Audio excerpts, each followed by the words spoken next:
This novel's story goes like this. One day the world undergoes a great upheaval. Suddenly towers and dungeons appears and monsters comes out of it, making the world fall in chaos as the monsters starts attacking humans. The peninsula of Korea was hit especially hard. It was notorious for the endless spawning of towers and dungeons. And the monster attacks were also stronger than any other country. It was complete hell. But only in dark can a brilliant light be born, as the lightning strikes the attacking monster. The parent and her kid looks in relief as a hand is forwarded towards them. And the light in this novel were called heroes. With their power, Korea started to fight back against the monsters, and the towers and dungeons were slowly brought under control. Companies started using the cataclysm as an economic opportunity and started to recover from the situation. And as the time passed, together with the heroes, South Korea became one of the world's top superpowers. It became a country where heroes from all over the world gathered. And to combat the increasing monsters and dungeons, it created the world's best hero training center with the top magic and magic engineering technology, which was called Cube. Heroes from all over the world gathered in Cube, beating the intense competition. There also exists a main character in this world to save the world, and also a rival to contest with him. Up until now, it was an overview of this world, and the reason I know it because this world wasn't made by a god, it was made by me, the author. However, there is a problem. We see an announcer calling out the first place cadet of the first year, Kim Soo-ho. The world which our author wrote starts to unfold right before his eyes. Seeing Kim Soo-ho's face, he gets sure that it must be the world which he wrote. He starts to wonder how all of it happened, but he is suddenly overwhelmed by the comments of everyone around him about Kim Soo-ho. He notes that he can hear everyone talking from afar, as above the stadium, someone is praising their lineup of cadets for this year, calling them outstanding. Especially Kim Soo-ho, as he is just 17 years old. Kim Soo-ho is also the main character of this novel. The one who will lead this chaotic world, which will be controlled by either a monster or a hero, and he has a hero's kind and righteous heart. Also a special secret that he never reveals to anyone. The author notes about one other guy coming up in the second place. It's a white-haired, golden-eyes dude, Shin Jong-hak. He is also the Jinsung Corporation's fourth-generation owner, and he also has the potential that could match the main character, but he is a villain in this novel. As in the future, his inferiority complex towards Kim Soo-ho will turn him towards evil and they would oppose each other like light and shadow. Seeing them two standing over there like this, our author is once again sure that this the novel's world. But then he starts to wonder about his own identity. If he is someone in his novel, he should have a name. Suddenly someone taps on his shoulder asking him to not space out, and he calls out his name as Chun-dong. Though as his face, we see a question mark. He asks the other kid if he called him, which he did as who else is named Kim Chun-dong here. Hearing that name, he gets shocked and wonders if someone was there from this name in his novel. Since he doesn't remember anything about him, he wonders if seeing his face could make him remember something, but he is only able to see a question mark, which freaks him out and surprises him as well. As this was the point he realized that he was turned into a character he never wrote about once. No set appearance, an old-styled name, and a faint existence, with no one paying attention to him as he has no face. And even in Cube, he is the ordinary out of ordinary, a character that won't even interact with the main characters. A character just to fill up the audience seats. He is a novel's extra, a speck of dust in the novel. One day he received an email, which he wondered what it could be about. We see it's a remake offer for his novel, and learn that our MC has put his novel, The Returned Hero, on hold due to falling into a slump for the past half year. He finds the person behind the email odd due to wanting a remake of something that's been put on pause. He stares silently at the email and decides to reply, because of the guilt he felt for putting it on pause and because he thought it was a request from some weird fan. But that response became the cause of it all. Back to the present, our MC washes his face, as he is finally getting used to it after 2 whole weeks. And for this whole 2 weeks, he has been wearing this face with question mark, and realizes that it's in fact not a dream. This world is also from the novel he wrote, and Kim Chun-dong that he possessed is one of the many extras in the novel. He also tried to find out who put him in this world and why, using all sorts of methods, but in the end, he did not got any answer. Now due to which, perhaps he has to stay in this world for a while. And if this world continues until he stopped writing, it would be about 10 years. Realizing that, he gets scared thinking that he would be stuck in this world for 10 years while mingling with a bunch of teenagers. And he really does not want to get stuck in a suspended novel, as he has a life outside as well. He calms himself down and tries to think of a way back home. The only one he can think for now is to catch up with the main story, and to hold on until the middle of the story, after which he stopped writing. And for now he decides to simply endure in this world of a novel. And to do that, he has to attend this school, Cube. It's a man-made island located near the East Sea, including the future hero cadets. About 50,000 people reside here. It's a modern city concentrated with the world's magic and industry skills and talent, and its existence is why Korea is considered a superpower. It's the heart of the city, and as well as the main stage of his novel. We see him arriving at a huge building, which is the Hero Training Center of Cube. Out of all the students training to be heroes with their special skills, called gifts, only the top of the elites are qualified to become Cube's cadets. And the body he possessed is also a Cube cadet, though he does not know what kind of skills it possess, but assumes it to be something as he was able to enroll into Cube with it. And whatever it might be, he hopes that it's something useful for surviving in this scary school. He enters his class, which is Class Veritas, the center of the Cube arc. The good and the evil characters, the supporter and the rival, and the main protagonist of the story, all of them are here. All of these characters will form cliques soon, which will become a cause for many things. And to spend 10 years with these students, for him things are not looking good already. Now fast forward to evening, as he is walking towards his dormitory, without even knowing how his day went. And right as he is monologuing about his high school, he stops in the middle after noticing something. We see it's a delivery for him, which he starts to unbox. He wonders if it's Kim Chun-dong's personal stuff, and gets shocked upon seeing its content. It turns out to be his laptop from his old world. In shock, he wonders why is this here, and it starts to boot up. It initializes synchronization, and a bright light flashes from it. It's actually synchronizing Kim Chun-dong's character with Kim Ha-jin and downloads all the settings as well. He starts to remember that these are all the settings that he wrote. He tries to reach out to it, wondering who is doing all this, and suddenly an overlap over his character starts to appear. The synchronization gets to 99%, and the question mark on his face starts to break as well. His laptop also shows him that he has learned a unique authority, setting intervention. The glass hiding his face starts to break. And soon enough completely shatters, revealing the face of our MC. And as the synchronization completes, all of his stats gets resetted. He looks at his laptop screen, his real face. Seeing the notifications around him, he starts to wonder what is happening and wonders if it's enlightenment. It's an awakening that happens when you go beyond your limits, and it's called enlightenment in this world. And when it happens, all of your skills, gifts and abilities becomes digitized so you can see them and you can become much stronger in more efficient way. In simple words, it's a status window. He starts to look at them one by one, firstly synchronization and reset, which stands out the most to him. Though he is not sure what it means, but due to he got his face back from a question mark, and compared to Chun-dong's abilities, he is very weak, but instead he got points. And the next thing that caught his eye was setting intervention, which he wonders about. Ha-jin realizes that he does not remember writing any ability like that, and wonders what does gaining more importance mean here. Suddenly, he realizes that perhaps it means that he needs to become more important in this novel. And the reason for why they gave him this notebook and strange ability is because he has to interfere in this world's main story.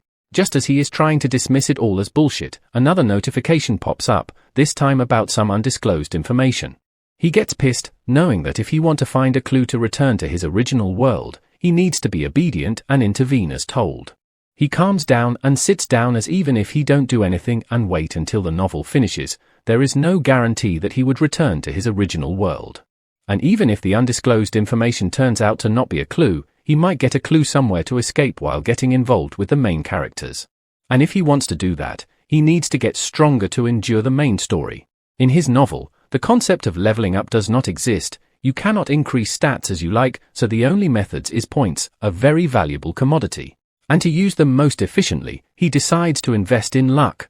Luck is not limited to probability of finding an unknown reward in dungeon, earning money, bonus stats, interpersonal relationship. It's a scam-like effect that takes effect throughout daily life. And invariable stats like luck cannot be raised with points, but it might be possible to convert his points to SP. As such, he gives it a shot and invests the SP in luck. And right after that, he gets a notification that a mysterious luck is in effect. And such the effect applies to the luck stat itself and increases it by 0.1%. And since the protagonist, Kim Soo-ho's magic power is around 9.0, Ha-jin thinks that he has pulled off something amazing. He decides to invest rest of the SP into perseverance, since he would need it to endure the bootcamp training. And due to his high luck, his perseverance also gets a bonus increase. Suddenly he is met with a warning, stating that from now on invariable stats cannot be modified with SP. Ha-jin gets annoyed and calls it quite petty, though he somewhat guessed that tricks would have its limits, but he is thankful that he was able to at least modify luck and perseverance. He suddenly remembers that he also had another 10,000 SP from novice consideration. He starts to think on where to use that as well, but ends up putting it on hold and think it through a bit more before using it. Now in the classroom, the professor commends everyone for the morning training and introduces himself.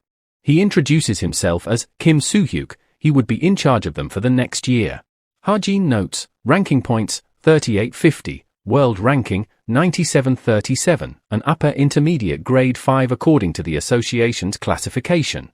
Professor Soo-hyuk gets straight to the point. He warns them that Cube is not as fun as they think. The absolute indicator here are their grades. Without them they will fall behind, and statistically less than half of Cube cadets will graduate without being paid. And as this institution trains heroes, they will judge them through a precise and strict criteria. He then orders everyone to follow him, as the first schedule is deciding their main weapon.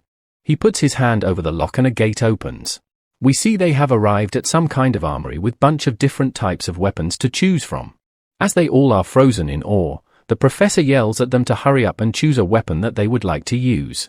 And once they have chosen their main weapon, they won't be able to change it for the next 6 months, as such they should be careful in choosing them. We see bunch of students choosing their weapons such as bows, rapier, etc. Ha-jin observes that the main characters have chosen their weapons without any problems and realizes that it's his turn now. And since his current stats are not enough to wield weapons used by cadets, he has to be careful in choosing.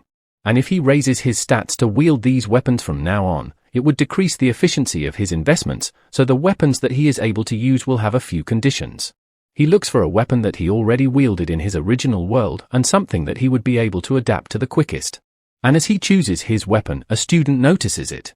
Everyone starts commenting that if he is picking that for real, and the professor is also shocked upon noticing it. He confirms with Ha-jin if this is really his weapon choice. Everyone starts to stare at Ha-jin, and the professor asks that he recalls he used a sword at the military academy. He simply replies that he decided to switch. The professor simply agrees while saying that a cadet makes all the choices at Cube. Whether it's a good decision or not, a cadet must take all the responsibility for it. Though hearing all that, he is not fazed in his decision. He starts hearing everyone mocking him for picking that weapon. But Ha-jin explains that even in this world this weapon is good, at least for those who cannot use magic. The bullets often used in this world are called magic bullets, because they are infused with mana. They have much more power than a metal bullet. However, even these merits, the main reason people neglect these weapons is because they have clear limits. The first reason is that no matter how strong the wielder is, the damage it can do is fixed. The second reason is, guns have shallow origins and barely any history to them. This world is made up of legends and mythology. The artifacts from the legends and myths actually exists, and the deeper the origin, the higher the weapon grade is. That is why the cadets favor old, prehistoric weapons over modern weapons, that trust their own skills instead of relying on magic bullets. Even if they hit their limit, they borrow the power from the armament to go one step higher. Though for Ha-jin, he thinks that it all has nothing to do with him. He does not consider himself some main character, he has never touched a sword either, so he won't be a match for other cadets. Choosing this weapon might not be too bad of a choice for him. He can use it immediately, and just by using it, he can gain SP from standing out. And since he has chosen his weapon, it's time to get his gift. It is an ability that could very well be called a superpower. Usually, only one gift is given to a person, but there are few exceptions. The holder of a gift that has yet to be manifested, and the one that has already manifested the sword sent gift, Kim Soo-ho. Soo-ho, upon noticing Naeun, asks if she is here to train as well. She replies, why else would she be here? But Soo-ho asked since there aren't many people here after classes. And upon seeing her, Soo-ho also remembers that there is another sharpshooter in their class, hearing which, she realizes it's Ha-jin, on whom for some reason she is annoyed as well, prompting Soo-ho to ask her on why is she making such a face. She replies she cannot call him a sharpshooter as he can barely shoot a range of 1 kilometer, and she assumes that he has given up on becoming a hero, and if he drops out in the middle so it won't go on his records, so he must be stalling. Hearing all that, Suho tells her to not say such stuff like that easily. Naeun gets confused by it and Suho is standing and smiling nicely. She shouts at him to not nag at her and he apologizes. She tells him to leave if he is not here to train. Outside, Hajin seems to be listening into their conversation, wondering if someone was talking about him. Fast forward, he is again in front of his laptop, thinking that since Kim Suho was able to become the greatest hero with just one gift, it would mean gifts are really important, and the first gift writing gives 10,000 SP, which he cannot miss. He first writes a simple gift, which consumes his 10,000 SP. The gift also edits itself on its own, which surprises him. And it's usable on all ranged weapons, meaning not just firearms, but bows as well. It's also a growth-type gift. It may be bad right now, but it can be raised, making it much better in the long run. As such, he decides to go with it. With that, he feels ready, as now he has to survive with this gift from now on until the main story ends. Now, next day in class, the teacher is explaining about the towers and dungeons. While Hajin is thinking how few lines he scribbled without much care has ended up in a textbook, and if others knew about it, they would shed tears of blood, but for him he is breezing through the lecture thanks to his observation and reading gift. As its name states, he can observe everyone in his field of vision, and can also read the settings chronological timeline on his laptop without any intermediary. Naeun is sitting all quietly through the class, and the teacher finally ends her lecture. And just as she leaves, she throws a tantrum of not being able to show any practical skills and only reading theory all the time. Suddenly a guy comes and tells the whole class to report to the plaza in 20 minutes. Hearing that, she gets excited, unlike some students. The student also informs them that it's for practical training, annoying Hajin. Since everyone knows on what type of content this class will cover, the professor moves on with announcing the teams first. Each will have 4 members, 2 warriors, 1 sharpshooter, and 1 supporter. Unless there are special circumstances, these will be the team until the mid-semester exam. The teams also have been mixed with high and low-ranking cadets, so that there will be no issues, and he finally tells them to find their teammates. Seeing his teammate, Hajin is in shock, thinking that there is no way he can be on team with that person. We see he is in the same team as Yonya. Everything is as per the novel. There are numerous lead roles that exist to interact and clash with the protagonist to lead the story along. But among those lead roles, Yonya is definitely special. She is the top favorite to succeed Korea's top guild, Essence of Straight, and also a successor of the reputable Yu family. In the first half of the novel, she clashes with Kim Suho, but eventually she becomes influenced by him and becomes a strong supporter, which makes connecting with Yonya very important, as he can get more SP as he become more involved in the story. Hence, Hajin decides to make sure to grab Yonya's attention during today's training. The rest of the team greets Yonya, Jin Hosung, and Hazuki. Yonya is annoyed and thinks of the dialogue choices in her mind, and decides to greet them gently and talks very formally with them, making them feel weird since they are the same age. Yonya looks for the last member, and Hajin comes along while calling himself out. She asks for his introductions, and Hajin knows that she hates people who aren't confident. But suddenly the other members jump on him, asking about the weapon that he chooses, while informing him that he is famous within first year for choosing that kind of weapon. The professor comes behind him, asking if they really free enough to be chit-chatting here. They get scared, and the professor tells everyone that the coordinates of the monsters that each team will fight has been sent to their smartwatch and orders them to move quickly. Hajin teams arrive at some beach location as they are making a run towards the ocean. Yonya tells them to get ready as they will be arriving soon. As they are talking about the monsters' information, Hajin is running behind them and is already tired. And even though he is sure that his stamina stats are above average, all he can do is just keep on their tail, making him start to wonder if this is the average standard of a cube cadet. They finally stop as Yonya states that they have reached. It's the training zone of the 8th coast. And the monster that appears here, Black Hump Octopus. And as it appears, Yonya immediately starts their strategy meeting. The low intermediate grade monster, Black Hump Octopus, the main body's attack power is not very strong, but the problem is the humps on his head. When it detects danger, it shoots out baby octopuses from its hump to attack its enemies. Not only does it shoot out dozens of blood-sucking octopuses in one go, each baby is very dangerous because it can turn normal humans into mummies in a second. Hosung adds that once the battle starts, they should prioritize the throng of baby octopuses first then, and since there are dozens of them and needs to be taken care of quickly, Hazuki suggests Hajin, since he is the sharpshooter. But Yonya replies that she will handle them, and orders the warrior to stand back and preserve their magic power, since they need to cut down the black hump octopus in one hit because it has strong regeneration abilities. Hajin is a bit surprised and assumes that perhaps she is trying to exclude him from the training. She starts to leave while asking if everyone is ready. And without listening to Hajin, she commands to begin the operation, which annoys him. The octopus completely destroys the boat. And Hosung is on land trying to attract his attention towards him. As the first thing they need to do is to lure him to the shore. The octopus notices him and goes underwater and rushes towards him. And as it surfaces back up, Hosung starts running, while Hazuki and Hajin gets ready to attack. And at last Yonya also appears with her main weapon, a whip. The octopus starts attacking with his hump and launches baby octopuses onto them. Hosung starts sweating, noting that it has already started exploding. We see all the baby octopuses are coming right towards him as he is trying to run away. Suddenly Yonya appears and takes care of all the baby octopuses. Seeing the power of Yonya, who is ranked 7th in cube, Hosung is left in awe. He thanks her and immediately runs away, leaving her on her own to defend. As Yonya starts using her whip again, the octopus gets agitated and attacks her. But she dodges and jumps up in the air, but gets attacked by a baby octopus in mid-air. Hazuki shouts at her to watch out, but she is late to notice as the monster gets too close. But Hajin shoots the monster and saves Yonya from it. She is surprised that the one who saved her is none other than Kim Hajin. SP can be exchanged for stat points, and increases when Hajin's importance rises.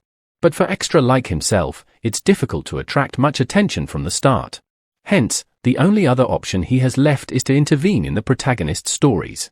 Just like he did right now by saving Yonya, as it made other members of his team shocked as well. Yonya tries to lash out at him about her order to stay back, but is cut short as the octopus launches his attack once again. We see tons of baby octopuses coming for them again, and Yonya gets nervous seeing them. Hajin tries to calmly assess the situation, counting their number to be only in tens, and since they have low intelligence, he can clearly see their attack paths. Hence the point at which he can perform the best is right now. He starts using his gift, Bullet Time. It's a gift that he created. When used, it slows time for 3 seconds. Meaning for 3 seconds, he can clearly see all of their movements. After that, it's as simple as to shoot these baby octopuses. We see the countdown going off quickly as Hajin keeps on shooting as well. And finally, as the countdown ends, all while Yonya is looking back towards Hajin, all the baby octopuses are defeated. She is quite shocked, and the hump of the octopus is exposed. She quickly makes use of this opportunity and grabs it using her whip while telling everyone to attack. Both Hazuki and Hosung jumps over to attack and uses magic liberation. And as Hajin is defending Yonya, both Hazuki and Hosung lands a powerful blow to the octopus. The octopus finally falls down after that attack and Hajin asks if it's finally over. Yonya silently glares back at him, and Hajin lays on the ground, claiming to be all exhausted. Their clear time starts getting calculated, and it is 58 minutes and 58 seconds, ranking them on the 16th place. Seeing their team's ranking, Yonya is quite shocked. Their battle was also recorded on a video through a drone, and the footage will be sent to their smart watches so they can analyze them on their own. Fast forward, and she is quite disappointed by her ranking, even though she knows that everyone will be graded individually. She is also jealous of the fact that Chai Naeun has scored higher than her, which is rank 4 out of 100. While staring at Shin, she thinks that she wanted to make sure and split up Chai Naeun's family right from the start, but if this is all she could manage, how can she even imagine winning? She observes that Shin is staring at Naeun while smiling. Seeing this, she gets pissed and slams on her desk, and gets up while approaching Naeun's desk. But suddenly she hugs her from behind with excitement, a stark change in her emotion. She asks him about her battle and Naeun replies that they are only in 4th place, unfortunately, and flips the same question to Yonya, who hesitantly tells her that she got 16th place. But Naeun is surprised to hear that since they had a gunman, and she points towards Hajin while saying that it would have been their good luck if that didn't slow them down. But Yonya's opinion is different. She thinks that while it's true they wasted 50 minutes on a route that should have taken 10 minutes to travel due to him, but on the contrary, he pulled more than his weight during the monster battle that followed. The dozens of baby octopuses that monsters shot out were destroyed before they could even reach the ground, which makes her doubt if something like that is possible with regular magic bullets. She starts to get curious about him and wonders, just who is he? Now at the training room, he checks up his alarms to see how much he has ranked up. We see many of his stats increase, especially due to his luck. And as expected by him, his luck was in effect during the training session today, and his SP also increased quite a bit. It was quite worthwhile for him getting himself involved with Younia. The stats also increased quite a bit from exercise, and he is sure that this is all thanks to his enlightenment and luck. He decides to head back since he has upped his stats and have exercised enough for today. Now at dormitory, in Younia's room. She is seen analyzing their training session from the morning, specifically Ha-jin. She notices that in 2.78 seconds, he shot 60 bullets with his weapon within that time, which makes her wonder if it's even possible to pull the trigger 20 times within a second, or did his weapon have a continuous trigger button? His reflexes are certainly extraordinary, but his health is strangely lower than other cadets, and to change his weapon so suddenly, there are too many strange occurrences here, not to mention she does not remember seeing him at the Agent Military Academy. Suddenly she gets a text from Shin, asking her on what is she up to.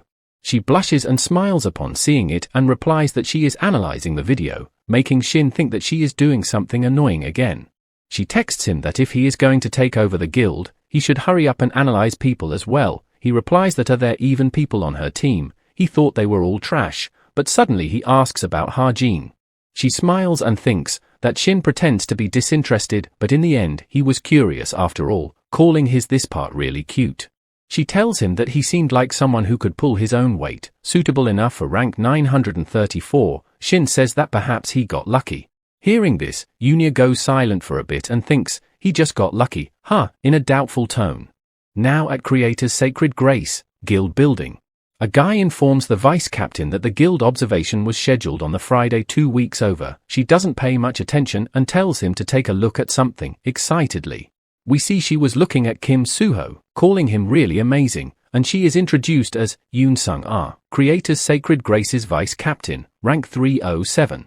Looking at his movements, she calls them fluid as water and swordsmanship that does not resemble anything else that exists. It's almost as if he is dancing. Not to mention the extraordinary cutting force, almost as if he is cutting through both the monsters and space itself. Essence of the straight, desolate moon, Frost Sanctuary, she can understand why all the top guilds of Seoul wants him. She also excitedly claims that she wants to bring him here, no matter what it takes. She then moves on to the next cadet, Kim Ha-jin, and suddenly she notices something. She is quite surprised seeing him use that weapon. Her assistant comments that there were stories about him in the guild communities briefly, and thanks to him being on the same team as Younia, many people have watched this video. He used a weapon that was not automated and shot 60 bullets in 3 seconds. 59 of those bullets hit their target. Even if he were to pull the trigger on reflex, his weapon shouldn't have been able to handle it. Because of the eccentric talent of Kim Ha-jin that was showcased through such a weapon, internally they are calling him unorthodox. And he has also changed his weapon from a sword to this as soon as he came to Cube, and Sung-ah states that it's enlightenment. It's a phenomenon in which a person realizes their talent. You do not know what talent you possess prior to being enlightened. Because of this, there are rare occasions when people would change their weapons since it would not correspond to their talent. But if such an instance were to occur, it regresses their career by at least 3 years. The Agent Military Academy highly encourages cadets to use a variety of weapons. And to think he got enlightened at 17, it's quite quick, though he does not seem that attractive as it's only limited to that weapon. But she decides to check him out regardless and asks if there are free scouts available, and her assistant replies, there aren't any, since the current leader is so extraordinary that everyone is at their limits. Hence, she decides to leave him be for the time being, since if he is a pearl in the mud, he would surely shine on his own, and they will know if the title of unorthodox is too much for him or not. Soon enough, they will. Now at Wednesday, we see Kim Suho is fighting some random guy. We learn that it's the day for anti-personnel training. This training progresses in groups of 2. All of trainees utilizes training weapons, so it's easier to judge and lessens the pain felt. Suddenly someone shouts out Ha-jin's name in anger. We see it's the instructor, as Ha-jin is crying about being the only one who has to go up against an instructor. She explains that it's because the training for firearm has yet to be finished. Using a real weapon in anti-personnel training can lead to serious injuries, and so, just for him, she will face him, and Ha-jin starts crying that he cannot do this anymore and tries to surrender. She forms a fist while saying that there is no surrendering in real life and tells him to raise his guard. As she punches down, Ha-jin is able to avoid it. She is quite surprised by it, and while Ha-jin seems nervous, she once again tries to punch him, but he dodges by leaning backwards a bit. She notices that even though his posture is trash, he is still following her attacks with his eyes. 1,000-mile eyes. With this skill, you can see far away, and you can vaguely predict your target's movements. Though of course, this skill simply shows him, he still has to do the actual dodging himself. Students around mocks him by saying that he looks obnoxious by jumping around like that. As he notices them laughing at him, his SP increases, making him wonder if being indulgent more efficient. Fast forward as the training finishes, he grabs a can of soda for himself. As he turns around, he notices Yo-Yunya passing from behind. She silently gazes at him with a disgusting look. As she leaves, he starts to think, even though he was the one who wrote her, her personality is still, and suddenly he gets an idea, and decides to check it out. He calls her out, and throws her a can of cola. She asks him if he is picking a fight, but he replies, he was carried hard in their last fight, so he is giving her this in hopes of getting along. Though it's actually a test, if being indulgent to the extras was enough to gain him 40 SP, how much would he gain if he had a conversation with a member of the main cast? She replies that she is good without it, he can drink it himself, and throws it back towards him. She also tells him to not speak casually to her without her permission, giving him his first warning. As she leaves, Ha-jin does not say anything. Now while walking, she feels that the weight of her bag is off. She opens it up and sees the can that she threw back to Ha-jin. Due to his, she gets pissed and calls Ha-jin an idiot. In anger, she tries to throw it in the dustbin, but stops, and puts it right back in her bag while saying, the cola has no sins. We see Ha-jin is observing her from up above. He explains that she loves junk food such as cola, ramen, and hamburgers, but because of her reputation, she was unable to purchase these foods herself. That was her character settings.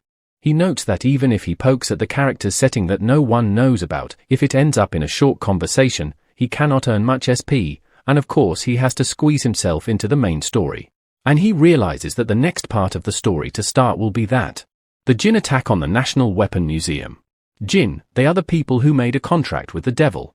The Jins who exchanged their souls for great power have become the hands for the devil's work and have spread about. This incident occurs with the motivation of assassination of a certain individual at the National Weapon Museum. However, the Jins are foiled by the main cast, who were coincidentally there looking at the exhibits. The main character, Kim Suho, gains the interest of some of the main cast due to this episode. Not only two of the main cast, Kim Suho and Chai Naeun, show up, but since it's still near the beginning, the Jin is not even that dangerous. As such, he notes that he can slip himself into this episode. As he is starting to think for a way to slip into the museum, a teacher catches him standing around and asks him why has he not returned to the dorms as the daily lessons are over. As such, he puts away his laptop to go. Suddenly his laptop starts to act weird and he gets an email from someone. Club. A club at Cube is for extracurricular activities within the academy. It can be thought of as a gathering where cadets would organize independent activities. Academic, martial arts, experimental learning, hobbies. There are over 100 unique clubs within the Cube. And the club activities don't just provide a place of self-development, but also a place where cadets can interact with each other. And the club that Ha-jin is going to be joining is here. The president of the travel club, Healing Rain, Oh Han-hyun, thanks everyone for joining their travel club. And among their new club members this year, they have a lot of incredible people. And when he received these applications, he could not believe that it was true. He then again introduces his travel club. Their objective is to rest. They would use the portal once or twice each month to travel outside of Cube. And for today's orientation, they would be going to somewhere close. And that place is Seoul. A free and easy trip to Seoul in group of 2, which is just like Ha-jin wrote in his novel. And for today his objective is the start of the first main arc, the Seoul Weapon Museum. Once he goes there with the lead roles, he plans to slightly intervene in the main story. The president tells them to draw lots, about which Ha-jin wonders if that's how it was in the original novel, though either ways he plans to move separately. And as Yunya draws lot, it turns out to be Kim Ha-jin, and they both look at each other with a no shit expression. She asks to move separately with him. And Ha-jin agrees to it as well, and while leaving she stops in the middle to tell him something. It's that he should not talk to her casually, giving him his second and last warning. Now at the National Weapons Museum, it has the largest exhibition hall of weapon replicas in Korea. As Ha-jin is moving around, he notices Chai Na-eun drooling over a bow. And with that, he remembers that Kim Soo-ho should be around there as well. He approaches Soo-ho and asks if he was looking at the 7-branched sword, and he replies, yeah, and Ha-jin introduces himself. Soo-ho replies that his name slipped his mind and remembers him for his unusual weapon. Ha-jin remembers that Soo-ho is strong, handsome and has a sense of justice, and he got cussed by his readers because Soo-ho was not a realistic protagonist. Soo-ho asks him if Ha-jin would like to go and see a firearm exhibition together with him. But Ha-jin tells him that they won't have time for that. Suddenly the building starts to shake and the warning alarm goes off. It informs the civilians that monsters have appeared right outside the museum, and their faces starts to turn into despair. It creates a panic and everyone gets in rush to leave the place as quickly as possible. Suddenly we see Na-eun breaking the glass for the bow. Seeing which, everyone is surprised and nervous. She tells everyone to calm down, as the museum's reserve hero will be arriving here soon. And if they head out right now, they would just become food for the monsters, and as she picks the bow, alarm starts to ring about glass wall being broken and item being stolen. And this all causes the barricades to come down and lock everyone inside. Na-eun tells Soo-ho to hurry up and get a weapon for himself, since they would need to stand guard until the hero gets here. Suddenly she notices someone coming. The person is emitting dark red aura and Na-eun prepares her weapon. It's the Jinn, who notices that people are inside already.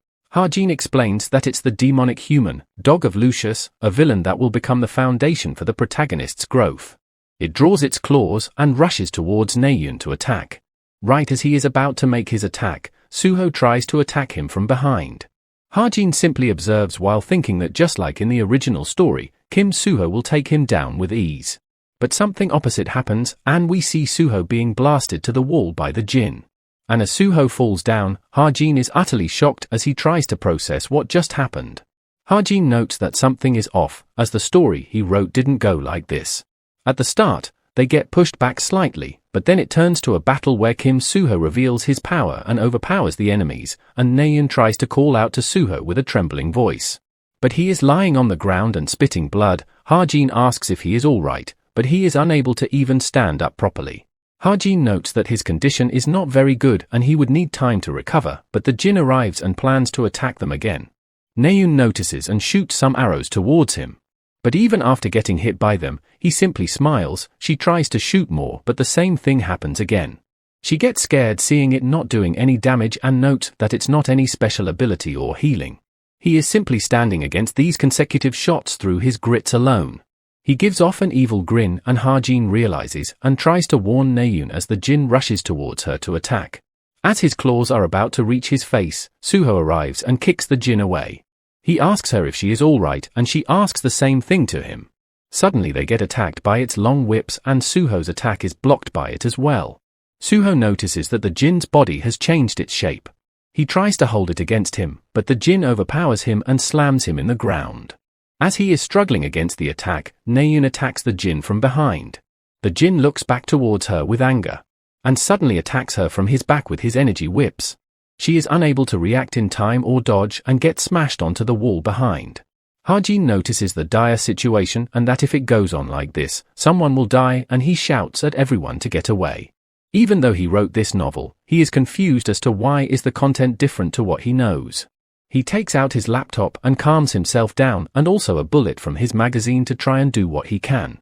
He notes that he cannot make even a scratch on the Jinn using these bullets. It'd be impossible to deal fatal damage even if he increases the destructive power.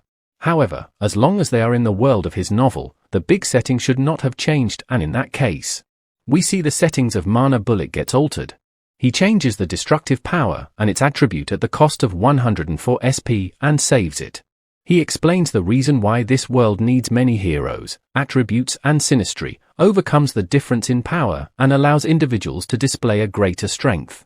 He aims his weapon at the Jinn, knowing that he is of dark attribute. He shouts at Kim Soo-ho while aiming his weapon, as the thing that exhausts darkness is without a doubt light. He starts shooting his weapon while telling him to move, his bullet which have been converted into a white light bullet. Soo-ho moves away and the bullet hits right on the Jinn's shoulder, causing an explosion of bright light. The Jinn's whole arm gets blown off and he starts screaming in pain. His grip on Naeun also comes loose and she falls on the ground. Suho also starts to flare up his power and Hajin is on his knees as well, knowing that he has bought enough time. We see Suho is engulfed in bright mana, so is his sword. The Jin gets scared and nervous upon seeing his power. The sword saint's magic power can cut through all things. Suho launches his attack, a powerful cut, which splits the Jin in half. He starts screaming in pain and finally falls down, ending the battle. We see both Suho and Naeun panting from exhaustion. Suho comes to Naeun and asks if she is okay, but she slaps his hand away from herself. He silently stares at her and Hajin tells him to leave her alone, and he is sure that her brother will come and console her, while thinking at least that is what happened in the novel.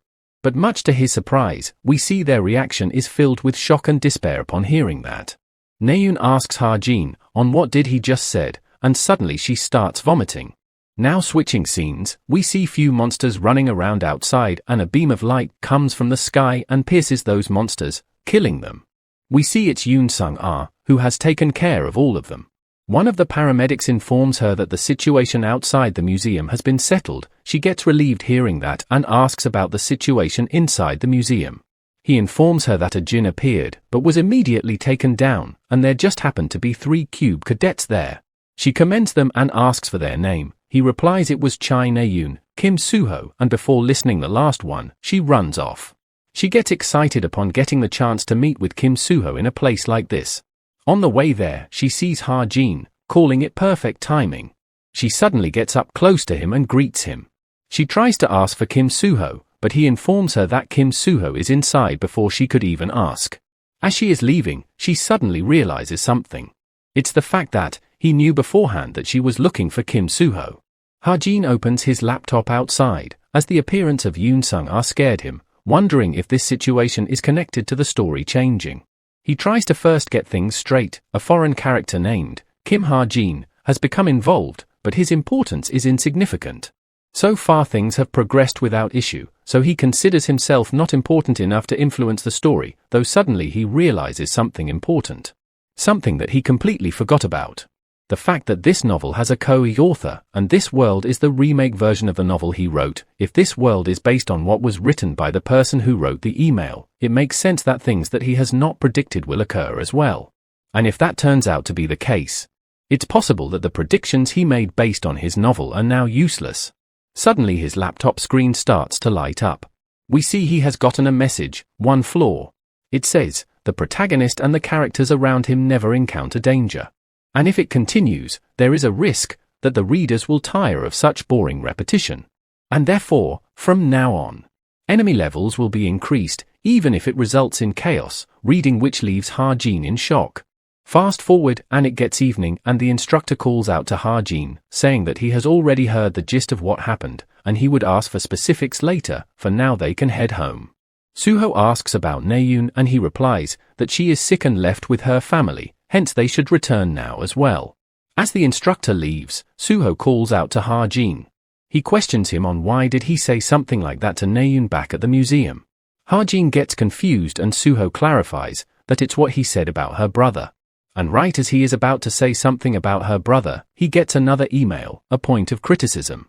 He changes his answer and asks about Naeun's brother, and Suho asks if he is pretending to not know about him, but Hajin replies that he really does not, which annoys Suho, and such he leaves the talk for later. Now fast forward and Hajin checks on his laptop about Naeun and her relations and all the other information, though he is unable to see anything new and everything is still according to his setting. Suddenly he notices something in one of the news articles. We see her brother got into a coma due to the Operation Fires Park. Hajin is shocked upon learning that, and wonders just what is this.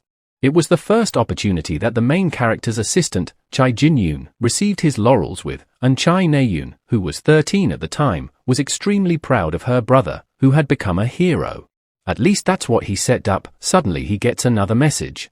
It's a notice that the message will be provided once Hajin recognizes the modified settings. In the original work, he was the Chai Na-yoon's reliable brother and Kim Suho's assistant. However, we see a scene where Jin-yoon is lying on the ground with blood splattered all over him. It was deemed that the main character had too many assistants, hence the settings has been changed to the words below instead. A point of change: for years ago, Chai Jin-yoon, after being appointed as a hero, got into an accident and received Demon's brand and has become a demon seed. And seeing this change leaves Ha-jin in shock and speechless. Now switching scenes, we see news playing about the museum incident and how the vice leader of Essence of Straight took care of the monsters, but it gets turned off by someone in the middle. We see it's Naeun, who is sitting all depressed in the hospital. His father comes rushing for her, while shouting her name, and she is surprised to see him as well. She asks him on why did he left his work, but to him she is much more important and hence he asks about her condition, to which she replies that she is fine. He tries to get her to do close examination, but she resists, while saying that there is nothing wrong, and asks him on why did he came all the way here. He replies it was simply because he was very worried for her, and she once again tells him that she is doing fine. She then calls him out to ask something. She asks if she can go see her brother once before she get discharged from the hospital. Seeing her face, he holds her hand and agrees to it. Demon seed, demon, the higher entity of jinns, can brand human to turn them into a demon seed. Humans that have turned into seeds enter an incubation period where they bud and blossom into strong demons. And in his settings, the incubation period was set up as 5 to 6 years, and half of the time has passed already. And now Ha-jin can only think of one solution to this convoluted situation. Quickly, as fast as possible, before the demon in Chai Jinyun's body wakes up. He needs to kill him. He wonders how, and who will be the one to do it. They cannot just leave it to anyone. No mercenary would accept a request to kill the 4th generation of a rich family, and because there are no indicators of a seed budding, it's impossible to suggest taking action against it. It would be impossible for Kim Soo-ho to defeat a fully blossomed demon. Even if the currently active heroes mobilized, a few of them will inevitably be sacrificed. That is why it cannot happen. All of those people need to become his strength in the later parts of the story. Which means, in the end. And we see Naeun calling out to her brother while telling him that she is here for him. On the other hand, Ha-jin decides that he needs to be the one to kill him. Naeun starts talking to her brother about the incident and how it was her first time seeing a jinn, and the fact that she almost died. She also starts to talk about Ha-jin but suddenly stops in the middle. She changes the topic by saying, "Let's not talk about that." Suddenly she gets informed that the visiting hours are over and she leaves while telling him that she will be back. As she is leaving, her expressions are quite grim. She starts to remember Ha-jin's words about her brother. And we see an angry and grim expression on her face as she targets Ha-jin. Now at Hero's Tower, in the file room. We see Yoon Sung-ah is looking at some files while being unauthorized and her assistant is freaking out in fear of being caught. She tells him that it's fine, she just needs to take a quick look at today's museum attack. At the scene, on the body of Jin, they found traces of light attribute mana, which means that one of the people who defeated the Jin can use light attribute. She gets fired up thinking about recruiting the person with the light attribute as they are very powerful against the Jin, and it freaks out her assistant. And she notes, since the Jin was hunted by 3 cadets, one of them must be the light attribute user, Kim Soo-ho and Chai Naeun. They are already keeping an eye on both of them.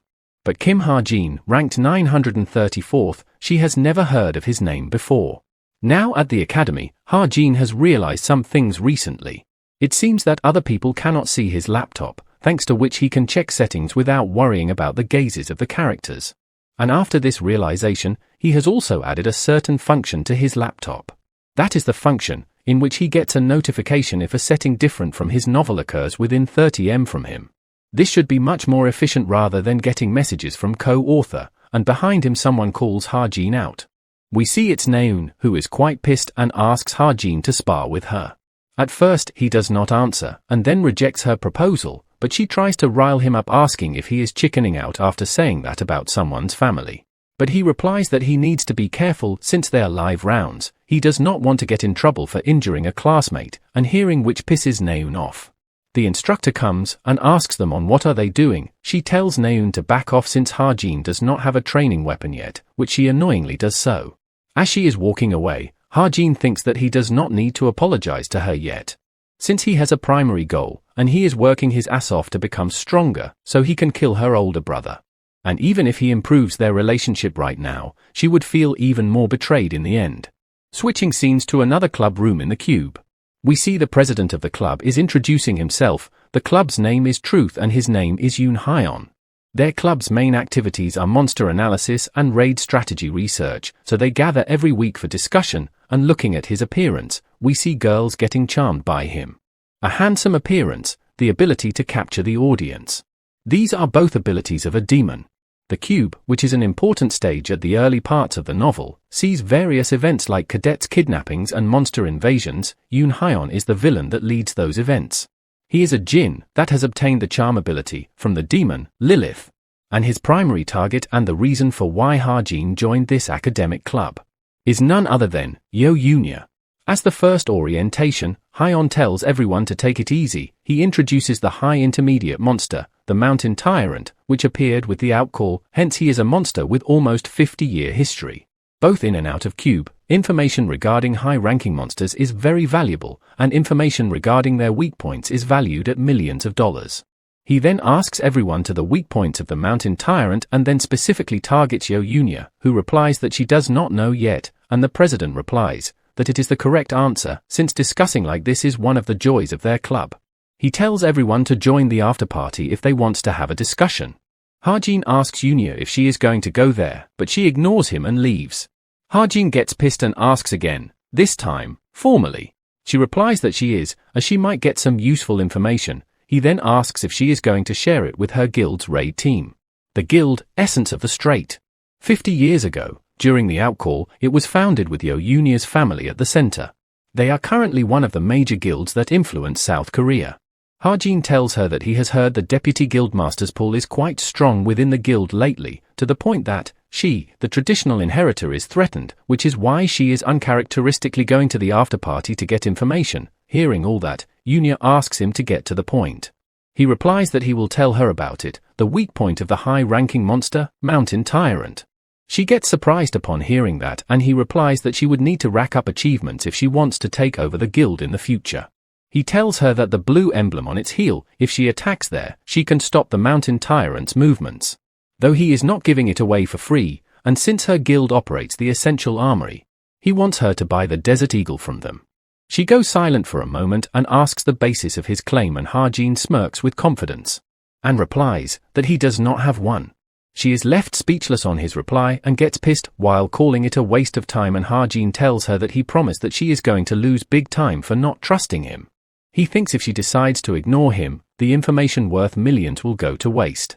Though if she believes him, he would end up with an powerful ally. Next day, she calls to his secretary and tells him to pass something to the raid team. It's that the blue emblem on its heel might be his weak point, so try to attack that, while blushing slightly, while Ha-jin states she would be an ally, who will one day be known as the Queen of Seoul. Now back to Ha-jin, we see he has a loan notice on his name for 300,000 won. Seeing which he gets utterly shocked and is left speechless. He realizes that Kim Chun-dong took out a loan of 300 millions, which is the most amount a cadet can take as a loan. He starts to wonder, just what the hell was he doing? He then quickly checks his bank balance, which is only 3 million won. He realizes that at this rate, instead of going back to his world, he will die paying of debts for the rest of his life. He decides to first get money somehow now. Currently he knows two ways of making money. The first is stocks. Towers and dungeons still pop up everywhere in this world. Guilds were created to find and raid those. Treated similarly to other enterprises, a public guild stocks can be sold and bow on the stock market. And he already knows which guilds are going to make it big, but he does not have the money to invest, so it's not an option right now. Then the only option to remain is field hunting. It's the danger zone where monsters appear. Unlike towers and dungeons, the danger levels varies greatly, but you can immediately trade in the bodies of monsters for money. Though right now, his stats are only a little bit better than an average adult, which makes him wonder if he can go on field hunt at this level. Reinforcing training guns that he have right now would just be a waste of SP, as such he tries to think of some other way. Suddenly he gets a knock on his door, with a package for him from Yo Yunya. He gets confused and wonders what is it. As he opens the briefcase, he is left surprised with its content. Now fast forward, in Gangwon-do Wonju, Field Region. We see a receptionist thanking Ha-jin for using the portal, and Ha-jin notes that she is being super polite, right after he told her he is a cadet. He steps out of the portal station and into the city. And we get a clear view of a busy city street. The Gangwon-do region is a low-danger field. Foreigners are here everywhere all the time to hunt, hence it has been dubbed International Metropolis. We see few people are searching for party members and some other selling potions. Some are also selling news about a crazy man who is on a hunt, naked, and while walking he suddenly notices something. It's an agency, which makes him think that it would be more advantageous while selling if he had an agency, and wonders if he should just find some agent here. Suddenly someone approaches him from behind, asking if he is here to hunt monsters. Ha-jin asks him if he is an agent, to which he replies that he is, and he tries to give his card, but it falls, and Ha-jin notes that this guy is a bit clumsy. Upon looking at his card, Ha-jin gets surprised seeing his name, Park Soo-hyuk, the best agent representative in Korea, and the man who will become Kim Soo-ho's agent. Ha-jin is quite surprised upon meeting him at a place like this. And just like that, Ha-jin tells him that he would make contract with him, which surprises Park Soo-hyuk. Ha-jin notes that this world is still beginning, hence a lot of people have not found their value in the story yet. It would not do any harm to make connections early on, but he wonders if it's okay for him to take away Soo-ho's agent. Now at the field zone, Ha-jin asks him if it's okay for him to follow along. He tells Ha-jin to not worry and he leave him behind when it gets dangerous, making Ha-jin think that usually agents without cars wait outside of the field. Park Soo-hyuk notices the footprints of Hobo Goblin, which are easy to hunt and goes for about 300,000 to 400,000 won per head. But Ha-jin is not sure about it, as one magic bullet costs him around 200,000 won, and more expensive monsters would be better for his profits, and hence he points at another monster. We see it's some kind of boar, and Park Soo-hyuk confirms it's a steel boar. He informs Ha-jin that it cannot be defeated by his weapon, it won't pierce his outer skin, and Ha-jin replies, they will see about that. Soo-hyuk is quite surprised upon hearing that, and Ha-jin replies that his weapon is quite good. Thinking that it is a weapon that he received from Yunya, in exchange for information about that mountain tyrant. As such, we see him taking out his new weapon, Desert Eagle, high grade, steel attribute.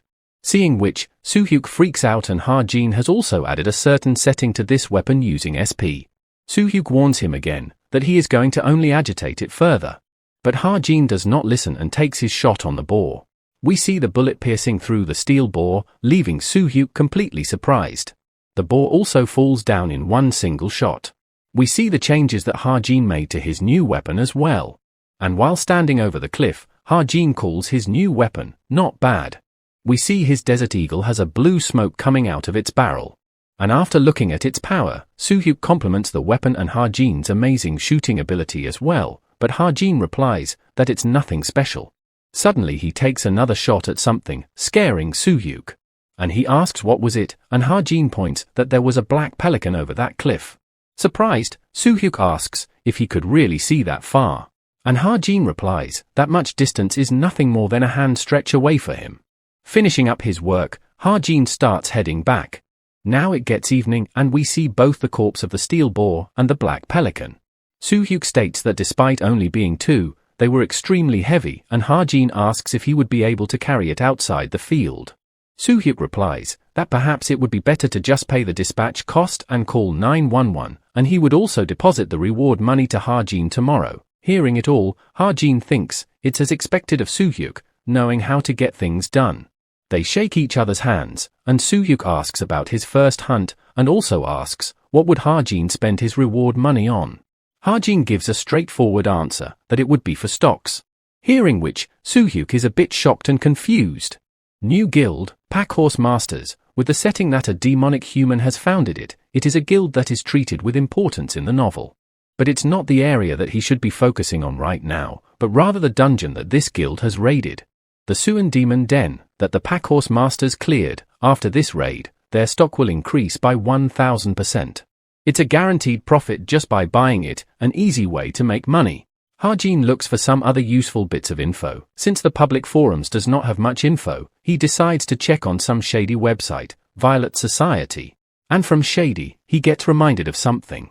The Chameleon Troupe, the main villains in the latter half of the story, as the name suggests, all of the members' identities in the crime organization are concealed, and the only person who have information about their location and activities is the author, Ha-jin himself. Ha-jin thinks that since they hate demonic humans despite being a criminal organization, perhaps their leader can help him kill Chai Jin-yoon. According to the story, one of their spots is vacant for now, so they should be making their move soon. Suddenly his laptop turns off, and he wonders what is happening. He gets scared thinking that he lost his only chance of going back to his old world. But it turns back on, and he gets relieved again.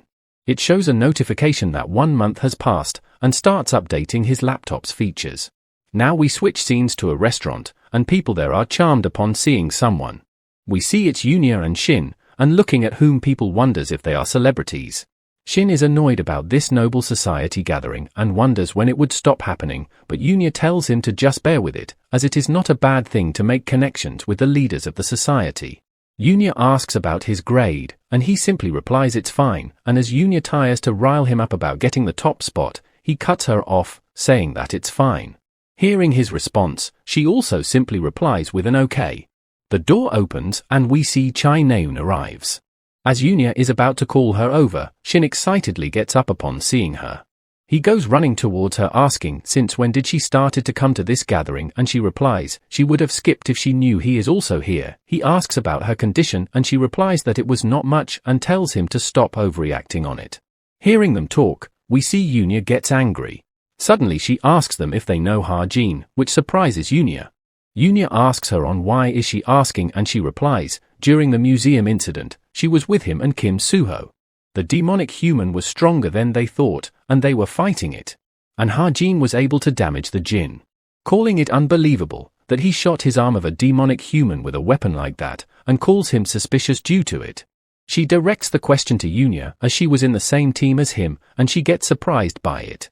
Yunya has already investigated him before and knows about his debt and him being an orphan, other than that everything else is still a mystery, and he didn't told her anything, even when she asked, so they don't have any other choice but to keep investigating him, and there is a need to assess whether he is worth using or not. But he is not much anything, and from what she saw in the practical, she claims that he does not hold the power to destroy a demonic human's arm and wonders if he is hiding something. Naeun raises a question that perhaps he is a demonic human. But Yunya asks, if he was one, he wouldn't have attacked his own kind, but Naeun replies that he is hiding something for sure. Now back to Ha-jin, he wonders what is happening as the update reaches 99.99%. Suddenly his wrist starts to light up and he starts feeling pain. He notices something on his wrist and his vision starts getting blurry. The Stigma is one of the creator's authorities and contains magic power, and large amount of information starts to crash into Ha-jin's head like a tsunami. Back to Shin, he slams his head on the table while asking them that if what they mean is they don't like him. Neither of them answers. We see Ha-jin is in extreme pain and starts falling down. Naeun again remembers what he said during the museum incident, and upon taking that into account, replies to Shin that he can say that. While Ha-jin is lying on the floor, unconscious and with a stigma on his wrist. We see the update contents, a low-grade gift, Book of Truth, and the gift of observation and reading gets strengthened. Fast forward, soon after the museum incident, Ha-jin, Kim Suho, and Chai Naeun, who fought the demonic human, were awarded the Exemplary Citizen Award for their feat. We see Ha-jin with a bandage on his wrist, and his wound is also still hurting from yesterday. He looks at his wrist and wonders what sort of ability is this, and besides him we see an annoyed person. It's Chai Naeun, who tells Ha-jin to shut up. But Ha-jin replies that he has not said anything, but Naeun still tells him to shut up regardless. He asks Naeun if she forgot, and she asks, forgot what, and Ha-jin replies that he has saved her. She gets angry and start to argue, but Suho comes along and tells both of them to stop. He asks Naeun to change seats with him, which she doesn't want to. But in the end, it's Kim Suho who sits beside Ha-jin. He pretends to cough and thanks Ha-jin for the museum incident, and Ha-jin wonders what is it about. Suho thanks him sincerely that they would have died if not for him. But Ha-jin replies that he believes they would have won without him as well. As without him, Kim Suho might have awakened an even stronger power. Because the main character always gets stronger in the face of danger and hardships. The announcer tells everyone to get ready, as that person is here. We see it's some old-looking dude, who is completely nonchalant and seemingly annoyed with this whole ordeal. He turns out to be a supreme hero, ranked 37th, Yo Si-hyuk, who finds all of this annoying. He is also called the Valhalla's Wolf, and his magic power is also huge as noticed by the crowd. The award ceremony begins and the recipients are called on the stage. Yo Si-hyuk is the one to give them awards, and the announcer gives a small speech about them defeating the demonic human and facing the danger as an exemplary citizen. Si-hyuk confirms Kim Suho's identity and tells him that he can see why those brats would want him, and Suho replies that he is flattered with such compliments. While giving him his award, He tells Suho to not ever join the association. It might be better choice to work as a hunter under vast plain, as heroes have tons of responsibilities and no fun.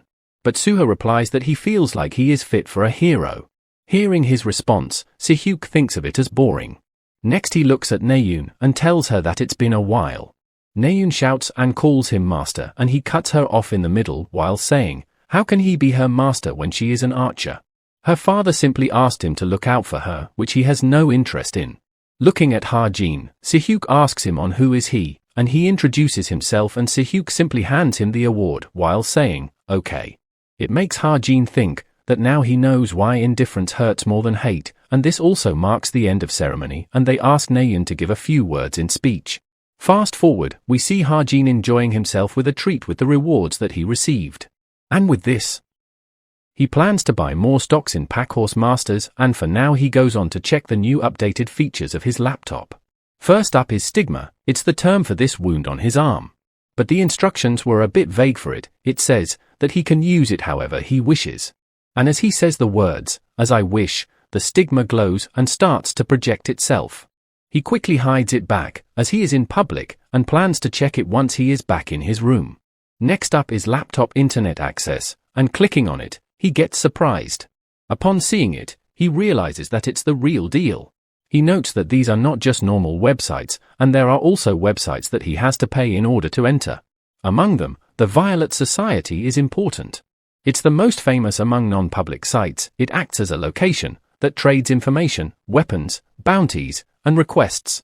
There is not a hero who has not interacted with the Violet Society. This is why the government leaves them be, even though they know of this underground economy.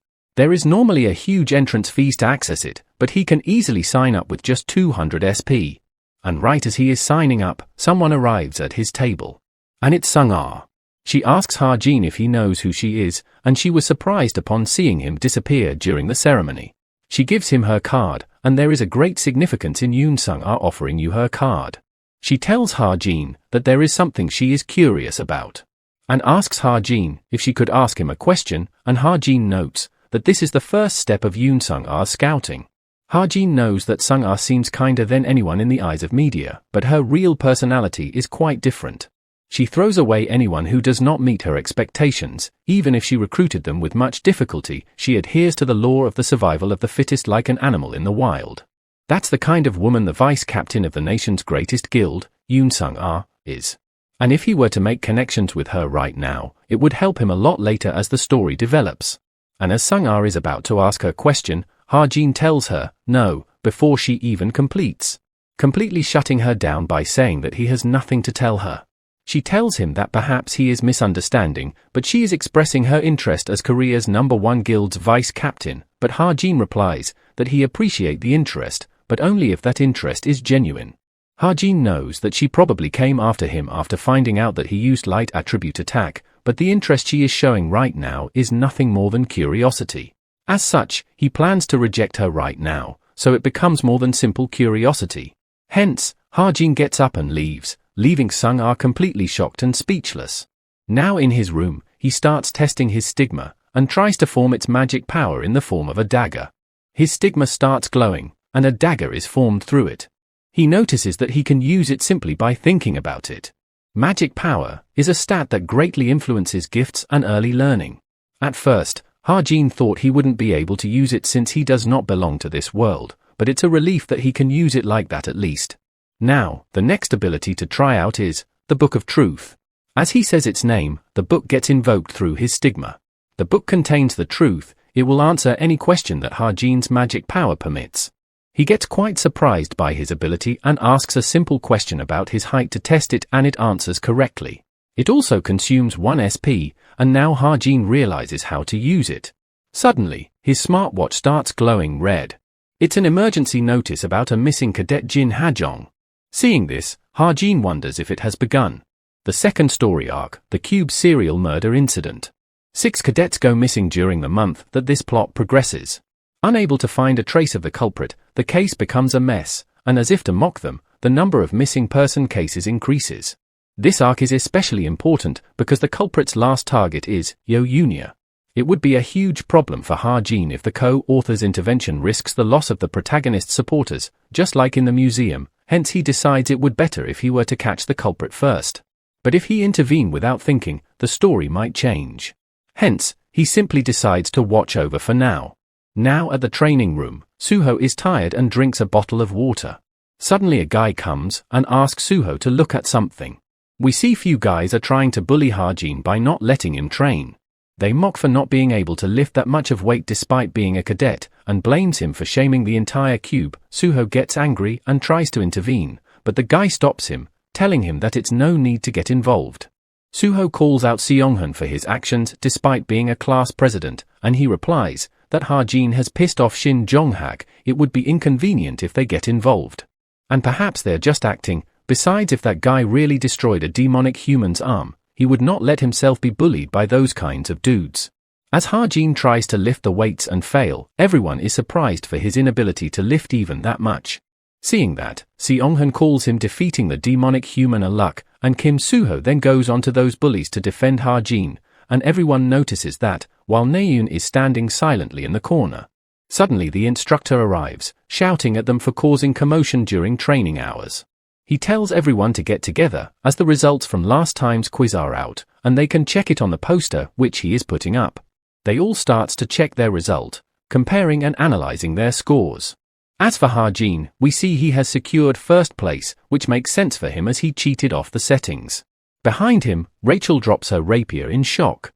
Rachel Elizabeth Louise, England's princess and cube standing at third place, other than that, whether it be big or small. She has never been out of first place in test results after starting school. And seeing her reaction towards it all makes Ha-jin worried and speechless. We see Rachel's butler and assistant congratulating her for being accepted into Cube, and for her Korean classes as well. She tells them it's okay, and she will make sure to meet their expectations. For the honor of England's royal family.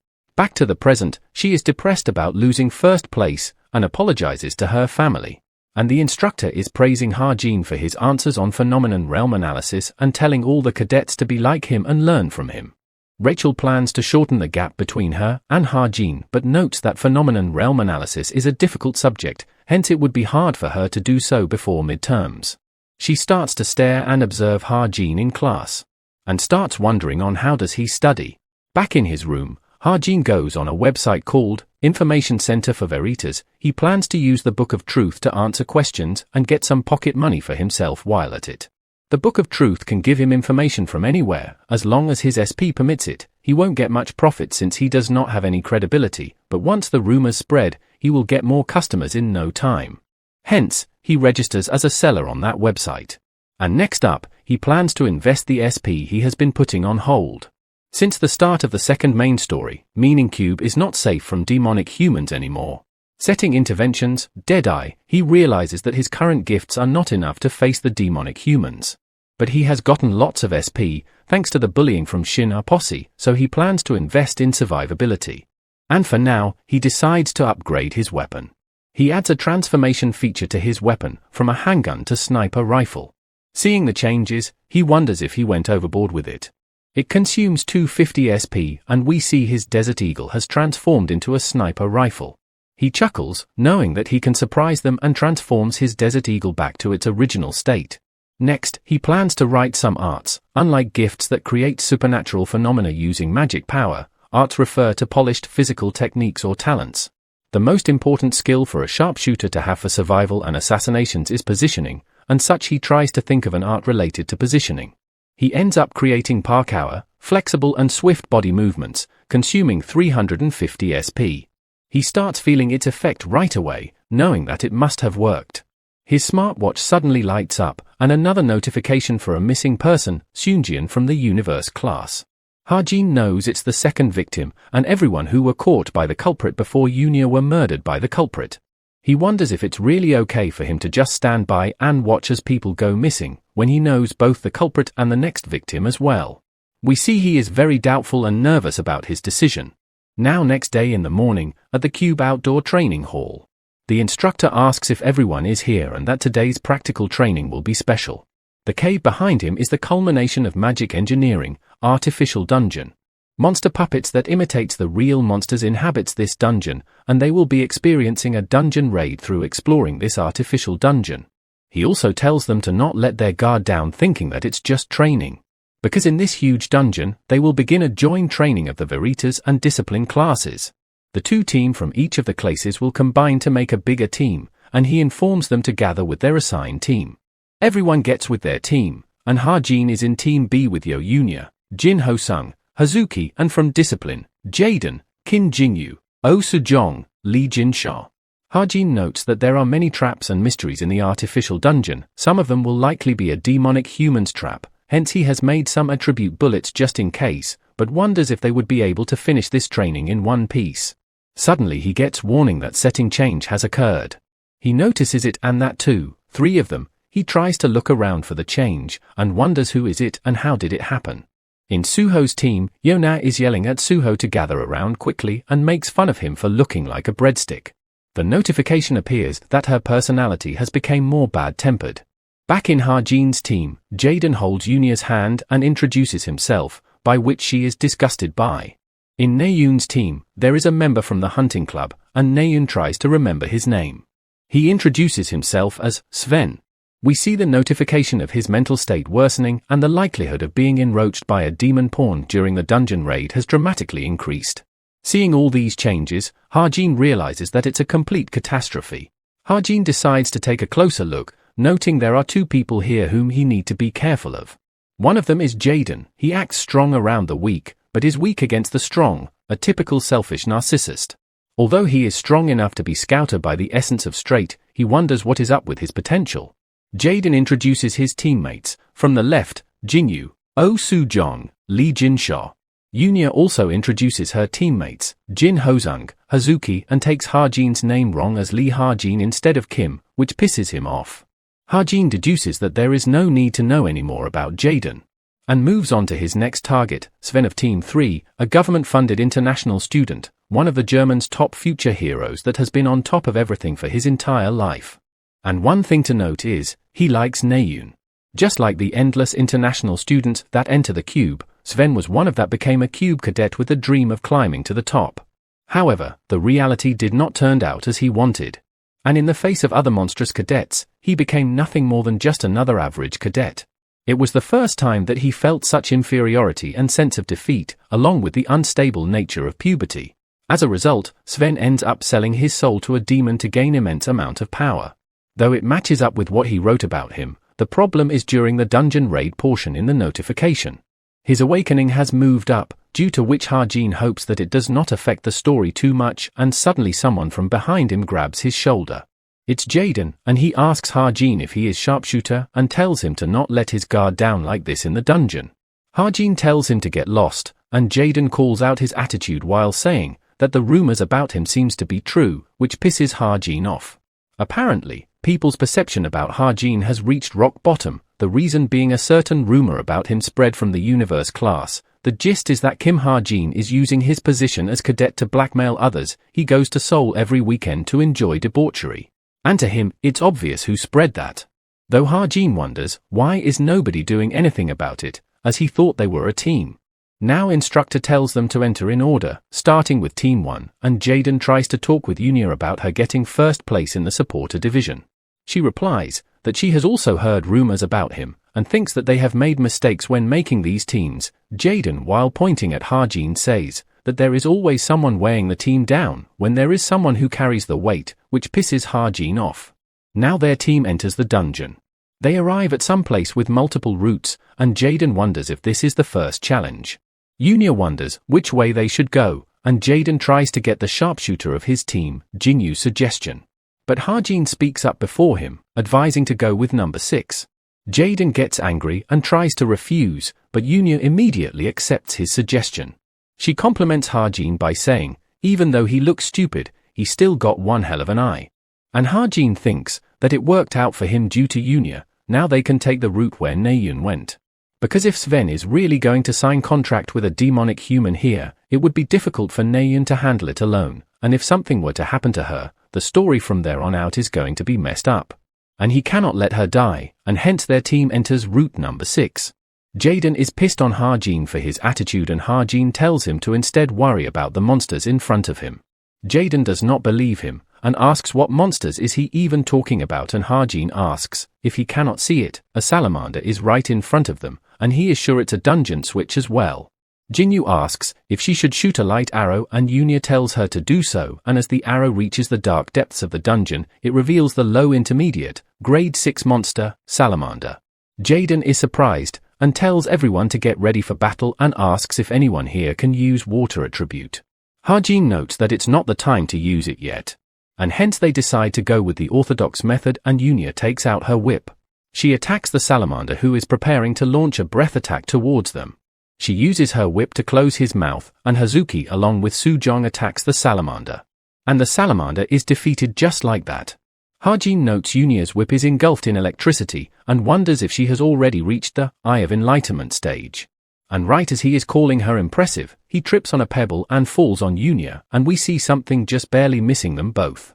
They both fall with their face planted on the ground, and Ha-jin starts sweating from this mistake. She tells him to let go angrily, and he quickly backs off. She grabs his collar, and as she is about to beat him up, their team notices something. They notice an arrow stuck in the wall, and wonders where did it came from. Ha-jin notices that it was just when they fell down.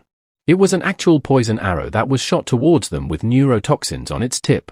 Switching scenes, we see someone running, and Sven is shot by an arrow and is apologizing while telling his team to leave him. But Naeun shouts and tells him to shut up, telling him to get up and run if he has strength to talk. She is surprised that they actually put them through a training where darts laced with poison will be shot on them. She grabs Sven and tries to run away from something. And we see it's a huge lava monster, and Naeun yells while complaining about why is there a monster like this appearing here. Now back to Ha-jin's team, we see them battling out monsters. As a bunch of little lizard-like monster attacks Jinyu, Jaden blocks it with his shield. And from behind the cover, Jinyu shoots them, and Yunya is also seen fighting on her own. Finally they all finish up, and Hosung asks if all of them have been dealt with. They all talk on how easy it all is, since it's mostly peanut flames and salamanders. They have not encountered any traps, except for those poison arrows earlier, so they simply have to keep progressing like this. Ha-jin thinks about that arrow earlier. He wonders if it was really a trap, since not even a cadet would be able to detect it. He starts wondering what it is, and we see a small fire behind them, and Ha-jin notices something and gets shocked upon feeling its presence. We see a salamander charging its breath towards their team, seeing which Ha-jin is shocked that it's still alive. It launches its attack, and everyone is too late to notice it. Ha-jin puts out his hand and starts to activate his Stigma. He uses its magic power and converts it into a wall of water.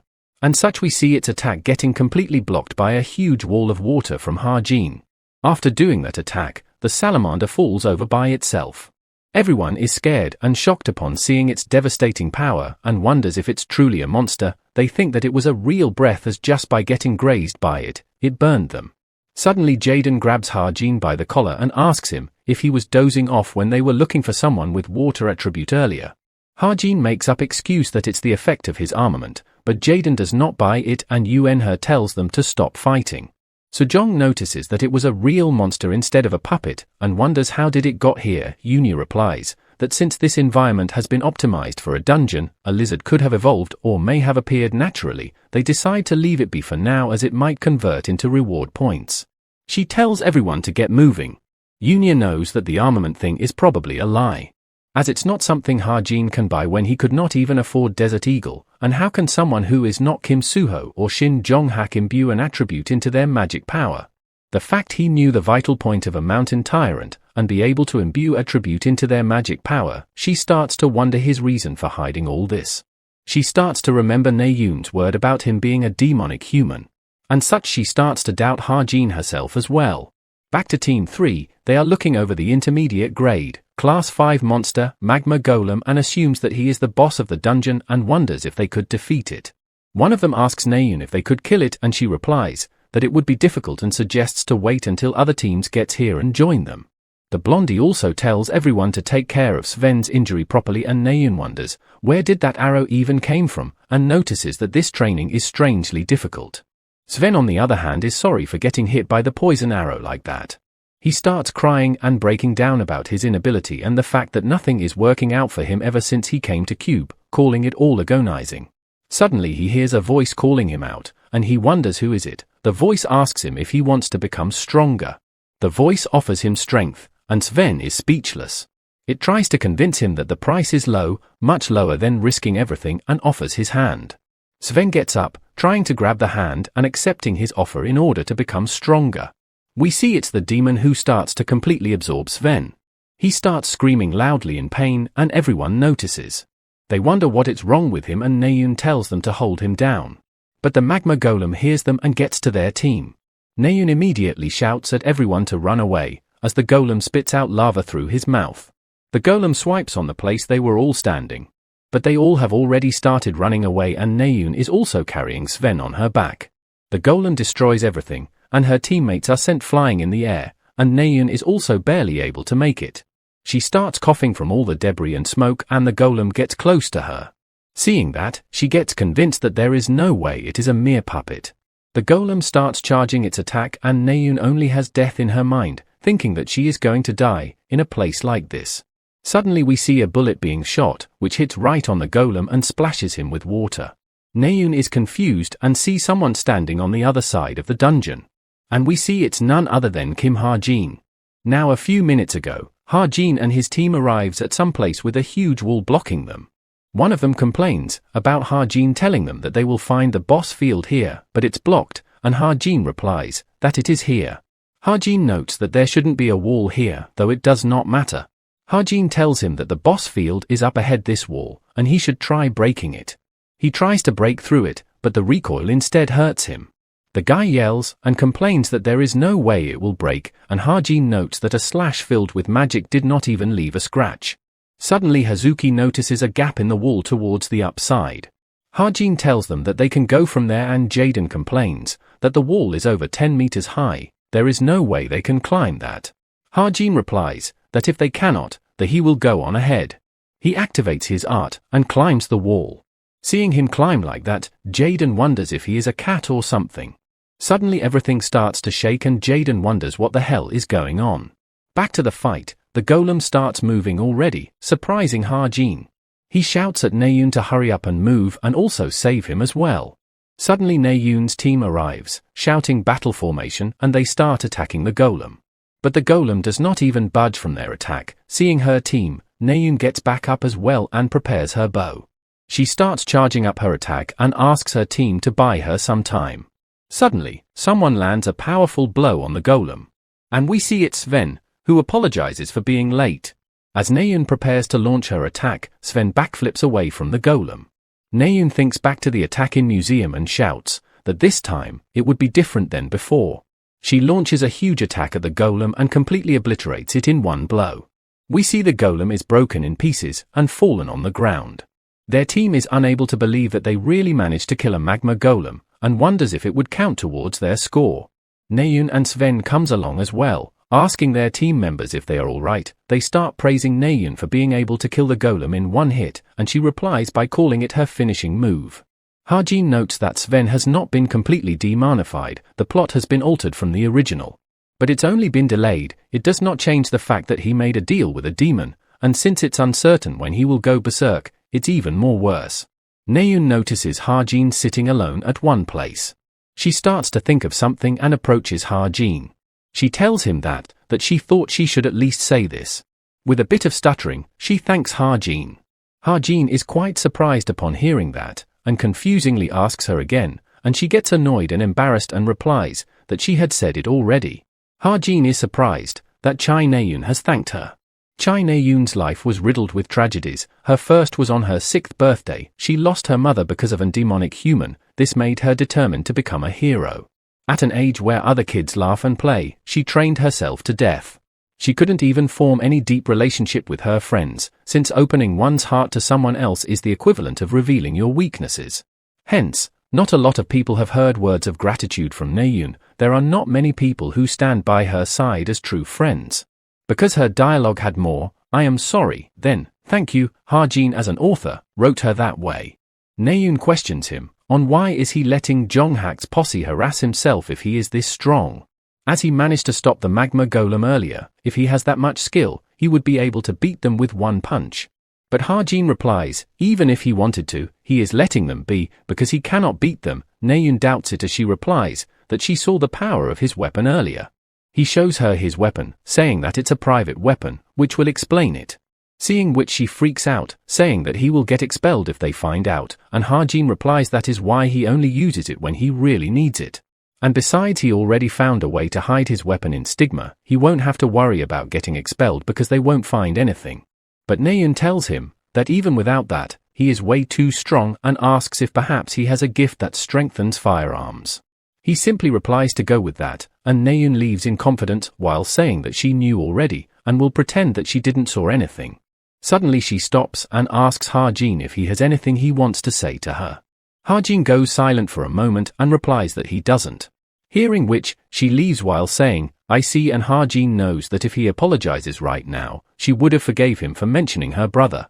But he cannot do that. He has to maintain an awkward bystander relationship with her. Because in the future, he has to kill Chai Jin-yoon. One of the girl from her team asks Naeun if she is close with Ha-jin, and she annoyingly replies, no. Hearing which, Sven is seen with a creepy expression. Suddenly an announcement is made to suspend the raid and exit the dungeon as quickly as possible. Several problems occurred in this dungeon raid experience. A few cameras within the dungeon malfunctioned at the start of the test, real monsters invaded the artificial dungeon, the distribution of examiners got messed up, and they realized this problem too late. A serious incident occurred, but there were no causalities, so instead of dispatching an outside agency, Cube assured the cadets that they would independently investigate this matter. In other words, the demonic humans who've taken up the executive seats at the Cube have successfully covered up this incident. A large-scale investigation of this will occur after the second arc is over, and for that Ha-jin decides to worry later. The side effects of contract with a demon are hypertrophy of emotions and obsession. The worst-case scenario would be if Sven's emotions get out of control and make him go berserk while he is alone with Naeun. And to prevent that, he decides to check Sven's and Naeun's tendencies. He starts to open the messages, but feels guilty for accessing Naeun's messages. We see she has a chat with Sven about a bet. And according to the original story, this is the day when Sven will go berserk. As such, Ha-jin decides to follow them and plans to prepare some things in advance. And since he is also more or less grown, he decides to head to the Mount Gari dungeon. Suddenly his smartwatch lights up and Ha-jin wonders why this person is calling him. As Ha-jin picks it up, we see it's Kim Suho who has contacted him. After greeting Ha-jin, he asks if he has some free time on Friday, as there is something he would like to ask of him. Now at Mount Gari, the location in Gangwon-do which rages with pure and spiritual energy. Because of this, Mount Gari was called the Mecca of training by martial artists nationwide. However, the people who came to Mount Gari are not restricted to martial artists. Instead of fighting monsters, there are people who roam across the country to search for valuable treasures. And we see a weird-looking dude introducing himself as one of them. Ha-jin simply replies, I see. He thinks that Ha-jin is looking for ginseng root and tells him that he won't find any that way, but Ha-jin replies, he is not, and there is a place he is looking for. But the guy ignores his answers by saying that everyone says that and starts a long speech about his business. Ha-jin ignores him and moves on, while the guy thinks that he has a long way to go. Suddenly Ha-jin trips on something. And we see it's a ginseng root. Fast forward and we see him eating that ginseng root, and he used his setting modification on it to increase his variable stats by 2 for 30 minutes. Though he would have earned at least 700 million if he sold it as it is. Suddenly he starts slipping off the mountain and notes this cliff is so high, making the place he is searching for almost impossible to discover. In the middle of Mount Gari, once we get past all of the vines and moss, there lies an undead dungeon.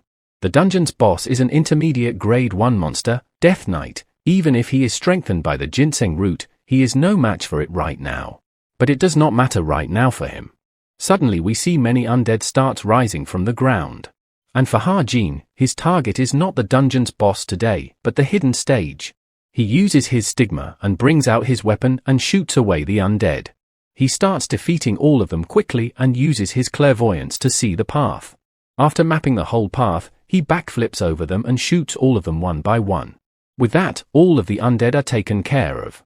He notices the number of undead keeps rising, meaning that he must be approaching Evangel's abode.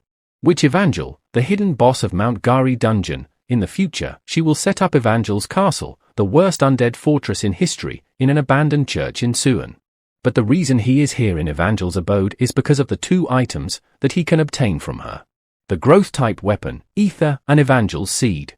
It is a weapon that made the character, demonic human, Toma, an executive of the wicked. There is no better item he can use than Ether in order to grow quickly. We see Harjin arriving at an long pathway and uses his clairvoyance to see the way. We see a huge tree with purple crystals growing on it at the end of pathway and a little child sitting there. Harjin knows that a matured witch will be hard to deal with. They must be killed when their body and intelligence is still incomplete. The little kid notices Harjin coming. Harjin stares at her silently and it gets hard for him to kill her. He tries to snap out of it since it has to be done and Toma did it as well. And besides, he was the one who created her after all, and hence, he pulls out his weapon. A witch in her spiritual form cannot be killed by his normal weapon in one blow. In that case, he unleashes his Stigma, and turns the light attribute magic power into a spear. He notes that the ginseng is working pretty good and throws the spear while thinking that he feels he became Yo-Yunya or something. We see the spear lands a clean shot at her. But he notes that she is still alive, although we see her slowly fading away. Her body starts cracking and she completely disappears. And Harjin notes that perhaps it was just a reflection of her nature. And from her, he gets both the weapon Ether and Evangel's seed. With Ether, all of his variable stats gets increased by 0.6, and Harjin notes that the attachment effect is really nice. And he is sure that it would be even better when it grows. With these stats he is finally on equal grounds as a cube cadet. And since he got 47 SP, and he has put the remaining ginseng on Violet Society, which should be sold pretty soon. But an even more important thing would be Evangel's seed. The Witch of Despair is quite the villainous name, though he is sure it would become an ally if grown well. Growing the seed is quite simple as well. Instead of water, he just has to feed it a small amount of blood. However, since the witch's nature and tendencies change depending on whose blood it is, he needs to be careful whose blood he feeds it with. As such, he puts it aside for now, and plans to go on to sleep early, since he is going to be extremely tired tomorrow. Now at Gangwon-do, Byokpa Mineral Spring. We see the club president asking for attendance, also introducing herself since it's their first time meeting since the OT. She once again starts explaining her club's objective. Their hunting club, Leonidas, has regular hunting gathering like this. They hunt harmful animals to help citizens as a hobby. Harjin thinks for today's episode, he only narrated the general ending, so he is not quite sure. Naeun gets severely injured, and Ven dies from the aftermath of a demonic human's rampage. This incident was nothing more than a plot device to make Suho care more about Naeun. By making them think that the demonic human's target is Naeun, and while everyone's attention in the search team is on her, they will make their move on their real target. The thing that Harjin is bothered by is, Sven's setting is different from the original work. He has not gone berserk, and is even using the power of a demon, although very slight. Harjin wishes that he could take him out right now. Naeun notices Harjin taking glances at her direction, and wonders why does he keep loitering around her when he is acting like he does not care. She starts to misunderstand and questions if he likes her or something. Sven warns her to be careful, and she asks if it's about Harjin, and Sven tells her about the disappearances lately. But Naeun tells Sven that Harjin is not that kind of person, which angers him. Harjin observes them both as the hunt begins. At the hunt, we see weird creepy tendrils attacks a deer and chokes him out. And it's Sven who is using his demonic power, and suddenly he hears someone calling him out and he immediately stops using his power. It's Naeun who is carrying a deer on herself, while claiming to have won their bet. But she is shocked upon seeing Sven score, and asks him on how did he got so many. Sven tells her that he won their bet, and Naeun replies, guess, she would have to fulfill his wish then, and asks him what is it. Sven starts blushing and is about to ask her out. We see Harjin is observing them from the bushes, knowing that Sven has contracted with the demon of lust, Asmodeus. For Sven, whose desires have been amplified from becoming a demonic human, patience is out of the question. Sven asks Naeun to go out with him. And Naeun is taken back from his sudden confession, and Sven asks if she does not want to. She replies, of course not. She would not accept a confession from someone she have not been acquainted with for a week. Harjin is waiting for Sven to quickly reveal his true demonic human's nature. While Naeun also tells Sven that she only likes guys who are stronger than her. Hearing which, Sven gets agitated. Naeun starts to leave and Sven starts showing his demonic power, asking if it's really the case. And if it is, then she would have to come to him if he is stronger. Naeun turns back to tell him to leave it, but is shocked and is suddenly attacked. We see his tendrils have made contact, but Sven feels something is off. We see Ha-jin is here and has protected Naeun with his shield. As he is asking Naeun about her condition, he gets attacked by Sven. Naeun tries to pick her weapon and Ha-jin is getting choked by Sven. Naeun starts to concentrate her magic power in her hand and attacks Sven. But it does not affect him, and we see him going completely berserk while spamming Naeun with his love confessions. Naeun charges a huge amount of magic power in her hand, and Ha-jin is surprised to see it. Occasionally, there are a few characters with great potential in this world, who cannot bring out their full potential because they chose a weapon that does not fit with them. Out of which, Naeun is the greatest of them all. She once again shouts at Sven to let Ha-jin go, and prepares a huge attack. And as she attacks, we see a huge amount of mana is released through the attack. We see Naeun's attack has created a huge and long crater. Seeing that, Ha-jin asks Naeun on what was it. She replies that she does not know herself. Naeun asks if he is okay, and he replies he is, and she asks again if he is really okay. Suddenly she starts falling unconscious while saying it's a relief, and Ha-jin calls out her name in worry. Fast forward, it gets night, and Naeun starts waking up. She is shocked upon finding herself on back of Ha-jin. Ha-jin tells her that she was not getting up, so he was carrying her down. She asks him to let her down, and Ha-jin tells her that he is really going to do it, and Naeun angrily tells him to hurry up. And as soon as he puts her down, she is unable to stand up. She gets scared as she is unable to use her legs, and wonders what happened to her. Ha-jin asks if this is her first time experiencing magic power exhaustion, hearing which leaves her dumbfounded. Seeing her expression, Ha-jin explains that it's the state of decrease in magic power in speed due to it being exhausted within your body, and Naeun shouts that she knows it already. He tells her that she won't be able to walk for a day or two, so get on, which she hesitantly does so. Ha-jin asks if she is keep going to use bow, and she asks, on what the hell is he talking about suddenly? Ha-jin tells her that she must have felt it too. And he knows that today she unconsciously unleashed her gift, a power that can drastically increase her abilities as long as there is a conductor for her magic power, a supreme sword that can massacre hundreds of monsters and humans with a single slash. A woman unmatched in large scale, all-out war, an overlord of the battlefield. And for that future she should let go, but suddenly Naeun gets angry and asks, who the hell is he for saying that? Seeing her reaction, he realizes that it's still a long way to go. Ha-jin drops her at the portal customs and tells her to find her own way from here. Naeun asks him where is he going, and Ha-jin leaves saying that it's time for dorm curfew, while Naeun yells at him to wait and take her with him. Next day, we see many people start commenting about the incident with Sven. And we see Ha-jin entering room 303 for something.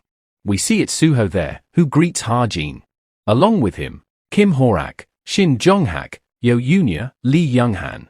He notes that all of the important people have gathered here already. Now we go right before the day of the hunting club. On his call with Suho, Ha-jin asks him what is it, and Suho replies, it's about the incident where several kids have gone missing, and Cube has entrusted them to investigate this incident.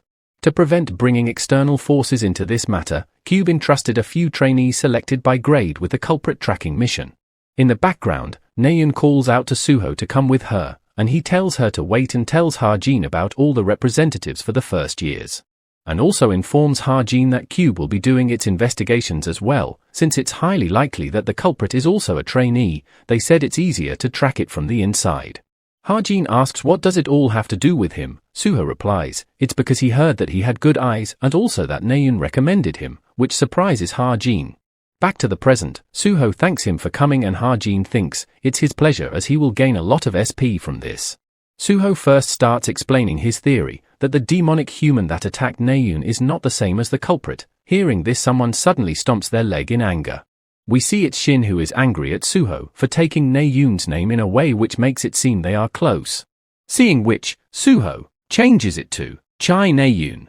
Back to the topic, he thinks that it's likely their next target is Naeun, as they follow orders of the demons they are contracted to, but if Sven failed, then another demonic human contracted to the same demon will target her.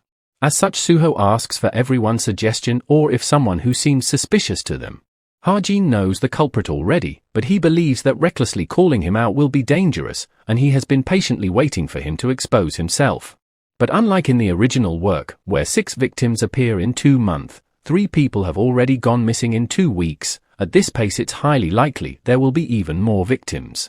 He starts to remember Naeun thanking him, and realizes that he no longer wants to watch as danger looms over them, just for a reason like waiting for the story to develop. As such, he raises his hand, saying that he has someone in mind, and calls out academics club leader Yoon Hyun, calling him suspicious. Suho replies that he has an alibi, as they investigated people who were close to the victim. He questions on what if the victim went to Yoon Hyun on her own accord, and Shin argues that if he is saying that he lured the victim with mere mental magic, there is no way it could happen. Ha-jin replies that it would be true if it was regular mental magic, and as he is speaking, someone interrupts him. It's Yoon Ha, who calls it strange that he has been suspecting someone who has an alibi. And compared to the club leader, the chances of him being a demonic human is higher. Hearing which, completely shocks Ha-jin. We see Ha-jin's memories when he was writing the novel, the time when he decided that the protagonist to have a supporter. A chaebol character who helps Suho, a vicious personality, but not one of hate. As he decides her name, Yo Yoon Ha. Back to the present, we see her accusing Ha-jin of being a demonic human. Suho defends Ha-jin, that he also has an alibi, as he used Portal around the time of the crime. She replies that she is also making a guess like someone. An alibi like Portal records can be easily fabricated and is less reliable than Yoon Hyun's alibi. Ha-jin gets flustered by it, and someone from behind says, to break his back first. It's Kim Horak, who says once Ha-jin gets beat, he would either transform or talk. We see both Shin and class president smiling, and Ha-jin has a blank and betrayed expression to his face. Ha-jin starts to chuckle and Horak asks him what is it that he is finding funny. Ha-jin tells Horak to bring it on, he will pierce a hole through his forehead. Suho steps in to stop them from fighting, and also tells Ha-jin to calm down. Ha-jin tells them to ask Naeun, as that day both her and him, but before he can explain himself, someone attacks him with a basketball. And we see it's Shin, who angrily asks him on why is Naeun's name is coming out of his mouth. Ha-jin replies that they worked together to kill the demonic human when she was attacked, while they were busy playing childish tricks with their posse. Hearing which, Shin gets angry and class president tries to calm him down. Saying all that, Ha-jin begins to leave. Suddenly he slips and we see Horak attacks him from behind. But Ha-jin has ducked down and dodged his attack completely. Horak is surprised that Ha-jin dodged it, and Ha-jin also pulls out his weapon, while saying that Horak needs a beating to understand. As they both are about to fight, Suho steps in and stops them both. He tells Horak that it's enough, and also to Yoon Ha, and she can ask Naeun if she is so suspicious. Yoon Ha immediately contacts Naeun to ask her about this. And Ha-jin storms off from there in anger, as Suho tries to stop him. Naeun defends Ha-jin and tells Yoon Ha that he is not a demonic human, but Yoon Ha does not reply back and is speechless. Now back to Ha-jin, who has stormed outside the building.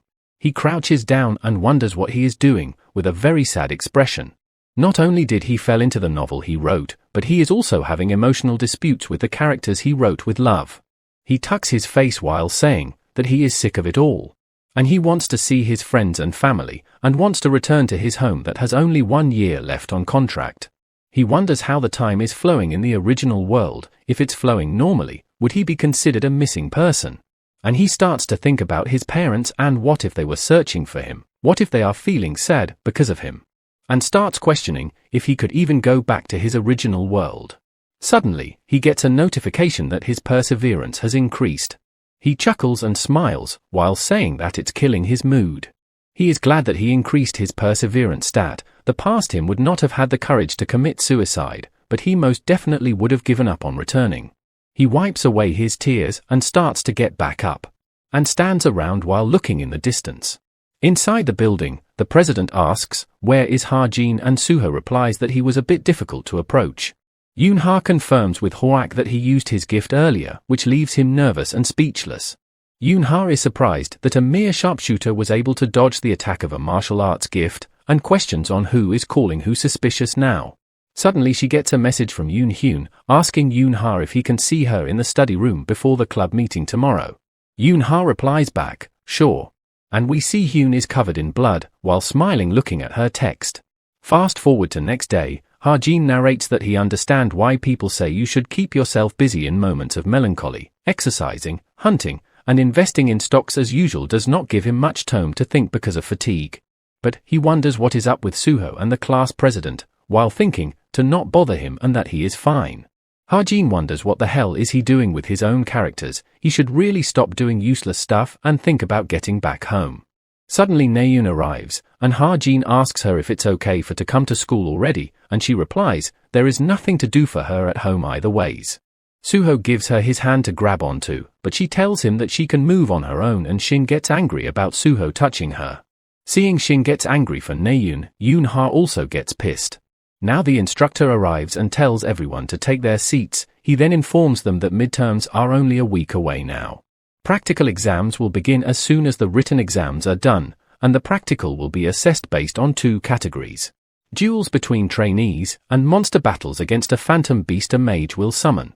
Both categories will be far more difficult than regular lessons, and hence they should devote themselves to it. Ha-jin notes that written exam will be easy, but the problem is duels. Duels involve using one of the 3 nomination tickets a trainee is given, which allows one to nominate a trainee they wish to duel. It may seem like an opportunity for high-ranking trainees to nominate mediocre trainees to obtain tons of points, but a countermeasure is placed by Cube to prevent it, which is compensation point system. For example, even if the rank 1 trainee wins against the lowest rank trainee, the amount of points they earn changes based on the rank difference, and also the rank 1 trainee receives negative points. But, of course, there are some people who completely ignore this system and use their nomination tickets on people they don't like so they can beat the crap out of them. And there is also one more thing which is bothering Ha-jin, which is the fact that Rachel is sitting too close to him. Rachel, she does not even talk to Ha-jin, yet keeps hanging around him. She always used to study alone at the back. He wonders what is she doing and if she is peeking at his notes. We see Ha-jin writing 2 names on his notebook. Rachel gets confused on what is it, and Ha-jin thinks that these are his parents' name. Now Hyun messages Yoon-ha that he is in the study room. And we see Yoon-ha arriving there. As she enters the room, Hyun greets her with a smile on his face.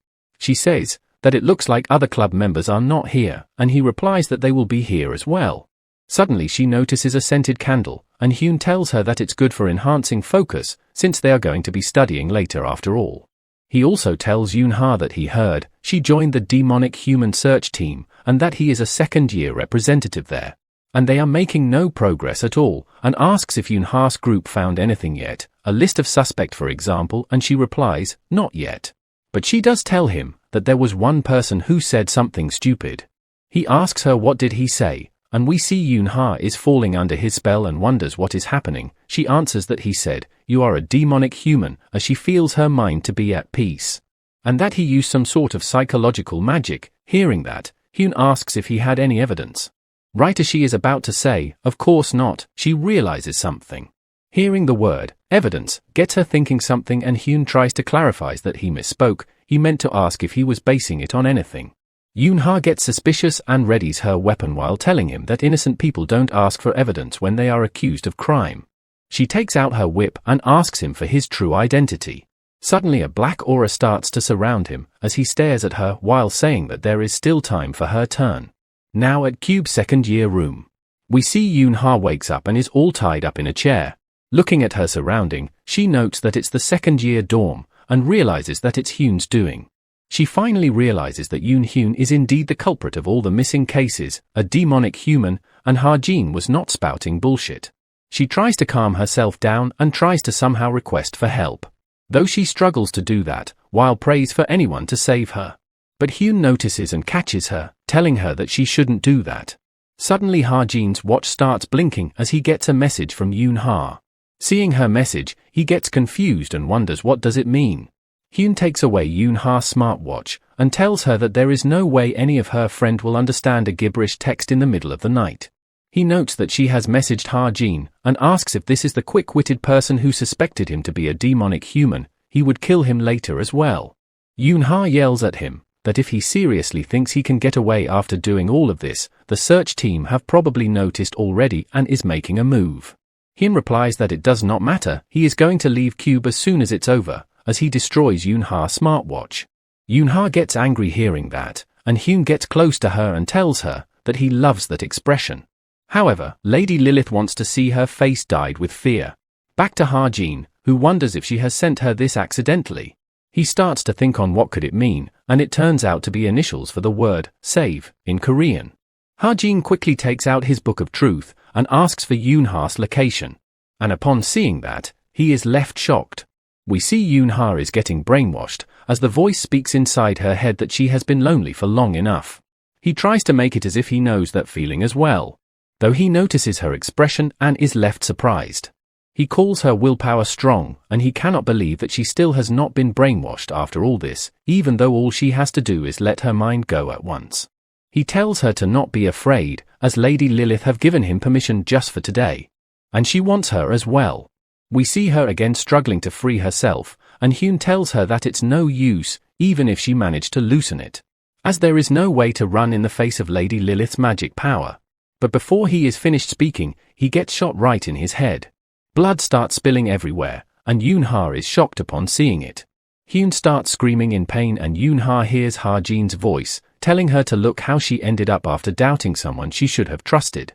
Hyun angrily asks Ha-jin for his identity, and he tells him to forget about recovering, as the bullet was specially made, so unless he gets it surgically removed. Hyun takes out his claws and attacks randomly, asking Ha-jin on where the hell is he. Hyun breaks all the glass windows and almost hits Yoonha, who dodges the attack. Yoonha falls over, and Ha-jin mocks Hyun by telling him to not waste his strength, as Hyun angrily lashes out at him, demanding to know where the hell is he. Ha-jin again takes a shot at him, while telling him that he is extremely far away right now. Hyun starts coughing blood and falls down. And we see Ha-jin is shooting from a tree from extremely far away with his Desert Eagle sniper rifle form. Ha-jin has Hyun on his aim, as he notes that long-range sniping is the best. Ha-jin tells Yoonha that he would be using all the bullets that she gave him by today, and he is sure that she will give him something even better, if she have a conscience. Hyun tries to get away, but Ha-jin shoots him in the back. And he starts to tremble, as Ha-jin has his aim on him. Ha-jin puts his weapon down for a moment and tells Yoonha that he saw something that he should not have, and asks if she is alright, to which she replies, she is. Ha-jin tells her to take a nap, as the search team will be there soon, to which she complies with by saying, okay. And she falls asleep, while giving Ha-jin a heartfelt thank you. Fast forward, Yoonha is waking up in the hospital. We see Suho is sitting beside her, and she asks him on what is he doing here. He asks her if she is hurting anywhere. The doctor told them that there is nothing wrong with her body. She freaks out and gets up, and asks Suho again on what is he doing here. He replies that they were taking turns nursing her, Naeun, Jonghak, Horak, and she asks, why? Suho replies that it's because they are partially responsible for this situation. They should have taken more care as members of the same search team, but they were too focused on something else. And Suho apologizes to her for that. She tells Suho that he probably gets told a lot by others that he is stubborn, hearing which confuses him. Seeing him, Yoonha thinks that at first she thought Suho was only a talented guy in the first place, but perhaps she misunderstood. And from misunderstanding, she remembers about her argument with Ha-jin. She asks Suho if that person came. Suho asks, who? She suddenly turns away from the question and says, never mind. Yoonha then starts to simply stare at the blue sky. We see Yoonha messaging Ha-jin with a thanks and that she will repay him. And with this all, Ha-jin gains a tons of SP, along with a mastery increase of his Deadeye skill. Ha-jin notes that this is the most SP he has gained from a single action, but the reward of taking care of one of the main arc is bound to be amazing. It's not much of a bonus, since he had to make few investments in a few things to snipe, but this much is good enough since he managed to save Yoonha. Suddenly Park Soo-hyo comes and calls out to Ha-jin, and tells him that he was surprised when he got a sudden call from him and asks if something is wrong. Soo-hyo quickly kneels in front of Ha-jin, thinking that he called him to cancel the contract and begs him reconsider, and Ha-jin tells him that it's nothing like that. He shows him a briefcase and tells him that he wants to invest in SH Entertainment. Hearing which, Soo-hyo is left confused and too shocked to think anything. The ginseng root that he had put up on Violet Banquet came back as a whopping 400 million won return. He used 250 million from that to invest in Pack Horse Masters, and invested the remaining 150 million in SH Entertainment. as the growth potential of SH Entertainment is just as certain as Pack Horse Masters. Seeing Ha-jin's investment, he is bricked up and says that he cannot take such a large sum. But Ha-jin tells him to take it, and to buy him an magic pouch and HUV with it as well. He asks Soo-hyuk for his age and he replies that he is 29, hence Ha-jin tells him to speak causally with him, since he is older, but Soo-hyuk freaks out, as he cannot talk like that to an investor, but Ha-jin tells him he will cancel it if he acts like that. Hearing which, he changes instantly to a more casual tone. While walking out, Ha-jin asks him to stop by a convenience store first. Ha-jin starts scratching a lottery ticket and Soo-hyuk asks him, why is he doing it all of a sudden? He replies, he cannot do so without a guardian. As the ticket is scratched, Soo-hyuk asks how much is it, and Ha-jin casually replies that it's 20 million won. Hearing which, Soo-hyuk completely freaks out. He gives that to Soo-hyuk as well, telling him to invest it and send him an edited copy of the contract. He tightly tucks the ticket with himself, and Ha-jin asks him on what is he doing, and he replies that someone might steal it. Now at evening, in some abandoned warehouse, we see a little kid is rising from what seems like shadow. He tells his boss that they have started to make their move. Pack Horse Masters has been listed, and asks on what should they do next. She tells him that they will just take the item and leave the rest. But the kid replies that there is also a weird thing happening. Someone has been buying Pack Horse Masters stocks intensively. At first he invested 3 million, 10 million, and then he suddenly invested 250 million, and doubts that it's too much money for someone to invest in a guild without even a guild page for good fortune. The boss tells him to forget about it and just focus on what they need to do. She asks if there is anything else to report, and he replies that a few interesting pages have opened on Violet Banquet, and asks if she wants to take a look. Relic Search Party, Jonggak Bozintang, Truth Agency, and his senses says that Truth Agency smells fishy. He asks if he should put a request there, maybe they would find that person for them. Hearing that, she gets angry and calls out his name, Droon. He gets scared and replies that he was simply joking, and also tells her that the Cube's midterms are also starting from tomorrow. The hot topics there are Rank 1 and 2, Kim Soo-ho and Shin Jong-hak. A few members are planning on infiltrating, and asks his boss if she is going to participate as well. To which she replies that she will. And we finally get a full look at our new mommy waifu. She hopes that there she would find someone interesting and useful.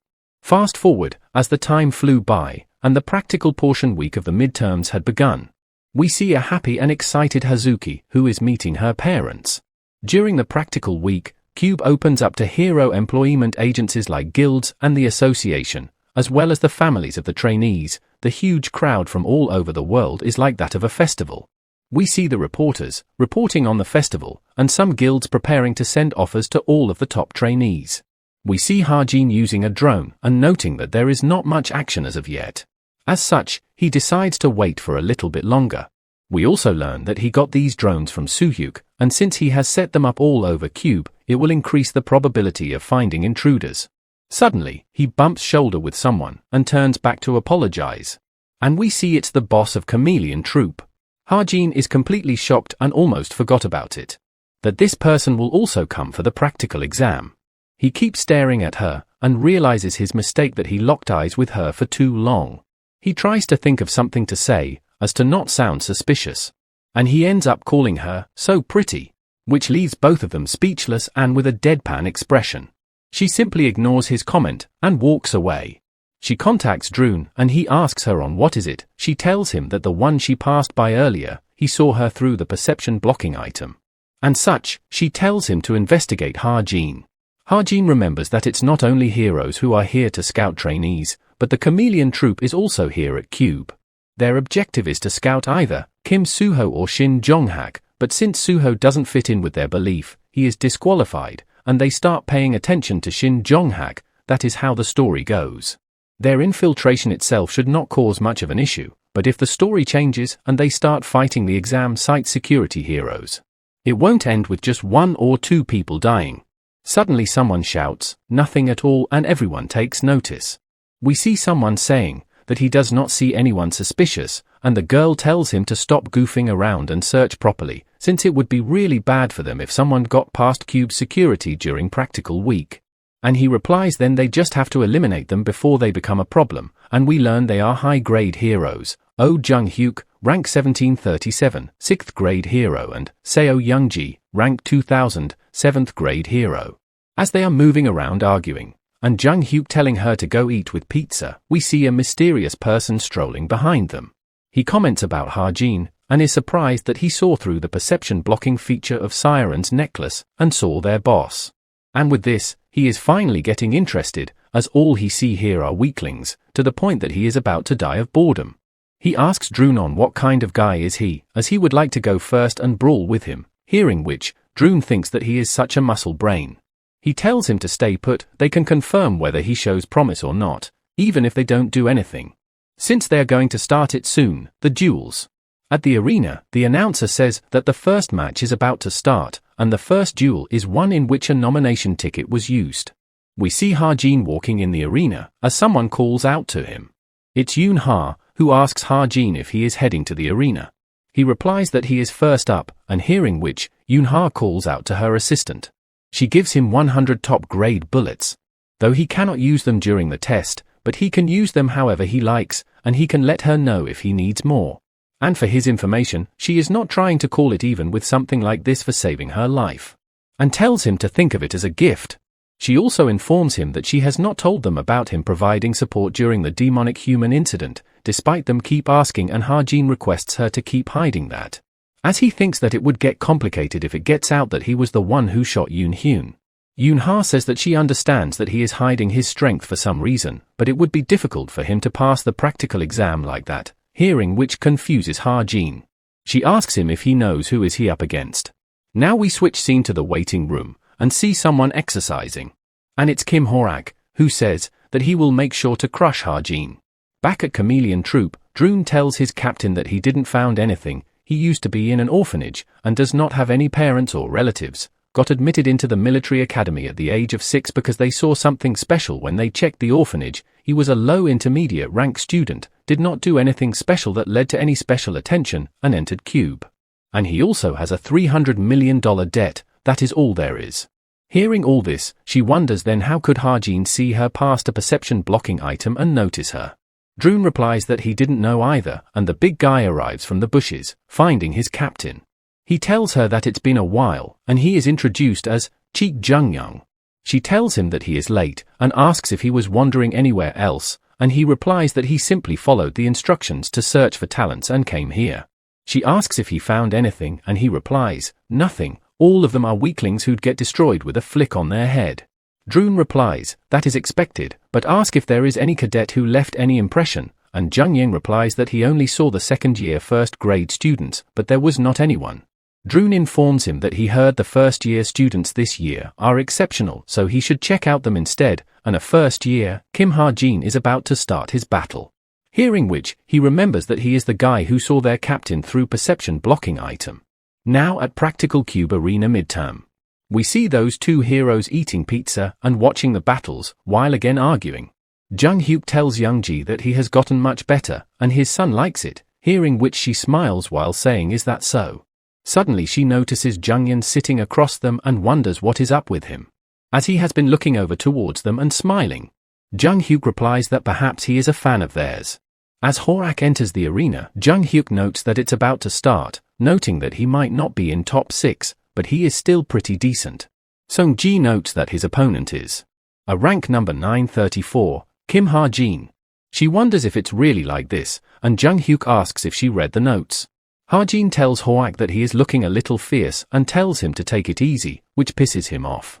He notes that his specialty is using the mana within his body to manifest an invisible layer of enhanced protection energy. Not only does training ammo do nothing to him, they should be glad if his opponent isn't broken into 2 pieces, and his opponent must not allow him to get near.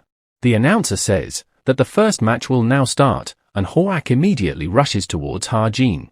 And as he is rushing towards him, Ha-jin activates his bullet time. He moves away in bullet time to dodge, and has also increased the amount of time he can stay in it, up to a minute. And notes he can catch up to his movements, but Horak punches the ground and we see Ha-jin gets up in the air, while wondering if he is a tank or something. Horak chases Ha-jin through the arena, and while running, Ha-jin points his weapon towards him. Ha-jin shoots at him, and Horak smirks, while thinking that if Ha-jin really thought his enhanced protection energy was that weak, saying that he can easily deflect bullet like this, and right as he is punching it, he gets a heavy hit right on his shoulder due to it. We see him get nervous and everyone else is shocked as well about the fact that the bullet pierced through the enhanced protection energy. Everyone in the stand starts commenting and wondering who is Ha-jin to be able to pierce through enhanced protection energy like that, as it should not be possible with a mere bullet. Hearing this all, Horak gets agitated, but Ha-jin shoots at him again and he tries to defend against it. Ha-jin thinks that if Horak thought he could deflect these bullets, it's unfortunate for him, because these bullets have been infused with the mana of Stigma, and also have anti-demon powers. Seeing this, everyone starts to cheer for Ha-jin. Horak gets angry and slams on the ground, lifting up the whole arena. But Ha-jin is able to dodge and jumps backwards. Ha-jin suddenly throws a knife towards him while telling him to be careful. Horak dodges and wonders if there is some kind of device on the knife. But Ha-jin points the weapon towards him and shoots at him, calling the knife just a fake. Horak lies on the ground, and Ha-jin moves towards him with his weapon pointed at him. Everyone is shocked, and we see Ha-jin is about to pull the trigger. Horak is nervous about being defeated, and everyone is looking in anticipation and shock as well. Jung-hyuk wonders if he ran out of bullets, and Song-ji comments that Horak looks exhausted as well. We see Horak trying to stand up, and Ha-jin stares at him with a blank face. Suddenly he smiles and drops his weapon, while surrendering. Everyone is left shocked and speechless upon seeing that. The announcer announces the end of duel and the winner, Kim Horak, who is incredibly pissed at Ha-jin for surrendering like that. Everyone comments about Horak being fine after getting hit by perhaps a real bullet, and wonders if it's due to him being a fighter. Jung-hyuk asks for Song-ji's impression, and she replies, Kim Ha-jin did well and Kim Horak was premature. He should have dominated Ha-jin slowly in combat, rather than rushing in with enhanced protection energy, since it has a heavy cost, but he tried to do too much too quickly and was shamed for no reason. But either ways, she found Ha-jin to be more interesting. His unimaginable firing speed and dynamic visual acuity that can keep track of a martial artist's gift, but at a certain point, when Horak began to slow down, Kim Ha-jin also slowed down, which makes her wonder if he has a special gift that increases his physical ability. And the fact he was also using bullets infused with mana. Jung-hyuk asks that if she is saying that the density of his compressed magic bullets was so strong that it broke enhanced protection energy, that too as a cadet. She replies that they don't know what kind of gift Cadet Kim Ha-jin has. His potential has a high chance of being the greatest of all time, as we see everyone around is shocked from this battle and many guilds and association are contacting their president about it. And such, Song-ji decides to remember his name, and Jung-hyuk comments that the next duel is about to start as well. Switching to Jung-yeon, he says that he didn't like Kim Ha-jin, as he is a small guy who just shoots from far away, and wonders why did their captain told him to check him out. Droon asks if he didn't see it himself. He has the power of demon slaying.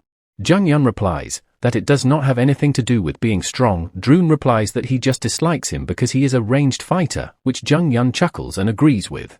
Fatal effort, fatal murderous intent to pierce death into others' heart. You need these to have a duel. Droon tells him to go look for his cadets with fatal whatever, and asks if he saw Suho or Jong-hak, to which he replies that they both look pretty good.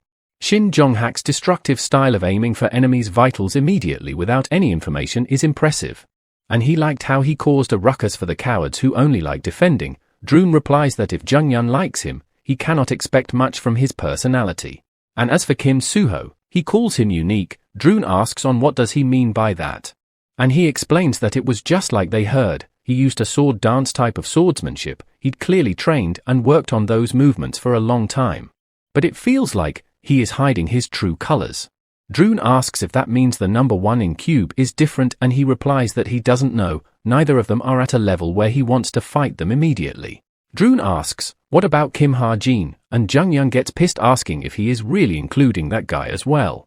He replies, of course, since the power of demon slaying is what their captain is looking for. But once again Jung-yeon tells him that he doesn't like him. Suddenly from behind the bushes, we see a security guard comes asking if anyone is there. He tells Jung-yeon to go away immediately as the forest is off limits, which pisses him off. He again tells him to leave, and Jung-yeon calls it annoying. As the guard gets close, Jung-yeon flicks him on his forehead, causing a sound and killing him. Droon asks if he broke him, and he replies, he did. Droon then tells him that he is dead to the captain now, though Jung-yun tells him to keep this a secret. Now at evening, we see their captain standing on top of a building, looking over the city. We get a flashback, on a heavy rainy day, at someone's grave, we hear someone say, they will find the traitor no matter what. And it's the captain, who says, that she will find them, and get their revenge, while crying. Back to the present, she grips the railing and contacts Droon, and orders him to check Kim Soo-ho, Shin Jong-hak and Kim Ha-jin, and he asks on what is the order. She replies that the power of demon slaying can break demonic bodies, hence, make Kim Ha-jin the highest priority. Droon asks if it's really okay, since he does not have much information about him, and she replies that it does not matter, as she will be meeting him personally tomorrow. Now fast forward to the second day of midterms, at the first arena. People in the stands notice the scouter for the Blade Guild, and the Holy Grace of God Guild as well as the audience level, which is completely different from the first day, because today's duels are Rank 1, Kim Soo-ho vs Rank 8, Yo-hae, and Rank 3, Rachel vs Rank 4, Chai Na-yoon. People are excited since it's duel between cube rankers, and the first match between Na-yoon and Rachel. Ha-jin thanks the extras for the explanation. And in today's match, Na-yoon gets defeated by Rachel, because it's impossible to beat Rachel with a bow that isn't even a vocational gift. Finally, the announcer announces the commencement of the battle of the first year's 8th match. Na-yoon confidently tells Rachel that they will be exchanging their ranks today and points her bow towards the sky. She shoots her arrow up in the sky and it creates a volley of arrows that comes raining down on Rachel. But Rachel dodges most of them and deflects one of them which was coming straight towards her. Na-yoon is surprised seeing her attack completely shut down like that, and Rachel rushes towards her. Meanwhile in the stands, we see the boss approaching Ha-jin. She comes and sits beside him, and they both stare at each other for a moment. A black-level criminal wanted by the Hero Association, the captain of the infamous Chameleon Troupe, a strong individual who hid herself with countless names and identities. And in this world, only Ha-jin knows her real name. But suddenly she gets splashed on by a soda can from someone who accidentally spilled it on her. Ha-jin gets scared and starts sweating. We see the result of Rachel and Na-yoon's match. And the boss cleans herself with a handkerchief given by Ha-jin, for which she thanks him. She tells Ha-jin that she saw his duel with Kim Horak, and shows him her card while saying that she is this type of person, and asks if the talent he showed in the duel was that his gift. Ha-jin is surprised seeing her contact information. He notices that it's not her real name, and perhaps one of her countless identities. He asks her if she came from the guild and that early contact with cadets are illegal. She tries to take it back, but Ha-jin holds it tight while saying that he is not saying that he won't take it. She tells Ha-jin that while she cannot give him any details yet, it won't be anything bad for him, and leaves while telling him to contact her sometime. Ha-jin thinks that there should not be any reason for the captain to be looking for him right now, and wonders why did she came to him. Meanwhile, Kim Soo-ho's match also concludes with him being the winner. At the end of the day, everyone starts commenting about the duels, and how it's the first time a Korean prospect lost to a foreigner in Na-yoon vs Rachel. Ha-jin calls back his drone, and wonders if he got something on his surveillance drone, and decides to check it once he is back at the dorms. Suddenly he hears noises of someone sobbing. And it's Na-yoon who is crying while hiding in a bush. Ha-jin remembers this event, the story in which Soo-ho comforts Na-yoon because she is crying tears of defeat. From this event, Na-yoon starts to feel attracted to Kim Soo-ho. You can work harder, let's work hard together. Meaningless words like this won't be helpful to Na-yoon at all right now. Sometimes, you need to give up instead of working harder, but there is no give up to Kim Soo-ho. He does not ask anyone to give up, and neither does he. Na-yoon probably won't give up on her bow because of Kim Soo-ho. And suddenly Ha-jin gets an idea, and we see Na-yoon receives a message on her smartwatch. It's from Ha-jin, who tells her that he has watched her duel, and Na-yoon wonders on what is up with this bitch. She gets surprised upon seeing more of his messages, telling her that a sword fits her better than a bow, like as he said before, and that he recommends her to change courses. Seeing which, she gets a deadpan expression to her face. We see Soo-ho coming out of the arena and finding Na-yoon, asking on where did she went, and looks inside the bushes telling her that he has been looking for her for a while. But Na-yoon is super pissed off, as she screams that she will kill Ha-jin, and like that, the first semester midterms practical subject, duel completes. Back in the dorms, we see Ha-jin watching the footage when Jung-yun attacked the guard, calling it brutal. He wonders if he is from the Chameleon Troupe as well. Killing people without any hesitation, killing just because he feels like it, for his own pleasure. There are people who are capable of doing such things in this world. Something that's made way easier to achieve with science and magic. There are also demi-humans behind the scenes, who are not involved with laws and rules. They are humans but yet deny heroes. They cannot be called mere lawbreakers because they possess transcendental strength. Just like the heroes, they are villains. Ha-jin cannot simply focus on the villains that appear in the existing novel story, based on the co-author. In the novel that's been changed, they don't know when or what kind of villain will appear. Now at Midterm's Practical Monster Battle Examination Center, one of the instructor introduces herself as Jin Juwo, the mage in charge of supervising their exams. Before they start, she will explain what the exam will be like. The place we see is the place where cadets will be participating in the monster battle. They will be fighting monsters summoned by a mage. The test will be way more dangerous than any training they have gone so far, since the summoned monsters will have the same attack tendencies as actual monsters, but will not disappear immediately, even if the mage cancels the summon. And their life might be in danger if they refuse to yield out of pride. Hence she advises them to surrender quickly if they feel the test is too hard for them. The evaluation will be done based on how long they can last and how calmly they react, and with all that, she wishes them luck in the exam. She first off calls for people from Team 1 to step into the exam hall. As the Team 1 gets into it, the instructor tells everyone to observe them quietly. If it is not their turn, they are to analyze other cadets' battle, and think about how they fought the monster and whether they could have done better, analyze them, and if there is a better way, they can express their views. Right as she is about to start the battle, she hears some sounds. Hearing which, she tells everyone to turn off their smartwatch, and she also informs them that this report will also affect their writing test, so they have to be mindful about writing the report. With that all, she finally commences the exam. The mage summons the first monster, for Team 1, Cadet Hazuki, and it's her advanced ghoul. The ghoul attacks Hazuki and she is barely able to defend against it. And other students who are observing, start taking notes. Now Team 2, Cadet Lee Younghan, and he is up against a big serpent, on which he uses magic liberation and lands a clean strike. After that a rain of arrows, belonging to Naeun, who also finishes her exam pretty easily. And like that other cadets, like Yo Yoon Ha also finishes up their exam quickly. Finally it's time for Team 10, Cadet Kim Ha-jin, and the summoned monster is Crom Wolf. Ha-jin quickly shoots the monster and hides behind a rock for cover, and thinks that if it goes in like this, it should end without an issue. But suddenly everyone hears a loud sound and wonders what is it. Ha-jin also wonders what is happening this time. We see Jung Hyuk, who is patrolling, asks if something happened in the exam hall upon listening to some noises. Song-ji gets angry and tells him to focus on standing guard, as one of the security trooper that was patrolling the cube got killed yesterday. Hence they are in the state of extreme emergency right now, so he should stay focused. Jung Hyuk replies he will and asks if they located the epicenter of the tremor just now, and she replies that they are guessing it's the ocean floor in his direction, but they don't know the exact location yet, and Jung Hyuk hopes that it's nothing serious. Suddenly he hears some footsteps in the bushes and quickly turns around. And we see it's Jung Yun, who says, "There is someone here." Upon noticing Jung Hyuk, Jung Hyuk tells him that this area is off limits and asks if he lost his way, but Jung Yun asks him on why is here then, and Jung Hyuk replies that he is not an outsider. Jung Hyun starts preparing for battle, telling him that it's enough talking, and that he should stop getting in his way and get lost, if he doesn't want to get beaten up.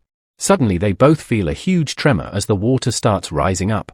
We see a huge monster rising up from a water tornado as they wonder what is it. Back in the exam center, an announcement is made for every cadet to evacuate the building as the exam has stopped due to something happening outside the building. The instructor tells Ha-jin to stop the test and evacuate as well, while Ha-jin wonders on what the hell is going on. And outside the building, we see a mysterious figure looking towards it. Back at the training center, Ha-jin notes that the summons are not getting cancelled. He tries to call out to someone up, but no one answers, and Ha-jin realizes that something is wrong, and wonders if there were demonic humans within the dispatched mages. It's not just Juwo, since the story change alert didn't appear, and there weren't any changes detected in the people within this exam building. Which can mean only one thing, as Ha-jin realized that.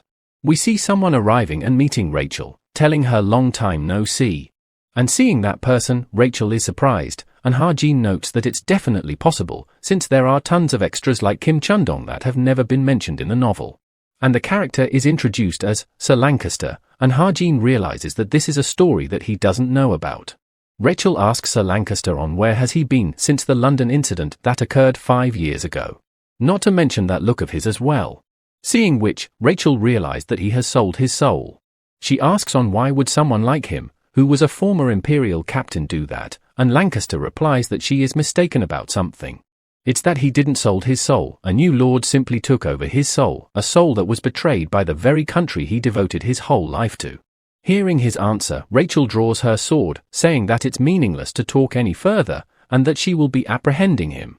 Rachel jumps towards him to attack. But her sword goes through his body, which surprises her. Lancaster tells Rachel that it's unfortunate, but his real body is not here, appearing in front of her is just him having some fun. It's so chaotic right now outside, that they won't care about this place, because of the invasion of monsters including the Imugi. The exam building is in a pandemonium right now, no one will be able to come to her help. He asks if isn't this situation quite different from the usual United Kingdom that only treats the imperial family as the top protection priorities, while tens of hundreds of others die without anyone paying attention to them.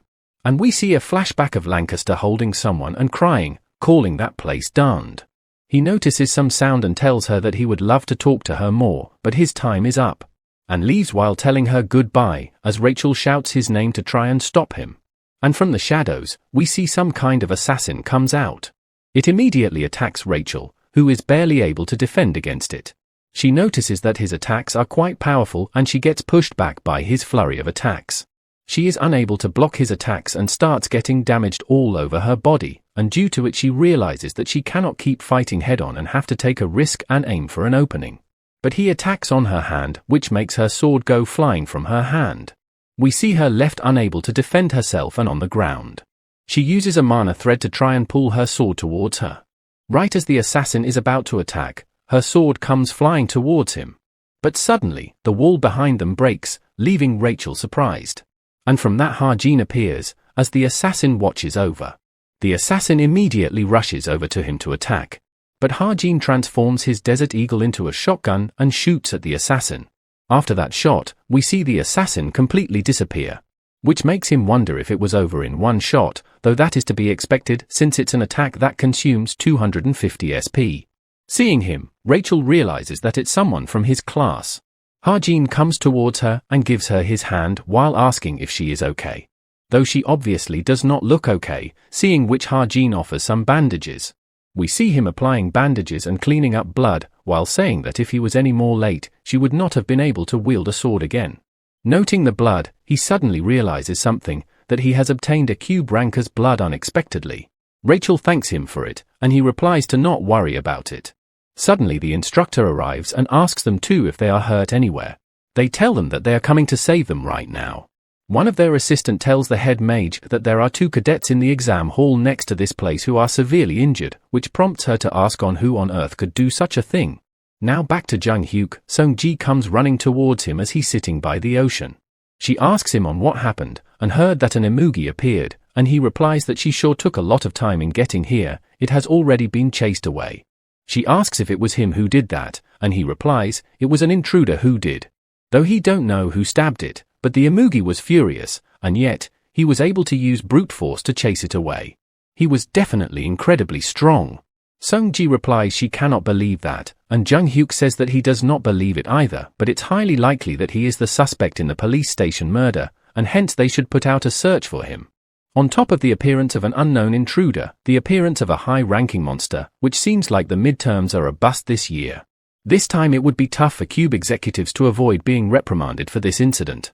To sum things up, the Cube monster incident that took place yesterday became a well-known issue all over the world, and the midterms were postponed.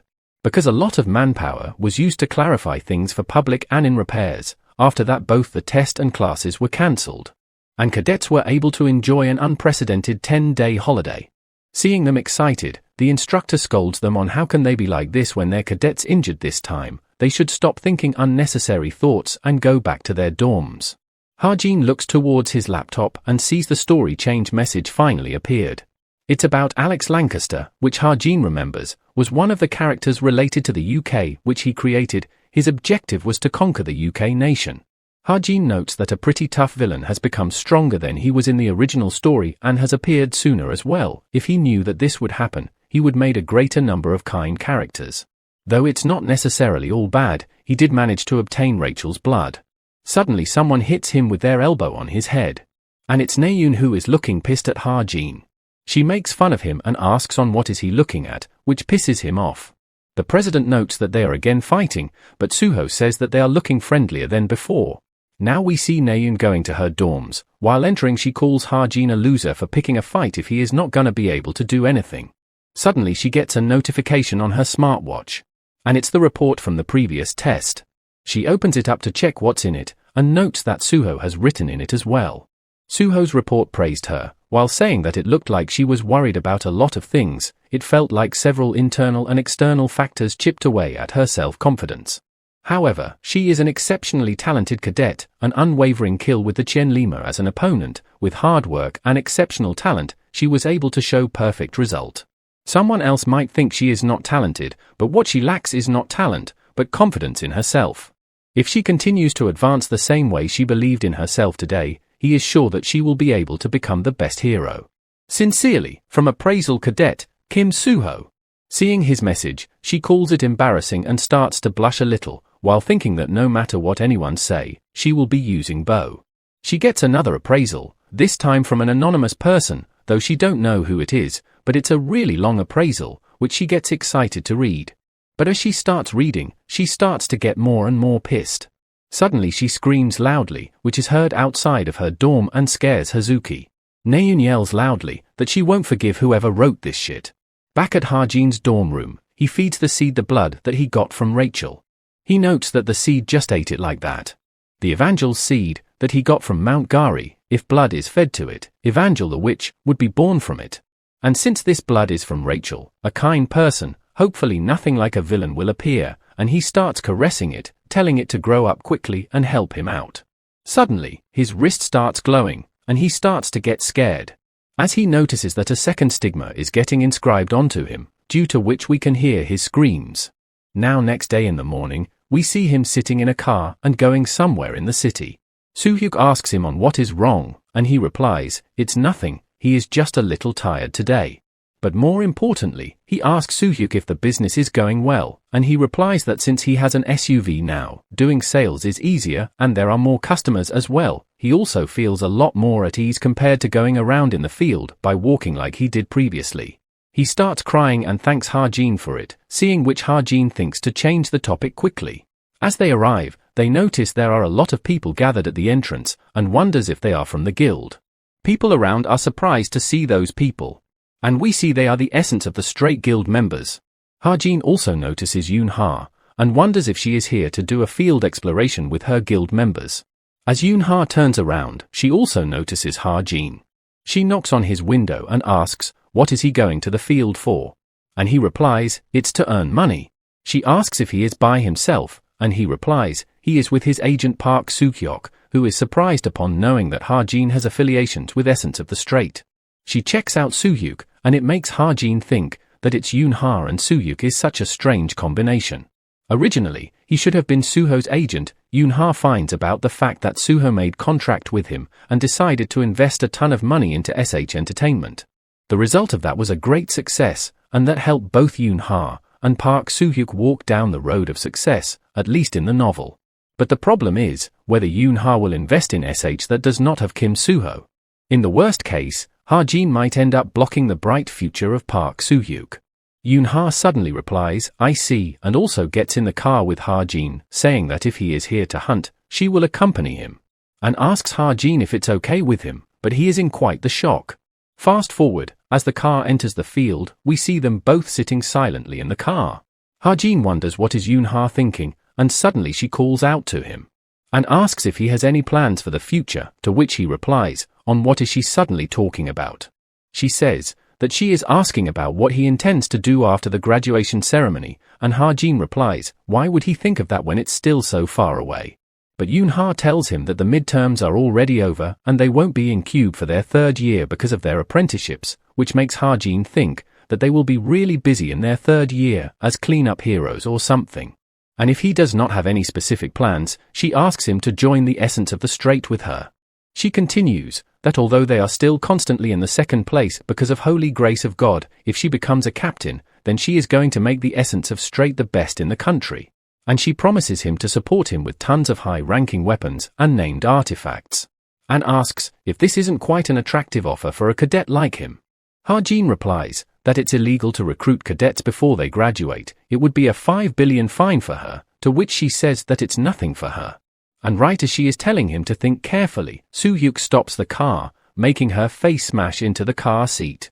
She angrily asks him on what was that for. And he replies that they have arrived at the monster point. Yoon-ha asks him on how can a normal agent know about a monster point, and he replies that April is when the monsters inside the field start to get pretty rough. There are many smaller monsters that get driven to this vicinity. There is a few more locations like this, but the other areas have too many people because they are too famous. This is also a hunting spot that he took Ha-jin sniping into consideration for. And he has already explored this area personally and got the information himself, so it can be trusted. Hearing it all surprises Yoon-ha, and Ha-jin comments on how capable his agent is. Ha-jin leaves while telling Soo-hyuk that he will be back after some hunting, and Soo-hyuk asks Yoon-ha on what is she going to do, to which she replies that her guild members will be here soon. He gets scared by her, and suddenly she taps on his window and asks Soo-hyuk to give her his name card. Fast forward to 10 days after the midterms incident. The classes that were suspended resumed, and the cadets return to Cube, and we see the students are checking their ranks.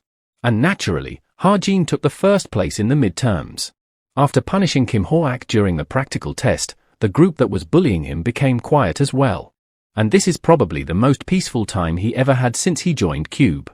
Suddenly, someone punches the wall right beside him. And it's Naeun, who is super pissed and asks Ha-jin if wasn't he the one who wrote this report. Students around wonders what is happening, and upon seeing them both, assumes that they are fighting again. Naeun tells him to not think that he will be weaseling out of this. The annoying tone in this report obviously belongs to him. Ha-jin asks on what's wrong with it. He wrote it so he could help her, but she nags at him that she wasn't asking for his help, and he said that she did not have any talent as an archer. Who the hell gave him the right to teach her anything at all? And so what if you're a little good at studies? And she proposes a bet and tells him to experience on how hard it is using a bow with your whole body. Ha-jin immediately agrees with the bet, which surprises her. But if she loses, she would have to quit using a bow. She gets fired up and obviously very angry. Ha-jin tells her that he will also use a bow instead of a well, in return, she has to give him some special training time, to which she replies, does he really think it will help him? He can do as he pleases. Ha-jin thinks that his current master sharpshooter is at grade 7, if he get it to grade 6 with the remaining time, then he should be able to win the bet easily.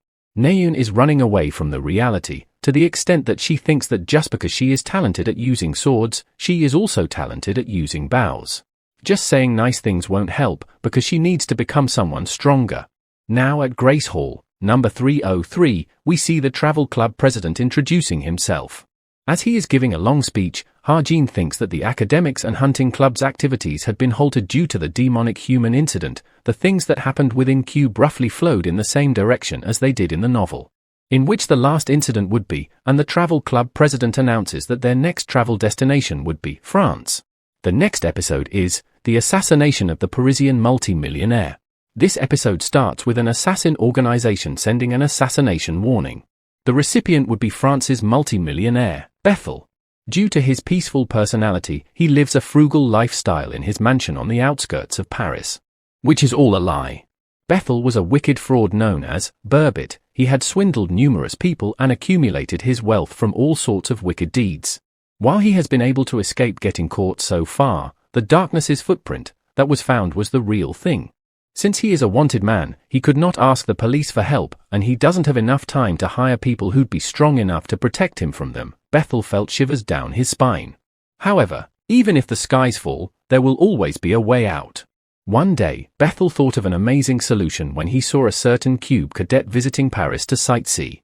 We see it's the travel club president, who is talking with someone, and saying that he was thinking to choose their club's next travel destination as Paris, but it's hard to find accommodation for all the cadets to stay together.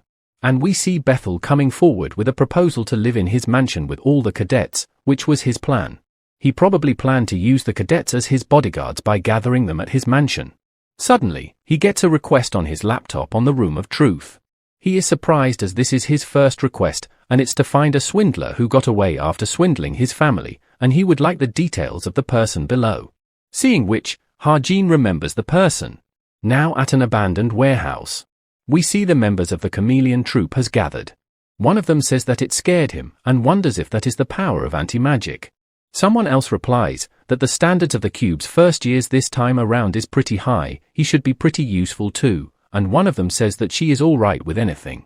One of the girls raises her hand, asking the captain that since when did their group started doing analyses just to bring in a newbie.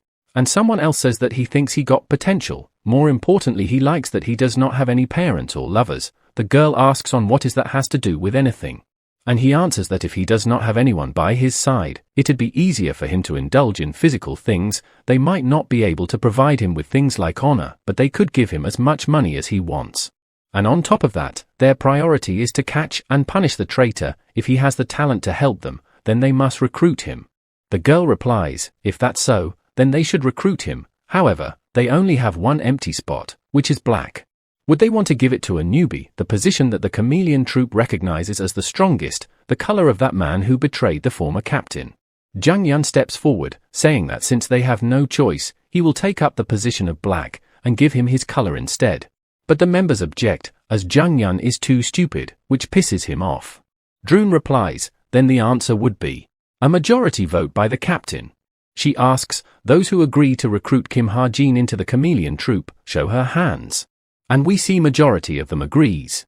Droon counts 8 agreements and 2 objections, meaning Ha-jin's recruitment has been confirmed, and it annoys Jung Yun. The captain tells Jane to look at something. It's the invitation to the Paris VIP party, and she realizes that it's the mission location this time around. She tells the captain to leave it to her. Chameleon Troupe's yellow, as stealing a single ring is nothing for her. We switch scenes to Suho and Naeun, who seem sleepy and tired. The President Han-hyun confirms everyone's attendance and tells everyone to draw lots and move to the portal. Ha-jin thinks that he has not even went to Europe in reality, yet he is going there 10 seconds from now via the portal. According to the novel, Yoon-ha and Kim Suho were supposed to team up. And the rest will be just pair up accordingly perhaps. We finally see Paris and Eiffel Tower as the travel club arrives. And we see Naeun and Ha-jin has paired up, about which she is pissed while wondering on what the hell is up with her luck, and Ha-jin asks on why is she complaining when she was the one who drew the lot. They start arguing again, and people around are commenting how cool they are upon seeing that they are cube cadets. Suddenly someone calls everyone over. And we see the President Han-hyun getting all lovey-dovey with a girl, as they both ask each other on how each of them has been, and everyone watching starts to get pissed thinking that he came here so he could meet his girlfriend. Han-hyun introduces his girlfriend, who is also their doctor for this trip, and her name is Natasha. Ha-jin stares at her, as she greets everyone and tells everyone to have a good time. They tell everyone to gather back here by 7 p.m. as there is a party in the evening. As Ha-jin is leaving, Naeun asks him on where is he going. He replies that he wants to eat something, and asks Naeun if she is going to tag along. She replies that he is forgetting that they are a team. She cannot simply ignore the fact now, can she? To which Ha-jin replies that he was simply thinking that she acts very differently from someone he knows. Ha-jin then tells her to follow him for now, and she asks if he knows where to go, and he replies that he has it in his watch, as he did some research before coming here. Hence, she should just follow him. Though while walking, Naeun tells him that she is very picky with her food, and he replies that he knows, to which she asks, how would he know? We see them both arrive in some fancy restaurant, and Naeun is quite surprised. She asks Ha-jin on how did he made a reservation in a place like this, and he replies that he has his ways. In reality he used his book of truth. He hands her the menu and tells her to order whatever she likes, which she agrees to. Ha-jin thinks that since she comes from a rich family, she would know what to order. Suddenly as he is looking out from the window, he notices someone. He immediately gets up wondering what was that, and Naeun is confused. He quickly runs outside while telling Naeun to wait, as she asks him on where is he going. Ha-jin wonders if the story changed, or did another unknown actor appear. We see a couple walking and Ha-jin calls them out. It turns out to be Sung-ah as Ha-jin wonders on what is she doing in Paris. Looking at Ha-jin, she gets nervous, and Ha-jin tells her that she walks real fast, calling her Miss Sung-ah, and asks her on what is she doing here. But she tries to act like she doesn't know him and asks Ha-jin on who is he. Ha-jin asks on why is she acting like she doesn't know him, but she doesn't reply and we see the guy with her comes forward. Ha-jin notes the system alert above them and tells them to excuse him, as he has mistaken them for someone else. He opens up his laptop while standing outside and reads the story change alert. Jane and Sung-ah, now he knows the reason for why she is in Paris. Both of them were in holy grace of God. As people in the same batch, Jane and Sung-ah would participate in several missions, and also experience various incidents. For Yoon Sung-ah, who led a tough life, Jane was the only person that she could call a friend. But at the most critical moment, Jane decided to betray Sung-ah. We see a place surrounded by fire, and Sung-ah on the ground asking Jane on why did she betray her. We see some substance is dropping from her face. As she replies to Sung-ah, that it was because she felt like it'd be fun. Jane's true identity was the Chameleon Troop's Yellow, Jane Valorine. She was a villain who was talented at stealing things and making disguises. Back to the present, we see Sung-ah in some thoughts, as the guy with her gives her coffee. He tells her that she looks troubled, and she asks, is that so? But actually she feels refreshed, since she can finally put an end to this ill-fated relationship. He asks if Jane will really appear like what the anonymous informant said, and she replies that she does not trust that information completely. But that woman loves such parties, it'd be even better if there are things she can steal. The relic that is stored in the ballroom's safe, Homer's ring. Tonight, Jane Valorine will appear to try and steal that. We see Naeun and Ha-jin coming out of the restaurant after finishing up, with Naeun being satisfied by how good that meal was. Ha-jin asks her if they can split up now, as she might have places she wants to visit as well. And he thinks that the ball starts at 5 p.m. If he wants to find a place that has a good view of the building's insides, he would need to explore in advance. Naeun leaves while telling him to do whatever he wants, but suddenly he calls out to her and tells her to not get lost, which she gets pissed about and asks if he thinks that she is an idiot. Now at night, at the ball, we see many rich people along with a luxurious setting. People there starts to take notice of someone, and it's Yo Yoon-ha and Kim Soo-ho. They wonder if they are a celebrity, and they look so cool even though they have masks on. Hearing that, Yoon-ha comments that they say attire makes all the difference, and the effort she spent dressing Soo-ho was worth it, while Soo-ho thinks that the shirt is so stuffy. And we see someone is observing the ball from outside, on top of a building. It's Ha-jin who thinks, 5 minutes and 30 seconds, Yoon Sung-ah is here too, and there are no major deviations yet. In an old castle by the outskirts of Paris, a masked ball was taking place. The thing he needs to do in this place is simply to help the story progress without any hiccups. Suddenly, he notices a mana portal, which makes him realize that something is going wrong again. The only people who can make portals like that artificially would be the demonic humans, and he is talking about a strong one who is favored by a demon and possess enough mana to open a portal. The demonic human that opened that portal is already hiding somewhere in the party. Suddenly his laptop shows him a judgment point. It shows that there are too few people involved in Homer's ring, hence the demonic group, Evil Society, makes use of it and gets involved in this chapter, changing the story. Evil Society, an evil demonic human group whose leader is presumed to be Kim Hakpyo.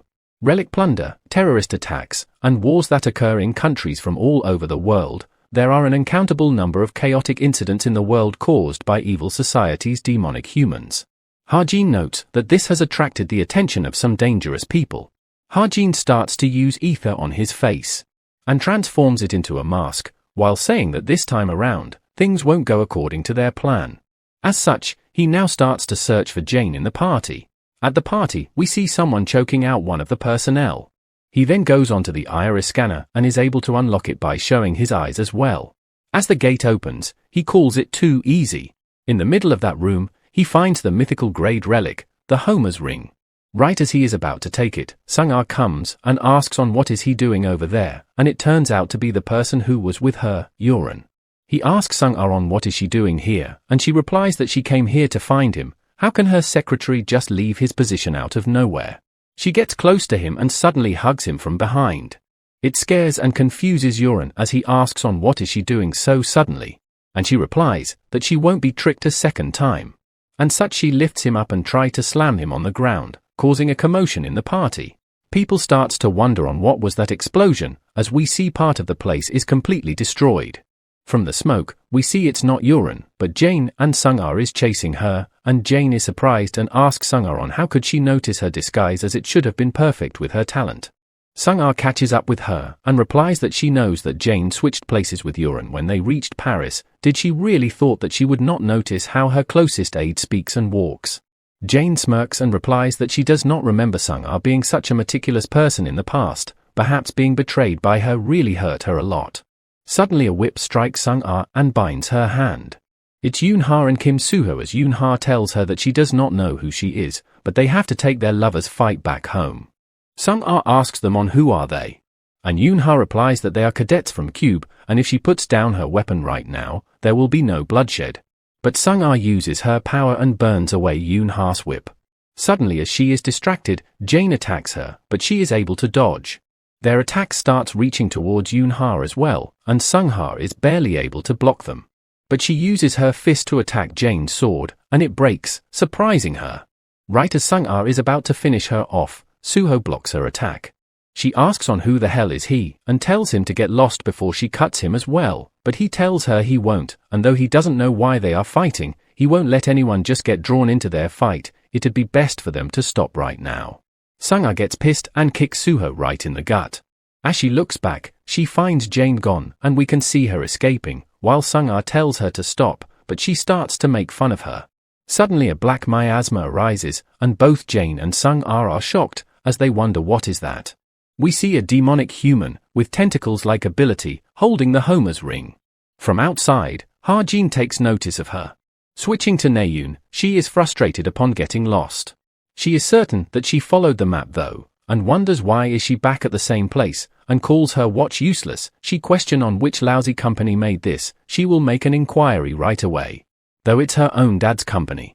She notices that he has not answered his calls or has he read his messages, and she wonders just what the hell is going on. Sung-ah is surprised to see a demonic human, and she warns her to put the ring down immediately. She replies that it's not an item that the likes of them should have, hence, they, the evil society, will be taking it. Ha-jin observes the situation from the outside, and thinks now that the evil society has the ring, there is a really low probability that they can get it back even if they work together.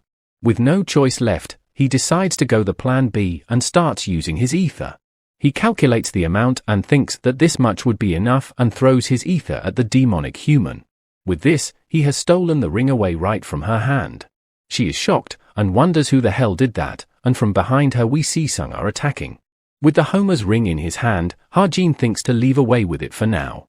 Suddenly he notices something, and gets attacked by someone, which he dodges. The attack leaves a crater, and we see someone coming, telling Ha-jin that he cannot do that, and asks just where is he rushing off to with it. Ha-jin is nervous upon noting that there is a second demonic human here. The guy greets Ha-jin and introduces himself as Sidious, and asks if it would be easy to understand for Ha-jin if he told him that he is a part of the evil society. He praises Ha-jin for his technique that he used to steal the ring, as Silason could not even do anything about it, to which Ha-jin replies that it was not anything great. But since he is so full of tricks, he should realize what he is about to say to him, and hence tells Ha-jin to hand over the ring. But Ha-jin replies that he cannot do that, which annoys Sidious, and replies that there is always someone like that, a person who gives them trouble in their perfect plan. He pulls out his weapon, citing that he has no choice but to use force against him. He attacks Ha-jin and we see a huge wave of red energy is released from his sword. It leaves a big impact as well, but Ha-jin is able to dodge it. Sidious asks Ha-jin if he got scared and explains that it's a magic sword that costs at least several hundred millions. As long as the user has enough mana to infuse into it, it could be even more powerful than a low-ranking relic. It'd be best for Ha-jin to hand over the ring before he becomes a mess. Ha-jin thinks that one of the benefits that demonic humans get via their contract would be an exponential increase of mana. That sword is probably best possible sword for that demonic human. Hence, Ha-jin starts to think to do something about his sword. Sidious attacks him again, but Ha-jin again dodges. Ha-jin proposes him to talk instead, as he will give him the ring if they talk, and Sidious replies, why would he do that instead of simply killing him and taking it? But Ha-jin asks, wasn't he trying to negotiate earlier, and Sidious replies that he is so noisy with his mumbling, even if he tries to buy time, he would not be able to find a way to defeat him. As he can tell just from a glance, that he is way weaker than those guys who are fighting inside. And his only weapon is and his physical abilities are also only good enough to dodge his attack, and such he asks Ha-jin on how can he be confident enough to stand before a demonic human. Sidious gets tired and charges up his sword, while saying goodbye to Ha-jin. But suddenly, his sword just stops working. He wonders what is happening and Ha-jin tells him that his sword probably won't work for today, which confuses him. And Ha-jin continues that it's because he is a lucky person. Sidious calls it bluffing and there are times when equipments malfunction, however he can still kill him easily without a weapon, as he believes. Ha-jin asks if that's really the case. Ha-jin decides to use the rest of his stigma and change it into light mana. Sidious attacks him, but Ha-jin changes his weapon to shotgun mode and shoots at him at point-blank range. Now switching to Naeun, who has given up on finding the party location after getting lost. She notices a lot of police cars and wonders where they are going, and sees her smart watch and notices that no one from the party has contacted her either. Looking at which, she gets disappointed and wonders why is that. She thinks that she has gotten influenced in a strange way. Suddenly she notices Ha-jin sitting beside her, and is surprised and asks him on why is he here. But Ha-jin replies that he is a little tired and she gets confused and asks on what did he say again. Ha-jin suddenly falls on the bench, and Naeun freaks out and asks him if he is sick. She tries to call him out, but he has fallen unconscious. Suddenly we switch scenes, and Ha-jin starts to wonder where is he. But he remembers, it was that time he finished his sats. Suddenly someone calls out his name. And we see it's his parents, and he asks them on why did they come all the way here, as it's so cold today as well. Ha-jin starts crying, as he has messed up his exams. His parents hugs him and consoles him, telling him that it's okay. Ha-jin starts to wake up from his dream, with tears in his eyes and laying on a bed, as he wonders where is he. Naeun and Suho enters the room, with Naeun asking if he is already awake, and Ha-jin is surprised to see them as well. Naeun complains on how hard it was for her to carry him back here, and tells him to get a grip. Seeing Ha-jin's face, she notices and asks if he cried, to which he tries to deny. Suho tells Naeun to step outside for now, and she asks on what did she just do. Natasha asks Ha-jin if he feels better now, which he replies that he does. She tells him that he had symptoms of exhaustion, and tells him to not move around too much and have a good rest, which he agrees to but asks them on where are they. Natasha replies that it's a mansion, and this is the room that he and Kim Suho have been assigned to. Ha-jin realizes that this is the huge mansion they were supposed to be living in. She asks if he is alright without eating anything, and he replies that he would be alright. Ha-jin notes that the assassination incident is about to start soon, and it's a good thing that he woke up before the incident started. Natasha tells him to rest up, and asks Naeun to leave the room with her, which she is reluctant to do so, and asks on why do they all keep asking her to leave the room. Suho cuts some apple for Ha-jin and asks if he is really okay, and he replies that he is fine. Ha-jin uses his smartwatch to see the news about the demonic incident and notes that fortunately no one got severely injured or killed in the process, seeing as how they did not mention anything else. Jane must have gotten out safely. He asks Suho about this incident and he replies though he cannot give him any details, the demonic humans ran away before the heroes were dispatched, and Ha-jin gets relieved. Ha-jin notes Suho's hands are covered in bandages. Seeing which, he tells her to take care of himself, and calls him the protagonist, hence he should not suffer any severe injuries. He ran fearlessly towards Sung-ah today. At that time, Sung-ah really intended to kill him, and if that demonic human had appeared a little later, he might have gotten severely injured. He does understand why he did that, it's because he is the protagonist that walks only on the path of good. But a protagonist that tries to do good and righteous deeds, would he be able to overcome this crisis that's being controlled by an unknown being? And would he be able to send him back to his original world? Suho replies that he is no protagonist, such things don't exist. And if he is a protagonist, then Ha-jin is one as well. No, more like everyone in this world is a protagonist. Hearing which, Ha-jin seems to have a change of view. Suddenly, he tells Ha-jin that he saw the report that he wrote for Naeun, and tells him that he was kind of harsh, and Ha-jin replies that he was not, she does not have natural talent for archery.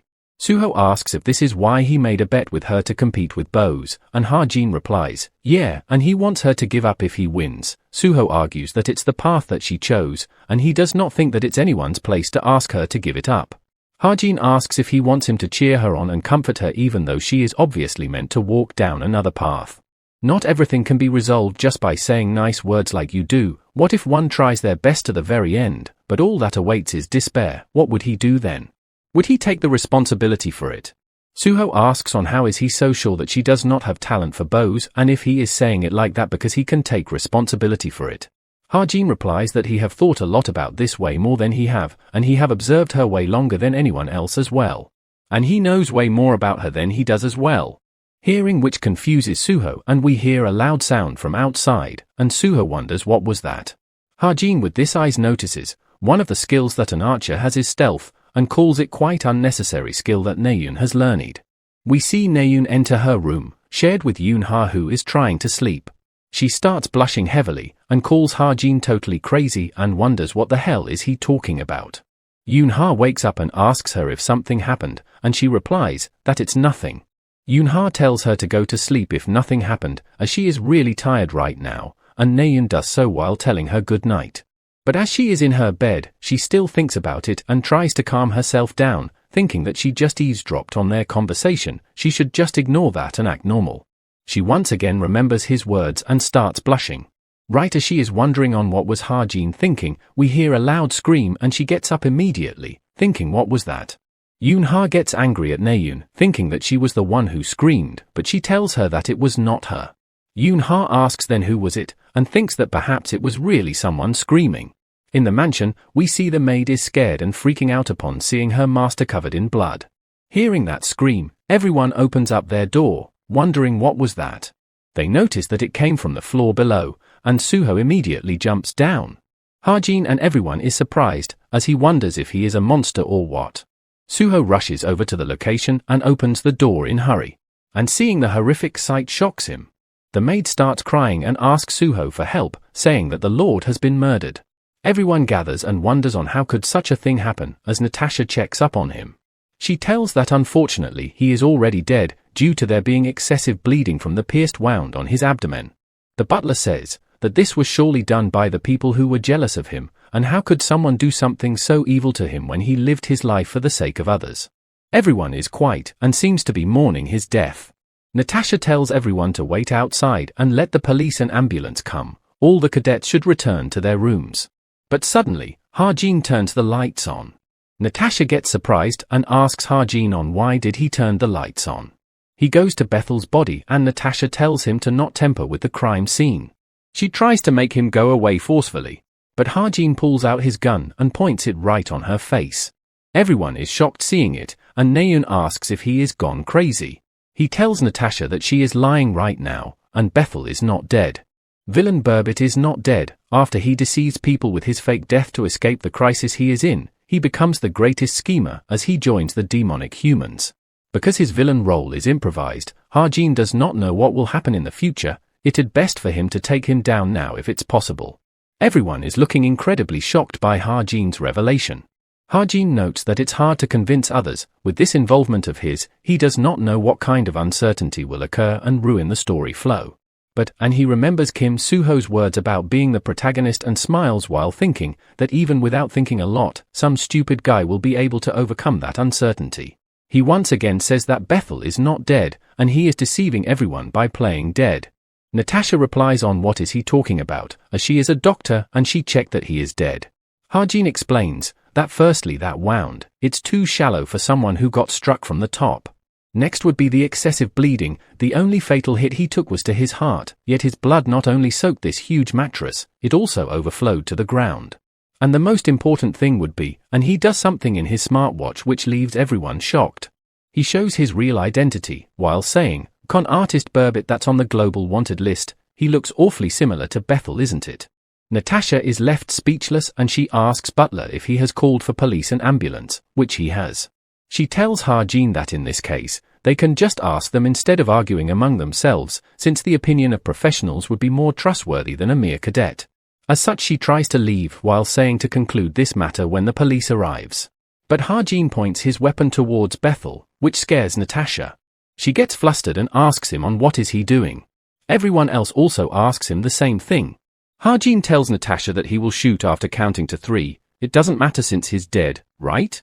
He starts his counting and Natasha panics, asking someone to stop him, while saying that Bethel is already a corpse. There is no need to do that. The count goes to 2, and Natasha says that they have already called for police. What could he want more? And asks him to put that weapon down right now. Right as he counts to 3, Natasha starts to cry out of fear, and quickly rushes off to him and covers him, telling Ha-jin to not shoot, revealing that he is her father, and everyone is left shocked. The butler tries to leave quietly, but Ha-jin shoots beside him and stops him, and tells him to not get the police but the heroes instead, and tell them that they caught a wanted criminal. Fast forward, and it gets morning, and we see the police are taking away Natasha and Burbot's unconscious body. The assassination incident was a self-fabricated scenario set up by Burbot and Natasha. Burbot, who was wanted all over Europe for his crimes, planned this so that he could get away from the police dragnet that was closing in on him. The fact that the fool that his daughter, Natasha, happened to bring was a cube cadet had contributed positively to his plans. The plan was known as the coming back after suspended animation. While the ingredient to put someone into suspended animation is very expensive, Natasha, who was a doctor in Cube, was able to obtain it easily. The next step was simple. After creating a fake wound on Burbot, who was put into suspended animation with the help of an illegal mage, she just had to spill the blood all over the scene. The ambulance workers that had arrived wouldn't be able to tell whether he was faking death, and all the police members around Paris had already been bribed by Burbot, and so a similar-looking corpse had been provided to switch places with him when he's being transported. After that, the cube cadet that was made a fool of would then give his testimony, and the words of a cube cadet are 100% trustworthy. With that, Burbot would officially become dead on paper, but in actual fact, he would be reborn under a new name. However, it's no longer the case. As we see, the first question he got on his website was about Burbot as well, about which Ha-jin notes will increase his credibility as well. Yoon-ha arrives from behind and asks him if he is Sherlock. As there was that incident with Yoon-hyun and now today's incident, she suggests that he could open up a detective agency at this rate, to which Ha-jin replies that a sharpshooter needs to have observant eyes. Though she questions him on how does he knows the faces of the criminals, and Ha-jin replies that it's a family matter, and his tone puts Yoon-ha in confusion as she asks him on why is he speaking formally so suddenly. From family matter, Ha-jin starts to think about something, wondering what was Kim Chun-dong's family history. Now we switch scenes to someone looking over a huge aquarium. We see the demonic human, Silason, is kneeling in front of him and reporting that an unknown person who wore a leopard mask got in their way. He was exceptional at stealing things, and even Sidier's lost to him. He asks if he was not like a demonic human, and she replies that he was not like a hero either. He orders her to look into the heroes and hunters, and if she finds him, she has to report to him first without taking any action, to which she obliges. But then he asks her on why is she going around and advertising that she is a demonic human. Confused, Silason says, "Pardon?" He replies that it's that face of hers, and asking why is she basically advertising that she is a demonic human while being very angry. She apologizes and changes her face, while saying that she will make sure to find him in the shortest time possible. He also asks her if she retrieved the magic sword, the weapon that Sidai's used, and she gets nervous in telling him about that. Meanwhile, we see Ha-jin holding that sword, wondering how is he supposed to use this. It's a weapon that is useless to him since he is unable to control magic that is not Stigma normally, though he thinks that it would sell for quite a high price, but something does not feels right. And the next item he got, the Homer's ring, originally a certain amount of magic power needs to be infused into it to modify it, but there is no need for Ha-jin to go through that trouble, as he can just use some SP to change a few words. And such the ring transforms and its status changes as well. A relic that increases magic power and also increases intelligence permanently, and it's not a bound item, so he can transfer it to someone else as well. Compared to someone like him, who does not have enough magic power, Kim Suho or Chai Naeun would be able to put it to better use. It would be especially more effective for Naeun, who has more magic power.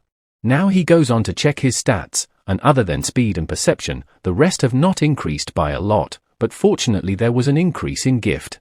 And with this, he is starting to feel like he has hit a wall, and thinks that he probably needs to work even harder than he has done so far in order to break his limits. Though, he still should be able to beat Naeun at this level, and right as he is closing his laptop, he remembers that he was supposed to find out about Kim Chun-dong. He enters Violet Society, thinking that there is no way that the co-author would leave Kim Chun-dong's past totally blank. He joined Cube, even though he might have been an extra in his novel, he should still have been an elite in the real world. That means there is a high chance that his parents are not ordinary people. though searching for information on him might be a tough task. Troubleshooter, Yo Jin-hyuk, he is someone who is known to be the best at finding all sorts of information on people, but he is also very expensive. But since he is very good at finding people, he decides to hire him, only to hit a realization. The fact that he has no money, as he has been investing, which he completely forgot about, and suddenly he looks over and notices the evangel seed starting to twitch, and he realizes that it's already its feeding time. Now at some huge building, we see Yoon-ha looking something on her smartwatch. And we see she is calling her uncle, Yo Jin-hyuk. Fast forward, we are suddenly in Norway, which Ha-jin questions as well, and calls it a long story. And suddenly he gets hit by a snowball right on his face, and says that the story might be short as well. We see it was Naeun who threw it on him on purpose, which pisses him off. The club activities that got paused after the Sven incident resumed again. The hunting club borrowed a mountain cabin on a hill and organized an event for the resumption of club activities. The club president calls everyone over to explain the event.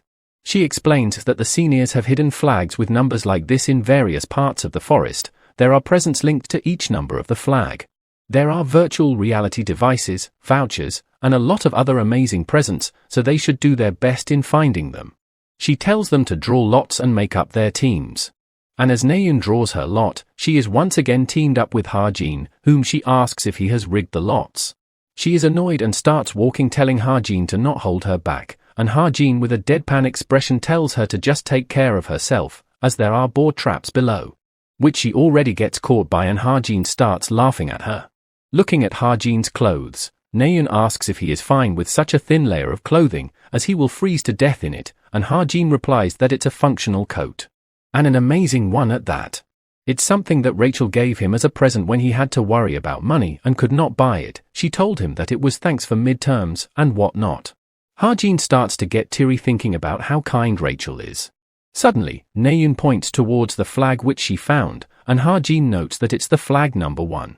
Though he wonders why it's all the way over there, as what kind of idiot will climb up there? And right as he says, Naeun has already started climbing, and also calls Ha-jin to come quickly. Ha-jin sighs, and pulls out a knife attached with a wire. She asks him on what is he doing, and if he really thinks that it would work with a knife which is tied to a wire. Ha-jin prepares to throw it, while replying that of course it won't work with just any wire, while thinking that this wire has some of his Stigma's mana. He throws it in the general direction, as it does not matter where it flies, since he controls the mana that's within the knife. We see the knife hitting the perfect spot, which surprises Naeun that it actually worked. Ha-jin goes on to pick the flag up, and Naeun excitedly asks on what is the reward, and Ha-jin tells her that there is some kind of note here. It turns out to be Yoon Sung-a's number, seeing which Naeun gets elated and Ha-jin is not so much. Ha-jin hands it over to Naeun, who is surprised and tells him that this is the number of number 1 guild's vice captain, and Ha-jin replies that he does not need it, thinking since he already has it. Upon taking it, she starts to blush, and gives it back, saying why would he give it to her if he is the one who got it, and Ha-jin simply tells her to forget it if she does not need it as well, and they both head back to the cabin. Now switching scenes, we see someone in deep thoughts. It's Yoon-ha, who remembers Ha-jin's answer when she asked him on how he knew the criminals' faces. She thinks that the wanted criminal Burbit was someone who mainly committed crimes within Europe. It's a character that should not have any contact with Kim Ha-jin. It would make sense if that person memorized the faces of all global wanted criminals. But wonders on why would he do that, and there is only one hypothesis, which makes sense. No one knows who the main culprit that did something terrible to Kim Ha-jin in the past is. Because of that, he memorized the global wanted criminal list in order to find the culprit. If she considers that Kim Ha-jin is an orphan, then the hypothesis makes even more sense, and perhaps his parents did not just die, but were murdered. And due to that, he memorized the faces of criminals and hid his power so that he can find the culprit and kill him without the culprit knowing that he is there. Though this is still just a hypothesis, it's not what Kim Ha-jin's past really is, and if he really did had such a past and she was able to find it out, it would become a good opportunity for her. An opportunity to put herself in a greatly advantageous position when she is trying to recruit him into her guild later on. She starts to think and sighs in the end, thinking she does not want to contact that person. We see a building and a phone ringing. Someone comes up and shouts on why aren't they picking up the phone, and complains about the secretary being of no use.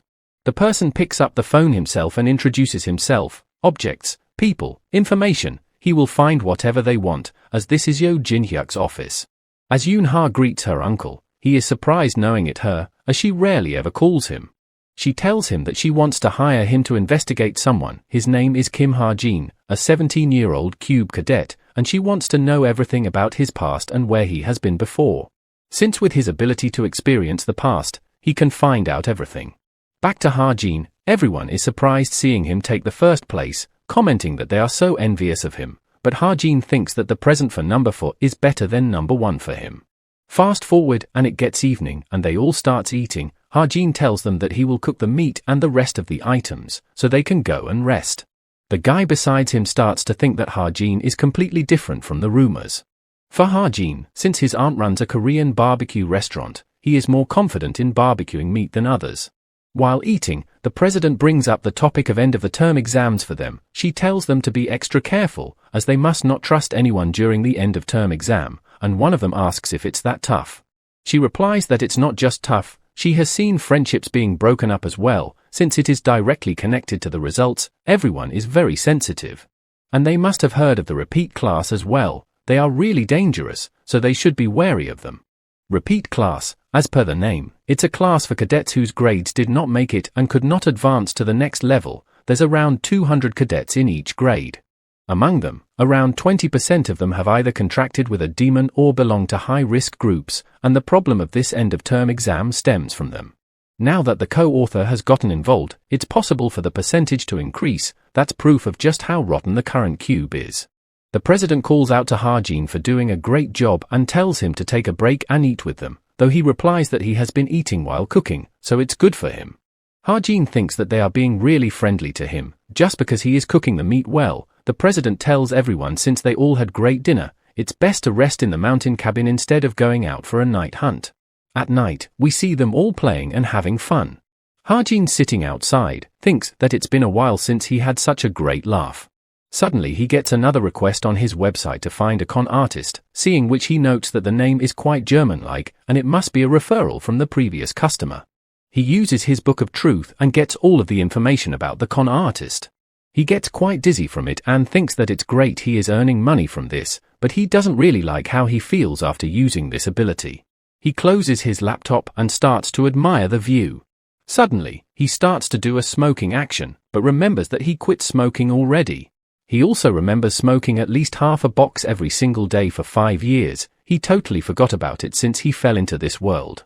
Suddenly, Naeun approaches him from behind and asks if he used to smoke, and seeing her, he asks since when she was here, to which she replies she has been standing here for a while. Upon learning that he used to smoke before, she calls him a real thug and asks that he must have tattoos as well, though he does not answer, and she assumes that it's true, but he clarifies that it's not. She starts to stare at him for a moment and asks if he is confident in winning against her. To which Ha-jin replies with a question of his own, is she confident in giving up on Bo if she loses? She replies that losing does not even sound possible, so she did not think about what would happen afterwards. He asks if she is going to cry if she loses, which she almost did today, and she gets pissed hearing that. She then shows him an article in news that was written about him in France today. Apparently Yoon-ha showed it to her. They said that he was the Korean Sherlock that caught the notorious con artist. Naeun says that she cannot believe they are calling a thug who is always quarreling with her and smokes Sherlock. Ha-jin gets tired of her banter and tells her to go to sleep. She makes fun of him while going for it. She stops again and asks him what is it like to smoke though. In winter, at some old orphanage, we see Yoon Jin-hyuk waiting for something, almost reaching his limits. As just a little more and his mana will be depleted, but just then he notices someone with a baby in her hand. She puts the baby down in front of the orphanage, and Jin-hyuk notices that she is just a kid herself. Suddenly it all starts to go awry, as he notices that the density of the past is too high. He gets back to the present, and wonders just who the hell is she. We see Jin-hyuk arriving back at his office, and his employee welcoming him back. He asks Jin-hyuk on how was the target this time around, and he replies that it was a little unusual. Though before saying anything further, he rushes off to use the toilet. 17 years old, used to be from orphanage, Jin-hyuk went back to the day target entered the orphanage to take a look, but he could not see the target's parents, instead saw some kid put the baby down and left. He could not find out much, and the past was strangely covered in a thick fog. It seems that if he wants to find out more, he would need to maintain his top condition. In any case, he thinks it would take quite a while. It's too much work to do for free, even if it's a request from his niece. But his employee tells him that he would probably needs to do it even if that's the case, as another request to look into Kim Ha-jin's past just came in, which surprises Jin-hyuk. And what is worse is that, this time around, it's coming from the top rank of Violet Society, a red diamond rank purchaser, which surprises Jin-hyuk as it's the same rank as him.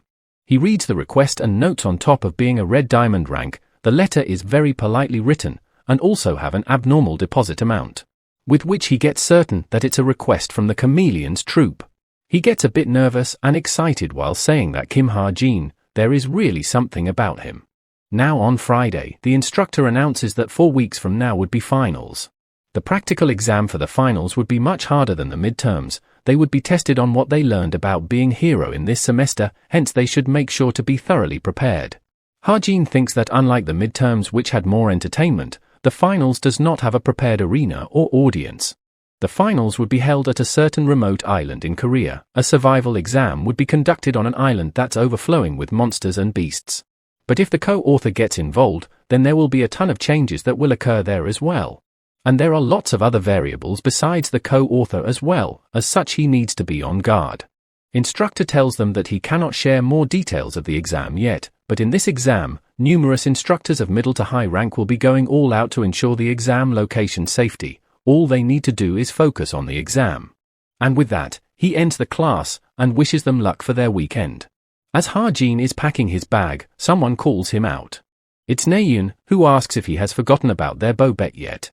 Ha-jin asks her in reply that if she has forgotten that she would have to quit using bow if she loses, and she gets angry, telling him to not cry if he loses. They both arrive at the archery center. As Naeun asks him if he is ready, he replies he is, but there is something. Behind them, everyone is here, about which Ha-jin asks on why all of them are here. Class president comes along saying, were they really trying to do something fun all alone, and they need an audience for something like this to be fun? Ha-jin with a deadpan expression, thinks if Lee Young-han is not even embarrassed from what happened previously. Suddenly Shin pulls his hair in anger, saying that he has asked Naeun to quit using bow if she loses, but if he loses instead, would he be quitting cube then? Naeun kicks both of them away, telling them to stay out of this as they are about to start. She starts explaining that their objective will be to hit the target. It would be launched from the target launcher over there, and they will be starting from 100 meter. Every time they succeed, they will add an additional 50 meter and continue shooting. And that is all there is to it. She then mocks him by asking if he is too scared because it looks very hard to do, but he replies it because it's easier than he thought, which pisses her off, as she replies that she will see how long that confidence of him will last. They both take their position and gets ready to shoot. Naeun shouts to start shooting, as the launcher shoots the target in air. She shoots first, and it perfectly hits the target. She looks towards Ha-jin while saying that 100 meter is easy. But Ha-jin apologizes as he froze up and did not shoot because he was surprised, and asks to give him another chance, leaving everyone dumbfounded. Class president burst out laughing and Shin gets angry at Ha-jin for pulling such antics. Naeun is also taken back and says that even his posture is a mess, and it wouldn't matter how many times he shoot. Suho tells Young-han to stop laughing at Ha-jin. As Ha-jin prepares to shoot, he thinks, although Naeun has perfect posture, stuff like that does not matter to him. One does not become top grade just by learning the posture perfectly. That's just the basic requirement to become one. In this world, the power known as talent is the one that determines who's top grade and who's not. As Ha-jin yells shoot, and the target launches shoots the target. And Ha-jin's talent is Master Sharpshooter, which assists his arrow and hits the target perfectly. Seeing which, everyone is left shocked. As Ha-jin tells Naeun that he got the grasp of it now, and he is going to go again. We go back to the past, where a bunch of kids are trying to see the hero's disciple. Who is Chai Naeun, also called a child genius. Everyone outside wonders on what happened, and her master asks if she is really serious about changing her weapon to a bow. He asks if it's due to her mother, and she replies that there is no reason for it. She just wanted to change it, and says a genius like her would probably become the best archer even if she became an archer instead. He replies that he even gave her a magic sword, and she apologizes to him. But he gets pissed at her, shouting who the hell is her master. He does not have any disciple who just changes their path in life so easily. As he calms down and says that he won't stop her if that's her decision, and asks if this is really what she wants, and tells her to think carefully and not do anything she would regret. Back to the present, Naeun once again shoots down her target. And as Ha-jin's turn comes, he is also easily able to shoot his targets down as well. Seeing this, other students comment that Ha-jin is way better than expected, and the distance is also already 400 meter. Someone pops up behind them and says that he is not just keeping up, he has been shooting immediately after Naeun hits her targets for a while now. He would get it if it was just 1 or 2 shots, but isn't it natural for someone to feel psychologically intimidated in a match like that when there is constant pressure? But Ha-jin is looking relaxed despite being in such psychological war. As such, in quite a bit of surprise, he wonders if Ha-jin would really win it. And Shin gets angry hearing that, as he looks over at Naeun with concern. As she hits her next target, she misses the bullseye. Seeing which, Ha-jin once again tells her that she is not suited for bows. She asks if he is scared, and what is up with his cheap provocation. He should just shut up and fire the arrows. Ha-jin knows that Naeun does not have a calm personality. She gets angry and shaken at the slightest provocation. It's natural that she is not suited to be an archer, but the reason why she still chose to become an archer. As he tells Naeun that she is scared, isn't she, to fight using a sword. She gets pissed and tells Ha-jin to watch his mouth. He continues on that if that's not it, since that is what it looks like to him, it is also why she always tries to rationalize it, doesn't she? Saying stuff like, I am as talented in bows as I am with swords, I can also become the best hero with a bow. Though, considering she changed to bows halfway, she is doing pretty well as an archer. Hearing this all, she gets more agitated and tells him to shut up. And with his next line, he completely shakes her up, that with her level, she would never be able to kill even a single demonic human, not to mention avenge her family. As she shoots this time, her arrow completely misses target. It leaves everyone, including Naeun, shocked. And as such, Naeun loses her duel against Ha-jin. Now at evening, as Yoonha is walking outside, searching for Naeun, she looks over and finds her sitting on a bench. She asks her on what is she doing here, and everyone is looking for her. Naeun asks Yoonha if she heard about it as well, and that Ha-jin brought up her family. She starts getting teary, thinking on why does he do that, as he has helped her before, and while she does not consider each other close, she did think that he is not a bad guy she heard in rumors, but still wonders on why does he keep doing stuff like that. Yoonha also wonders on what would Ha-jin gain from doing stuff like this. Suddenly she realizes something, as if their relationship takes a turn for the worse, it would be problematic for her as she wants to recruit them both, and due to which she plans to do something, though she is a bit annoyed in doing that. She tells Naeun that Ha-jin has no family, and it's probably for the same reason as her. She also tells Naeun that she kind of guessed it, and perhaps Ha-jin identifies with her. He wants her to understand him even if he does things like that to her, and he wants her to live a good life. Yoonha finally leaves saying that she knows she might have lots of things to think about, so she would be going first, and tells Naeun to not be too late. Sitting alone, she starts to remember her past, about being asked on why she switched to bow, and she replies that she was just getting bored of swords. As hearing that, her brother pats her on the head, and tells her that no matter what path she chooses, he would support it, as he knows that she would do well. However, she has to promise him something. In the future, when she is ready, he wants her to think about what she really wants to do. As such, she starts to think about it. Switching to Ha-jin, we see his SP has increased by a lot, and extreme luck also activated in human relationship, seeing which Ha-jin wonders, what is this? Fast forward and we see Jin-hyuk telling Yoonha that there is something definitely up with Kim Ha-jin, and he would be able to know after further investigation, but he might turn out to be related to a terrible illegal organization, while thinking that it would be best if he did not mention Chameleon Troop to Yoonha. He confirms with Yoonha if it's okay for him to keep looking into Ha-jin. She smiles and replies, of course, as she has already made up her mind that she is definitely going to bring him over to Essence of the Strait. Hearing which he starts to smile, saying that seems like he would have to put in more effort, and hearing which Yoonha asks if he is misunderstanding something here. We switch scenes to Ha-jin, who arrives at training center, as apparently the rumors about the shooting competition spread quickly since a lot of people were watching, though he did not expect it to be called in by an instructor. Though with how things turned out, he is a bit scared going into the classroom. Suddenly he notices another person who is here and peeks through the corner. He gets surprised seeing that it's Naeun, who is training with a sword.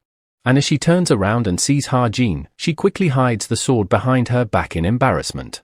Ha-jin awkwardly calls out about her training, and Naeun, while embarrassed, hesitantly replies that it is what she was doing, and asks if she is not allowed to do that. Ha-jin replies that it's not that, and suddenly notices her new hairstyle and calls it out. Naeun asks him on what about it. And Ha-jin asks if she cut it due to him, but she replies that she cut it because it was getting warm, and asks if Ha-jin really thinks that she would dwell over stuff like that. Ha-jin smiles and compliments her new hair and asks if it feels refreshing. She blushes slightly and replies, it probably does. Ha-jin leaves while telling her that he is going to be training over there as well. Naeun thinks that Ha-jin was a swordsman to begin with when he threw away everything he learned throughout his whole life and chose a different weapon. It makes her wonder about what kind of feelings did Ha-jin had at that time. She then starts to channel mana into her sword. Seeing that it's reaching all the way to the ceiling now, she gets excited. She starts to remember his words about her keep using bow, and wonders if he knew from the start.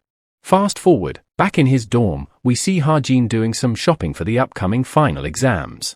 He notes that they would probably check for their belongings before they enter the exam location, but that it's meant to catch handmade defense tools and weapons, as long as he tells them that he brought all this along in case of emergencies, though suddenly he hears a sound.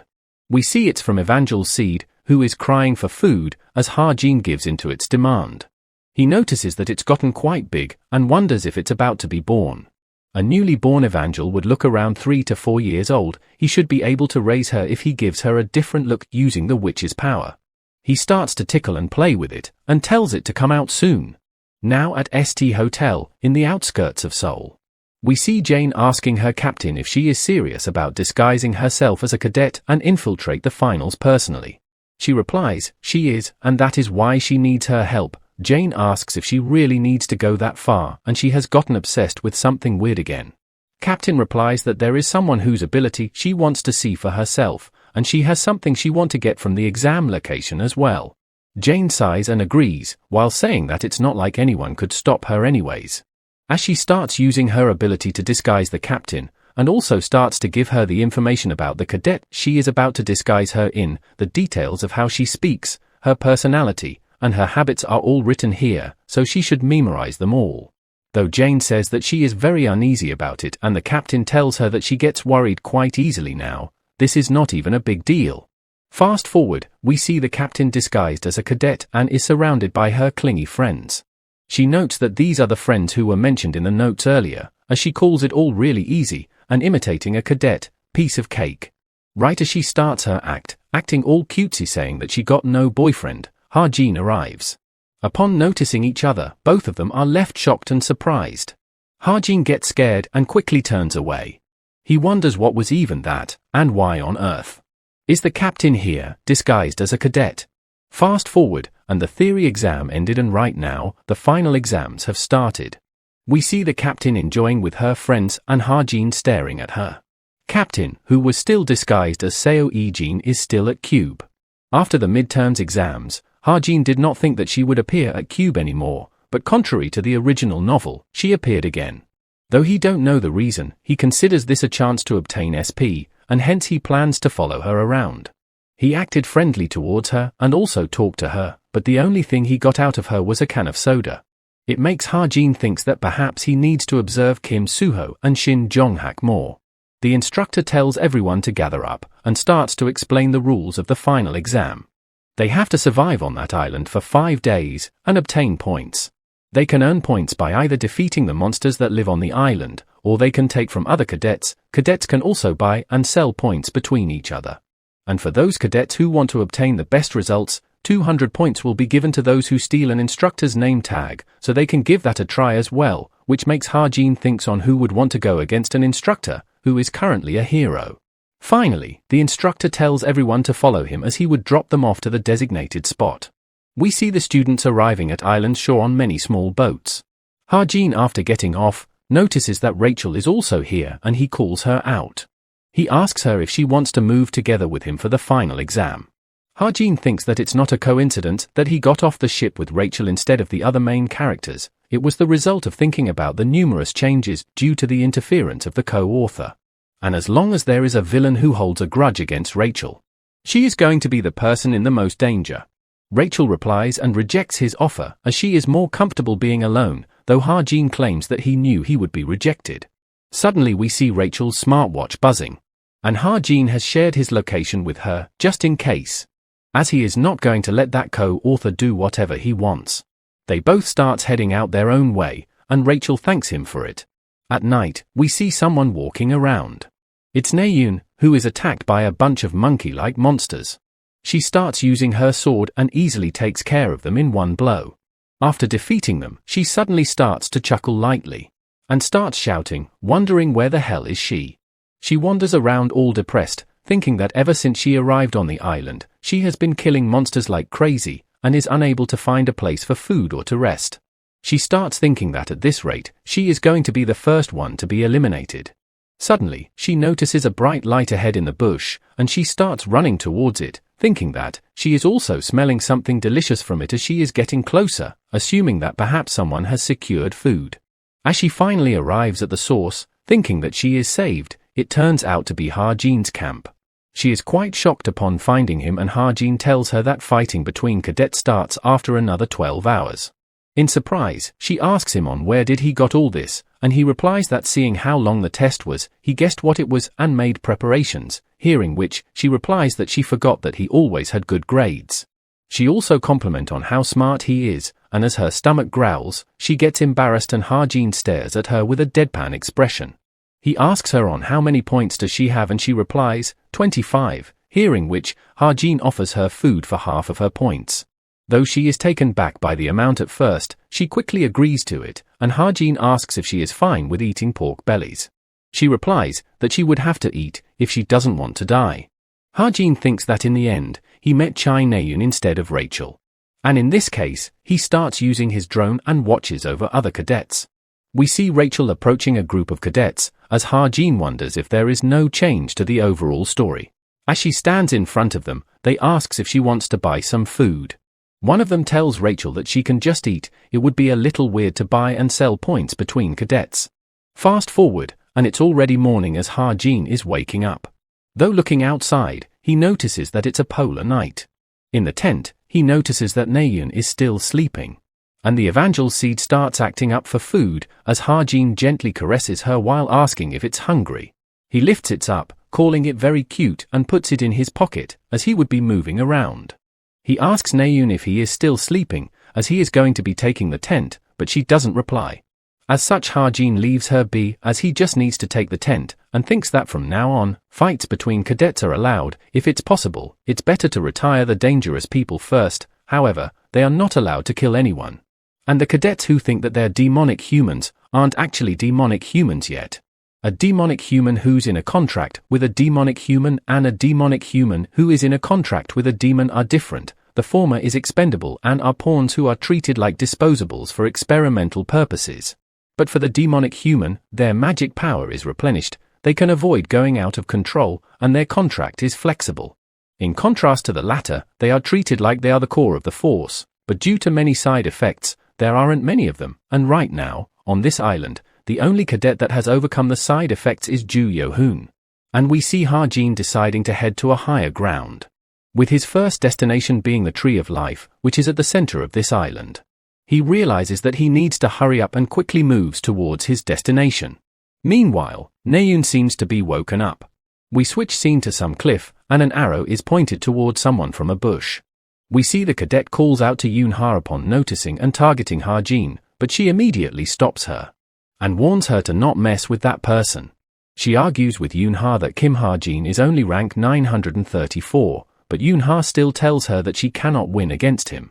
Ha-jin approaches a tree and takes a jumping stance. Rose notices it as well and wonders if he is trying to jump to that height and climb the Tree of Life. And that is exactly what Ha-jin does, and climbs the Tree of Life. Yoon-ha asks Rose if she saw that, and Rose is in shock and wonders how did he do that with just a few breaths, and Yoon-ha tells her that rankings don't apply to someone like him. If she had shot her arrow, the result would have been obvious.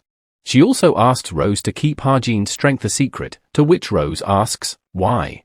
And Yoon-ha replies that it's because she might become family with him in the future. Rose is surprised upon hearing that, and tells Yoon-ha that she will keep it a secret until she dies, and suddenly Yoon-ha's smartwatch starts buzzing. As such, Yoon-ha tells Rose to head back, as they got a message from Ee-jin. Now on top of the tree, Ha-jin uses his 1,000-mile eyes. He observes many cadets and a strong-looking one among them as well. Seeing which, Ha-jin says that he found it. A method to blow his nose without using his hands. As such, he takes out a stick with a particular phrase and coordinates written on it, which is apparently all he needs, as he throws it towards that person using his Stigma magic. We see it was aimed to be directly in front of that person. As he picks it up, he realizes the place it was shot from. And as Ha-jin sees him picking it up, he thinks that all he needs to do now is to wait. Now back to Naeun, who seems to be waking up. And as she gets up, she is blushing heavily. She apparently heard Ha-jin talking to Evangel's seed and misunderstood and started to blush. She thinks that she has heard that compliment a lot when she was young, but would anyone say that to a sleeping person?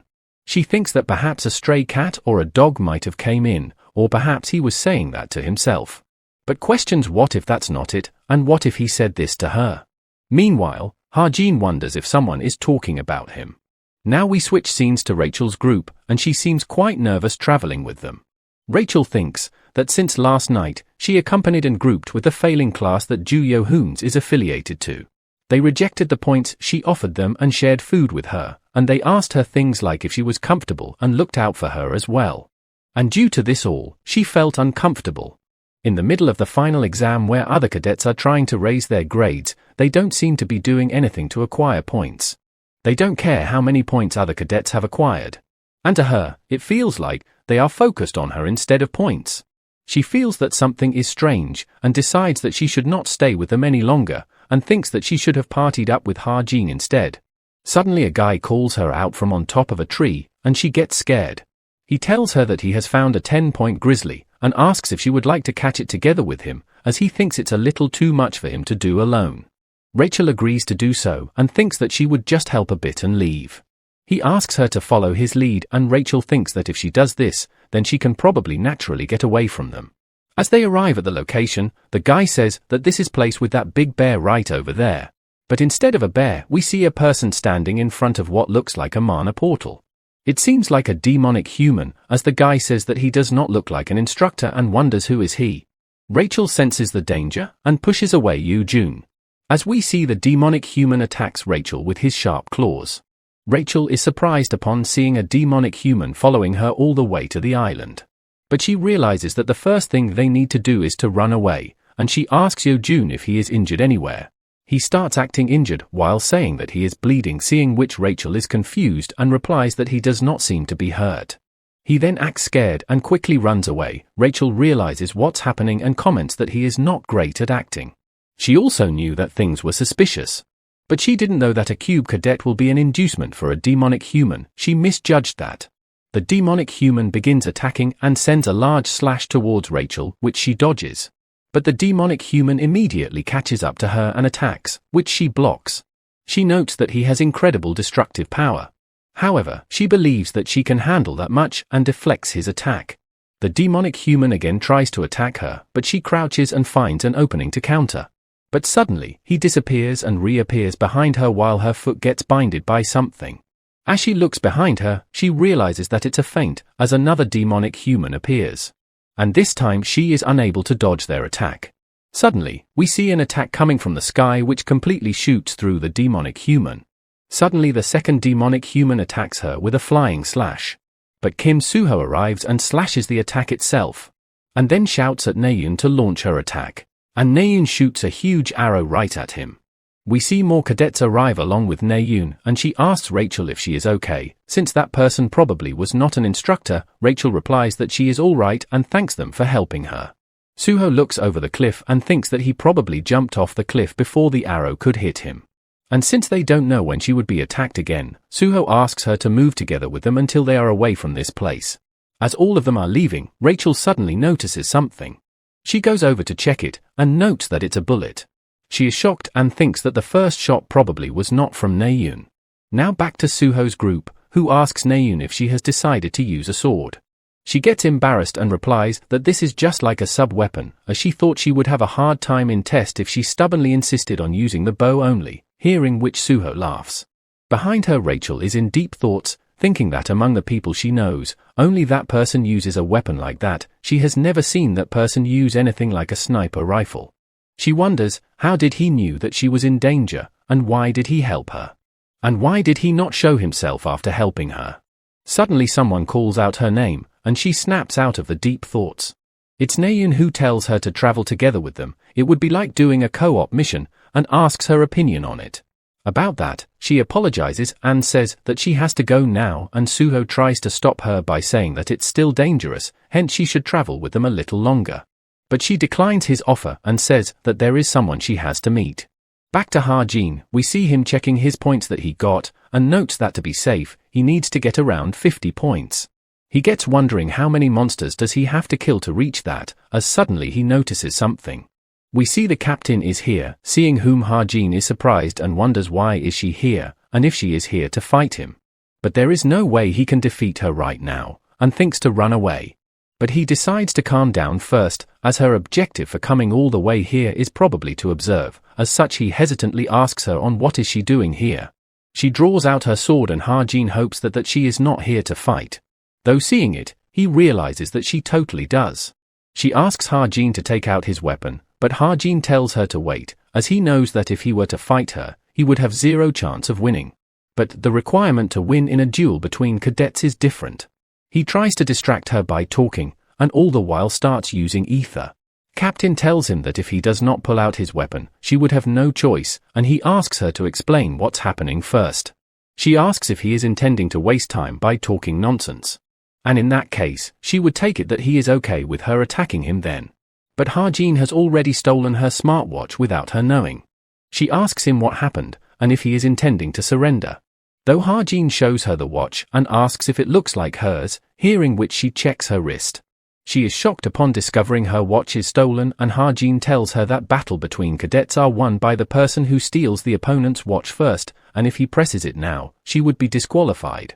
She lets out an audible, "What the hell?" and Ha-jin asks if she attacked him without knowing what he was capable of. But he gives her smartwatch back, telling her not to be scared, while saying that he went easy on her. She is surprised hearing that, and Ha-jin immediately runs away after that, while she tries to call him out. She asks Jane if she saw that, and Jane asks, "See what?" as apparently she was distracted for a moment, hearing which the captain tells her it's nothing. The captain thinks that even though more than half of her senses are gone because of Jane's talent, she cannot believe that a 17-year-old cadet is so agile and elaborate in planning, and wonders if she should have turned on a spell release technique. Back to Ha-jin, who has set up a camp. He says that he was so scared right now, as he would have died if she really fought him back there, and wonders if he should be glad that she is in disguise. But he was able to discover a tent in the middle of the confusion, and since he is safer now, he decides to eat first and then use some of his points. As he is looking to spend his points, he notices a sound from the bushes. It turns out to be Rachel, who finally finds Ha-jin. He asks if she was looking for him. She is a bit hesitant to reply, and suddenly her stomach growls out of hunger. She gets embarrassed from it, and Ha-jin asks if she would like some food. Rachel then asks Ha-jin on what he's been doing alone so far, and he replies that he has just been going around trying to get points. Though he thinks that he is a little embarrassed to say that he was the one who saved her. Seeing a wound on her neck, he wonders if she got hurt, but considers it normal as she was up against a demonic human, and as the food is cooked, he tells her that they can eat now, hearing which, she lets out an audible, "Wow." Suddenly, the evangel seed inside Ha-jin's jacket starts to act up, as Ha-jin asks it on what's wrong, but the seed jumps out of his jacket. As Rachel asks him on how did he prepared all this, the seed goes inside Rachel's jacket. And she completely freaks out and screams. Rachel takes out the evangel seed out of her jacket, and Ha-jin apologizes to her for it, while saying that it's some sort of almond that he is raising. Rachel doesn't quite get what he is saying, so Ha-jin instead simply says that he is raising a pet seed. She asks he should be raising things like that by planting it in the ground so that it won't fly around, and he agrees to do that. As they both finally decides to eat, Rachel suddenly calls him out to ask him something. She says that even though she is a little late, but would he like to team up with her, as it'd be something like a co-op mission. Ha-jin tells her that she is saying the same thing as Naeun, and Rachel freaks out and asks if Naeun has already proposed to him, but Ha-jin replies it's not it, and agrees to team up with her. She asks if it's really okay, as she already have a team of sorts, and Ha-jin asks what does she mean by that. She tells him about Yo-hoon, and Ha-jin tells her to not worry about him. She gets a bit confused by his statement, and says, "Pardon." But Ha-jin again tells her that it's alright, she should just team up with him. While we see an angry Shin sitting, who is surrounded by a bunch of cadets lying on the ground. As Yo-hoon arrives at the location of his team, he sees all of them lying on the ground and gets shocked upon seeing Shin Jong-hak there. Shin greets him and immediately attacks him, and misses on purpose. We see he has thrown the stick, which Ha-jin threw at him, and it had challenge along with coordinates written on it.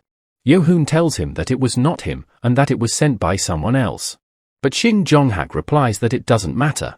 Hearing which, Yo-hoon gets scared, while Shin gets up and walks towards him, saying that he simply doesn't like vermin like him. He grabs him by the throat and tells him that the ones that don't know their place with their tongues out are like snakes. Now at the northwest side of the island observation tower. We see Sung-ah looking out of the window, as suddenly someone calls her from behind. The guy asks her on who is she thinking about. She replies, Kim Ha-jin, and the guy asks who is that, and wasn't she head over heels for Kim Soo-ho? She replies that her favorite cadet is Kim Soo-ho of course, but she got some pretty fascinating information.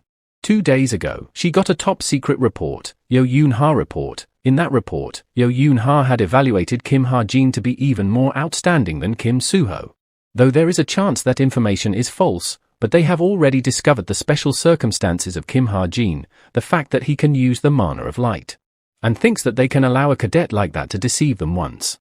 The guy asks if it's impossible to verify that information, and she replies that she will try when she have time, and he asks if she is going to pick a fight with him.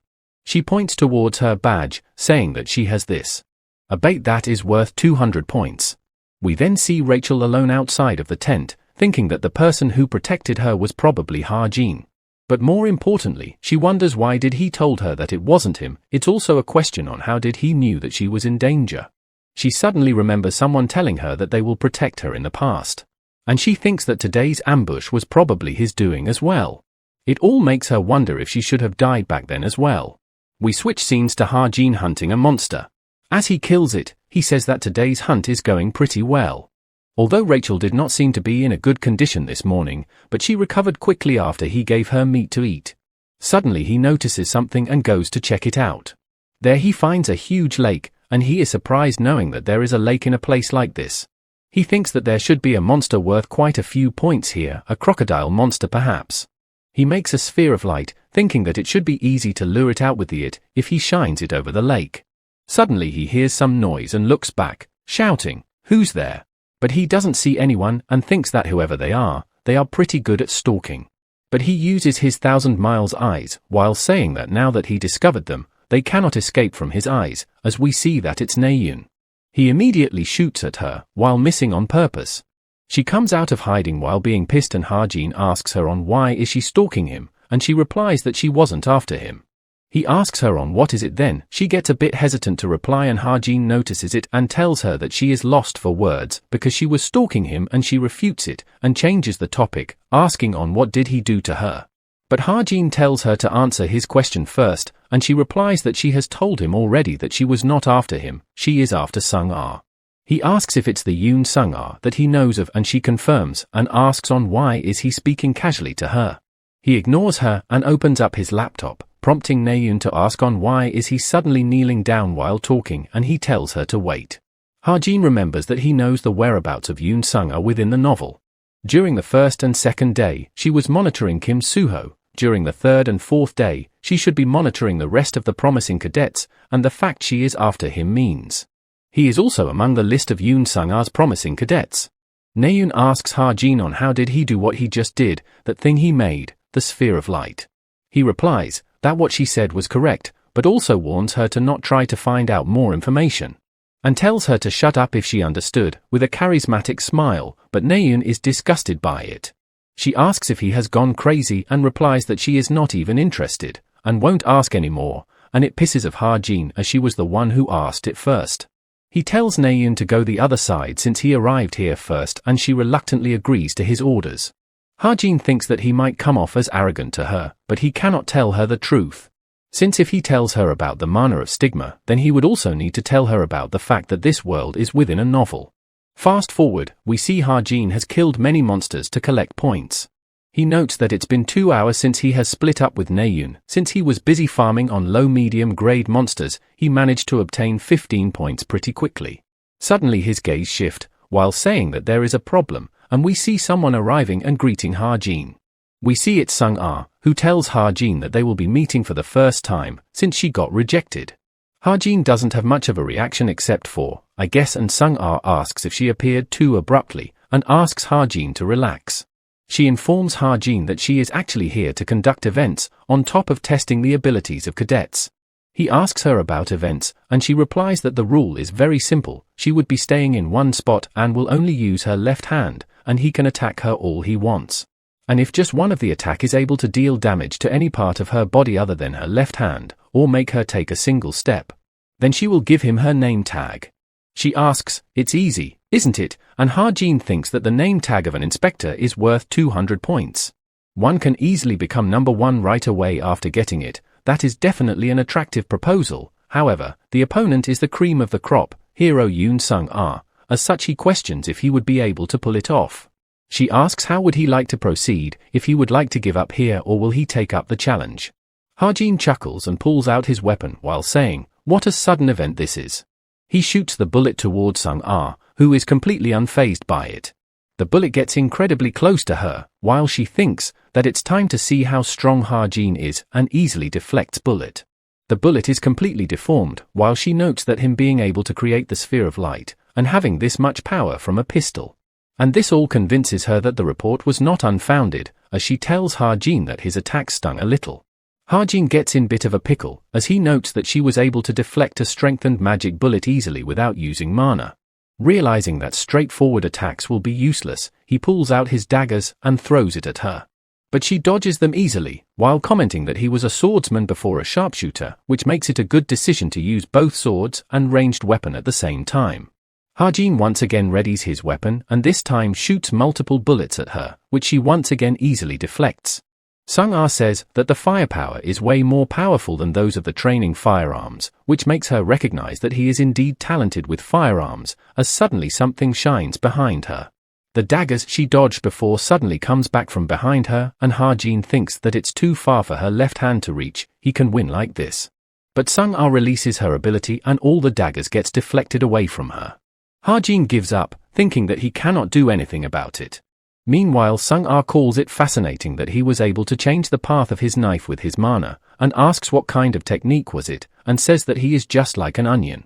She then asks if he has any other talents, but Hajin holsters his weapon while thinking that now that it has come to this, and simply starts leaving. Sung-ah gets confused by his behavior and tries to stop him. She asks him where is he going, as things were just getting fun, but Hajin looks back and tells her that she moved. Since she said that she would only use her left hand, but she has used her leg as well. Sung-ah gets pissed and asks Hajin if he is treating her proposal as a joke. Hajin replies that he was just trying his luck, as it's just a waste of time since the difference between their stats is obviously huge.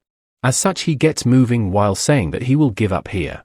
But actually, he was half serious about insisting that she lost just now, but she is too scary, so he was unable to go through with it. Sung-ah tries to stop him, saying that he will regret this, but he simply ignores her and walks away.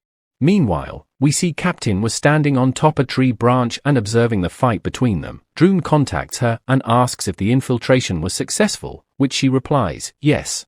Droon says that it wouldn't be a good choice to be moving separately from the team, as her friends might say that she is suspicious, but the captain replies that it's a worse choice to travel with them.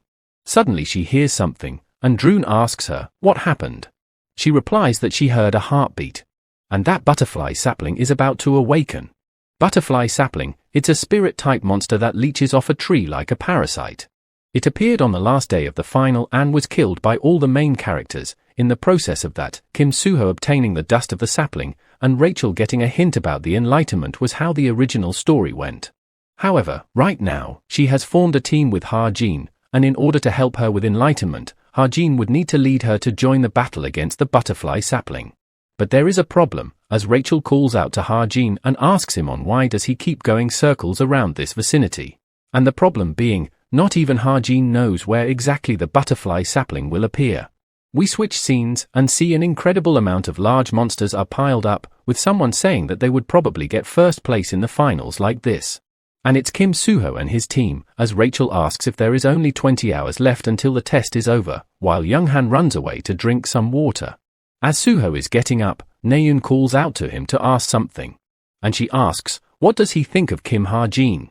He replies, why is she suddenly asking him that? And she says that it feels like he is hiding a lot of things. He was constantly suspicious both in the museum and in Paris. It's also suspicious that he's pretty high-ranked and strong despite having that frail-looking body of his, which Soo-ho agrees with as well. Suddenly, Soo-ho remembers Ha-jin words about Naeun. And upon remembering, he starts to smile, which causes Naeun to ask on what is with his reaction. Soo-ho replies that he is simply agreeing that he looks like he is hiding a lot of things, and due to his previous reaction, Naeun thinks that Soo-ho knows something and angrily asks him to tell her as well. But Soo-ho replies that she should find out herself, and why is she asking him instead? Suddenly a huge tree root starts growing beside them, and as they all look over, they see the tree root starts moving, which shocks them. Ha-jin notices it as well, as we see cadets trying to run away and defend themselves against it. Rachel feels the trembling, and wonders what on earth is this. Ha-jin calls her out and tells her to go to the source of the tremors and kill the monster with him, and she must protect him when they are near the monster. Rachel agrees with his plan, and Ha-jin thinks that the cadets who felt the tremors must be heading towards the butterfly saplings now, and he won't let them have this opportunity. And like this, both Rachel and Ha-jin heads out to join the fight. Meanwhile, Sung-ah is also observing the monster, and the guy contacts her that such monster was not expected to appear and wonders if they should stop the test. But she replies that it's probably going to be alright. The abilities of the cadets taking the test right now should be able to take it down without any problems, and the black guy replies that her ways are way too old-fashioned. She asks if he really thinks so, and tells Vieri to not underestimate them, as the cadets are the hero. And heroes always grow during crisis, as we see Naeun using her sword to cut down one of the roots. She excitedly exclaims, "How's that?" and Soo-ho says it was incredible. But he also tells her that the cutting power will increase way more if she circulate the sword energy near the sword, and Naeun gets annoyed and tells Soo-ho to tell her about that later. Young-han questions on why does they keep appearing endlessly no matter how many of them they take down. Soo-ho replies that if taking down the roots is not doing anything, then they would have to destroy the main body first. One of the cadet tells everyone to look over to the tree, as it's strange and something inside the cocoon is moving. The cocoon starts to break and we see a huge butterfly coming out of it. Everyone is shocked to see it, and the butterfly spreads its wings and starts flying over them. It also starts to spread some kind of dust on them, due to which everyone starts to lose their strength and consciousness. Naeun also loses her consciousness and falls on Soo-ho. Soo-ho carries them both and have them sit beside a tree, noting that they are simply asleep and the dust is not venomous. He holds his breath, and notes he won't be able to keep moving like this and would have to defeat it before catching another breath. Suddenly he notices two people jumping out of a tree towards the butterfly. And Soo-ho gets shocked upon seeing that it's Ha-jin and Rachel, who both also have masks on them. As Rachel and Ha-jin arrives, and upon noticing cadets lying on the ground, she wonders if Ha-jin predicted all this and prepared everything in advance. Ha-jin calls out to Rachel and asks her if she sees the butterfly monster over there, and he would be defeating it, but he would need her to protect him from the roots. She agrees with it, and Ha-jin pulls out his weapon and shoots its wings, causing it to scream in pain. The roots attack Ha-jin, but Rachel comes to defend and slices all the roots which are coming towards them. As the roots fall back, suddenly the ground starts to tremble and Rachel notices that it's from right below them. As the roots attacks from below, Rachel pushes Ha-jin away from them, but her leg gets caught in the process. And she gets thrown right into a tree with powerful force.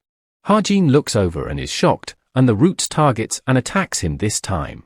But he gets saved by Kim Soo-ho's timely arrival, and Soo-ho opens his mouth to ask something. But instead inhales some of the dust instead. Behind them, Ha-jin notices that Rachel has fainted, and he wonders what should he do now. Suddenly the evangel seed in Ha-jin's jacket rushes off, which shocks Ha-jin as he asks it, where is it going? It straight up goes for Rachel's blood. Suho asks if they are trying to take down the butterfly, and that he will help as well, though he won't be able to move for long. Ha-jin thinks that his Stigma's magic can make about 3 more fire bullets. He has to wrap this up with only that. Ha-jin accepts Suho's help and asks him to lend his hand. He tells him that as he saw, his last bullet missed. It's quite fast, which is unusual for a spirit-type monster. To make sure he can kill it, he would have to get close to it and aim from there, and he has to hold its attention until he can get close.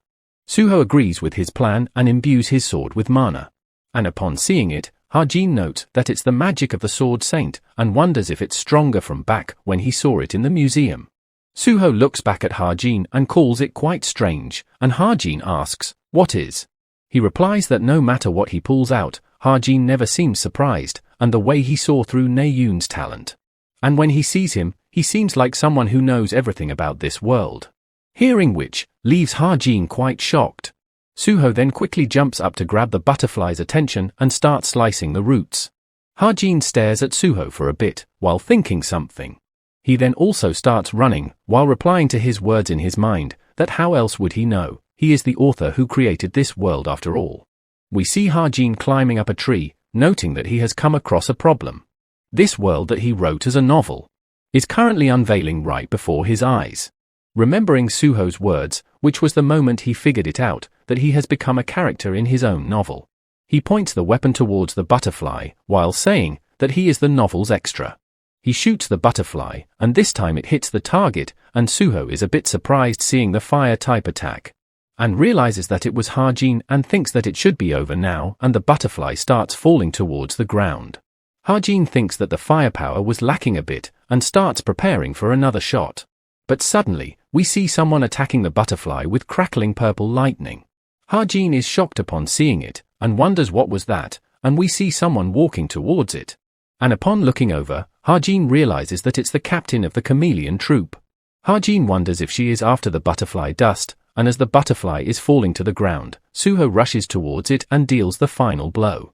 And it finally gets defeated, and Suho also falls down with a smile of satisfaction on his face. The captain goes over to the butterfly corpse, and is about to pick up the loot. But Ha-jin arrives and asks her to hand it over, while telling her that it's an item she cannot take. Ha-jin thinks that she still doesn't know exactly what functions the butterfly's dust has. She probably came for the dust because the loot from a spirit can sell for an expensive price. In order to fight the spirits that will appear in the future, Kim Suho must get the butterfly's dust. The captain looks over and sees many of the cadets lying on the ground unconscious. While thinking that even though the butterfly is dead and the sleeping effect is not as effective, she cannot believe that a mere cadet is still standing. Due to this, she calls Kim Ha-jin a truly weird one, and that she needs to observe him more. Meanwhile, Ha-jin is reaching his limit of withstanding the dust with his ether, and is having a hard time breathing as well. As such, he quickly tries to put up his mask, but suddenly he is seemingly attacked by the captain. Her powers creating a complete black ball, isolating both Ha-jin and herself from the world. Inside there, she removes her disguise and asks Ha-jin that he knows her, doesn't he? And Ha-jin replies that she is Lee Shuo-peng. The captain starts thinking on who is Lee Shuo-peng, and remembers that it's the fake identity she used while approaching Ha-jin in the past. She replies that she is indeed her, and questions Ha-jin, according to him, on what does he think she is here for. Ha-jin replies, isn't she here to supervise, and the captain asks how long has he known that she was Lee Shuo-peng. Right as Ha-jin is about to once again lie, she attacks him. She almost threatens to kill him, but stops and instead threatens to beat him up if he dares to lie, and Ha-jin gets scared and answers that it was back he stole the watch. As when he saw her up close, he knew that she was a little different, and she gets confused about his statement. And Ha-jin tells her that he has pretty sharp eyes.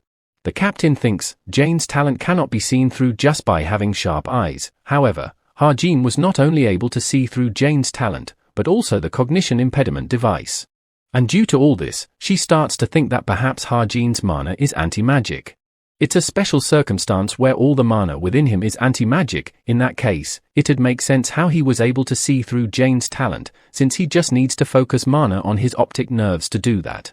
And if that's true, then it means his very precious resource that she must not lose. She removes the sphere and hands over the butterfly dust to Ha-jin, while trying to ask something in return. Though she stops in the middle, and thinks what to say, and Jane tells her to please not say anything strange and to just do what she says if she doesn't know what to say, and to not rush and take it slow. Captain finally speaks up and asks Ha-jin for his contact number. Fast forward, Ha-jin thought that he was going to die. But he did manage to achieve an important objective. And now he wonders, how can he give this to Kim Soo-ho naturally? Since the captain suddenly interfered, he has to think of a way. Suddenly, he remembers about Rachel and the seed.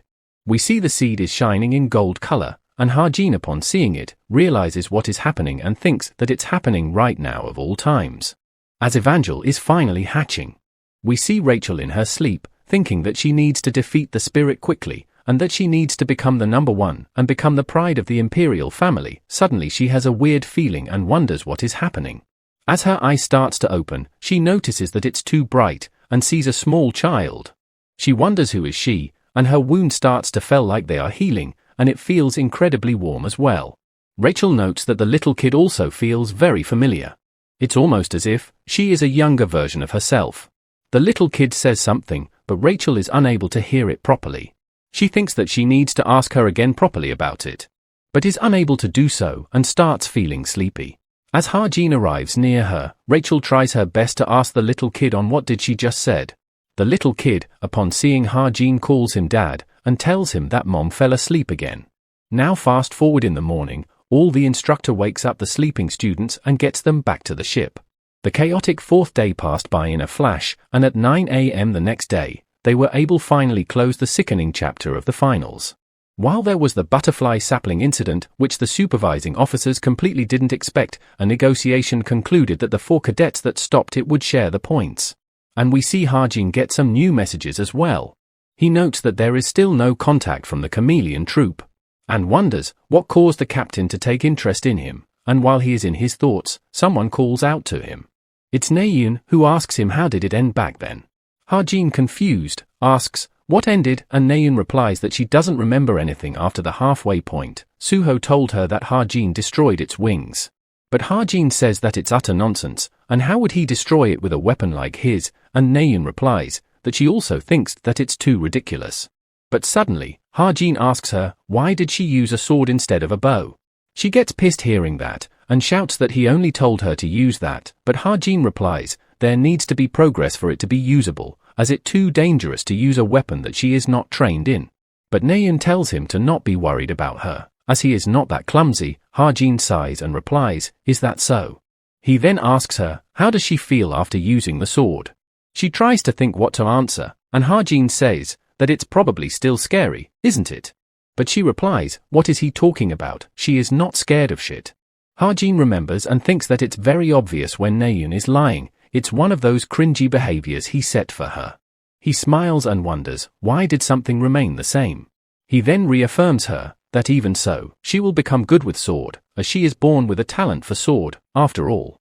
Fast forward to Cube, Yoon-ha tells Naeun that in her opinion, Ha-jin seems to be interested in her. Naeun gets defensive hearing that, and tries to deny it, and Yoon-ha asks Soo-ho if Ha-jin told him anything, since they both seems to be close, and Soo-ho wonders if they are close. But regardless, Soo-ho remembers what Ha-jin told him back in Paris, and replies that Yoon-ha isn't totally wrong, and Yoon-ha adds that Ha-jin is totally cold towards everyone that approaches him, but he seems to be extra interested in Naeun. Naeun replies and asks Yoon-ha that wasn't she close to Ha-jin at first, and she replies that he only approached her because he wanted something from her, and this type of interest would be different. She starts to blush and again tries to deny that. Yoon-ha asks her, what is she going to do, and she replies, there is nothing to be done. Suddenly, Yoon-ha notices and calls out his name, and Naeun quickly turns her back and blushes. Ha-jin turns towards them and they all greet each other. Ha-jin glances at Naeun and leaves immediately after. Yoon-ha teases her, saying that Ha-jin just glanced at her, didn't he, and Naeun starts to get embarrassed and tells Yoon-ha to stop already. Fast forward, and Ha-jin is back to his dorm room, as he tells someone that he is here and asks if they caused any trouble. And it's Evangel, who comes running towards him while calling him dad. Ha-jin is quite conflicted upon hearing her call him dad, and tells her to not run. Evangel asks him, where was he, and he replies that he told her before he went to buy her food. He also instructs her to not call her dad, and she asks why, and he replies that because people will get misunderstandings, but Evangel doesn't understand and Ha-jin simply asks her to call him uncle or Ha-jin. But she once again asks, why, and Ha-jin thinks that she would require some education. But she simply looks over to him and smiles brightly. And Ha-jin remembers that Evangel hatched besides Rachel that day. That time, Ha-jin was quite surprised, and is confused upon hearing her call him dad, and tells her that she suddenly started running by herself, but Evangel insists that he is her dad. Ha-jin replies that he took care of her, and suddenly she jumps and hugs him, saying that he certainly did. As Ha-jin notices a helicopter flying above, he asks Evangel to turn back into being a seed, and she gets confused. Ha-jin explains that round and small previous appearance, but she asks, what about mom? Ha-jin thinks to himself that she really shouldn't call her that and tells her that she is busy, and such Evangel turns back into her seed form. And this is how she ended up in his room, and Ha-jin thinks that this whole thing looks as if he has a secret child, and such calls Evangel out to eat first. We see her quite elated in eating the food and finding it tasty as well. Ha-jin asks her to eat quietly, which she does so. And now, he looks over to the dust of butterfly sapling and wonders what should he do with that, as apparently, it helps to awaken hidden dormant potential. White it sounds simply, the main point here would be the target of the dormant potential, which means it can apply to both people or objects that have dormant potential. Originally, this should have landed in the hands of Rachel and Kim Soo-ho. But now, Ha-jin thinks on how can he give it to them. Now we switch scenes to Rachel's room, who is lying on her bed and wondering, whose child was it that she saw? Actually, it was more like that she felt her instead of seeing her, and she still remembers it vividly. She wonders, if was the spirit of the tree or something. There are a lot of things that are still unknown about the power of the spirits after all, or perhaps she was simply hallucinating. But for that to have been a hallucination, she still keeps thinking of her warmth. And she feels like that they will eventually meet one day. Now fast forward to sometime later, we see a huge stone statue. And below that, Yoon-ha seems to be waiting for someone while looking at her watch. The person arrives, as Yoon-ha notices and says that he is finally here. And that she thought he would reject her, as the person turns out to be Ha-jin.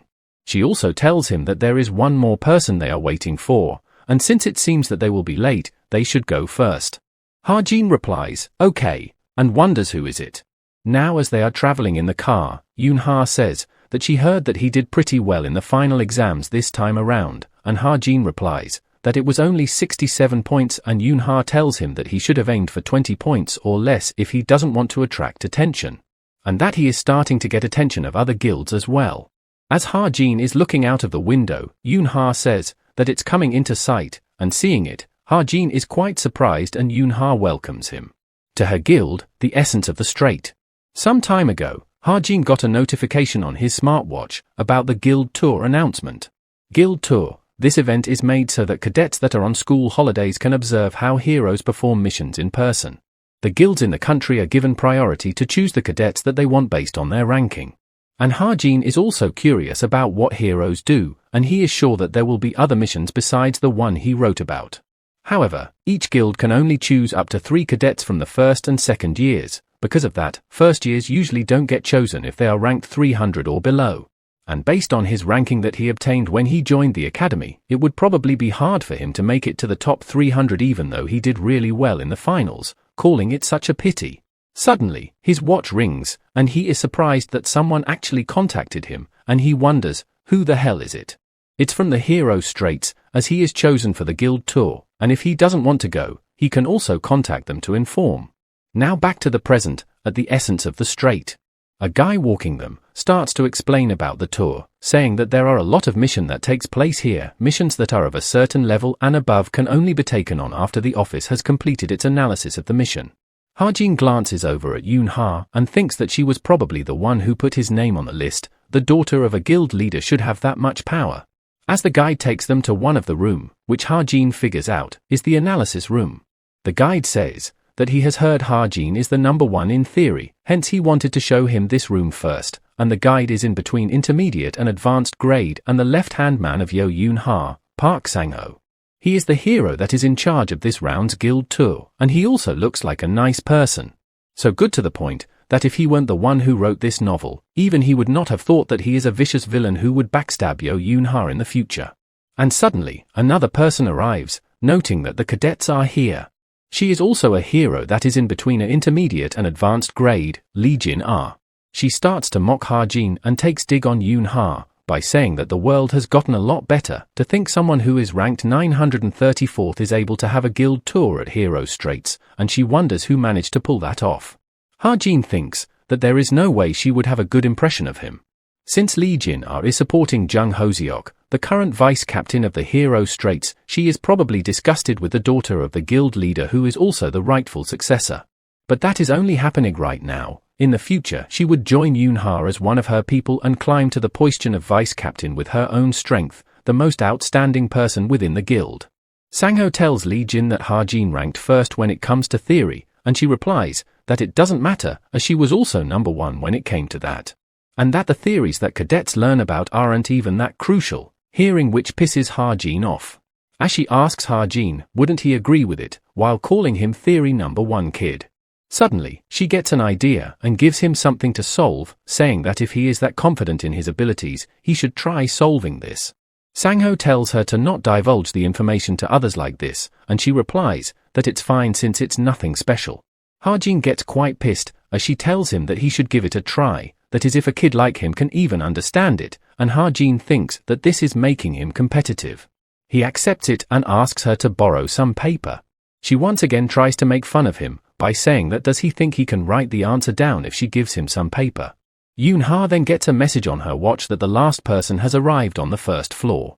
As such, Song-ha asks her to go with him to fetch that person together. Meanwhile, Ha-jin is staying back in the analysis room to solve the paper. Ha-jin notes that the content of this is about the variables that could occur when raiding a dungeon, and this is definitely a question that a cadet wouldn't be able to answer. But for Ha-jin, as long as he has observation and reading, he just needs to write down the calculations that appear in front of him and copy it down on the paper. We see him almost being done, and is on the last part, but someone suddenly snatches the paper from him. It's Lee Jin, who asks him if he is still doing it, and haven't he realized that everyone has gone out, and tells Ha-jin to stop doing this unnecessary thing and leave already. Ha-jin gets quite pissed due to that.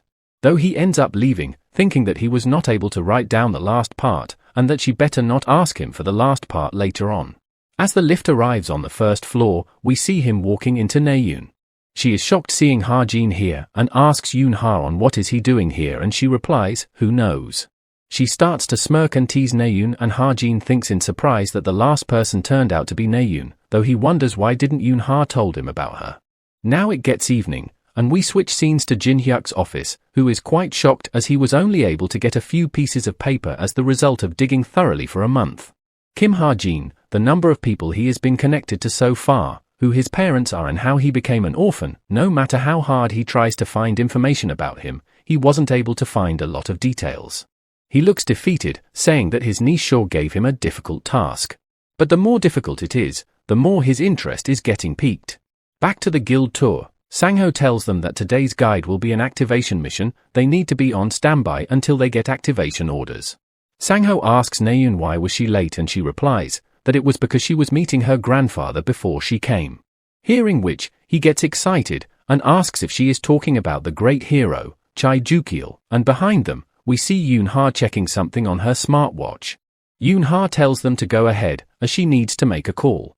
As she gets on the call, it's her uncle. She asks him how is the thing that she asked him to help with. He replies, he still haven't gotten started yet, as he has been pretty busy. She gets pissed hearing that and replies, is he messing with her right now? He asks, why is she trying to find his parents, and in the first place, does he even want to find his parents? She replies, probably, as Ha-jin has memorized the wanted persons list, and she thinks that his parents got caught up in some crime. Hearing that, he thinks about the Gwango shelter massacre incident and goes silent. She calls him out and asks when would he start looking, and he makes an excuse that a visitor has came and he would talk again later.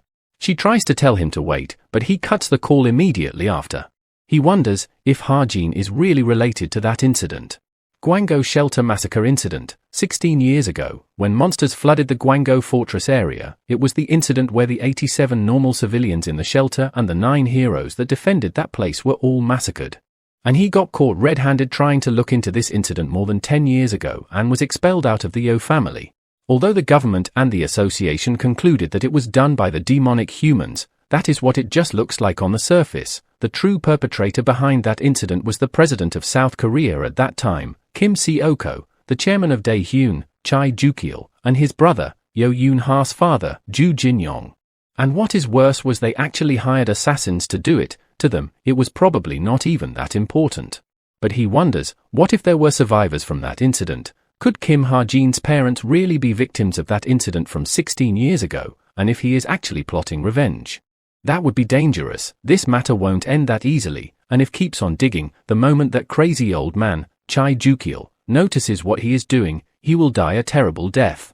Now we switch scenes to the guild tour again, as we see everyone running towards the location, as the announcement is made that a large group of stone golems have appeared on some street. Upper immediate rank hero, Park Sang-ho, he is to be dispatched. Sang-ho asks Naeun, where is Ha-jin, and she replies, that he will catch up, it's okay. Meanwhile, Yoon-ha is annoyed as well, as Naeun asks her why is she making such a face, and she replies, it's nothing, while thinking about her talk with her uncle. And as they are running, Sang-ho spots the golem and tells everyone. We see some civilians are about to be attacked by it, as it tries to smash them down. Suddenly, Yoon-ha uses her whip and binds its hands, and Sang-ho rushes towards it, commending Yoon-ha for doing a good job. He then attacks it by throwing his spear right at it. Meanwhile, Ha-jin is still running and finally catches up, and Naeun is targeting one of the golem, noting that it's about 2 meters tall. Though she puts away her bow and thinks that she can probably deal with it with her sword and jumps at him to attack. She notices its ankle and tries to aim for that, but the golem realizes her intention. It punches Naeun right in her gut, and she falls down on the ground. We see her trying to heal and saying, how is the golem so fast? And the golem immediately continues its attack and tries to punch her. Ha-jin shouts at her to dodge from behind, and we see the punch lands and debris began to fly. But suddenly, we see Ha-jin is in quite the shock for some reason. And we see Naeun is actually in his arms, as he wonders what the hell is happening right now. Because he wanted to help Naeun so badly, his ether reacted automatically and pulled Naeun over to him. Naeun gets embarrassed and Ha-jin thinks that he needs to say something quickly, and tells her that if she is going to keep freezing in critical moments, she should just fight at long range instead. And tells her that her sword can become longer than that, isn't it? She tells Ha-jin to mind his business, and she simply made a mistake because she let her guard down, but he should watch carefully from now on. Though as she turns back and thanks Ha-jin for helping her while blushing. Ha-jin thinks the reason why Naeun had to be a swordsman was because she has a mana capacity that is several times larger than that of a typical hero. Her talent, Mana C, her mana capacity that is even larger than Kim Suho, has no output limits when she is using her sword as a medium. Fast forward as the operation ends, Sang-ho tells them they should go back as the rescue unit has also arrived and they have taken care of all of them as well. Suddenly, Ha-jin notices someone standing on top of a building. He turns back towards her and thinks that it's obvious who she is as she is watching over Ha-jin. Naeun calls him out, saying, what is he standing around for, and to let's go.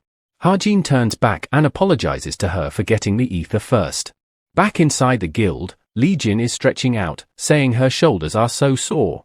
Her assistant asks if she is calculating, even though she told her that it's okay to ask those in the office to do this, and she replies that she is smarter than those guys. Her assistant then asks, what is up with that paper, and was she using a pen and paper to calculate, and she replies, this is a scribbling of that arrogant brat. She picks up, thinking to grade it a little, and is completely shocked seeing its content and wonders, what is this? We see Lee Jin messaging him, asking him if they can talk for a while, and to answer her call for a quick talk, but tells him that since he is coming to the guild tomorrow, they can talk then anyways. But Ha-jin thinks of not going at all, and that now he knows roughly how guild operates, so he doesn't have any business there anymore. As such, he messages Sang-ho that he won't be able to participate in the guiding tour tomorrow, and he asks, why?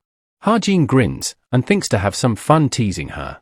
Ha-jin messages Sang-ho that someone said that he was 934th with a support network. Instead of being treated like that, he thinks it's better to give the other cadets a chance, and seeing his message, Sang-ho looks over to Lee Jin.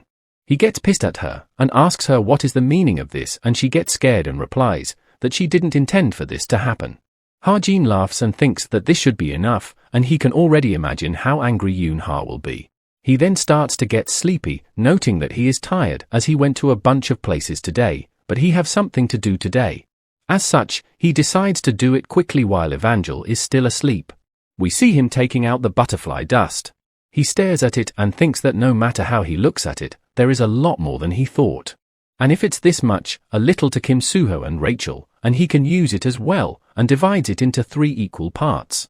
Ha-jin thinks that while those 2 are important, he needs to survive as well, and he should use it when he have the chance to. He should strike while the iron is hot, and he should do it when it comes to mind. It would be a waste to use on his physique, since he only have SP and no potential power. Hence, the thing he should use this dust on is ether. He starts to pour it on the ether, and waits till it gets absorbed. Suddenly, he gets a message, and it's from Naeun, which he thinks is out of the blue. She has texted him thanks for today, and is trying to say one more thing, as Ha-jin waits for her to continue. 10 minutes later, he is still waiting as Ha-jin thinks that one of the 2 ways to make a person go crazy is to stop talking halfway. He texts her back, asking, "What is it?" and she asks in reply, "What does he want from her?" Ha-jin is a bit annoyed knowing that she was the one who started the convo and tells her to sleep. Ha-jin thinks, "What the hell was that?" and calls it quite stupid, but gives of a faint smile while saying that. As it is quite surprising that he is messaging Naeun like that, calling this emotional feeling new. As he started off as an extra that had no contact with the main story. And despite all that, he somehow ended up here. If he thinks about his role right now, he is like a supporting character, since nothing is set in stone, he can change anything. Now we switch scenes to Yoon-ha, who is thinking that there is a lot more things that she needs to take care of, and she needs to write up the guild tour report and guild recruitment post. There is an information team at Essence of the Strait, but it's not enough, the system is ready, so she just needs to hire some people. She once again gets pissed thinking about her uncle, thinking that instead of waiting for that lazy human, she would just do it herself. Suddenly, she gets a call from Naeun, and she wonders why is she calling her at this time. They both greet each other and Yoon-ha asks her, "What's up? Why did she call all of a sudden?" and that she is quite busy. Naeun replies that she is going to a seminar with Soo-ho next Tuesday and asks her if she would like to come as well. As Yoon-ha is about to decline, Naeun tells her that Shin Jong-hak is coming as well, and Yoon-ha immediately agrees upon hearing that. She asks Naeun if that is why she called him, and Naeun replies, no, and asks her if she saw that drone footage of yesterday's fight with the stone golem. Yoon-ha replies that she did, since she needs to write up the report, and Naeun replies that it's about that. Yoon-ha asks if she is talking about the part where Ha-jin helped her. Naeun gets flustered and refuses, and Yoon-ha teases her by saying that it was filmed properly, and it looked like she went right into his arms, hearing which she curses, and tells Yoon-ha to not dare to share it. Yoon-ha smirks and replies, why would she, and asks her if it felt good, and Naeun replies, what is she even saying? Yoon-ha laughs and tells her that she is busy and hangs up. Meanwhile, we see Naeun blushing quite heavily after her conversation with Yoon-ha. Yoon-ha smiles while saying that Naeun is not honest at all and starts to get back to her work. She suddenly gets another message, which annoys her. This time the message informs her that Ha-jin is giving up on the guild tour and that it was Lee Jin who said that, hearing which she is annoyed and tells him to hang up. Yoon-ha gets very pissed at her and calls her crazy, as they were barely there in getting him to sign the contract, and is also annoyed at Kim Ha-jin, saying that his moves are unpredictable. Meanwhile, Ha-jin gets a notification of his SP increasing, and he is confused about it, though he is happy for receiving it. He then decides to invest this SP as well, and thinks that no matter how hard he tries, his physical stats will fall behind with time. So the best he can do is choose and focus. Since he used the sapling dust for his ether, he is going to put all the SP into a weapon instead of physique. Ha-jin notes that on the outside it looks like an unlucky talent, but since his luck is in the top 0.1%, the effectiveness for him will be good, although whether the writing will be successful or not is another issue. But he decides to go through with it. As he types in the talent, he prays for it to be successful. The talent writing is successful, but due to not having enough SP the quality decreases, but Ha-jin's luck activates and loss recovers. Ha-jin breathes relief, while thinking that he is not totally satisfied, but since this is an unbelievable setup he should be thankful for that much. Ha-jin notes that his preparations are complete, as the reason he rushed the enhancement preparations is due to a reason. And once again, he gets a message on his smartwatch. It's from the travel club, with their next destination being decided as England, as the reason for rushing was due to the main story starting again soon. Fast forward after a week, Ha-jin's summer break was like a consecutive series of hellish training sessions, because he still need to train even though he put all of his SP into weapon. And despite training so hard, his stats are still average. But his ether was able to complete its maturing. To summarize the changes, physical strengthening has increased by 0.7, and it's got 2 additional functions, to details manifestation, which can manifest some color and feel. He thinks to give it a try, and thinks that it would be hard to make a firearm since its composition is complicated, as such he tries to make a knife from it. He succeeds, and notes that it looks and feels like a normal knife. But he uses his identify skill and checks its stats, and we see the random enhancement skill is applicable on it as well. He throws the knife and says that its power is nowhere near the normal, as the knife pierces through the rock and slices it in half. Ha-jin is quite surprised upon seeing its power, and calls it pretty useful, though compared to the relics, it's not as powerful, but what is important is its outer appearance. A normal-looking item would cause others to drop their guards, and that's when daggers will stab through heart of the one who let their guard down. That is good enough. Now back in his dorm, he tells Evangel to be nice and quiet while he is out for his club activities. And he would also buy her delicious food, and she happily agrees. He also tells her that she can only make animals with the spirit friend, and she must not make any of humans. She gets annoyed by all of his nagging and tells Ha-jin that she got it already. Ha-jin then leaves for his trip and they both say goodbye to each other.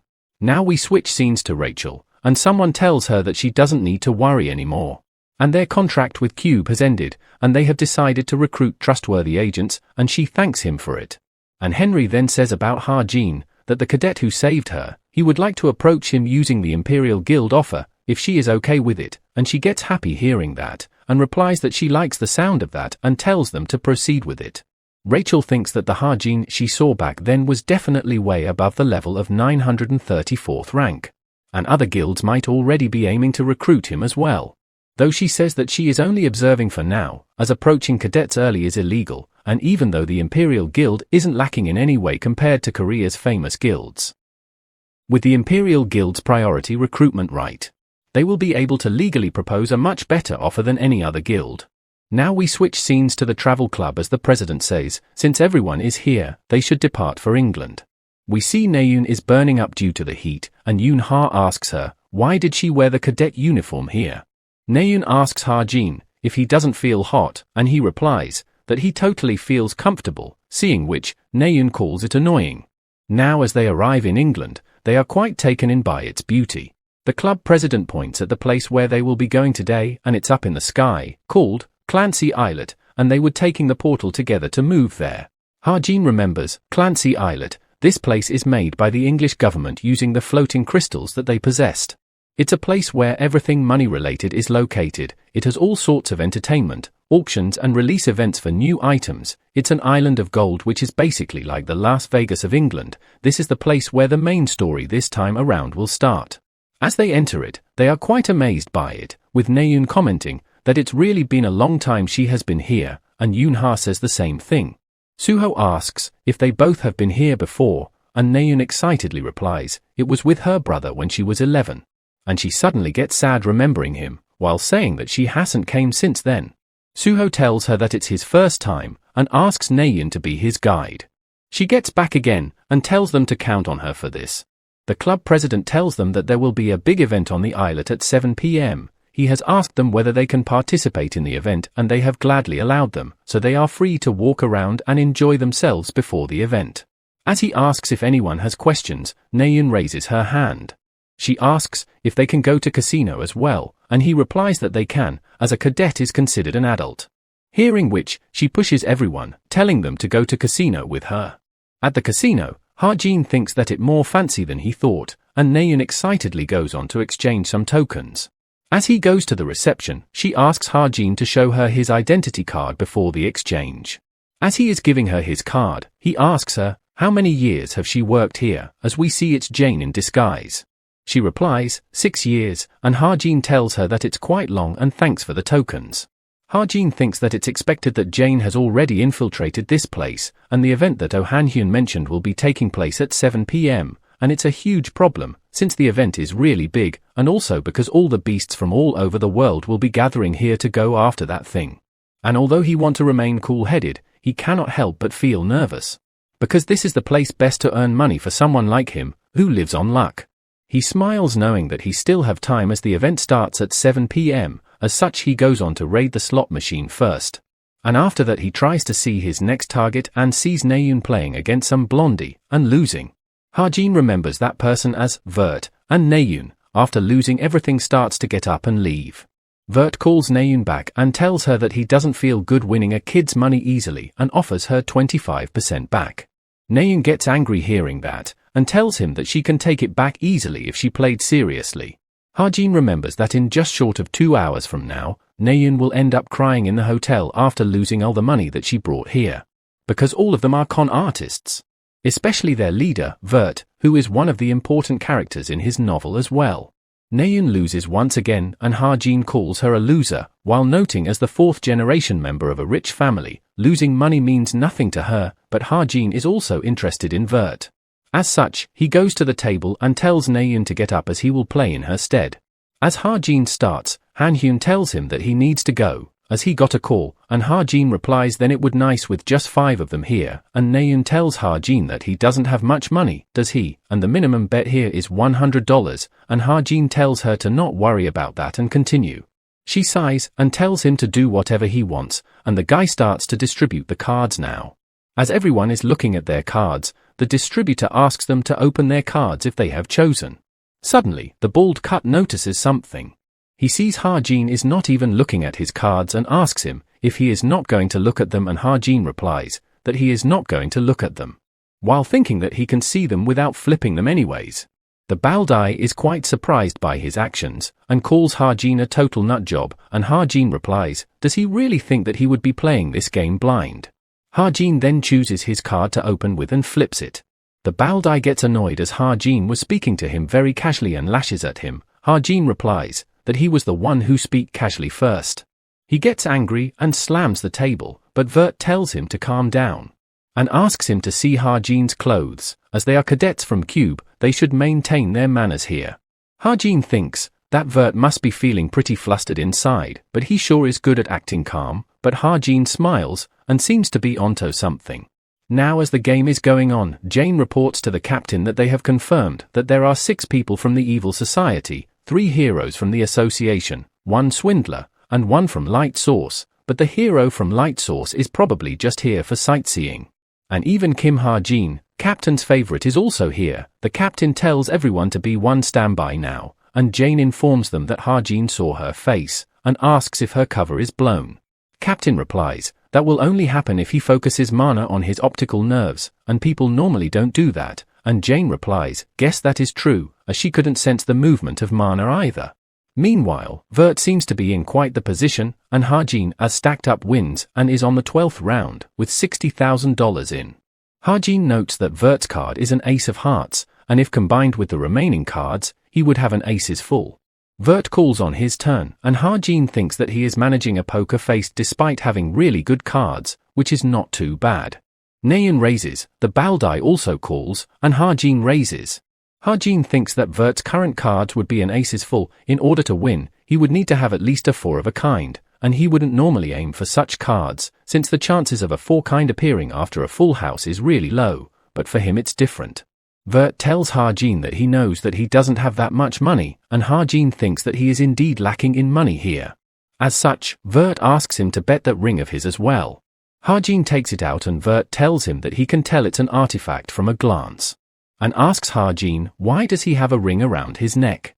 Hajin with a serious face replies that he has his reasons, seeing which, Naeun gets concerned. She quickly gets up and tells Hajin to leave with her as well. But Hajin asks her, what is she doing, and tells her to sit down, and she replies that she would give him the money that he lost as well, and if it's important enough for him to be wearing it wherever he goes, then it must be precious. But before she can complete her sentence, Hajin pulls her hand and tells her to sit down. He gets really close with her and tells her that he definitely won't lose, so just stay still, and it causes her to blush. Hajin tells Vert that this ring is really expensive, and he will make this ring a part of this bet as well. But in return, he wants him to bet his bracelet as well, which Vert agrees to do so. As they both put their belongings down, he asks them to open their cards, and that he will be starting first. As he reveals his cards, it turns out to be Full House and Naeun is shocked upon seeing it.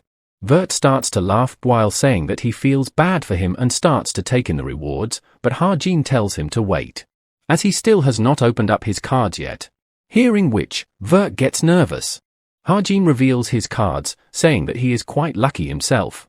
He smiles and Naeun is quite shocked upon getting a 4 of a kind, and the bet being his win. Naeun shouts, "What the hell?" and Ha-jin tells her to not be so surprised as gambling is all about luck after all, and Vert is completely shocked, as he wonders what on earth happened. We then see him getting dragged by the security, while he shouts that Ha-jin cheated and he is not the one who did. Naeun replies that he doesn't have any evidence, as even the security checked him. Naeun is quite pissed, calling Vert too noisy after losing. Ha-jin appraises Vert's bracelet, and notes that Vert still doesn't know the true value of this bracelet, because while this bracelet can store mana, the user isn't able to use that mana themselves. Though he notes that it can be solved by just imprinting other magic aspects onto the bracelet, Vert will only realize it 1 year from now on, and Ha-jin decides to imprint a physical strengthening magic onto it.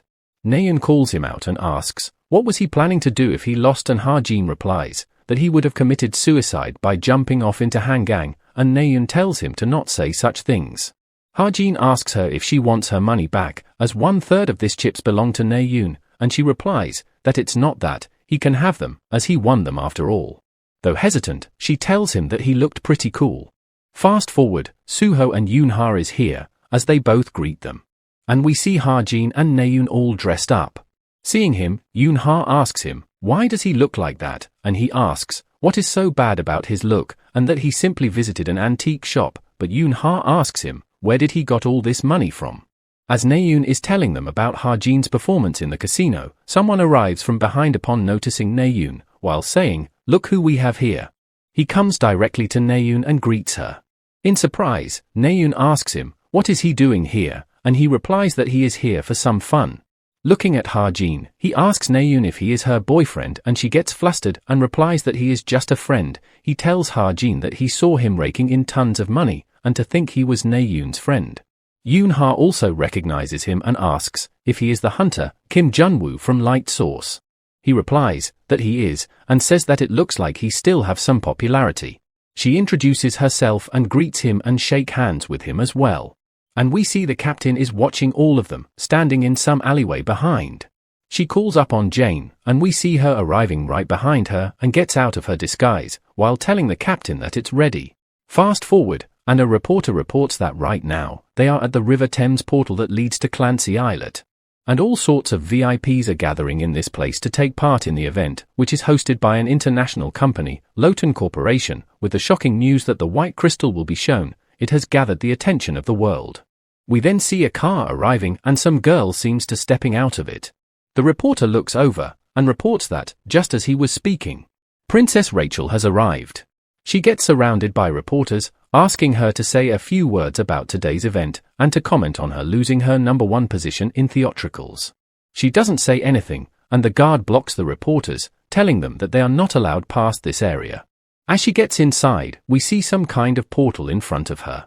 She finally breathes some relief as it gets quiet, but someone arrives and greets her.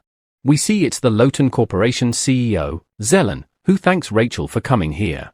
Rachel tells him that it seems like he has taken great measures to defend against demonic humans, and he replies, of course. And that she could say this place, Clancy Islet, is the safest place in Europe, as they have hired a large number of advanced grade heroes for this event, so there is no need to worry at all. And as the greatest sponsor of the Imperial Guild, he promises her to uphold the class and reputation of her guild. She gets nervous upon hearing that, and we see him giving off an evil grin. He then takes his leave and tells Rachel to enjoy the event. At one of the table, we see Ha-jin sitting and thinking, there is still 30 minutes until the event starts, but it is already so crowded. But that aside, in a world that is swarming with demonic humans nowadays, he cannot believe that such a dangerous event is being hosted. Ha-jin wrote the Lotan Corporation to be one of the most corrupt companies in the story. While there aren't any demonic humans among its executives, it's a place where the deeds that they do are as evil as the demonic humans. And those kinds of people are in the possession of the white crystal. While it's an item that mustn't fall into the hands of the demonic humans, how these people will use it won't be much different in the hands of the Lotan Corporation. And there will be a total of 3 main demonic human characters that will appear today: Crystal Carrier, Nade, Combatant, Silason. And their team leader of the Evil Society's Relic Retrieval Team, Team Leader Kim Hakpyo. And with his current abilities, there isn't a chance in hell that he would be able to foil their larceny plans, so he decides that it would be best to just observe as the story unfolds as per the original novel storyline. Suddenly, someone calls out his name. And we see it's the captain, who asks Ha-jin that he is here too. Ha-jin is a bit surprised seeing her here, and she replies that she is here as a guard hero. Jane teases her captain by congratulating her on finally meeting her crush. She gets really pissed at Jane and asks, what the hell is she talking about, and Ha-jin gets scared, thinking that it's for him. She apologizes to him, saying that her colleague was saying something weird on her earphone, and Ha-jin thinks that he heard that as well. As Suho and everyone else arrives, and upon noticing Captain, Suho asks Ha-jin, who is she, and he replies that she is someone he knows, Lee Sapeng, an upper intermediate grade hero. She is here on a mission and they happen to meet each other. Ha-jin introduces everyone else to the captain, and she replies that she knows everyone already, as they are all famous cadets. We see Kim Jun-woo arrives and introduces himself as well to her. We see him doubting Captain and asks her, how does she know Ha-jin, and if it's alright with her, he would like to ask which group she belongs to as well. But suddenly, the lights turns on, and Yoon-ha notes that the show is about to start. She tells Jun-woo that she will be leaving now to perform her guard duties and tells them goodbye. Jun-woo seems to be thinking about something and Ha-jin hopes that he didn't catch on to anything. From up above, Rachel notices Ha-jin sitting at the table. She also notices the relic that she gave him and gets happy and smiles upon seeing him wear it. Zelen gets on the stage and introduces himself as the CEO of the Lotan Corporations, which leads the innovation industry. He asks everyone, what do they think is the power that is the source of all creation, and he tells them that it's mana.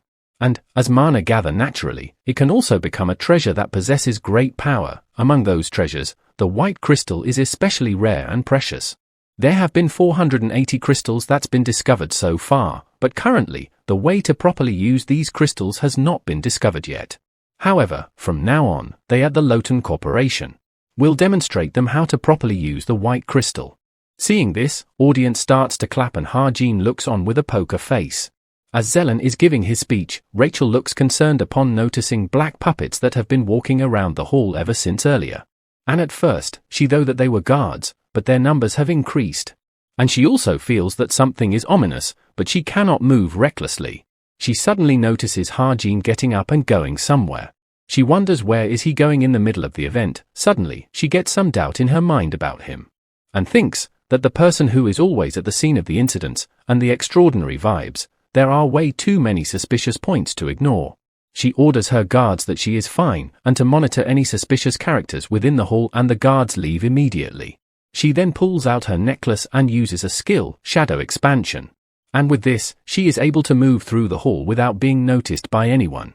And she decides to follow Ha-jin for now, while being certain that something is about to happen in this hall. We see Kim Hakpyo sitting and his associates informing him that they have confirmed the details from a Lotan internal document. The item that's in Clancy Hall right now is the real thing. Zelen explains that this cube's essence is that of an ancient relic, earthenware. They have split it up into dirt and then gave it a new life by using the most precise mana technology to put it into a glass box. Hakpyo thinks that it's quite surprising that Zelen would actually bring the new real thing here, and calls him a fool for doing that, and he would probably slipped up because he was too obsessed with money, and was probably trying to prove the authenticity so that their stock will skyrocket. Though Hakpyo does think that it's not a bad idea in reality, as the only way in and out of this place is via the portal, and it's being monitored strictly. Since it's an island made from mana, the demonic humans cannot create artificial portals. However, never in their wildest dreams could they have guessed that they have an air transportation device. As such, he orders it to enter. Meanwhile, Rachel is still following Ha-jin and wonders how much further he is going to go up. She tries to stay further away from him to observe. As he is opening the gate to the rooftop, Rachel wonders if he has some business to attend to there, and that the rooftop is a prohibited area, so it should be locked unless there is an inspection taking place. When the gate doesn't open and Rachel notes that the only choice would be to use a key, Ha-jin brings out a hammer. She is quite surprised seeing that, and wonders if he intends to break it down, and thinks that since the Clancy Islet prohibits people from bringing in weapons, people would only be able to bring something like a tool at most. As Ha-jin lifts the hammer to break down the door, Rachel thinks if Ha-jin really intends to break down a mana alloy steel door with a worn-down hammer, and calls it impossible to do so. But much to her shock, the door completely breaks in one single blow. As she says, "No way," and wonders how did an ordinary hammer that isn't even imbued with mana break the door. Suddenly, Rachel senses something, and we see a huge fight has broken out at the event hall. We see the demonic humans killing civilians as one of them grabs Zelen and takes the white crystal from him. But suddenly, he gets attacked by someone from behind. And we see it's Kim Jun-woo, who says that not only he dodged his attack, but he also got a troublesome ability. As Kim Jun-woo tells him that he is an advanced rank hero, the demonic human clones quickly makes a run for it and scatters in all the directions. As such, Jun-woo calls them coward and wonders which one should he go for. And the captain has been standing on the side and is watching over everything unfolding. We see Naeun and Suho fighting as well, with Naeun wondering what the hell is going on, as there is not just demonic humans, but also a destruction demon.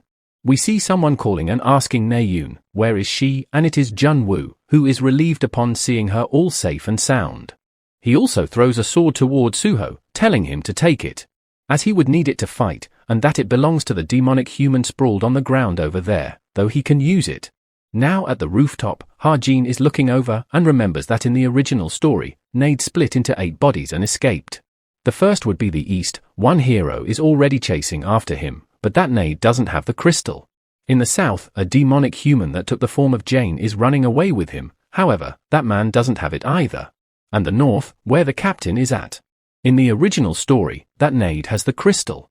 As we see, the captain is attacked by a bunch of demonic humans together. She uses her ability and creates a purple ball in the air. But one of them swings down his weapon regardless, while saying that such a small mana wouldn't do anything to him. But much to his shock, his hand completely disappears inside the ball, and he himself also starts to get sucked in, while he screams in pain, scaring others. They all try to run away from it, but the ball sucks all of them in. Nade wonders, what the hell is that? And just then, Captain's ability pierces right through him. Ha-jin thinks that although he was the one who created her character, she truly has an terrifying ability, but in any case, as per the original storyline, the white crystal is now in the hands of the chameleon troop. But this Nade also turns out to be a clone, as Ha-jin is shocked seeing that the crystal is not there. Ha-jin quickly opens his laptop to check if the story changed again, but he didn't got any message regarding that, which makes him realize that this isn't a change in story, but it's a change caused by the current situation's variables. Ha-jin wonders, what should he do, and suddenly gets an idea. He thinks that he has never tried this method before, but he don't have time to waste, since the mana of the Stigma can be used according to his will. He tries to focus it on his retina, or more like, into his far sight. And he succeeds with it and looks for the crystal in the city. He then finally finds it, and someone is seemingly carrying it in a car. But suddenly, he gets a backlash from his ability and is thrown out of his far sight. We see Ha-jin had an overload, at such a bad timing as well. But since he doesn't have any time to waste, he jumps after him himself. And right at the place he jumps, he finds a bike parked there. He gets on it and apologizes to the owner, as he would be borrowing for a little while. We see Naeun and everyone evacuating the civilians to safety. As she is guiding them, Ha-jin arrives and calls out her name, and she looks back. She is quite surprised seeing him and asks, where the hell has he been, and Ha-jin doesn't reply and throws something towards her, telling her to take it. It's actually the mana sword he got back in Paris. He tells her that he is sure that she would be able to use it, since she cannot possibly fight with demonic humans without a weapon.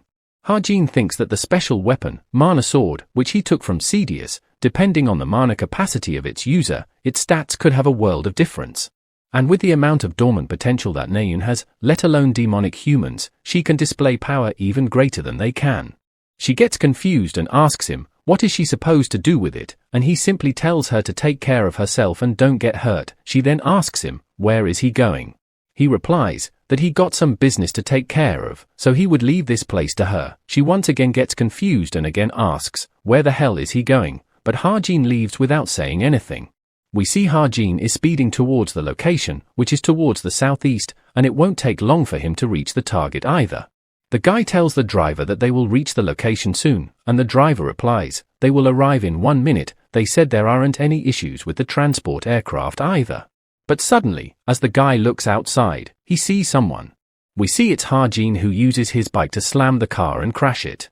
The car completely flips over, but the guy is still alive, as he comes out and tells Ha-jin that he is a dead meat now.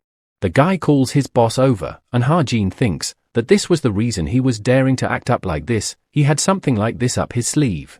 Ha-jin notes that it's the A0937B transport aircraft, and he uses his SP to send this transport aircraft back to its hangar. The demonic human is quite surprised and confused upon seeing it leave like that. He starts shouting at it, asking where the hell are they going, and Ha-jin starts to walk towards him, while saying that now that the interference is gone, shall they start talking? But suddenly, Ha-jin looks back and notices that something is there. Suddenly someone arrives, creating a huge impact on the ground. We see it's Junghyun, who is holding 2 people in his hands as well, along with one other demonic human, while saying that he was wondering what took him so long. And that guess a fly got in the way, and he also seems to be holding Rachel on his shoulder. Ha-jin thinks that he cannot believe Junghyun is here right now out of all times, which is a really bad situation. But suddenly, he notices Rachel on his shoulders, and is quite shocked and wonders, what is she doing here? Ha-jin starts using his ether, while thinking that this has become a complete headache. Ha-jin quickly grabs the white crystal from in front of him, and Junghyun tells him to put it down while he is still asking nicely. Ha-jin points his weapon towards the crystal and tells him to put down Rachel first. Junghyun replies that he brought her here because she seemed to be tracking the crystal, and guesses that she is pretty important.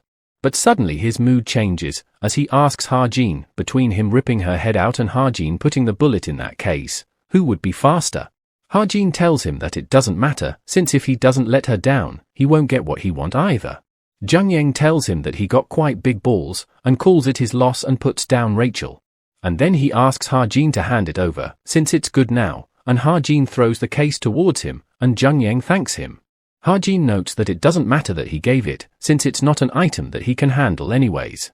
At first, he was going for the best case scenario by handing it over to Rachel and letting the imperial family be in possession of it, but now that Junghyun is here, he can only use it as a chip for negotiation. And he would also ask her when she wake up as to how she got caught, and we suddenly see Junghyun smirking and planning something. He quickly rushes towards Ha-jin to attack him, and we see Ha-jin is completely frozen, while thinking that he let his guard down. And we see the punch causing a huge impact in the forest. As the smoke clears up, we see Junghyun being quite impressed and says, "Wow." As Junghyun stops right before punching him, while saying, "Would you look at this?" Looking at Ha-jin, he thinks that he is quite bold, as he is not even blinking, the attitude of a fighter that watches his opponent's movements until the very last moment. Junghyun stands down while telling Ha-jin that he wasn't as pathetic as he thought he was. And he walks away while telling Ha-jin that he likes him. Meanwhile, Ha-jin's fear kicks in, as he falls down on the ground. He gets scared thinking that he almost died, as after he came to his senses, a fist that as big as a head was right in front of his eyes, so he didn't had time to react at all. And had he done anything stupid, his head would have probably blown off, and to think that an overwhelming difference with his opponent would help him in that situation. We then see Rachel waking up, as Ha-jin asks her if she is alright. As she gets up, she asks what happened to the enemy, and Ha-jin replies that it's all right now as he left. Hearing which, Rachel is left confused and asks Ha-jin, what does he mean by that? Ha-jin explains her the situation, that the crystal fell into their hands, and he asks her if she was also tracking the crystal. She replies that she was tracking him instead.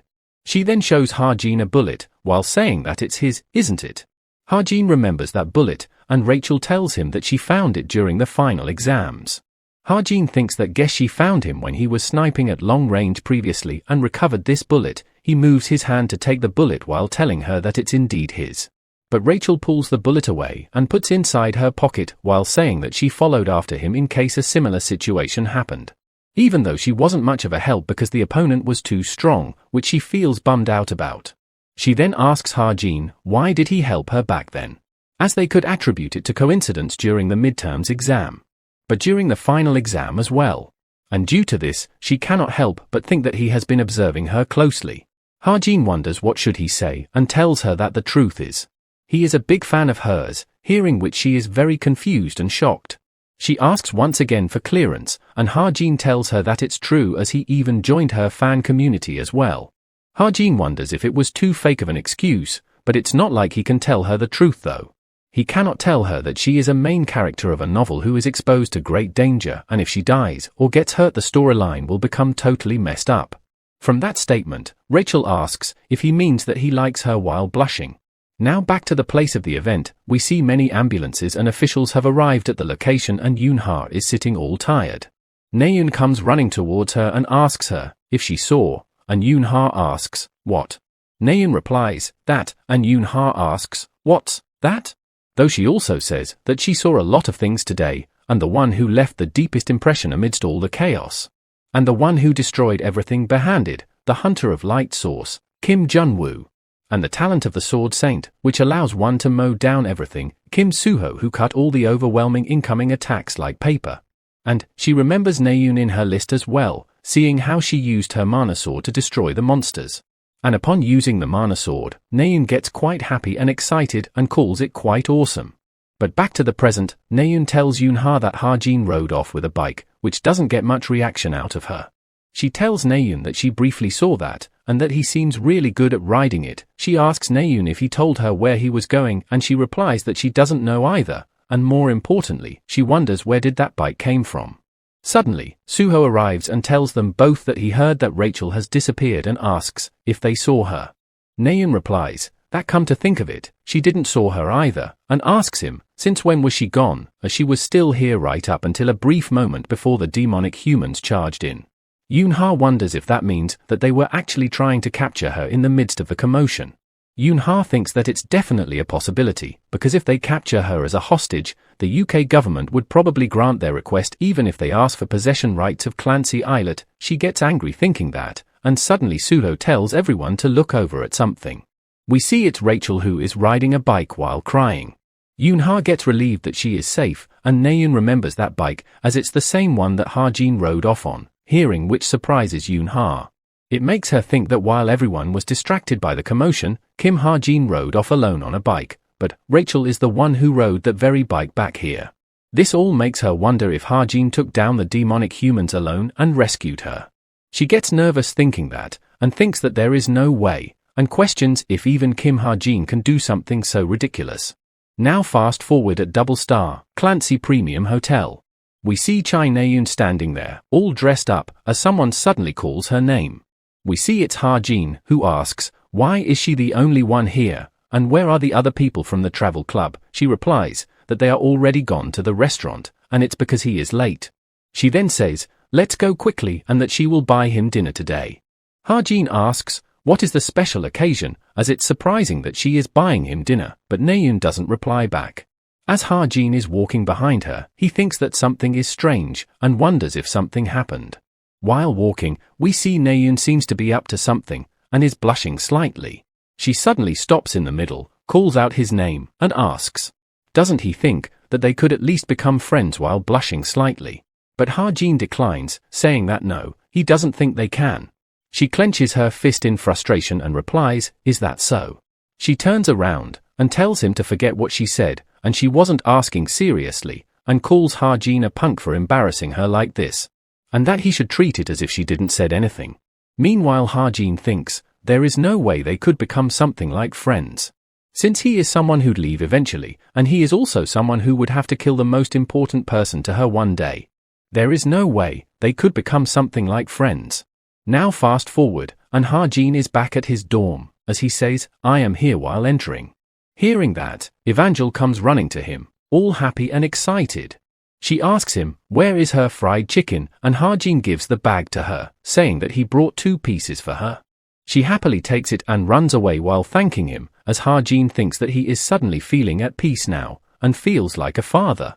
Evangel had been quiet and obedient for a while, and there is only 3 days left of school break, as such Ha-jin decides to wrap up things that he hasn't able to finish. And the first thing he decides to do is link the smartwatch first. It had been pretty troublesome to have to open his laptop whenever something happens, so he has been saving SP little by little. And back when Jung Yang was about to punch him, we see Ha-jin got a notification that due to his extreme luck, he has avoided an impending death, a part of the accumulation of luck. A special stat of the narrow escape from death has been activated, and his SP increases by 193. And now he is finally able to do this with the SP he got thanks to Jung Yen. As the linking completes, we see Ha-Jin's smartwatch is able to display all the information that his laptop can. Using it, Ha-Jin thinks that this so darn convenient, and he cannot believe that he was delaying such a thing, and he once again thanks Jung Yen for it. Now after completing this, Ha-Jin thinks that he got one more important task left. As he calls Park Soo-hyuk and asks if he bought that, and Soo-hyuk asks if he is referring to that motorbike, Augusta. Ha-Jin replies, yeah, and Soo-hyuk tells him that he tried to look for the one that has the best specs, but even the ones without all the options already cost 150 million won, and Ha-Jin tells him to help him get the one with all the options. Soo-hyuk freaks out hearing that and asks Ha-Jin if he is serious, and he replies that he is, as such he should help him get one with all the options. Soo-hyuk replies that he will order one in his company's name, and Ha-Jin thanks him for it. Ha-Jin thinks that since he won around 2 billion from the casino, 150 million is easy enough, and also, that day is approaching. The day of the raid of the Suan's Den of Devils by the masked demon's master. And that means it isn't long before his stock price is going to the moon soon. Thinking about which, Ha-Jin starts laughing hysterically. Now fast forward, as the 1-month school break is finally over. Ha-Jin looks around and thinks that everyone is doing well, since the atmosphere within the cube looks good, and he also hears about social media from cadets around him. As such, he remembers that it's been a while since has last checked the social media accounts of the main characters. He used to do it all the time before. As he opened the social media app, all he sees are posts from Shin Jong-hak.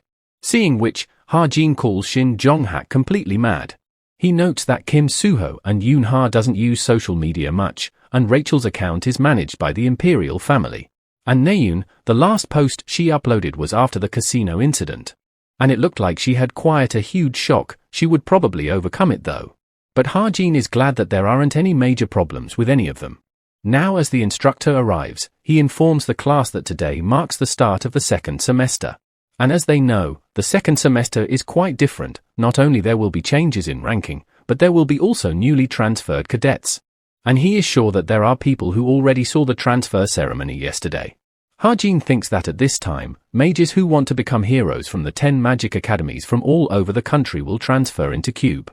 20 from each academy, a total of 200 of them, and he has already memorized the faces of the mages that are important in advance. The instructor then calls in the transfer students to come in. As they come in, Ha-Jin starts counting and sees that one of them looks familiar. He wonders if she is one of the mages whose face he recognized, but he is shocked upon noticing something. He recognizes her as Toma. He quickly opens his smartwatch and thinks that although her hair and skin color are different, that is definitely Toma's face, and he wonders what is she doing here. We see Ha-Jin gets a notification of a partial story change, as Toma is now trying to build connections with important characters from the start. Seeing which, Ha-Jin thinks that there is another unnecessary piece of trouble, as we see Toma smirking. Now fast forward, and we see a brand new place, and Ha-Jin seems to be moving into it. Evangel excitedly asks him if they're going to be living here from now on. And Ha-Jin replies, they will, and says that it's huge, isn't it? And she replies that she loves it. Ha-Jin thinks that he got to move to a new accommodation due to his increase in rank. Not only did he jump over 600 positions, he was also in one of the upper middle ranks, which is pretty good, and now that his accommodation has gotten bigger, it would be easier for Evangel to live with him. And as for what should he do with Toma, he can only start to think about it slowly from now on. Ha-Jin starts to leave while telling Evangel that he would be back after class, and she tells him goodbye. After school started, the first lesson was outdoor training, with the main objective being to help existing cadets and transferred cadets get to know each other better. It's also known as Dangerous Mountains, though despite the name, this mountain doesn't have any dangerous monsters. But there are tons of dangerous traps lurking in various places. They have reenacted the kinds of traps that the demonic humans use. If they slip up due to carelessness, they would be headed for the hospital, hence they should make sure to be alert at all times. And each group will have 12 members, and there will be a designated entrance for every group, so they should move towards them now. And after the teams are formed, the instructor orders everyone to head in. As they head inside, the atmosphere completely changes, and they cannot believe how dark and cold it is in here. Suho tells them, as the instructor said, they don't know where the traps are. So they should be careful, but right as he says that, one of the cadets gets caught into one of the traps. Naeun says that it appeared as soon as Suho said it, as the roots traps most of the cadets except for Suho and Naeun. As they keep going further, we see them getting mangled up in a bunch of different traps. Everyone, including Suho and Naeun, are completely terrified of the last trap, especially with Naeun saying that her heart almost stopped and Suho saying that it was really scary. Suho commends Naeun for doing well, and she replies that he did good as well. Suddenly, Naeun asks Suho that they are friends, aren't they? And Suho replies that of course they are, and asks, why is she asking that? She simply tells him that it's nothing and thinks that this is a natural response, but thinks that Hajin didn't want to be friends with her. But she thinks that could it be that he doesn't want to be friends, but rather something more, as she starts to blush while thinking that. Suddenly from the bushes, we see Hajin arriving and he asks them, what are they doing here? The two cadets, Lee Jion and Simon Dellick, tells Naeun and Suho that there was a illusion barrier, and they have been roaming around lost for an hour. But then Hajin suddenly asked them to move out of the way with a frustrated look. At first, Simon wondered why, but Hajin was able to find the entrance very quickly. Simon also remembers that they will be working in team soon, and Jiyoon comments that team training has always been a part of the second semester for generations after all. She asks Suho and Naeun if they have decided on their team yet, and they both replies that they haven't. Jiyoon speaks up that she is thinking to team up with Hajin. Hearing which, Naeun is quite shocked, and Jiyoon says that they will have to choose their team members across different ranks anyways, and he is the best among cadets whose ranks are in the triple digits, and he is also pretty smart. Naeun tries to argue for them to not do that, and tells them that he is cold-hearted and hard to deal with, so she doesn't think that it would work out. While saying all this, she thinks to herself, that why is she even saying that? Simon chimes in and tells them that more importantly, don't they know there is a really negative rumor about him? That he leaves Cube very often, and he also heard that he goes out to enjoy all types of indecent entertainment when he goes out. And from what others said, he also routinely pays money to gangsters as well. But Naeun gets pissed hearing all that about Hajin as she walks on Simon in anger and asks him if he has seen him do that himself. Simon gets scared and replies that it's not him and it's just a rumor, and Naeun once again asks him if he has seen him do that himself, and he replies that he hadn't seen it. Naeun replies that despite all this, how can he still believe in such a ridiculous rumor? Suho also agrees with Naeun and tells Simon to not spread such rumors if they didn't see him do that themselves, and Hajin isn't that kind of person who would do that either. And now they all starts to leave as they have rested enough, and Jiyoon tells them, see you later. Now we switch scenes to some building and see someone clearing their throat. We see it's Yoon-ha who was checking her voice change, which is perfect. And since this is the first time meeting, she notes that there cannot be any mistakes.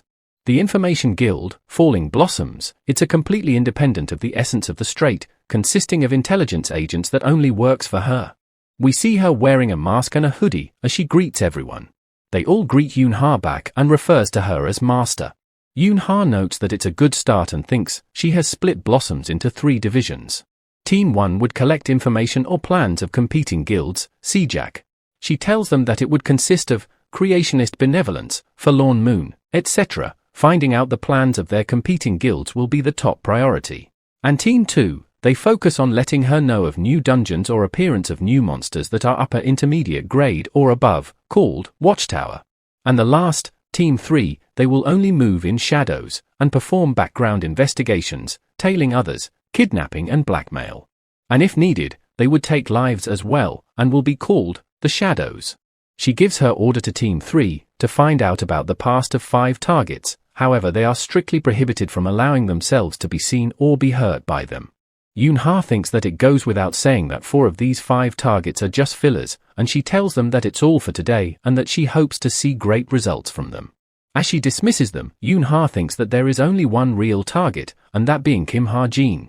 Now on the next day, as Ha-jin wakes up in the morning, he notices Evangel sleeping beside him and wonders, when did she came in? Looking at her, he thinks that she is really cute and pats her on the head. From out of his room, his pet cat starts to meow as well, as Ha-jin tells her that she is awake too. He pats her as well, and thinks that a witch is capable of creating spirits, and this spirit cat is not an illusion or temporal form. It's an actual creature that Evangel made with her abilities. Though it looks cute right now, but it would become powerful in the future. Ha-jin goes out and is walking while yawning, and someone calls him out. And it's Yoon-ha, who asks Ha-jin where is he going as it's so early in the morning. He replies that he is going to the canteen. They both start walking together, and Yoon-ha says that she heard he climbed quite a number of ranks this time around, and he replies, yeah. And that he is thinking he might continue to stay in this vicinity in the future as well, and Yoon-ha asks if he has plans for the future already. And isn't that too early to be planning for that? And he replies, not at all, since they will be going on hero internships starting from the 3rd year, and it would be hard for them to even visit Cube. Yoon-ha then asks Ha-jin about joining the Essence of the Straight.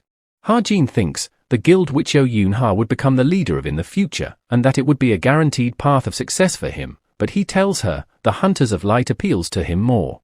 And that it depends on whether he can actually get in. Its system isn't very fixed since they are mainly made up of mercenaries. Yoon-ha thinks and tells Ha-jin that she will change his mind. And that if she brings him something that he has been looking for a long time, then he would probably think differently, isn't it? Ha-jin is confused and asks her, what is it? And she replies, not telling. She also informs Ha-jin that Lee Jin-ah, who previously harassed him, she also got punished. Now in the classroom, Ha-jin is staring at Suho and remembers that it's about time for Kim Suho to start preparing to clear the dungeon. In the original story, Kim Suho was climbing up Gamak Mountain after the summer vacation ended.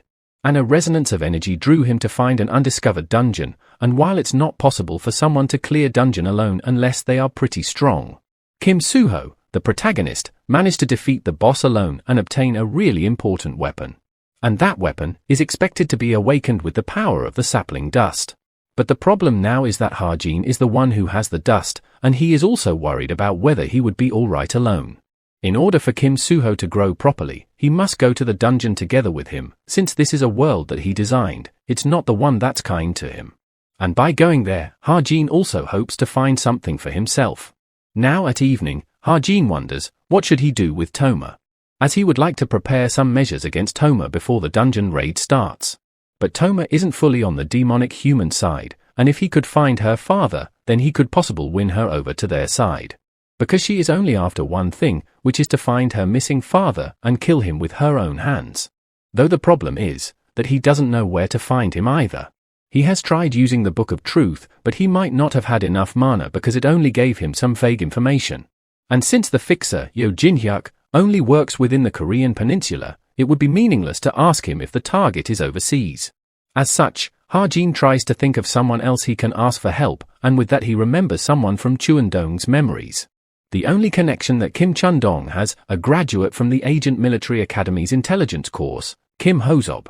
As Ha-jin contacts him and introduces himself, he is quite surprised upon being contacted by him and says that it's been a long time since they talked after the admission ceremony, and asks him, what's up?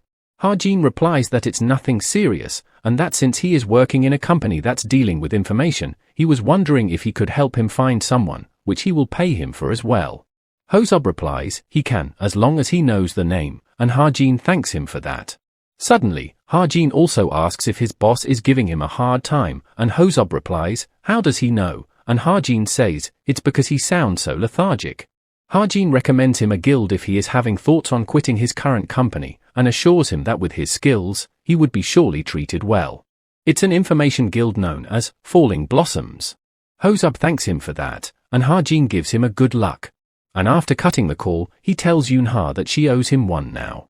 Now at night, we see Kim Suho training with sword and practicing his moves.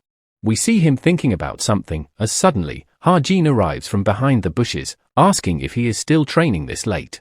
Upon noticing him, Suho asks if he is here to train as well, and Ha-jin replies that he was just taking a stroll and that he is really working hard, even though it's just a start of the semester. As if he is training to clear a dungeon, and Suho chuckles nervously and replies that there is no way he would do that. But Ha-jin mention Gamak Mountain, hearing which shocks Suho. Ha-jin continues on that he knows he found a dungeon entrance there last week, isn't it, and that he is intending to raid it all by himself. Suho asks, how does he know that, and Ha-jin replies that he saw him by coincidence, as he go out of the academy pretty often, after all. And that he is not boasting, but these eyes of his. They are quite good, and they are quite useful even outside of Cube, as such, he tries to propose Suho something. It's that he would go to that dungeon with him, and the reward ratio would be 9-1. If he finds a branch, then he would take few leaves from it, and ask Suho, how does that sound to him? Suho reveals that just as Ha-jin thought, he has discovered a dungeon on Gamak Mountain last week. He assumes that it's small in size because it's still a new dungeon, and he thought that it was at a level where he could clear it all by himself. Ha-jin replies that even if it's small, it's still a dungeon, it would be hard to solo it, and Suho agrees with the risk to clear it alone. But he suddenly drops his hoodie and says whether he can trust Ha-jin with his back is a separate question. He starts getting ready to fight Ha-jin, stating that he needs to confirm his abilities first. Ha-jin is quite taken back from this development, as he wasn't expecting this, but Suho assures him that it would only be a simple test, and he is going to be fine, though Ha-jin is scared, thinking, like hell it would be. As even if Suho decides to give him one-hand handicap, he would still barely win, as the difference in their abilities are too huge, so he has to avoid fighting him head-on at all cost. Ha-jin tries to make up excuses that it's disadvantageous for him as a shooter to fight in an open terrain like this, and his abilities are greatly affected by his weapons, so he thinks it's a little unfair with him. Suho doesn't listen to anything, claiming it doesn't matter because he is not testing how good his weapon is. And he doesn't need to win against him either, he would stop himself when he is satisfied with the results. Ha-jin gets his mouth shut from hearing that and thinks that Suho is hell-bent on testing him. He tries to think of a way. He knows that the moment he infuses mana into that wooden sword, his bullets won't work at all. If they fight head-on, not only will he lose, he would look pathetic. In order to pass, he can only hope to get lucky. Suddenly, he notices something on the ground, and Suho says that he will start immediately if he is ready. Ha-jin starts doing something behind his back while saying that he don't need to prepare much, and they should start right away. Hearing which, Suho quickly closes the distance between them, though Ha-jin uses his eyes to track his movements. He activates bullet time and steps backward, while claiming to be able to see the movement his wooden sword will make. He dodges Suho's first strike, but Suho immediately goes on for a second stab while still being in mid-air. Ha-jin gets slight scratch, noting that Suho is quite fast, and he cannot just be on defensive, as such he takes out his weapon and shoots, which Suho dodges. Suho quickly makes some distance, as Ha-jin notes that even with bullet time, he is so fast that he is barely able to dodge him, and the longer it drags out, the more at disadvantage he would be. Looking at Suho's jacket, he thinks that he needs him bait him into taking just that one step. Suho disappears from his sight and appears right behind him. Ha-jin looks back in shock, wondering when did he get behind him. He quickly fires his ether and attaches it to the tree behind him. He quickly pulls himself towards it, dodging Suho's strike. Suho comments that he is able to dodge something of this level, but he quickly catches up to him with a single step. As Suho gets up close to him, Ha-jin thinks, just a little more, and Suho's foot gets right over his jacket. Right as his feet touches the jacket, he is flung back in the air. Ha-jin smiles, thinking that he did it, and we see Suho crashing on the ground. Ha-jin quickly gets behind him, asking if he is satisfied with this. Ha-jin notes that what he did doesn't inflict any damage and is volatile because it would only last for 10 minutes before disappearing. And he is quite glad that he invested his SP into this, while Suho accepts his defeat with a smile. He gives Ha-jin his hand and accepts his offer to go together with him. Ha-jin grabs it and says that he can count on him. Now at some abandoned factory in Suwon, we see Junghyun, who asks Drune that he destroyed the relic like he told him to. Is it really okay to destroy something so precious? Drune tells him to not worry, as there is a way to get double its value back, which is when they use this item from UK. As such, Drune activates it and it starts shining golden. The light shines on the broken sword, and it starts to get reformed. And we see multiple copies of the sword are also being created, and Drune explains that they are replicas made from fragments. There is no need for any other processes, it can make parts of the relic even with just the crystals. And based on the test results, this weapon possesses an ability that's above low-grade relic. The relic can produce around 30 swords with just one sword, and based on mana capacity of the crystal, they can make 6 more of them. If they sell each one at minimum of 700 million, it would be at least 5 billion. Junghyun smiles hearing that, commenting that this is a goose that lays golden eggs. Jane arrives and claps to get their attention, calling it amazing, and says that she has an important thing to say. It's that Masked Demon's master has started to raid Suwon's Den of Devils. She confirms with her captain that they are their next target, and she replies, they are. And they, the chameleon troupe, will be stealing from the masked demon's master this time. While walking back, Suho thinks the movements that Ha-jin showed him. He notes they were both slow and full of openings, and he also did his best to dodge his attacks. And also that unknown attack at the end, which gets him wondering, what on earth was that? He wonders if it's some kind of physical power, or an instantaneous mana discharge. But after thinking for a bit, he smiles and laughs, stating that he can figure it out, no matter how hard he thinks. He seems a bit relieved, thinking that if one is stronger than the average, then it would attract unnecessary attention, and the reason Ha-jin probably hides his strength is to protect himself. Before, Suho thought that he was the only one who hid his strength. But there was another person who was thinking of the same thing as him. Suddenly, he hears some sound ahead, and upon reaching, we see it's Naeun, who seems to be practicing with her sword. Unknowing to her, Suho sneaks up behind her and asks, what is she doing, which scares the hell out of her. He asks if she was training with her sword, and she gets embarrassed and replies that she was simply training her stamina. Seeing Suho out late also interests her, as she asks him, what was he doing out so late? Suho smiles, thinking of something, and tells Naeun that he met up with Ha-jin, hearing which surprises her as she asks, what business would they have with each other? Suho replies that they both talked about her, which causes her to blush and explode, saying, what nonsense are they talking about? Suho apologizes and reveals that he was just joking and that they were just sparring a little with each other. Naeun questions, isn't Ha-jin too weak to be sparring with him, and if there is a need for Suho to do that with him? Suho annoys Naeun by saying that it's a secret between them two.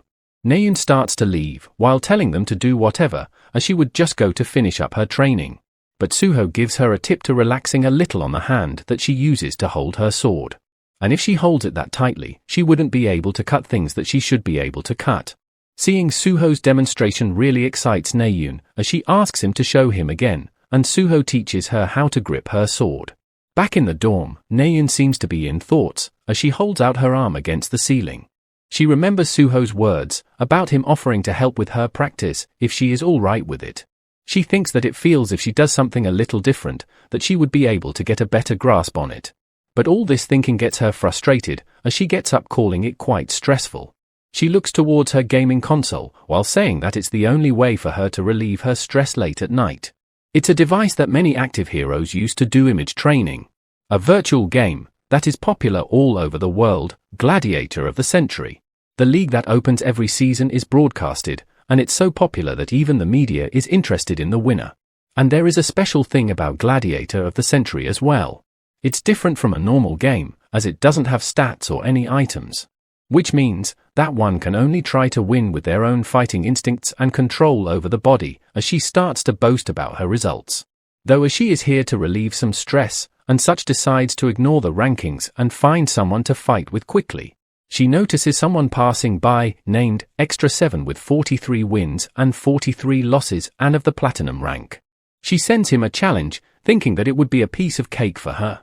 He accepts her duel request, as Naeun thinks that the basis of a fight is to figure out the opponent. She decides to wait and observe to see how his attack, but as soon as the match starts, he rushes towards her to attack, which surprises her. He starts landing consecutive strikes on her, the moment the duel started.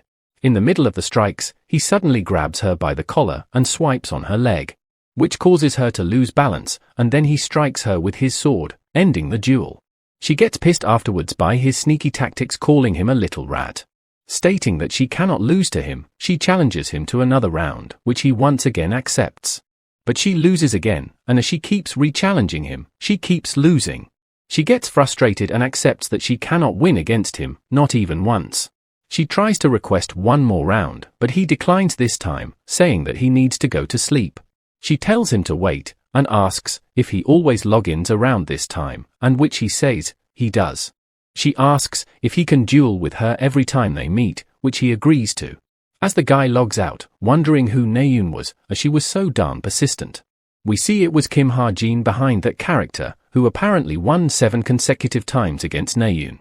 Though he was only playing to check if his talent also works in the game. Ha-jin thinks that the function of the random enhancement is way better than he thought. He got a little worried when his mana was starting to run out. The concept of this is literally enhancement. With this trait, his gaming device is on a whole different level as compared to others. And even in game, he feels that his senses are completely enhanced. Though he calls it a pity that the range of enhancement is only 1 to 44%, but his luck stat makes up for it. Suddenly, he looks over and finds Evangel eating cake. He quickly takes it from her, questioning how did she eat so much so quickly, and if she eats more, she would upset her stomach. She tries to ask for more, but Ha-jin tells her that she can have more tomorrow. Though she still doesn't give up and tries to get the cake, while Ha-jin is worried seeing her whining for sweet stuff now. He picks her up and tells her that he would go get her something even more delicious tomorrow morning. She asks, would he really, and Ha-jin replies that he has never broken a promise, have he, and tells her to go to sleep now, which she does so. Now at night, Ha-jin seems to be checking his smartwatch. He then notices that Suho has sent him a message, it's to meet on the second Friday of August. Ha-jin smiles thinking that everything is going as he planned, and all that is left now is to clear the dungeon. And so, for the next few days, he simply trained and studied every single day. And also continued his sparring with Naeun, who is quite annoyed at his moves, and asks, how did he did that consecutively? He replies that he just needs to be calm while doing it, and Naeun replies, as if it's that easy. She then questions, why is his win rate only at 50% when he is this good at this game? And he replies, because he don't like to relate to wins or losses using ranks, while the truth being that he lost because of random stats. Naeun calls it amazing, as she couldn't even sleep if she lost a ranked battle on that day. Ha-jin then starts to leave, telling her to stop here for today, and she tells him that she will see him tomorrow. Ha-jin thinks that he is acting as if they promised to meet tomorrow. But seeing her excited face, he also smiles and tells her that he will see him tomorrow. As he takes off the gaming device, he thinks that this has also become a part of his daily life.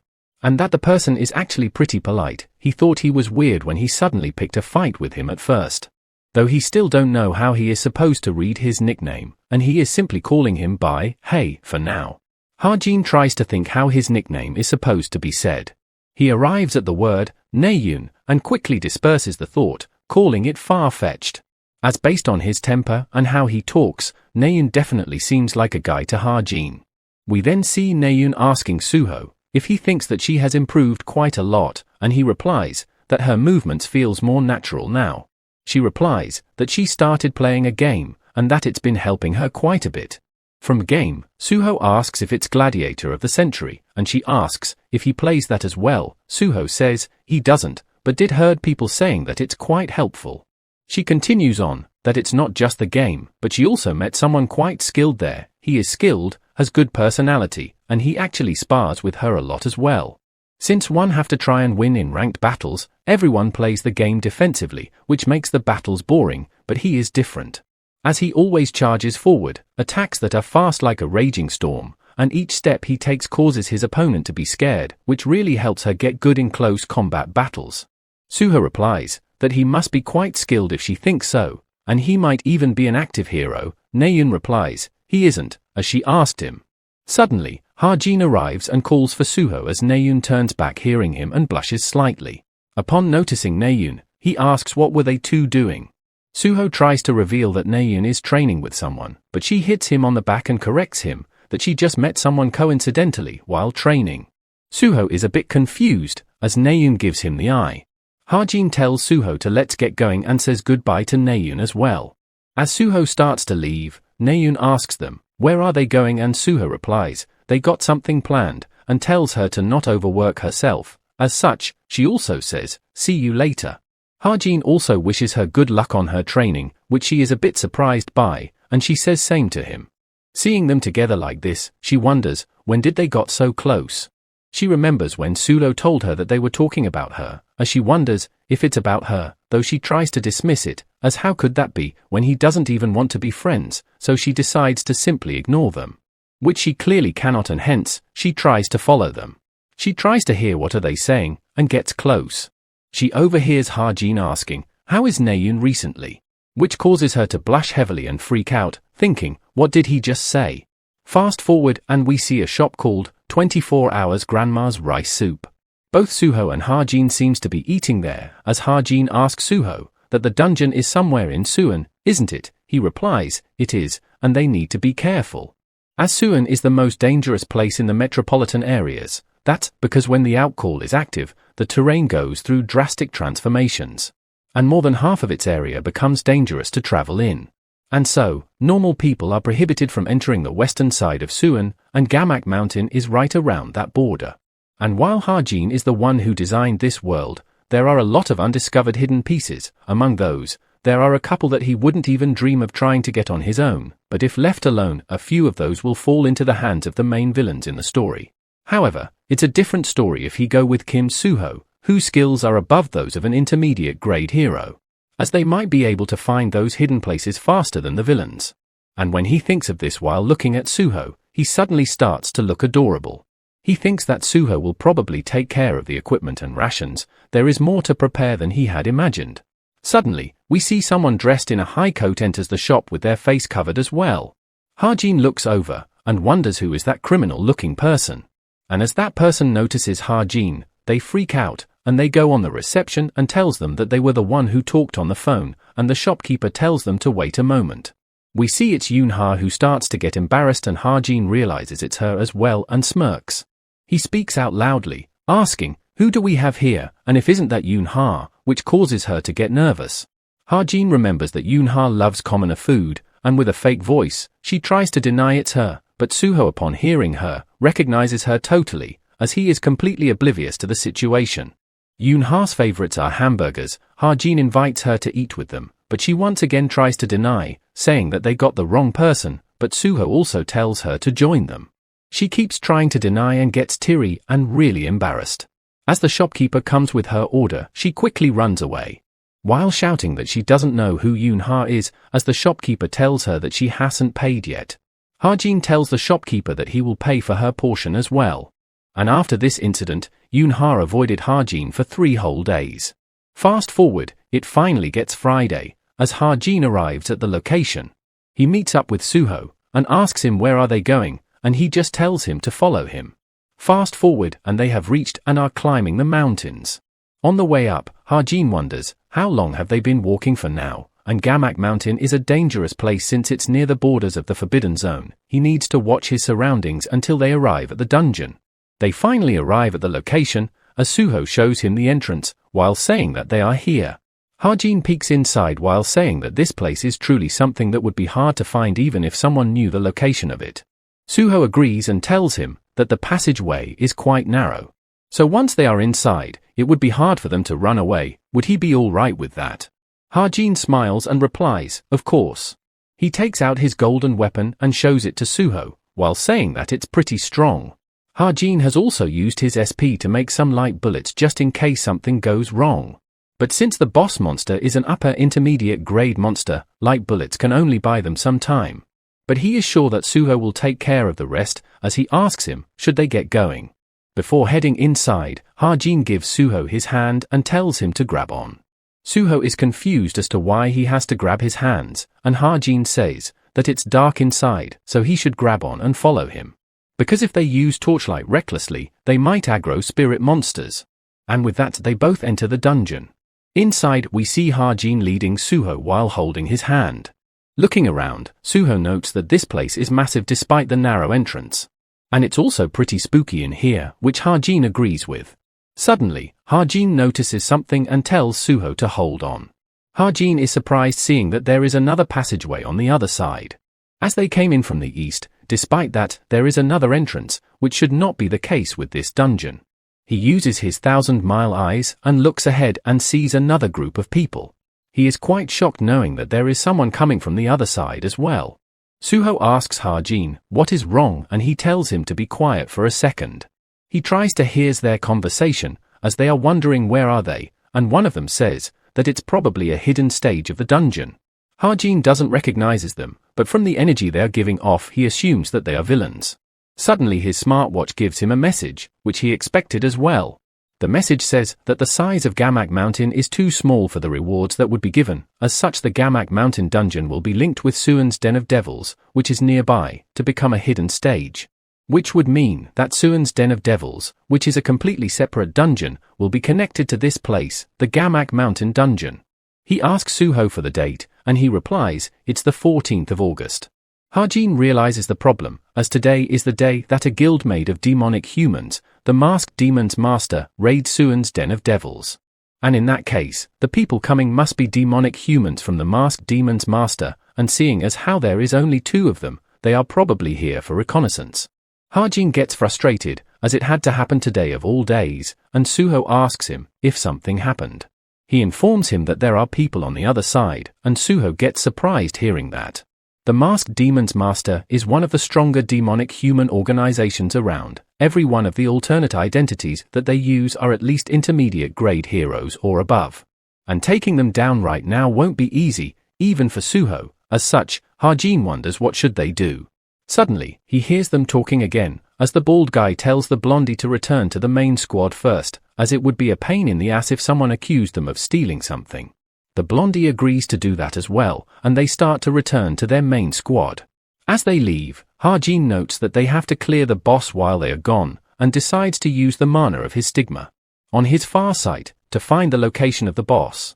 He informs Suho that after going straight and turning right twice, they would see a room.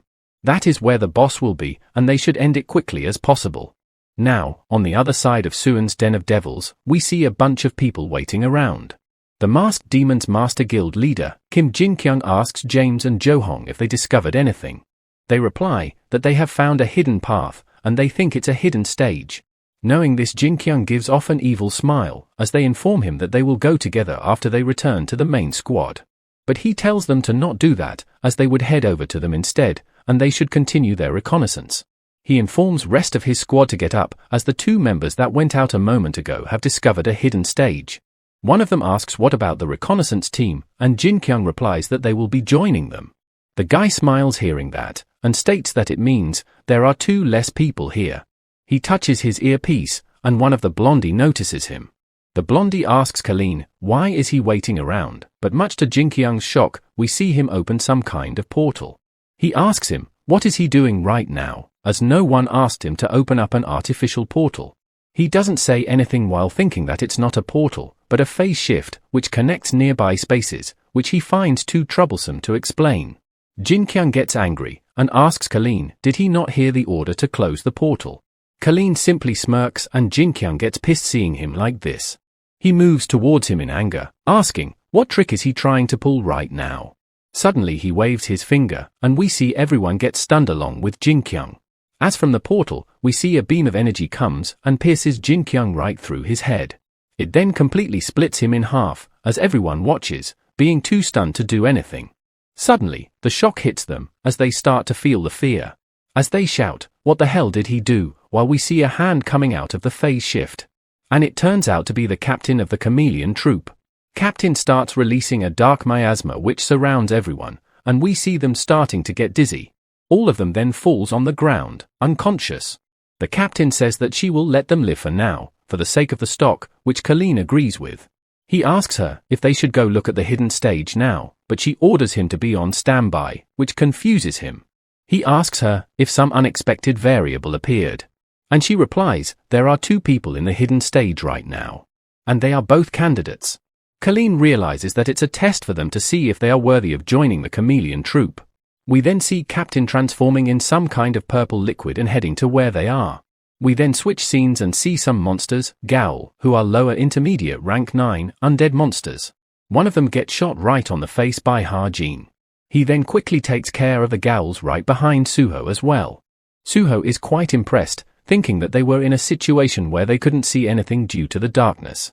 But Hajin still managed to strike all of them in their vital points in an instant. He tells Hajin that he is really incredible, and Hajin tells him to not give him that.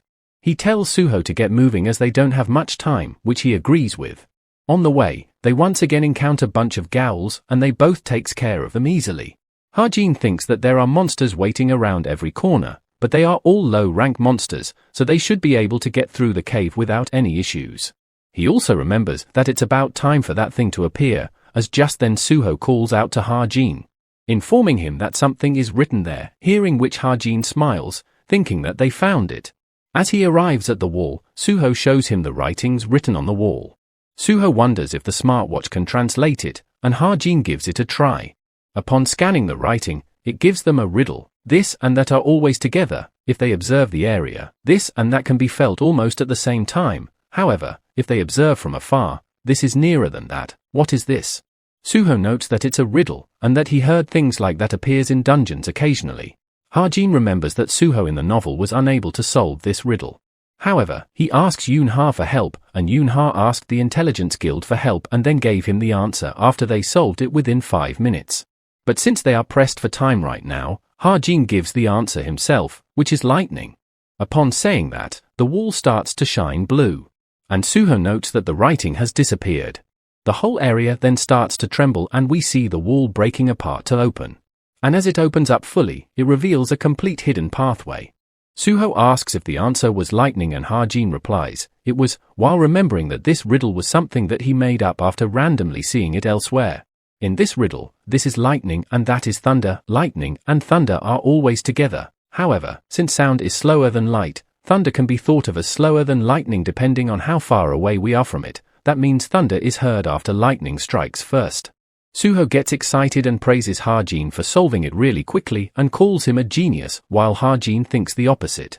Ha-jin tells him that he would tell him how he figured it out, but they should clear the dungeon first, and Suho agrees with him. And from above, we see the captain was observing them, thinking that Ha-jin is indeed on a different level than the normal cadets. He got good judgment, quick thinking, and bold, on top of all that, an exceptional mind. Even though this is a just hidden stage, he managed to make it here by his own strength in just 10 minutes. She then smiles saying that it's good enough, and she would recruit Kim Ha-jin into the chameleon troupe. But there is still something that is bothering her in recruiting Ha-jin. It's whether Ha-jin can really kill a person without any hesitation. She suddenly hears the 2 remaining group members coming, who are circling around the dungeon. Looking at them, she wonders if Ha-jin is aware that those 2 people are actually jinns. As such, she smiles thinking to test him out with those 2. As Ha-jin and Suho arrives in the hidden passage, we see many skeletons lying around there. We also see a undead sitting on a throne, seeing whom, Ha-jin thinks that this monster must be the master of this dungeon, the Chaos Knight. Sensing their presence, the Chaos Knight wakes up. He immediately notices Suho and gets close to him without him being able to react, and the Chaos Knight calls him an interesting fellow. Suho finally reacts, noting that he needs to counter as he grabs his sword to attack. Ha-jin shouts his name out loud and tells him to focus, as we see the Chaos Knight actually hasn't moved from his throne. Suho thinks that he was pretty sure the Chaos Knight got close up to him, wondering if he used teleportation. But he grips his sword tightly upon realizing that it's actually his momentum, as the Chaos Knight smiles upon him. And judging by his ability to communicate, he assumes that he must be above average tier monster, and unlike the ones so far. We see Suho's feet gripping and him hesitating. But the Chaos Knight takes out his sword and slams it in front of himself, asking Suho if he is afraid, but he shouldn't worry, as he plans to kill them quickly. They both notice him take out his sword, as Ha-jin tries to motivate Suho but notices something. He notes that Suho gained confidence upon realizing that his opponent is a swordsman. As his expertise relies on swordplay, no one can stand against him in terms of swords. And Suho thinks that if his opponent is a swordplay, there is no reason for him to lose. Ha-jin informs him that he thinks his vessel is his sword. The voices they heard a while ago came from the sword. His body is just a corpse. The Chaos Knight smiles, and Ha-jin thinks that Suho managed to get this information after fighting it in the novel, but they get no time to lose right now. He tells Suho to not aim for his body, and aim for his sword, and he will be assisting him. Suho replies that he would trust him, and just then we see the Chaos Knight is already behind him and about to attack. Noticing the ambush, Ha-jin calls out to Suho and we see the attack causes a huge amount of debris and smoke to rise up. Ha-jin is unable to see anything due to the smoke. But as it clears up, we see Suho has blocked the Chaos Knight's surprise attack. As they both clash, their attacks push either of them back. Suho once again rushes in to attack him and the Chaos Knight comments, "Not bad." Suho jumps over him for an overhead strike and we see their clash causing an explosion of debris. As the smoke clears, the Chaos Knight doesn't see Suho but just his sword and broken ground. In shock, as he is wondering where he went, we see Suho is right above him. As the Chaos Knight notices him, but it's already too late, as Suho has jumped towards him to attack. Suho focuses on Chaos Knight's sword, with the only goal to destroy it at all costs. But as his attack lands, both Ha-jin and Suho are left shocked. We see Suho's sword is stuck in something, as the Chaos Knight smiles and calls Suho strong. We see his sword has been blocked by the Chaos Knight's arm, and he tells Suho that he would be taking his body. Suho is unable to pull out his sword, and the Chaos Knight makes use of this opportunity to stab him with his sword with his other hand. But Ha-Jin shouts at Suho to dodge and fires a shot right on the Chaos Knight's sword, and Suho is able to get free from his clutches and thanks Ha-Jin. Ha-Jin tells Suho that the Chaos Knight knew that they were after his original body from the start, and that he intentionally baited them to attack, which he calls a petty trick. Suho closes his eyes and takes a breath. He then smiles and says, they just need to fight carefully with that new information in mind. The Chaos Knight smiles hearing all this, and Suho seems concerned and confused by it. The Chaos Knight thinks back to the moment Suho used such explosive power that blew off his arm, which was quite shocking to him. He starts laughing out loud while saying that it's been such a long time, but a body that is worth taking over has finally appeared. With his hand fully regenerated, Suho is quite surprised seeing it, and Ha-Jin tells him that it's useless to damage his human form as he told him that his original body is the sword, meaning his human body will be gone after they destroy his sword, hearing which Suho rushes in for round 2.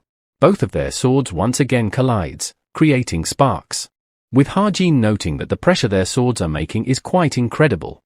He notes that Suho will do well probably, even alone, but it won't benefit them if they drag this fight out any longer.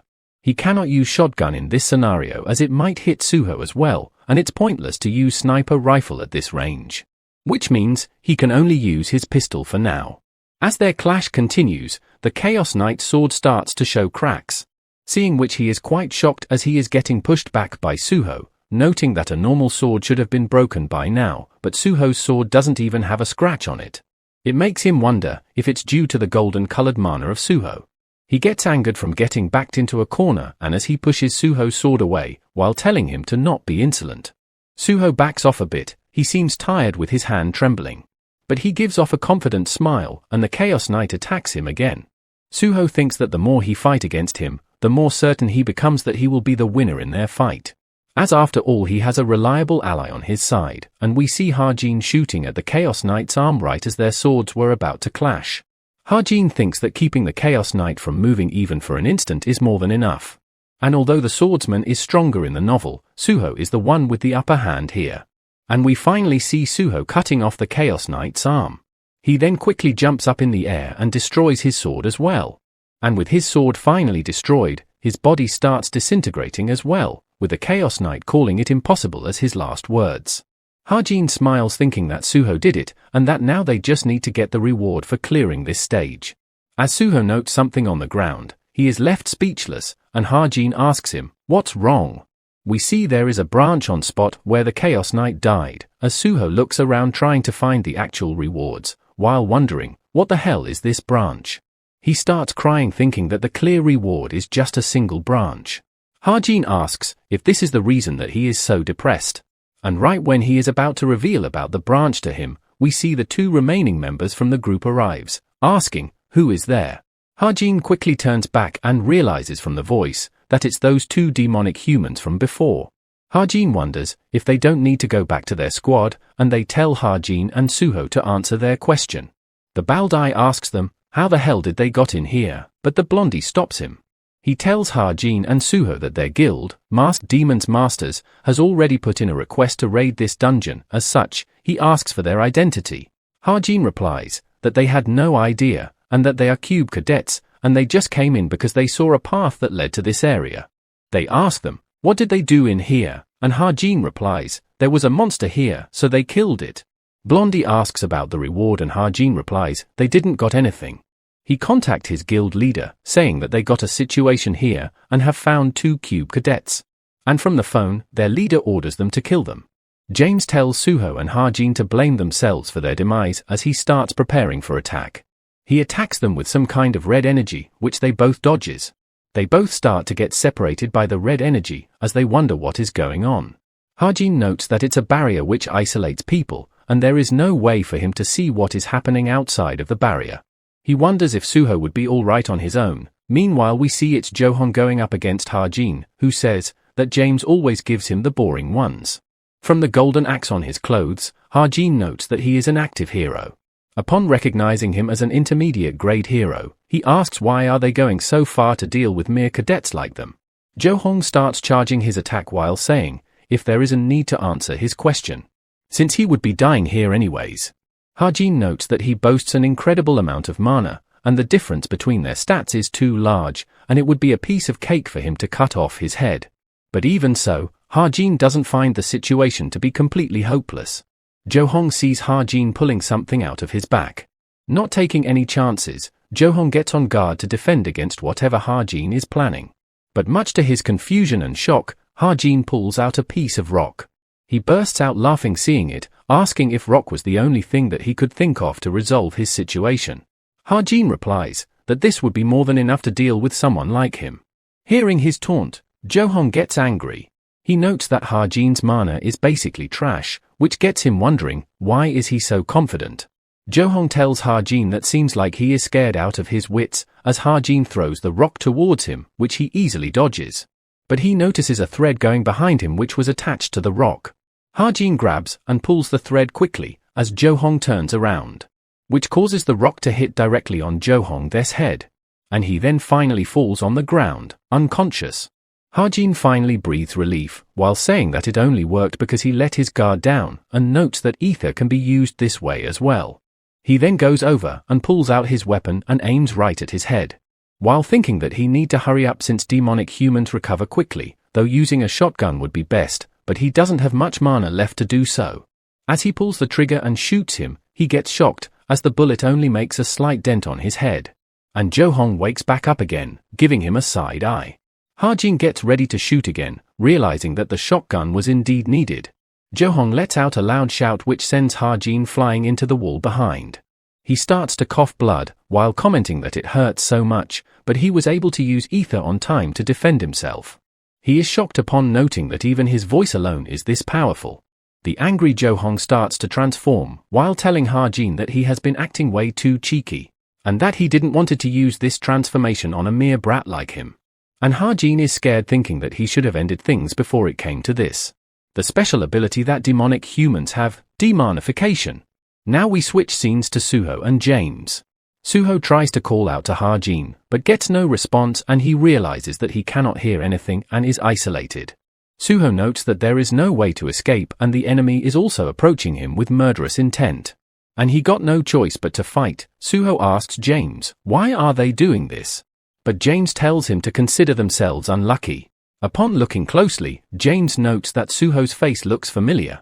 He remembers Suho as the first ranker among Cube cadets, noting that he might have been a useful asset if they managed to recruit him, though it's a shame. We then see James almost instantly appearing right in front of Suho, without him being able to react. As James tries to cut him, Suho dodges barely, but gets injured regardless.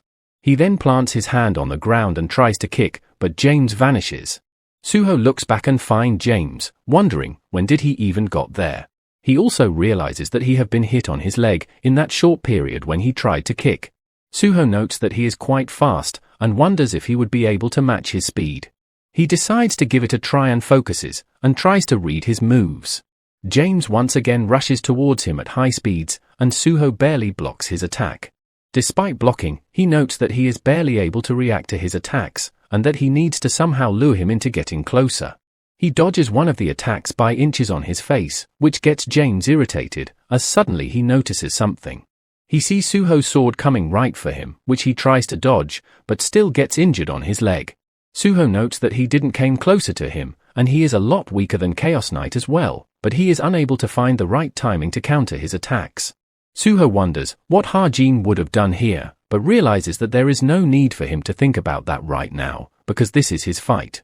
Suho regrets boasting about fighting alone, as his skills were this lacking and his talent lies in wielding his sword to protect the world. And as long as his opponent is a swordsman, there is always a way to win. And his only option is to try his best to defeat the opponent in front of him. Suho then starts to release a huge amount of mana, seeing which James is left stunned at its amount. He thought that he was just a kid even though he is ranked first among the disciples of the cube, but seeing this, James realizes that he should not waste any time. And such, he will end it with his next attack and Suho prepares to strike as well. Suddenly, Suho feels something and he notes that it's not coming from his opponent. He remembers that this was the feeling he got when he first encountered this dungeon. It's almost as if he is being called by the dungeon itself, and behind him we see the branch glowing golden. Now back to Harjin who is lying on the ground completely unable to move. Jo-hong tells him that he will make sure that Ha-jin never sees the light of day ever again. Ha-jin is scared and nervous, thinking that it's over, as it's not an opponent he can defeat. As Jo-hong attacks him, Ha-jin closes his eyes and accepts his fate, thinking that it's his end. But as he opens his eyes again, he sees a sharp spike with blood dropping from its front as it has pierced through Jo-hong. As the spike is pulled out from Jo-hong, we see a figure appear in front of Ha-jin. And it's none other than our mommy waifu, seeing whom Ha-jin wonders, what is the captain doing here? Ha-jin grunts in pain, thinking that the timing isn't good as he is not sure if he could handle if they attacked him right now. There is a scenario where the chameleon troupe is connected to the masked demon, but Ha-jin still wonders, why do they keep appearing in front of him? As they both come face to face of each other, she starts moving her hand towards Ha-jin, while he seems nervous. She greets him by saying that it's nice to meet him, which leaves Ha-jin speechless. He chuckles, saying that they seem to see each other quite often, and she replies, of course, while revealing that she has been keeping watch on him. He is a bit surprised and confused, and asks her, what does she mean by that? Meanwhile, Jo-hong gets up and attacks her from behind, and Ha-jin warns her that it's dangerous. But she easily kills him without even looking back, shocking Ha-jin. As he thinks that she is so powerful, she tells him that there is something she wants to talk about to him, and Ha-jin stutters while repeating the same. She gets close to him and tells him something, which we are unable to hear. As Ha-jin is wondering, what does it mean, he suddenly remembers this part as well. It was Shin Jong-hak's story's crucial event, but since it happened to him, he wonders if it changed because of his actions, and if it's like that, what would happen to the original story? As he is trying to ask her something, she tells him that their time is up, as we see the barrier breaking. As she is leaving, she smiles and tells him that she hopes he thinks about it well. She then transforms into some kind of purple liquid and leaves. And after the barrier breaks, we see Suho calling out to Ha-jin and comes running towards him, asking if he is hurt badly.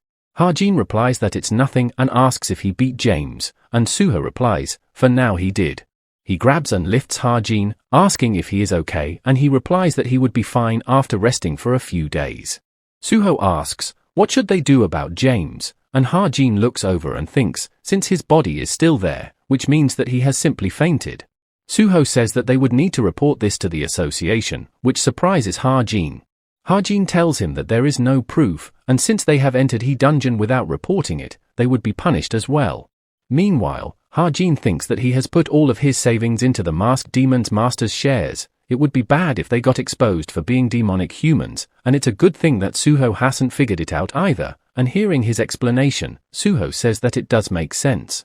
He asks Ha-jin what happened to the person he was fighting. Ha-jin, remembering Captain, tells Suho that she ran away.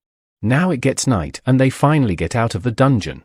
Ha-jin is quite tired while noting that using his Stigma magic power even once has a huge recoil, and Suho calls out to him and shows him the branch while saying that he thinks it's not an ordinary stick. Ha-jin notes that Suho didn't forget about it and actually brought it with him. Suho tells him that while he cannot put it in words, he felt like it was calling him when he was fighting.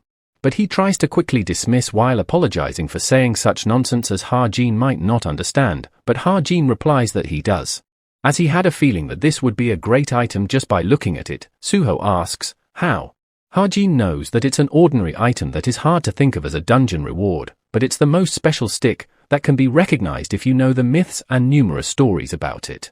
He asks Suho if he has heard about mistletoe. In Northern European mythology, it's known as a legendary weapon which was connected to the murder of Balder, the god of light, and it was deemed the Godslayer stick. Hearing which, Suho is left shocked as well. Ha-jin continues, a divine weapon needs to be awakened in order to change into its true form. Which makes Suho realize that it's not its complete form, and says that he knew it, as it looked too shabby for a dungeon reward, and Ha-jin remarks how disappointed Suho was before due to it. Though despite this, he still fought against a demonic human alone and won, because mistletoe is that powerful of a weapon, and Suho tells him that he have to find out how to awaken it. But about that, Ha-jin tells him to put the stick in front of him. He then sees Ha-jin pulls out the sapling powder, seeing which he is left shocked and asks Ha-jin, what is that? Ha-jin replies that it's an artifact, which he thinks will help them awaken mistletoe. Suho asks, where did he got that from, as he can tell from a glance that it's precious. Ha-jin remembers that according to the original novel, the sapling powder is Suho's, but he has worked hard for it, so he should show it off a little. As such, he wonders what should he say so that Suho feels a little more thankful. And so, he tells Suho that it's his parents' relic, which completely terrifies and shocks him. Seeing his reaction, Ha-jin is also left speechless, wondering if he can't even tell a joke. As Suho gets teary hearing that from Ha-jin, Ha-jin quickly tells him that he was simply joking, as he was simply saying that it was important to him, while realizing that he overdid a little by calling it a relic. He explains that this powder accelerates potential to their peak, and applies to both people and items.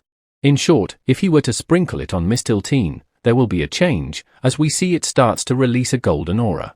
Right as Ha-jin was about to sprinkle some on it, Suho quickly grabs his hand and stops him. He once again asks Ha-jin if it's really okay as the powder is important to him. Ha-jin sighs and replies that it's important, which is why he should use it at times like this. Since when other time would they be able to obtain mythical item like this, but despite this Suho still hesitates. Seeing which Ha-jin tells him with a bit of force that he should accept it while he is offering, and Suho finally agrees while thanking him. As he sprinkles it on the Midterm, it starts to glow blue. And seeing its transformation, both Suho and Ha-jin are quite fascinated. And we see the Midterm shining and has grown some leaves on it. With this, Ha-jin notes that the first awakening has been completed, and in order for Suho to grow and be able to destroy their enemies, it will naturally change into the shape of a sword. As Ha-jin starts to stand up, he picks up one of the leaves as he promised. That since if he takes the stick, he would take the one leaf from it. Now as they are walking back, Suho asks if it's really okay for him to take the leaf, but Ha-jin replies that it's fine, and Suho is still not convinced. Ha-jin once again tells him that it's alright, as he wouldn't need something like a stick since he doesn't want to die in close combat. Suho still doesn't agree with it, but for Ha-jin, he thinks that it's enough for him right now. The Midterm's leaf can help one's body become stronger if they boil it and drink, and they can also grind it and make it an incredible weapon. Seeing which, Ha-jin notes that it's not a byproduct of a legendary item for nothing, and he is quite happy with this reward. Right as he was thinking how he should use it, he trips on something. It hurts him a bit, and wonders why is there a tree root here, but suddenly realizes something. He remembers this exact thing happening to him before as well. Suho then calls out to him, asking if something happened, and he replies it's nothing. Meanwhile we see Ha-jin humming and see he has a ginseng root in his backpack. Now back at the dungeon, we see Jane and Captain, as Jane calls it quite nice upon seeing Ha-jin fight. She notes that even if one put all of their power into it, it's still not easy to have such force with a whip. And something she likes even more is his cold-hearted decision-making. She thinks that even though the current Ha-jin didn't knew his opponent was a demonic human, he still tried to kill them without any hesitation. As such, she agrees with the captain that she was right, and Ha-jin indeed have potential. She tells Jane it's enough, but she asks the captain where is she going, and if she is not going to watch it until the end, since Jane wanted to see the demonization as well. But Captain replies that she doesn't want to see that, and Jane asks her, why is that? And she simply replies that it's gross. Now back at this dorm, we see Ha-jin is incredibly tired from his trip. His legs start to tremble, as his whole body hurts, why he feels as if he is going to die. Evangel wakes up and Ha-jin picks her back up and apologizes for disturbing her sleep and puts her back. As he goes to put her down to bed, he sees the moon and remembers something. At the Suwon station, we hear Suho telling Ha-jin to go back first. Ha-jin asks, what would he do, and Suho replies that since he is here, he is going to meet his family. Suho then gives Ha-jin a heartfelt thank you. And Ha-jin feels quite good and warm after hearing it. Kim Suho, who is the protagonist of this world, he doesn't compromise on anything, and don't let himself burn out. He is simply a hero of justice who steadily walks on the righteous path. In the real world, it's not possible to find someone like him. Yet, Ha-jin drew him with the feeling of wanting a person like him to exist somewhere in real. Suho, which means protect, is the true savior of this world. Back to the present, Ha-jin goes quiet and Suho asks him if something is wrong, and he replies while smiling that it's nothing. He tells Suho to take care, while thinking that he is someone whom he can trust more than anyone in this world.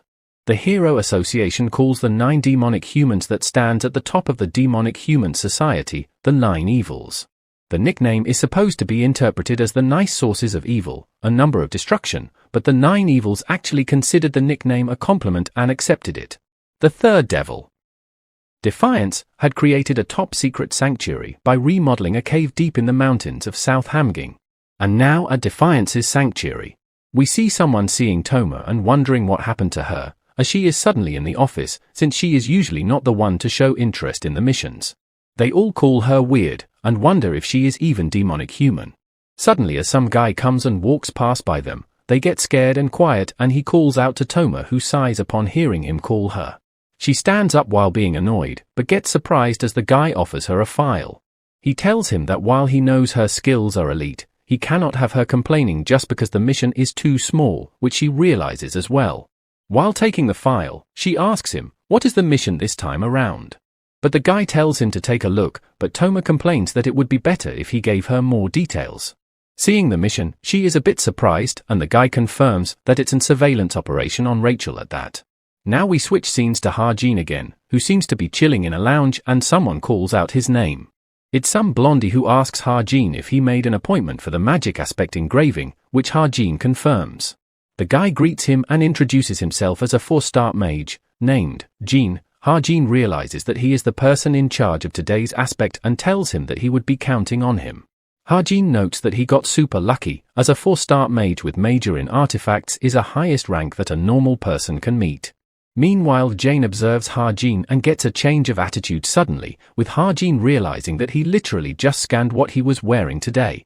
Ha-jin notes that mages are so materialistic, he actually dressed himself up because he knew that, though now he wonders if he should have dressed up even more. Back at his office, Jin asks Ha-jin what kind of aspect would he like to engrave. And Ha-jin replies that he is looking for something physical strengthening or something with defense magic. Jin casually snaps his finger and shows him a bunch while saying that these should meet his requirements. He then asks Ha-jin if there is any he likes from this. Ha-jin thinks that people usually engrave magic aspects that consume very little mana into their artifact. It's because, even if one has a lot of mana inherently, there is a limit to how much they can use, but Obsidian Bracelet doesn't have that kind of restrictions. So what he needs is a magic aspect that uses so much mana that he can only use it once a week, but that also has an incredible function. But as Ha-jin looks at Jin, he gets annoyed by his attitude towards him. While knowing that he is looking down on him tritely, realizing that his value is being determined from what he wore. Ha-jin wonders what should he do with him, as if he leaves him like that, there is a chance that he would engrave his aspect half-heartedly. As so, Ha-jin begins acting with more attitude, saying that he doesn't want something as trivial as this, and asks if he doesn't have any aspects that needs more mana to activate. As he is looking for something like enhanced protection or instant awakening, Jin tries to shrug it off by rudely claiming that it's possible. But Ha-jin interrupts, asking if it's too much to do for something like a 4-star mage. Seeing his demeanor change like that confuses Jin, and Ha-jin starts to get up saying that it's fine, as he came here in rush, but Jin quickly changes his attitude and tells him to wait, as it's not the case.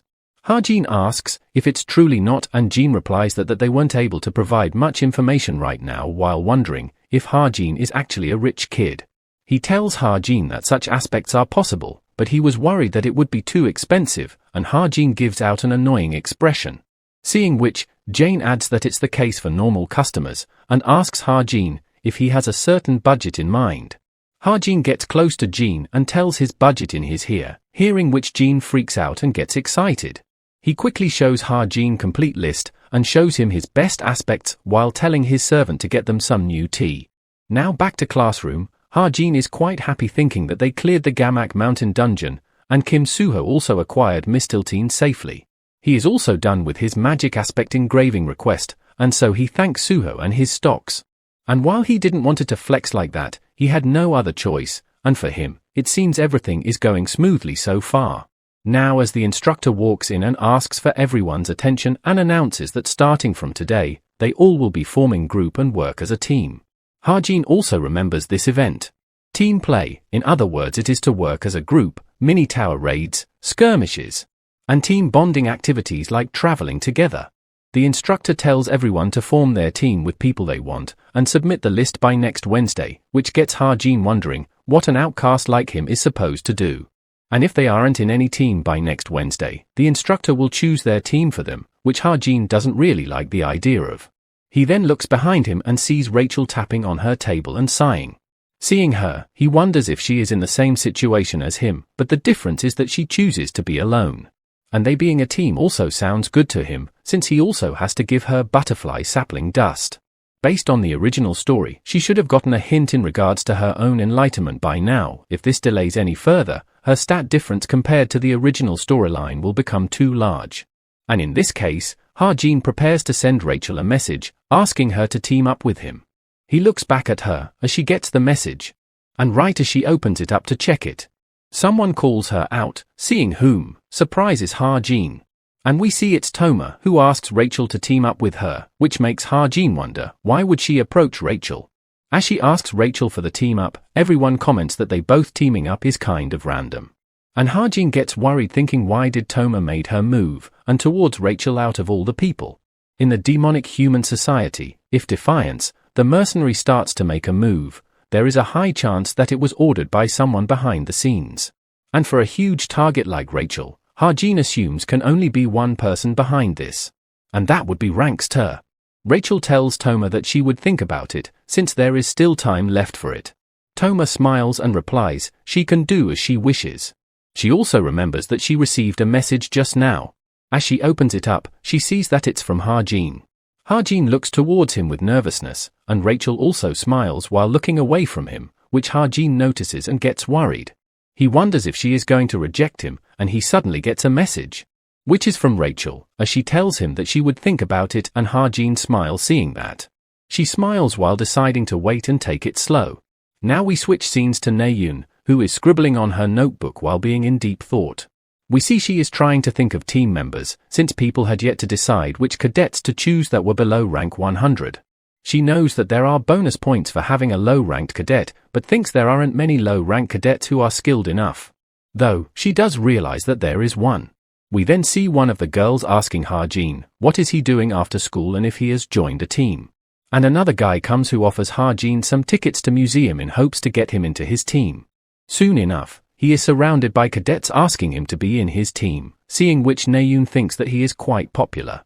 She notes that Ha-jin would be a perfect teammate for anyone, as there is also a theory class for team play, and Ha-jin always get good results in it. She thinks that if she were to ask him to join her team, it would be pretty enough, though she is worried about one thing. Which is, what if Ha-jin thinks that she is interested in him, thinking which she blushes. She claims that she really just want to team up, and suddenly Shin calls her from behind, asking if she is still thinking. But she tells him to mind his own business. Shin replies that they are all the same, so there is no need to think about it much, she should just choose anyone decent like him and help them improve from there. She holds her notebook while telling Shin that she got her own plans, so he should get lost. But Shin quickly grabs her notebook, while saying that he would see what those plans are.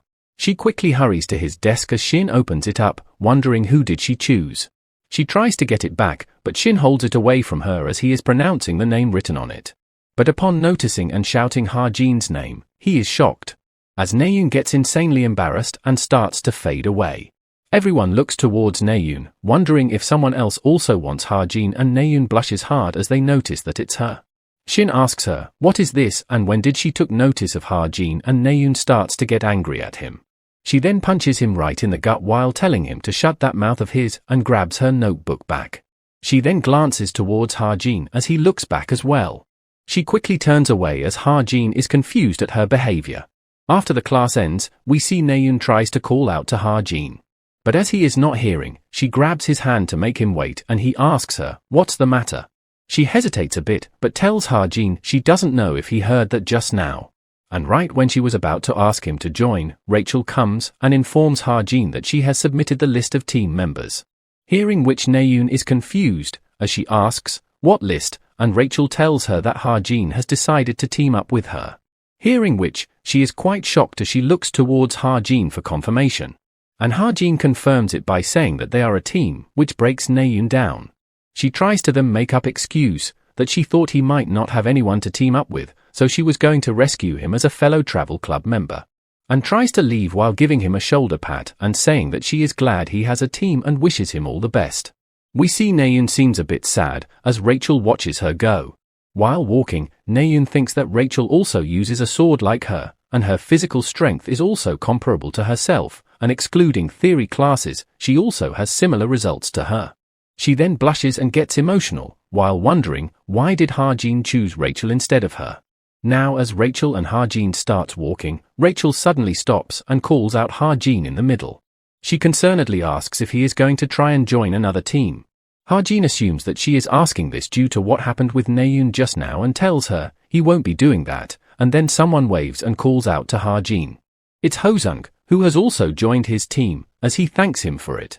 As he was hoping to team up with Ha-jin as well, and Ha-jin replies that it's not a problem, while thinking that he is simply following Rachel himself. Hosung introduces the other guy, and suggests to get a meal together for team bonding, and Ha-jin is a bit worried since Toma is around as well, but assumes that it's going to be fine. Ha-jin looks towards Rachel for her opinion and she agrees for the meal as well. Hosung asks Rachel if there is anything in particular she would like to eat, and she replies that she is fine with anything.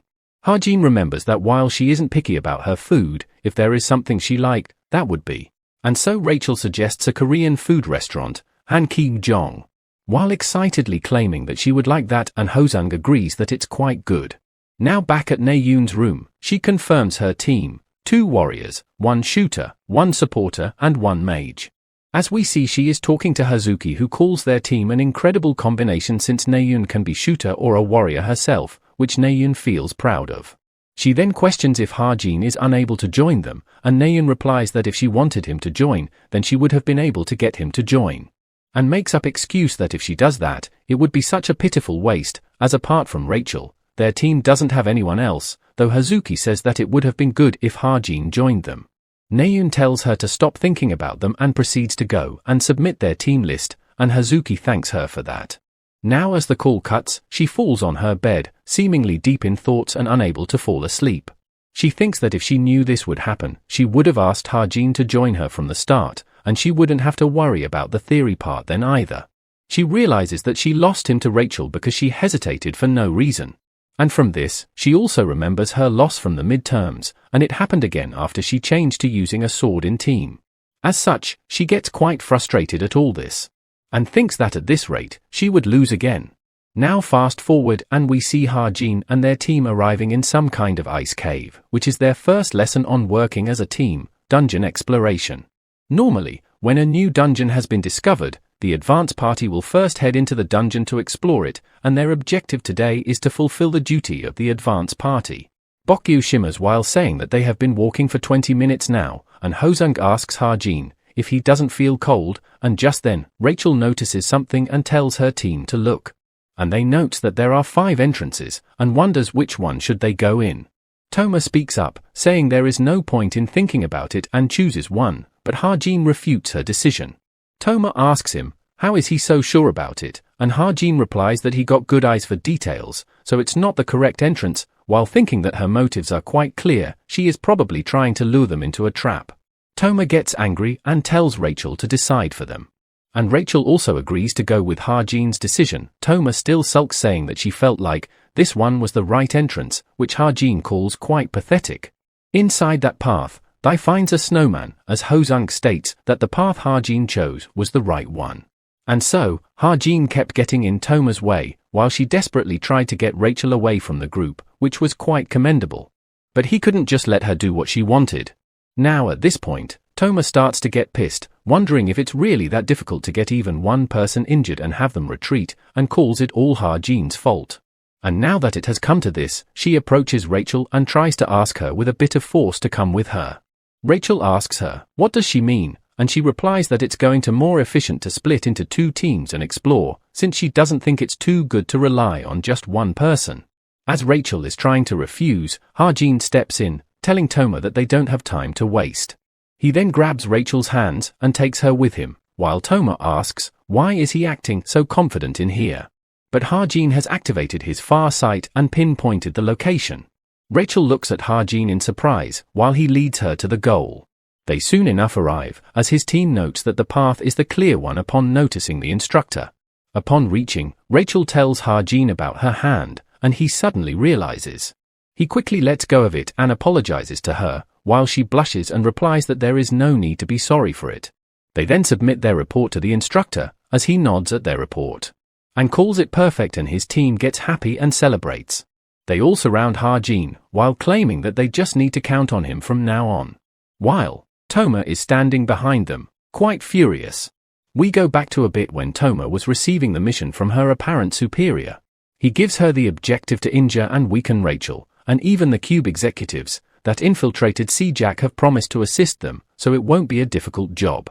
And once she removes Rachel from her daily routine for a moment, their dispatched agents will take care of the rest. He then asks if he can count on her for this. And Toma confidently replies that it's simple enough, as they are just kids after all. Back to the present, Toma is incredibly tired, while saying, "Simple my ass." She then gets a notification asking why the mission was delayed, and if there is something unexpected happen. She gets pissed seeing that, as there hasn't been that long since the mission started, yet they are rushing her. She puts her head down in defeat, while thinking that something unexpected did indeed happen. As every time she tried to do something, Ha-jin appeared and stopped her, and he stuck on to Rachel like a gum. He was constantly around her during the class and even after the class ends, which gets her wondering, how could a rank 334 act so arrogantly, since she doesn't notice anything great about him? She jokingly thinks that perhaps Ha-jin thinks that those with courage obtain beautiful women and laughs about it. But suddenly, she gets a thought, that what if Ha-jin actually likes Rachel? And if that's the case, she thinks that she would just need to exaggerate a little and spread rumor that he likes Rachel. Due to which, the distance between them would grow naturally, and she would be easily able to complete her mission then. And for that to happen, she decides that she would need to get closer to the whole team. Now in theory class, after finishing up the lesson, the instructor tells everyone to choose a small dungeon next week and present their best raiding strategy they can come up with. And for the homework this time, Ho-sung is not worried at all, due to having both Rachel and Ha-jin in his team. As he tells Ha-jin that he would counting on him, while he replies that he isn't that good. Hearing which, Ho-sung calls him very humble. The class president tells everyone that there is a team leader meeting next week Wednesday, and all of the leaders have to gather at the auditorium for it. And so Ha-jin and Rachel starts to leave as well, while Ha-jin asks if they should head to the cafe to decide what roles each of them will be having. Toma comes along with a big smile on her face, saying that while they are going to the cafe, they should have some cake and get to know each other better. Seeing her like this, confuses Ha-jin to great extent. As such, he asks Toma what is she doing, and she replies that she just want them to bond as a team, while thinking that it's Ha-jin's reaction which is strange. Ha-jin wonders, why is Toma being suddenly so proactive, and she starts to push everyone to the cafe quickly, leaving Ha-jin in shock. Seeing all this, Ha-jin smells something fishy. Now at the restaurant, Ha-jin has already scanned the roof and the underground, but haven't found any traps, but he still feels something is off, and Rachel calls out his name. As so, he suddenly snaps back and starts reporting.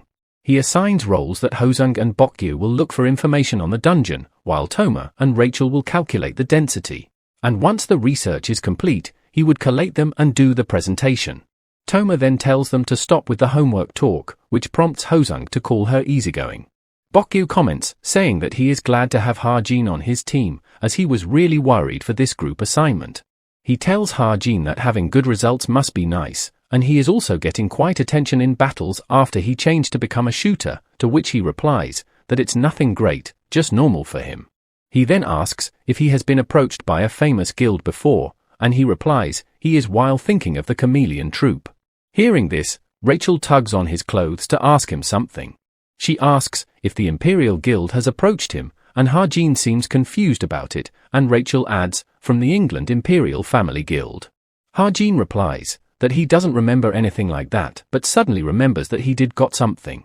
He did got an email from them, but he didn't realize since he doesn't check it every day. Seeing this, she wonders why would the approach why email and starts to get angry as Ha-jin starts to check the email.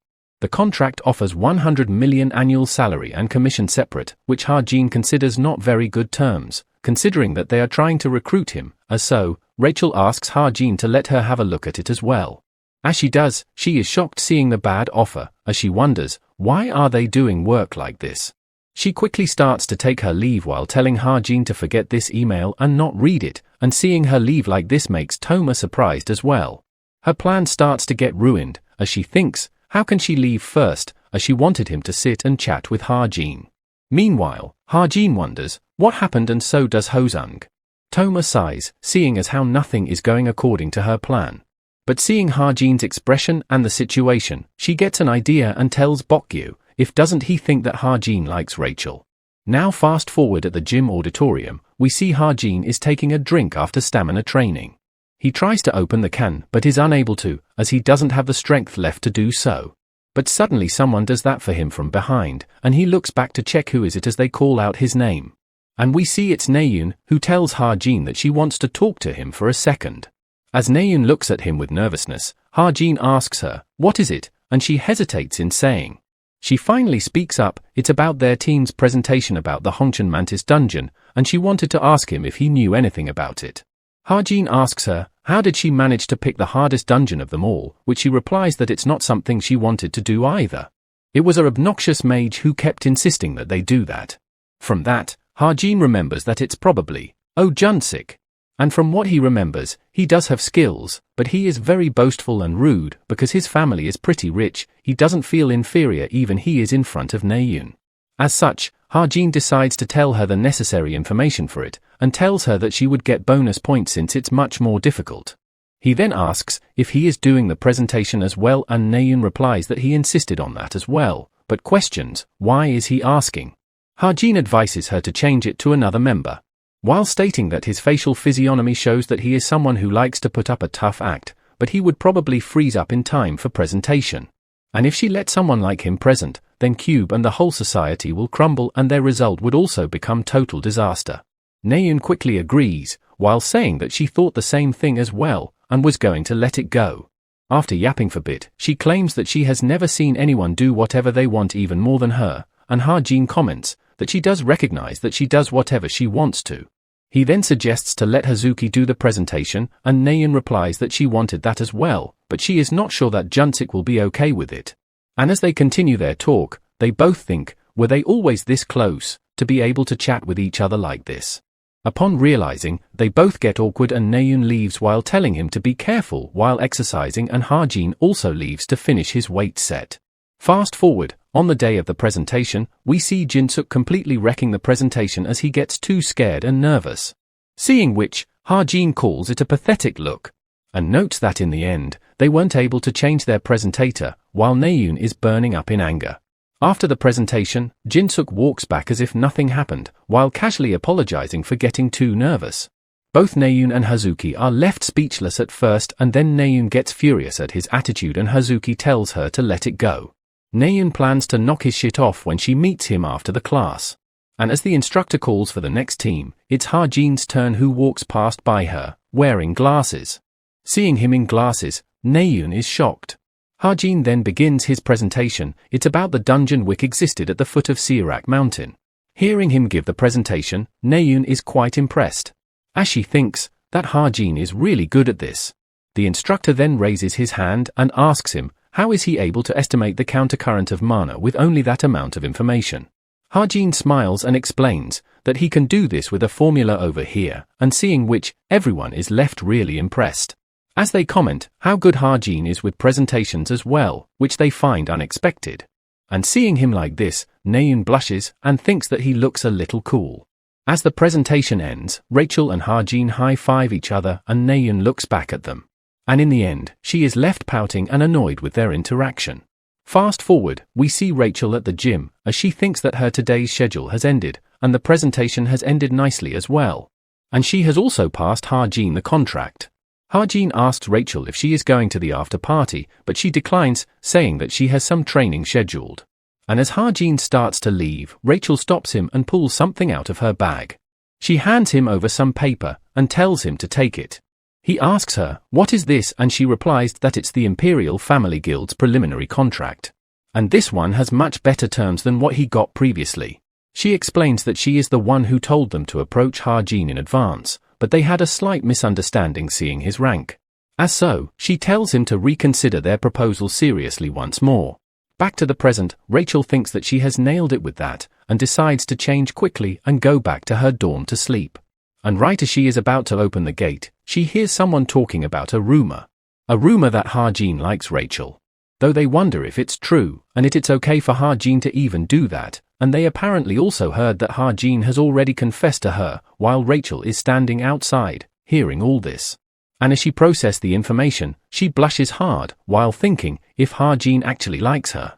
Rachel is quite flustered while hearing that Ha-jin already confessed, while thinking, what the hell are they saying? But more importantly, she wonders, how does they even know, as the girls comments that Ha-jin looked suspicious to them, and assumes this was the reason he was following Rachel around. Hearing which, Rachel gets angry, as they were only doing it since they were in the group and while angrily calling their comments nonsense.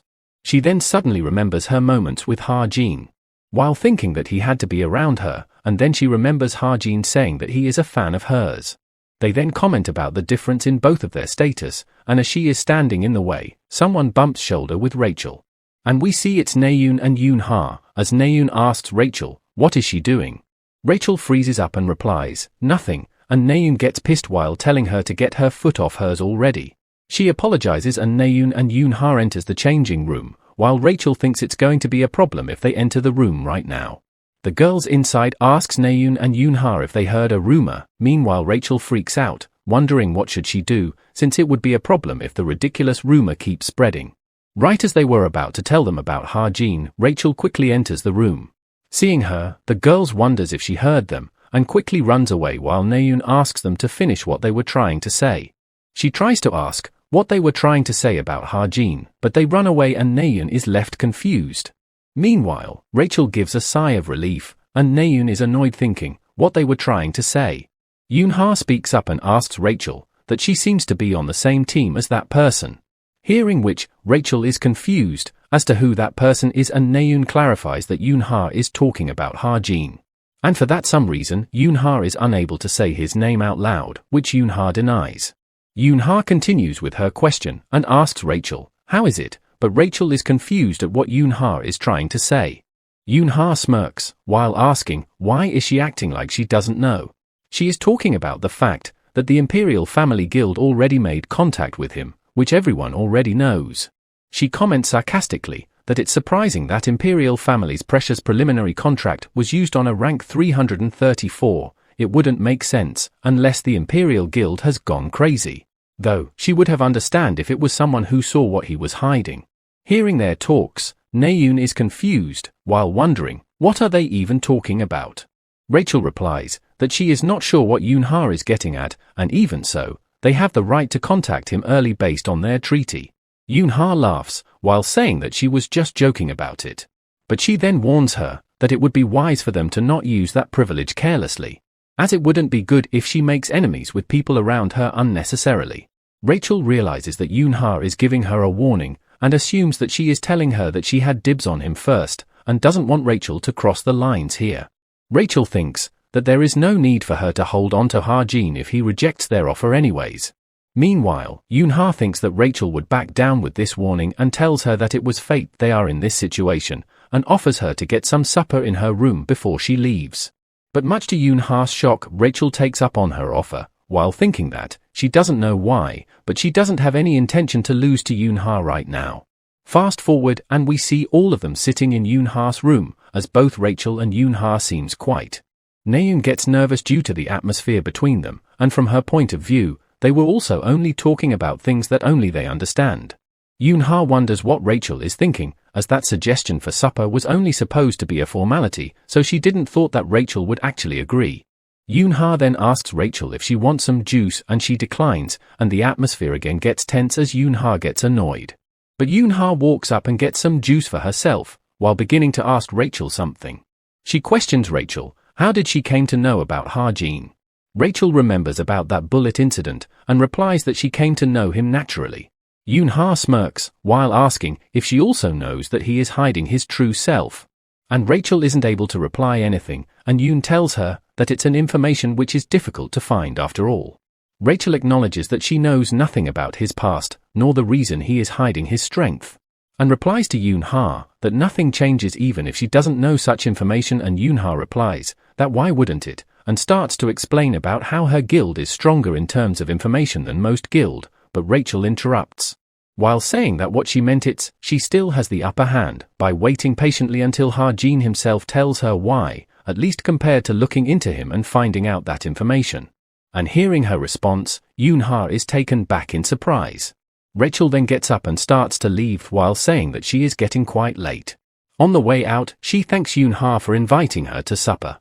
Meanwhile, Yoon-ha and Naeun are completely silent. But Naeun shouts and complains about those two saying things that she doesn't understand at all, while asking them to speak in Korean, while in fact the conversation was in Korean.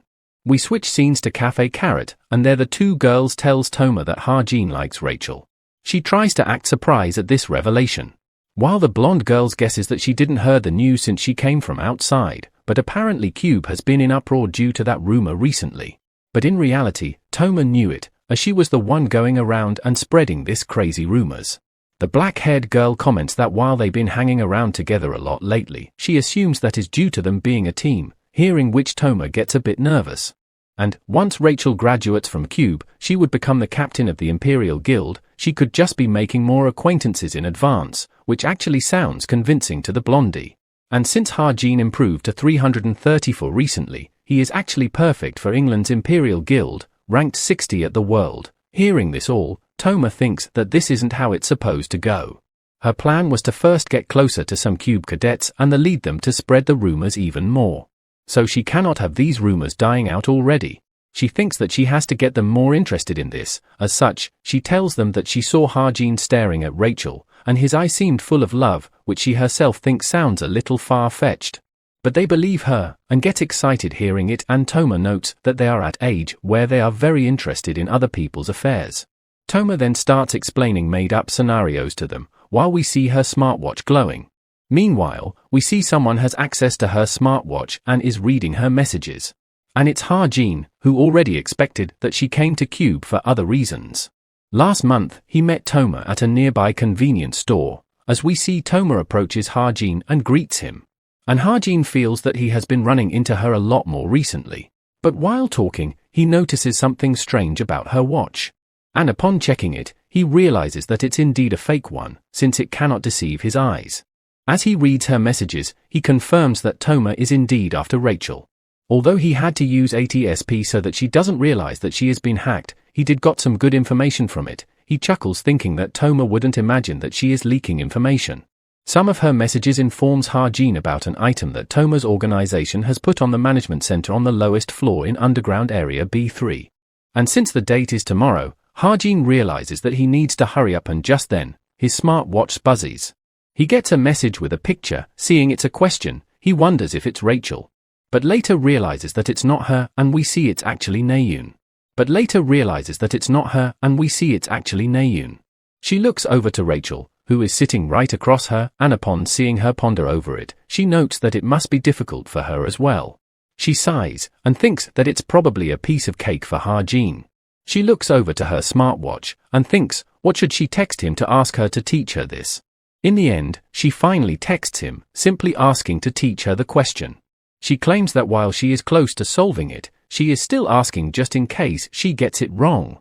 And fast forward 20 minutes later, she still haven't got an answer from him, which makes her think that he ignored her. And right as she angrily gets up, her smartwatch buzz. Upon noticing it's from Ha-jin, she chuckles and sits back down. Back to Ha-jin, who took time to write an answer since he had to write something that Naeun can understand. He thinks that Naeun really works hard on everything she does, just like in the previous presentation too. Which makes him believe that she would actually become a better hero than her own brother.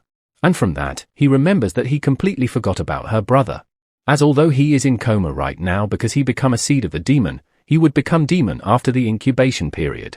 And there aren't any heroes strong enough to defeat him yet. No one knows how long he will stay asleep either. So, he has to do something before that happens. But the problem is that he is the only who knows that Chai Jin-yoon is in this state. It would be impossible for him to get close to him by himself. Unless he can disguise himself. He remembers and picks up the card that Captain gave him. And remembers that she asked him to join them.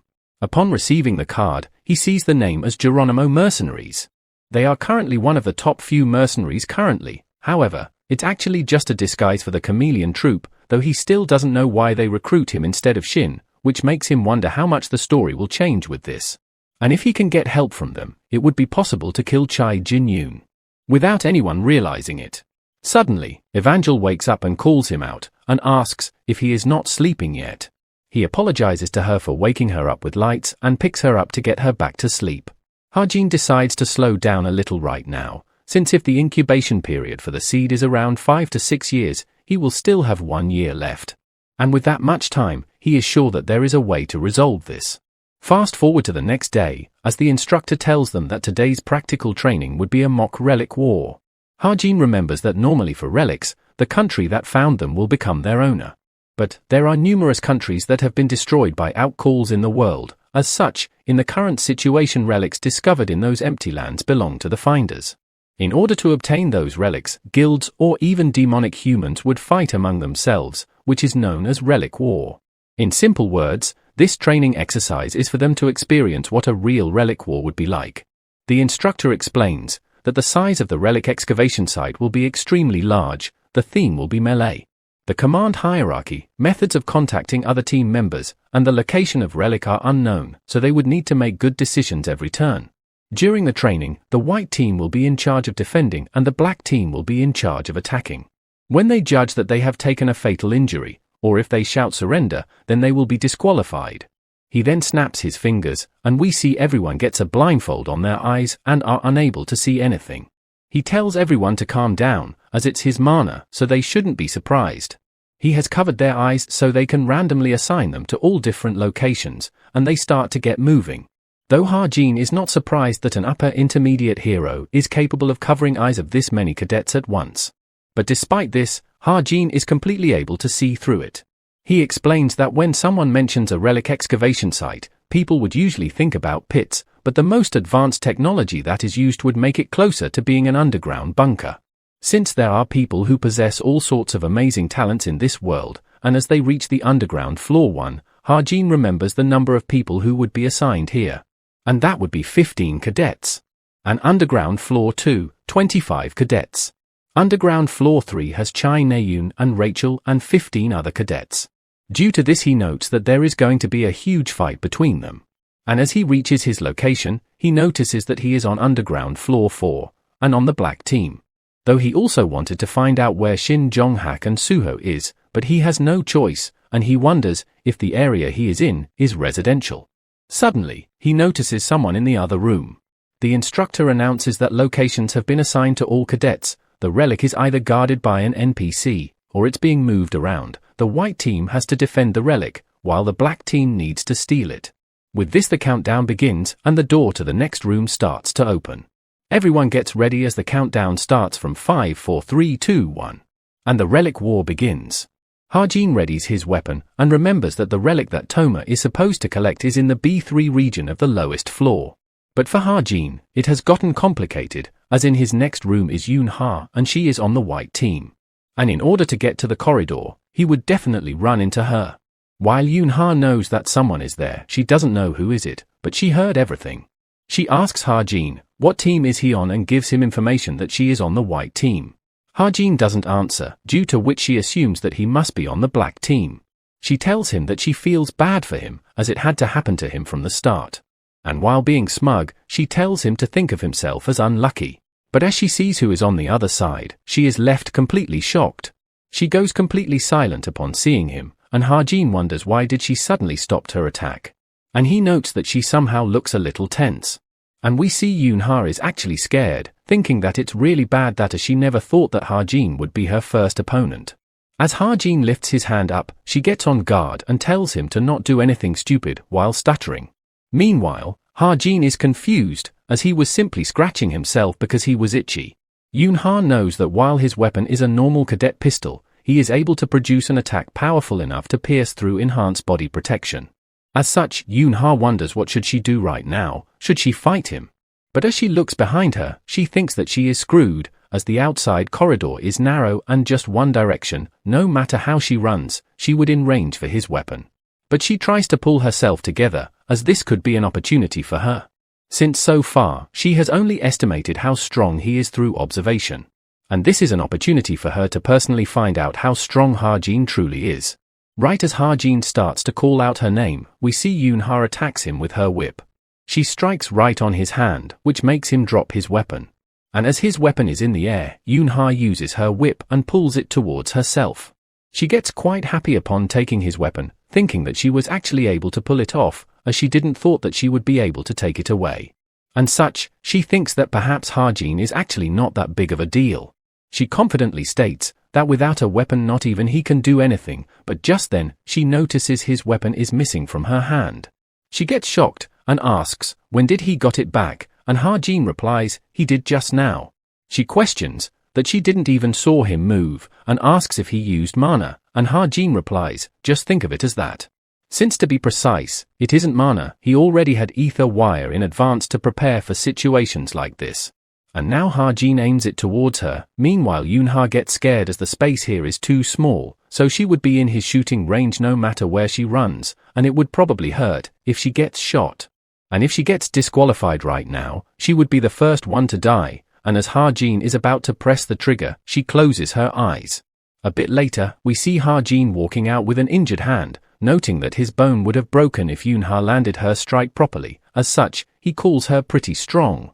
But when he arrives in the lobby, he is quite surprised to find it empty despite being this huge. He checks his smartwatch to see if they went to other areas already, as all the participants of the Relic War are equipped with a life signaling device. What it does is to determine the user's HP in numbers that can be seen by others. It's a device which can tell if the cadet is capable of continuing. So, if Ha-jin uses his laptop to collect the data of that device's GPS, he would be able to check the live GPS data using the linked smartwatch. And for test, he sees Toma's location, who is in the toilet of underground level 7.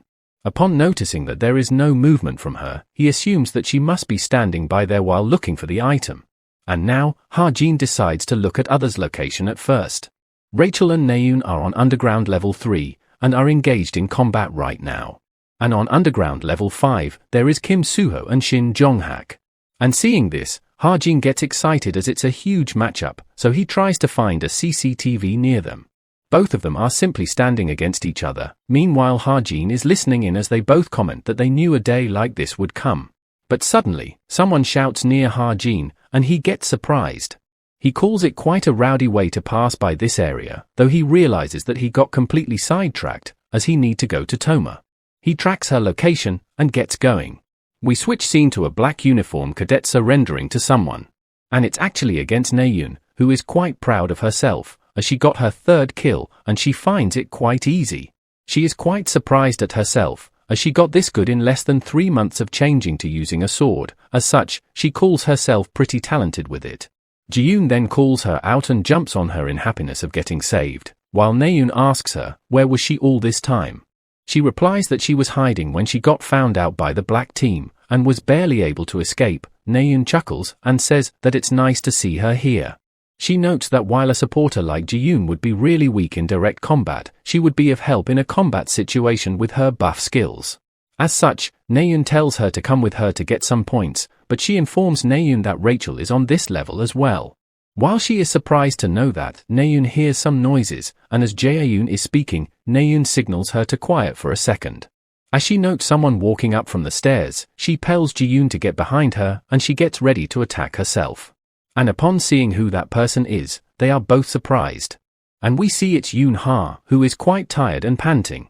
Ji-yoon asks her why is she so sweaty, and if she ran into someone else. She once again refers to Ha-jin as that person, though Naeun realizes that she is talking about Ha-jin.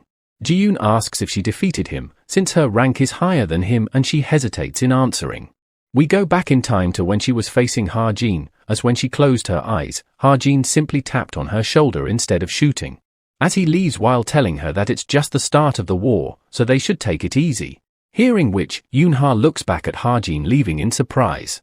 Meanwhile, she hesitantly tells them that she has not defeated him yet, while thinking that she was the one who almost got defeated. Naeun asks, what was he doing, but Yoon-ha isn't sure, as she replies that it was probably reconnaissance. Ji-yoon questions that could he be looking for Rachel, in a playful tone, and Naeun gets confused, and asks, why would he do that? And Ji-yoon replies, because he likes Rachel, which shocks both Yoon-ha and Naeun. Naeun goes completely off the rails imagining Rachel and Ha-jin together. She tries to deny and ask, what the hell is she talking about, and Ji-yoon replies that it's a rumor that has been going crazy over at Cube past few days. Yoon-ha speaks up, calling it a bullshit rumor. Since she knows that the mock relic war carries a huge percentage of their grades, so they have no time to waste on such rumors, she quickly moves past the rumor and asks Ji-yoon if she has figured out the location of the relic, and she shows her that she got one. Yoon-ha quickly plans to move it to the 1st floor, and Naeun is still stunned from that rumor. Naeun also hesitantly tells Ji-yoon that she agrees with Yoon-ha that the rumor isn't true, and assumes that those rumors started since both of them are on the same team, and Ji-yoon agrees, but since everyone is talking about it, she thinks that there might be some truth to it. But Naeun still tries to say that there is nothing to it, and Yoon-ha notices her reaction and acts playful. Suddenly as she looks above, she is shocked upon noticing something. We see some projectiles are heading towards Ji-yoon. But Yoon-ha reacts in time and is able to deflect them using her whip. They both ask Yoon-ha if she is alright, and she replies that something like this won't get her. Naeun looks up and questions, "Who was that?" and tells them to come out, and we see someone is here.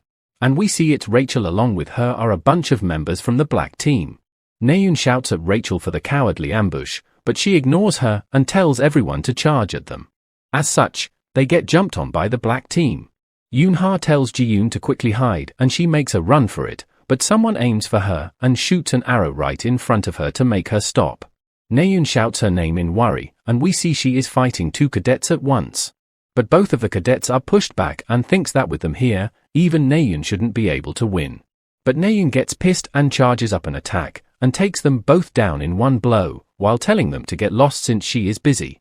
We switch to Yoon-ha, who seems quite tired from all the fighting, and the cadet fighting him notes that she is stopping them from getting to Ji-yoon, which makes him wonder if she always did such sacrificial plays.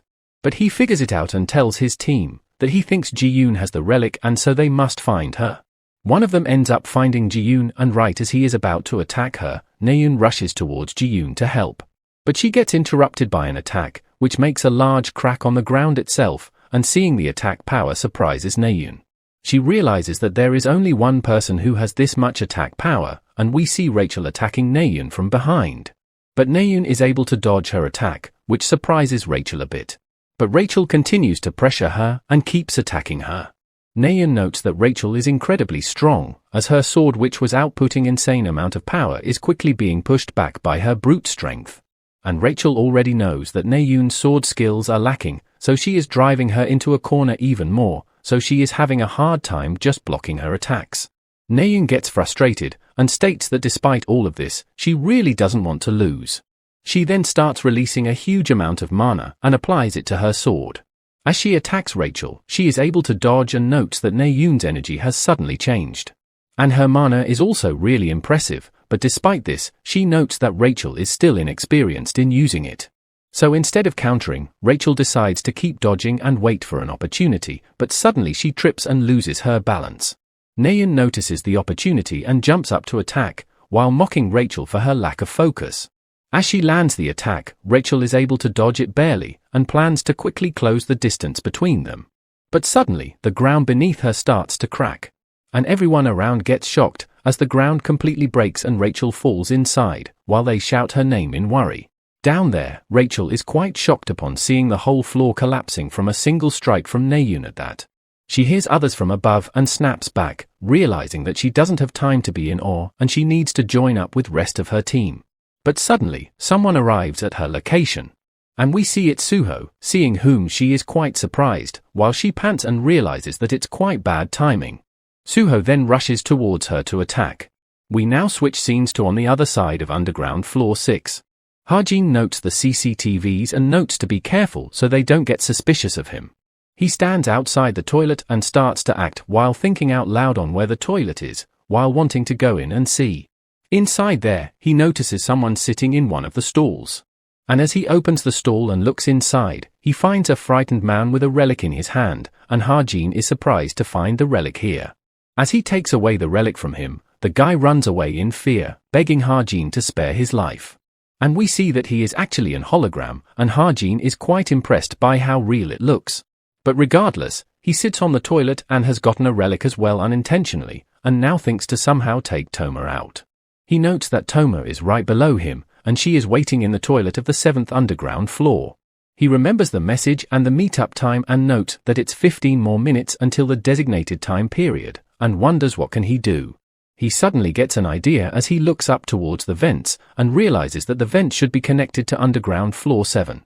And so, he decides to use his Stigma's magic to make it into some kind of mana smoke that can put Toma to sleep. And it works, as Ha-jin starts to spread it on the underground floor 7 toilet through the vents. Meanwhile, Toma is annoyed and wonders, what is this, and Ha-jin comments that it's useless even if she fans it away. Because this smoke is controlled by his mind, as it goes straight inside her nose, and she starts to cough and wonders what the hell it is. She gets up and starts to feel really sleepy due to this. She tries to resist falling asleep, but in the end, she ends up doing so and falls on the floor. And Ha-jin notes that his mission was a success. He then arrives in the CCTV room and checks if anyone is in the room. He sees the box and wonders if this is the item and decides to open it up and check. As he opens it up, he is quite surprised upon seeing what the item is. It's Gimlet of Weakening, which weakens a target it slashes, and is imbued with a magic effect called Weakening. Ha-jin is shocked seeing it, as it even has a advanced enchantment engraved on it, and that while it's not a relic, it's still worth hundreds of millions.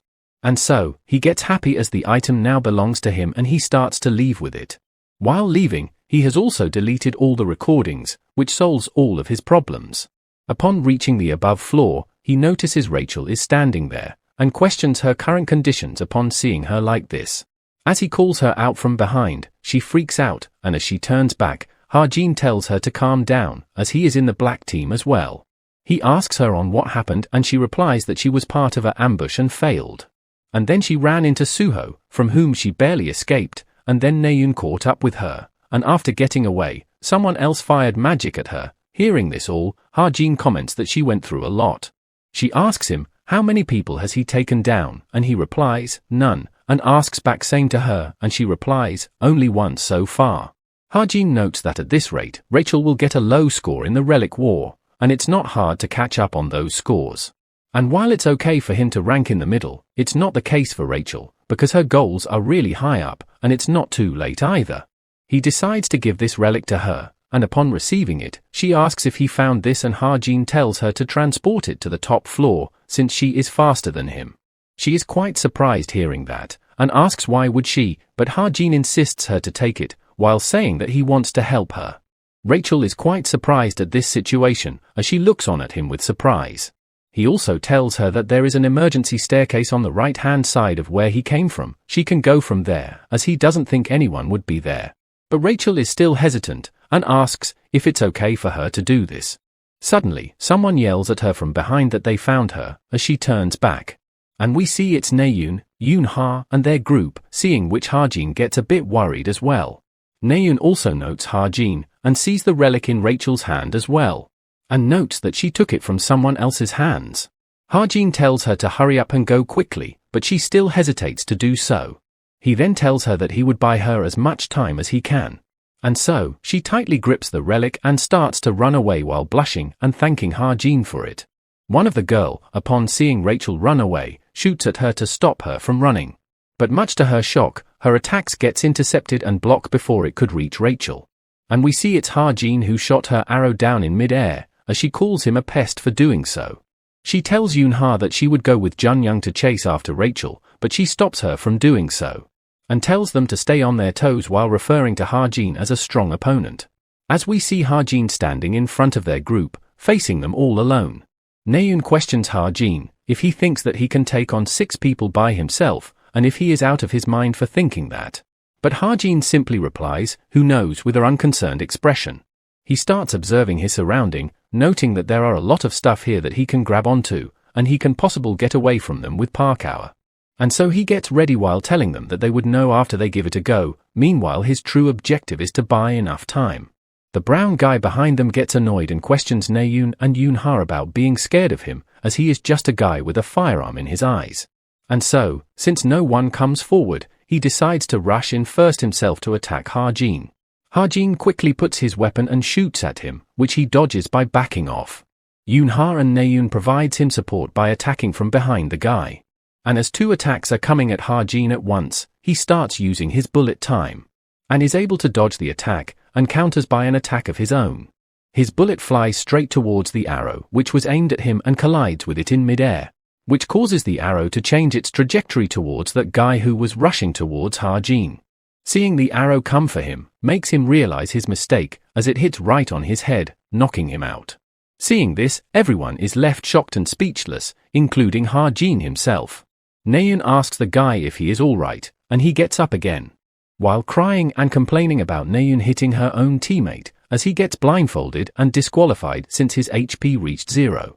Meanwhile, Yoon-ha tells Ha-jin that she knew it, that they cannot underestimate him.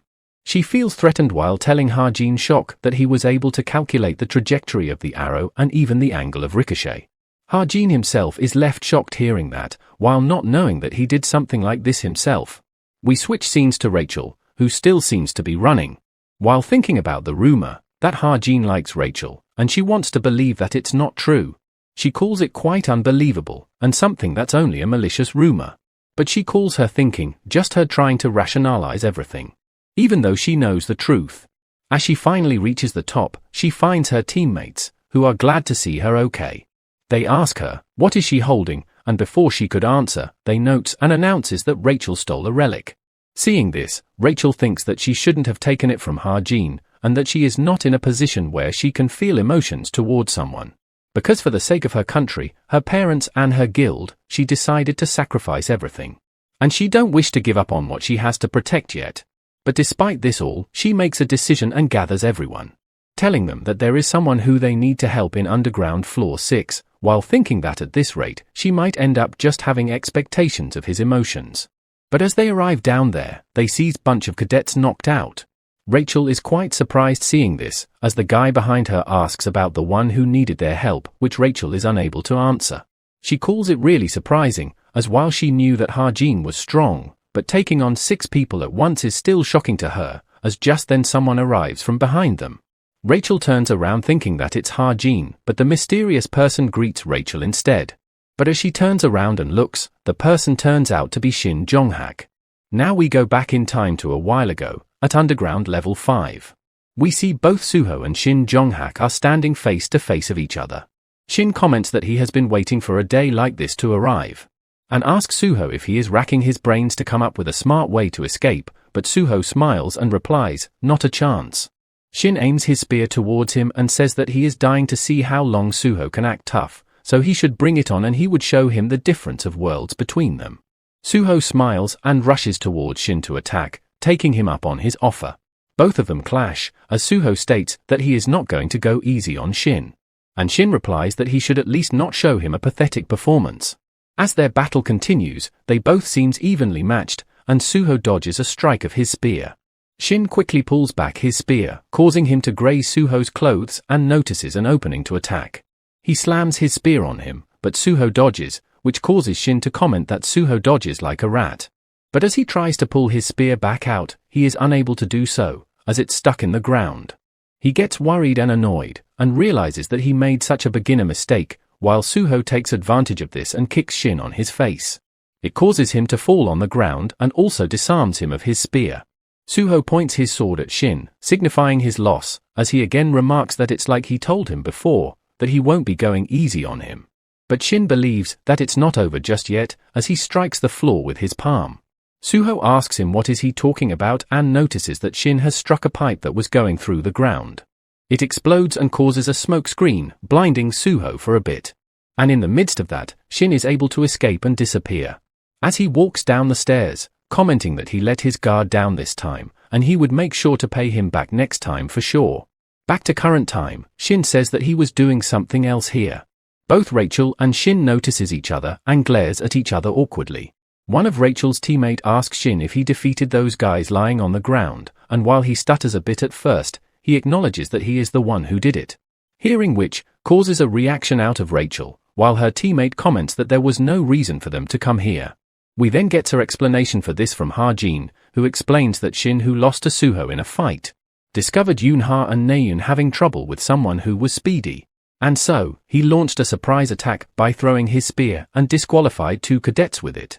Shin thinks that although he just stole some kills, it's still true that he was the one who took them both out. But Rachel seems a bit angry as she tightens her hand, and Shin comments that in this case, he would be leading the black team now.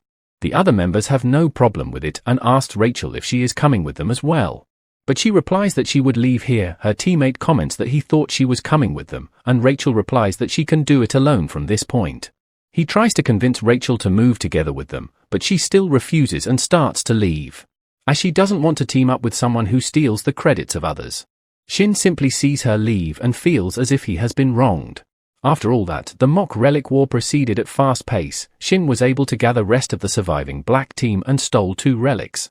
Rachel also achieved great results with her form of guerrilla warfare. Both of them were able to achieve satisfactory personal achievements outside the team's victory. Kim Soo-ho stood out with his leadership and fighting abilities as usual. Combined with the relic that Ji-yoon had, they were able to transport 5 relics safely. And as for Ha-jin himself, he was miraculously survived the combined attack of Yoon-ha and Naeun, and lasted through the relic war in his own way, by hiding in the bathroom. Though, Ha-jin feels like he is forgetting something, but thinks that he would remember it again if it's something that's important.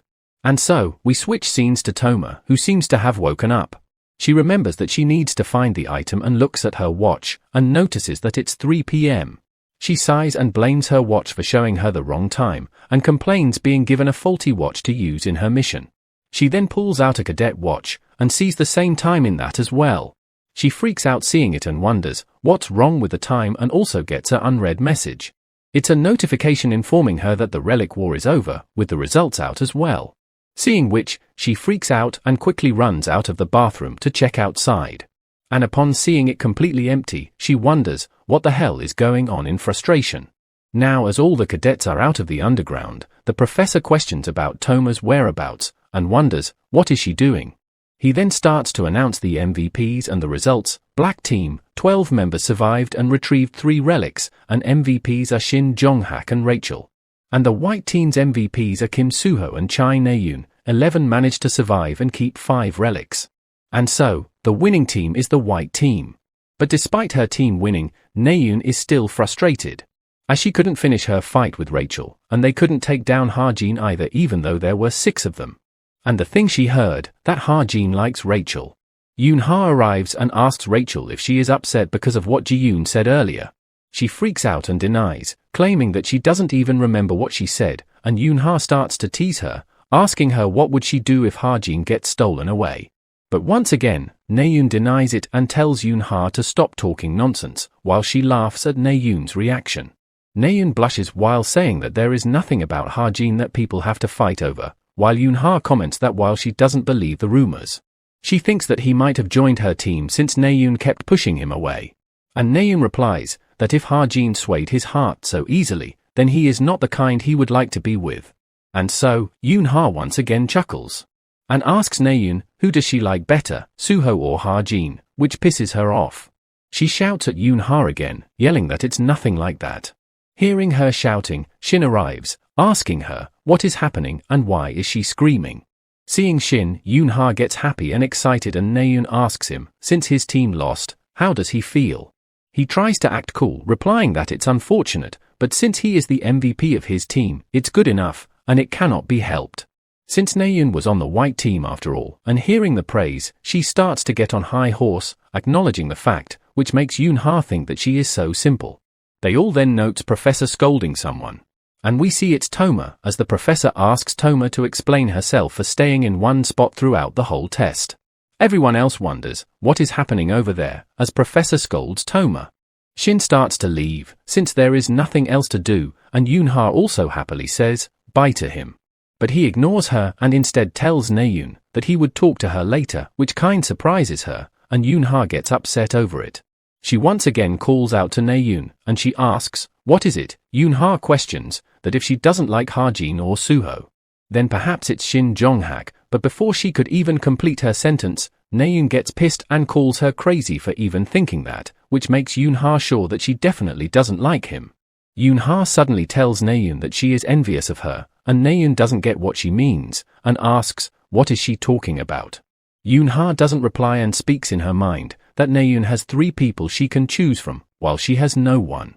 And with this, the midterm's last large-scale practical training, the Relic War, finally ended. Ha-jin heads back to his room while remembering that he didn't write Relic War in detail, so he stayed behind until it was over just in case, but nothing happened in the end. And now that he is tired, he thinks that he should have just gotten himself disqualified in mid-lesson. We then see Evangel happily and excitedly running towards Ha-jin and welcoming him home. He also gets happy seeing her and lifts her up and asks her if she had fun. To which she replies that she did, and seeing all the animals behind her, Ha-jin assumes that to be the case. Ha-jin reminds her again about what he told her about the spirit animals, and she remembers it well, that they must not be allowed outside. Evangel then asks Ha-jin about the food, which he apparently forgot since he was so tired. She starts to cry since Ha-jin didn't bring her any food. Ha-jin quickly puts her down, claiming that he has ordered it and it would be delivered soon, and quickly goes to toilet. He orders various food for her quickly inside there, and with this, he takes a breather. Suddenly, he notices something, a piece of news, which he was waiting for, and got worried since he didn't hear anything about it. He then begins to check his stocks, as he invested around 1.5 billion in it. Seeing its current value shocks Ha-jin, as his stocks are up to the moon. He cries tears of joy as his 1.5 billion has turned to 15 billion. He thinks that the price will probably surge further, but thinks to sell just now as in case something happens. But regardless, he is quite happy that he has now enough money to fool around and do nothing for the rest of his life. But his mood changes suddenly, as he sighs and remembers something. The fact that this money would disappear once he returns to his own world. We now switch scenes to outside, and see the huge city. And now at Geronimo Mercenaries' office. We see Jane, who is looking for something that she can assign to trainee mercenaries. A requirement is tied to the test mission for joining the group. The target has killed countless people, a villain that deserves to die. But she finds something and contacts her captain, informing her that she got one. She asks her, what's the request, and Jane replies that it's Italian mafia, suspected to be a demonic human, which captain finds good. Jane then asks her if she got the answer that she needed. That if Kim Ha-jin would join the Geronimo mercenaries. She once again asks if Ha-jin really told her that he would join Geronimo mercenaries, and the captain replies that his answer was positive. Jane asks, what did Ha-jin told her, and she replies that he told that he would call her later when he has time, and it was on the day when they gave him the business card. Jane notes that from that point on, it's been 2 weeks. Which the captain agrees with and believes that she would get a call soon, and orders Jane to fix the mission, but Jane tries to tell her to wait, but she hangs up. Jane is quite in dilemma due to this. She wonders if captain is being like because she never had a social life or if she is just bad at noticing. But Jane decides to follow the order regardless, since she was told to do it, and accepts the mission. We switch scenes to Ha-jin, who seems to be near the woman's dorm and notices that it's his first time being here. While walking, he notices Rachel from behind and calls her out, as she takes notes of him as well. Ha-jin asks if she is heading to the library, and she replies that she is, since there is not much time left until the midterms, and asks Ha-jin what is he doing here. He simply replies that he just had some work. And upon noticing, Ha-jin thinks that Rachel is looking a little dull from how she usually, even though there is still time till exams, he wonders just how hard is she studying. He gets a bit nervous thinking that it's perhaps due to him. He then questions Rachel, that she doesn't ask him any questions regarding academics these days. Rachel thinks that it would be like using him if she questions him even after knowing that he likes her, and replies that it's important for her to try and solve it on her own, and he should study as well. But Ha-jin replies that it's fine for him. And she can ask him later at least, which Rachel thanks him for. And quickly takes her leave, before Ha-jin can even properly say anything back. He wonders if studying is that urgent for her to rush off like this.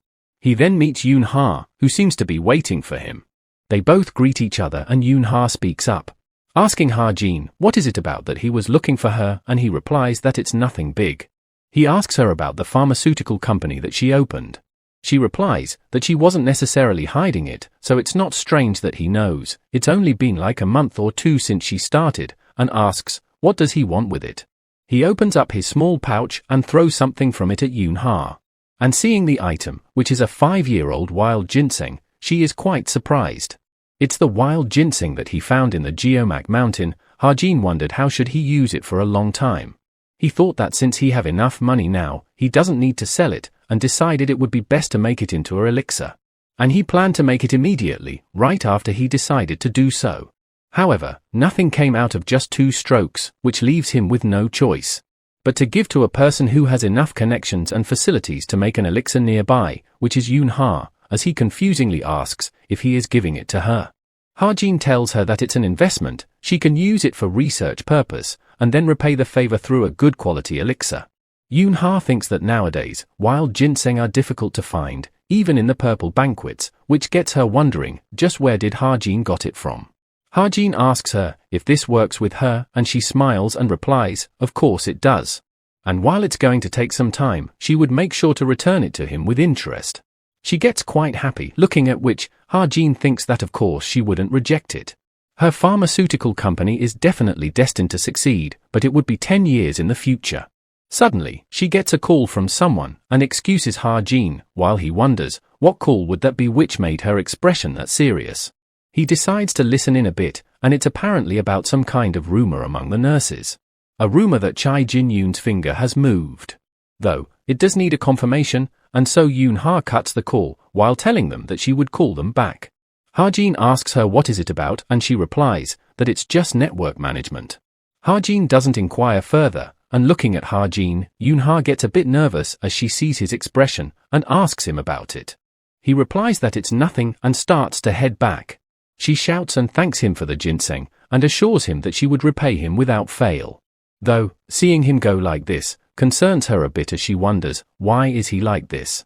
Back in his dorm, he opens his book of truth, and asks, when will the seed of the devil dwelling in Chai Jin-yoon germinate? But it doesn't work, and Ha-jin assumes that his magic power is not enough to ask for the details. And in this case, he asks something else, which is about how much has it germinated. And the answer is revealed, which is at 89%. He notes that it hasn't germinated yet, so the fact that he moved might just be a convulsion. The minimum delight essence he set is 5 years, and now it has been 4 years since Jin-yoon collapsed. And the remaining time turns out to be half a year. And we see he also got a message from Captain, asking him when he is going to contact her again. Ha-jin is in huge dilemma, as he grabs his hair in frustration, thinking that after winter ends, and before spring comes, he would have to kill Chai Jin-yoon. We then switch scenes to the hospital, and see Jin-yoon lying on the bed in coma. We see the pulse monitor starts to show activity in his body, and so, his hand starts to twitch. Fast forward, and we see Yonghan telling everyone about the class competition that will be going on this week, and everyone is required to take part in at least one of the event. The students then starts to decide in which event they would be participating in, while Ha-jin almost forgot about this.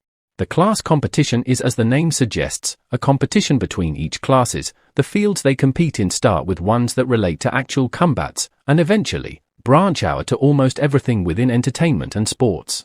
He thinks that if the event was for a formal class, he would have participated in the actual fighting part, but since the event is for cadets, it doesn't matter, and so he asks Rachel, what is she going to do, and she plans on to go for quiz. But Yonghan tells them that there is enough players on it, and they have enough players for basketball and soccer as well. So, Ha-jin asks him what is left, and he replies the only ones left are singing and archery, and Yonghan excitedly asks him if he wants to do archery. But Ha-jin glances back at Naeun, and she asks him, why is he looking at her, as she doesn't plan on joining archery. And so Ha-jin agrees to do that, and Yonghan writes down his name in it. He then also looks back at Toma, and we see he has accepted Toma's request in his truth agency. Meanwhile, Toma is surprised that she is getting a response, as she thought it was fake since there was no reply, while wondering if they are trustworthy. She then clenches her fist in anger while thinking, it doesn't matter to her, whatever they are or whichever time period they are in, as long as she can find her dad, is all that matters. Ha-jin silently watches her and remembers that last night, Hosup contacted him. He seems to have decided to quit his job, and has submitted an application for the information guild that he mentioned. Ha-jin is glad that he made the right decision and he thanks him for recommending them. Hosup then informs him that he also found who Argus Benjamin is, and Ha-jin is a bit surprised and remembers that it's the Toma's father that he asked him to look into before. And as Ha-jin asks him to find out where he is and what is he doing right now, Hosup informs him that he has already passed away.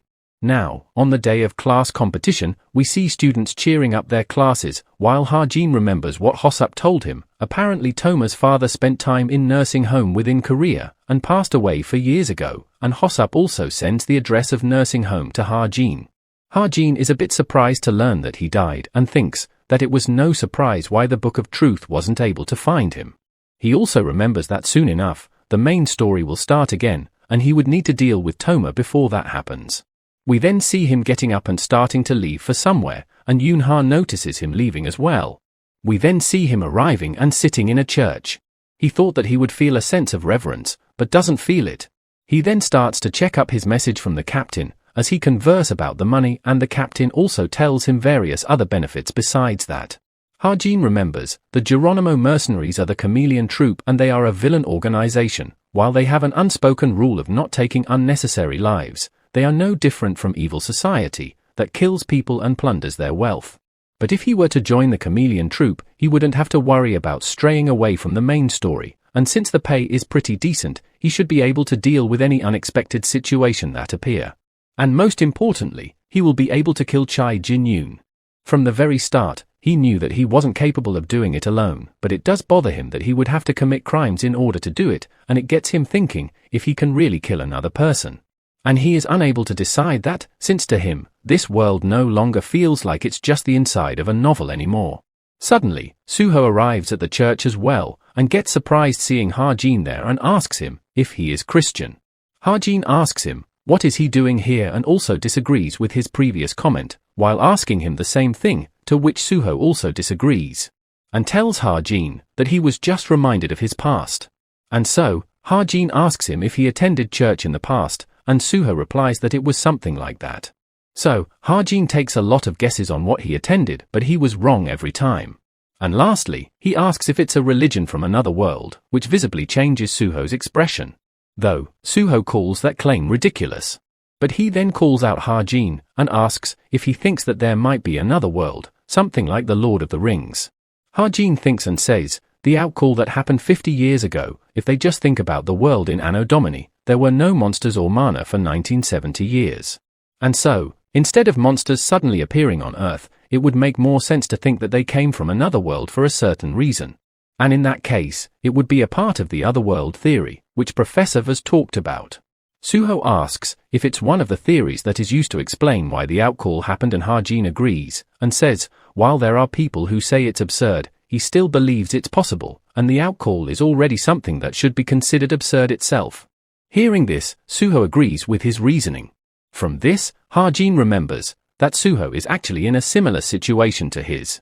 But he came to this world when he was young and obtained a new family. And at the very least, he considers Suho to not be lonely. Ha-jin then gets up and decides to leave while Suho plans to stay here for a little while longer. But before leaving, he asks Suho, since he don't have any agent yet, he would recommend someone to him, and Suho replies that he was going to take his time in finding one, but he tells Suho that he got someone to recommend, so he should hear him out. And as he leaves, he takes a quick glance at him, thinking that Suho must get stronger. Way stronger than his destined fate. Since for him, he considers Suho his only means of dealing with any unexpected trials. Now fast forward, back in the game, we see Naeun and Ha-jin again had a match, with Naeun coming close to beating him this time and Ha-jin telling her that he don't think he will be able to beat her in a few months' time. He then asks Naeun why is she not going to sleep today, since she told him that there was an event in academy, and she replies that it's just playing around, and she doesn't feel sleepy yet. He then asks if she is worried about something, and she hesitantly agrees. He then asks if it's a love problem, hearing which she blushes heavily, and tries to disagree by saying that it's nothing, but Ha-jin pushes her to talk, saying that he is good at listening to other people talk. And we then see Naeun starting to nervously speak up while blushing. Naeun tells Ha-jin that it's like something that she cannot have, but also don't want others to have it either, and Ha-jin replies that it's probably like a white elephant. And Naeun agrees with that logic, and Ha-jin is surprised to know that person can be considered a white elephant and assumes that he must be really popular. Naeun continues that he can say she was thinking of that white elephant, and Ha-jin replies that there must be a reason for her to think of him, about which she blushes and replies that she is not sure about that, and there is no specific reason she can think of either. From this, Ha-jin wonders if that person is really that attractive and tells Naeun if she is thinking of that white elephant, then she should go for it. And Naeun struggles to reply an answer to that. And so, Ha-jin tells her that if she continues like this, the white elephant will get stolen away from her. But she doesn't believe that, while trying to act, and says that it doesn't matter if it gets stolen or whatever. And so, Ha-jin tells her that while she thinks that it doesn't matter right now, she will definitely be regretting it later. And Naeun thinks that he is not a white elephant anymore, since now that she has started paying attention to him, she keeps seeing his strengths. Now fast forward to the archer class competition. The first place went to Justus Heim, who struck a target at 320 meters. We move to Naeun, who seems quite annoyed at something, and seeing which, Yoon-ha questions, why is she sighing so much, and she replies, that it's nothing.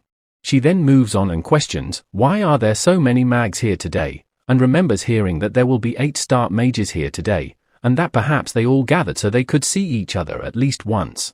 Yoon-ha replies, that there are only 308 start mages in the world, and Naeun realizes it to be the case for their meeting. She then notices that it's turn for their class now. And we see Ha-jin, who is the representative of the Veritas class, and Baru Moraine, who is the representative of the Devotion class. The announcer starts telling them the rules. Both representatives will fire an arrow in their own lane at their target, and the one who strikes the target furthest away will win, and they would only have one chance to hit each target. But there will be one difference, and the announcer asks Ha-jin to fire his arrow, starting at 50-meter distance. And right as he prepares to fire his arrow, we see his whole body getting pushed down.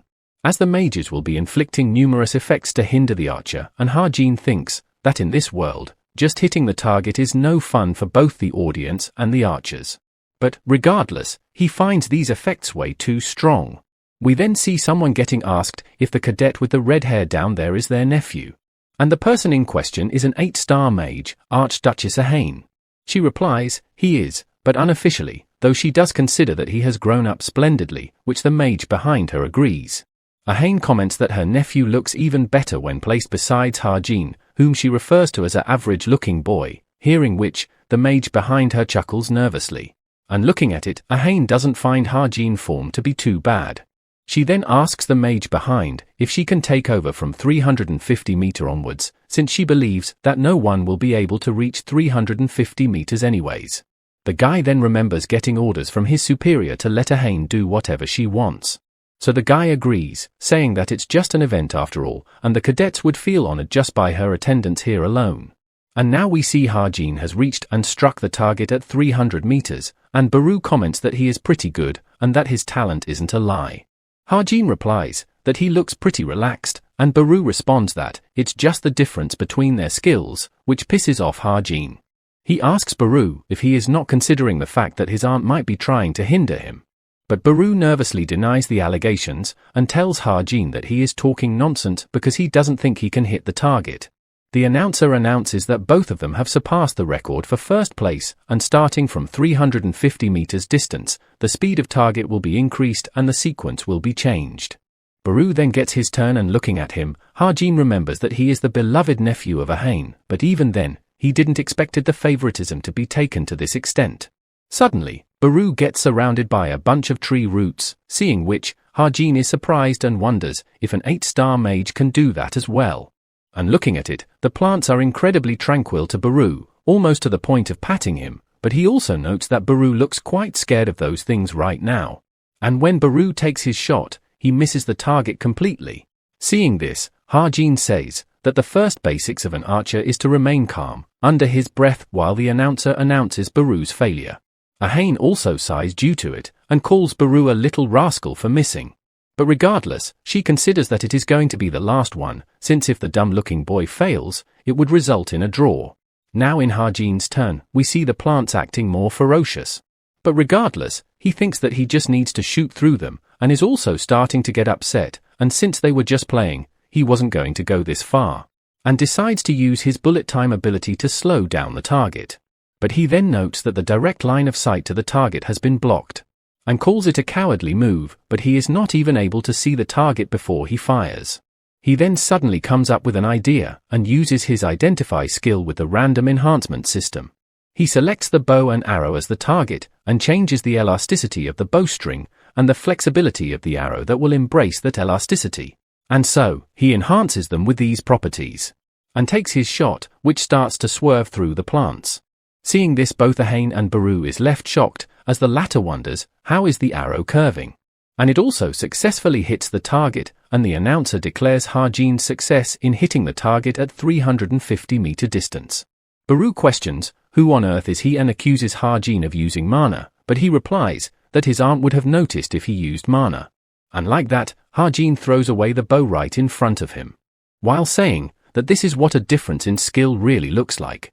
And as he walks away with the announcer announcing that he has been recorded in the first place, Baru tries to act all cool about it. Looking at Ha-jin from the stands, Yoon-ha comments that he always has to have the final say. While Naeun blushes heavily, remembering her thoughts, that now that she has noticed him, she will probably always see his strengths, and thinks to herself that she must have gone crazy. Fast forward, and the final competition was held on Sunday, and with that, the class competition was over. And Ha-jin was also finally able to spend some relaxing time with Evangel. He then suddenly gets a new message from Geronimo mercenaries, as he wonders, what is that? It's a mission for him, with a D-level difficulty and a reward of 300 million and a good item, with the objective being to eliminate Siemens, the closest aide of the Core Ion Mafia's Torino branch leader. The Italian mafia took advantage of the government's weakness when the outcall took place to expand quickly themselves. They got a robust system and are very united, so they are starting to look like a nation by themselves. Ha-jin remembers that the Core Ion is a group that is directly involved in the middle part of the story. The aide of the branch leader should be around low grade 1 or 2 as well. And while he approved the test of the chameleon troupe so he could write his own story, he still thinks that it's too hard of a mission for a trainee. Though he notes that he is also a demonic human, and thinks that he might feel less guilty if he is killing a demonic human. Suddenly, Evangel calls him out as he was spacing out in the middle, and asks him if she can eat more. And he replies that she can eat as much as she wants, and Evangel gets quite happy due to it.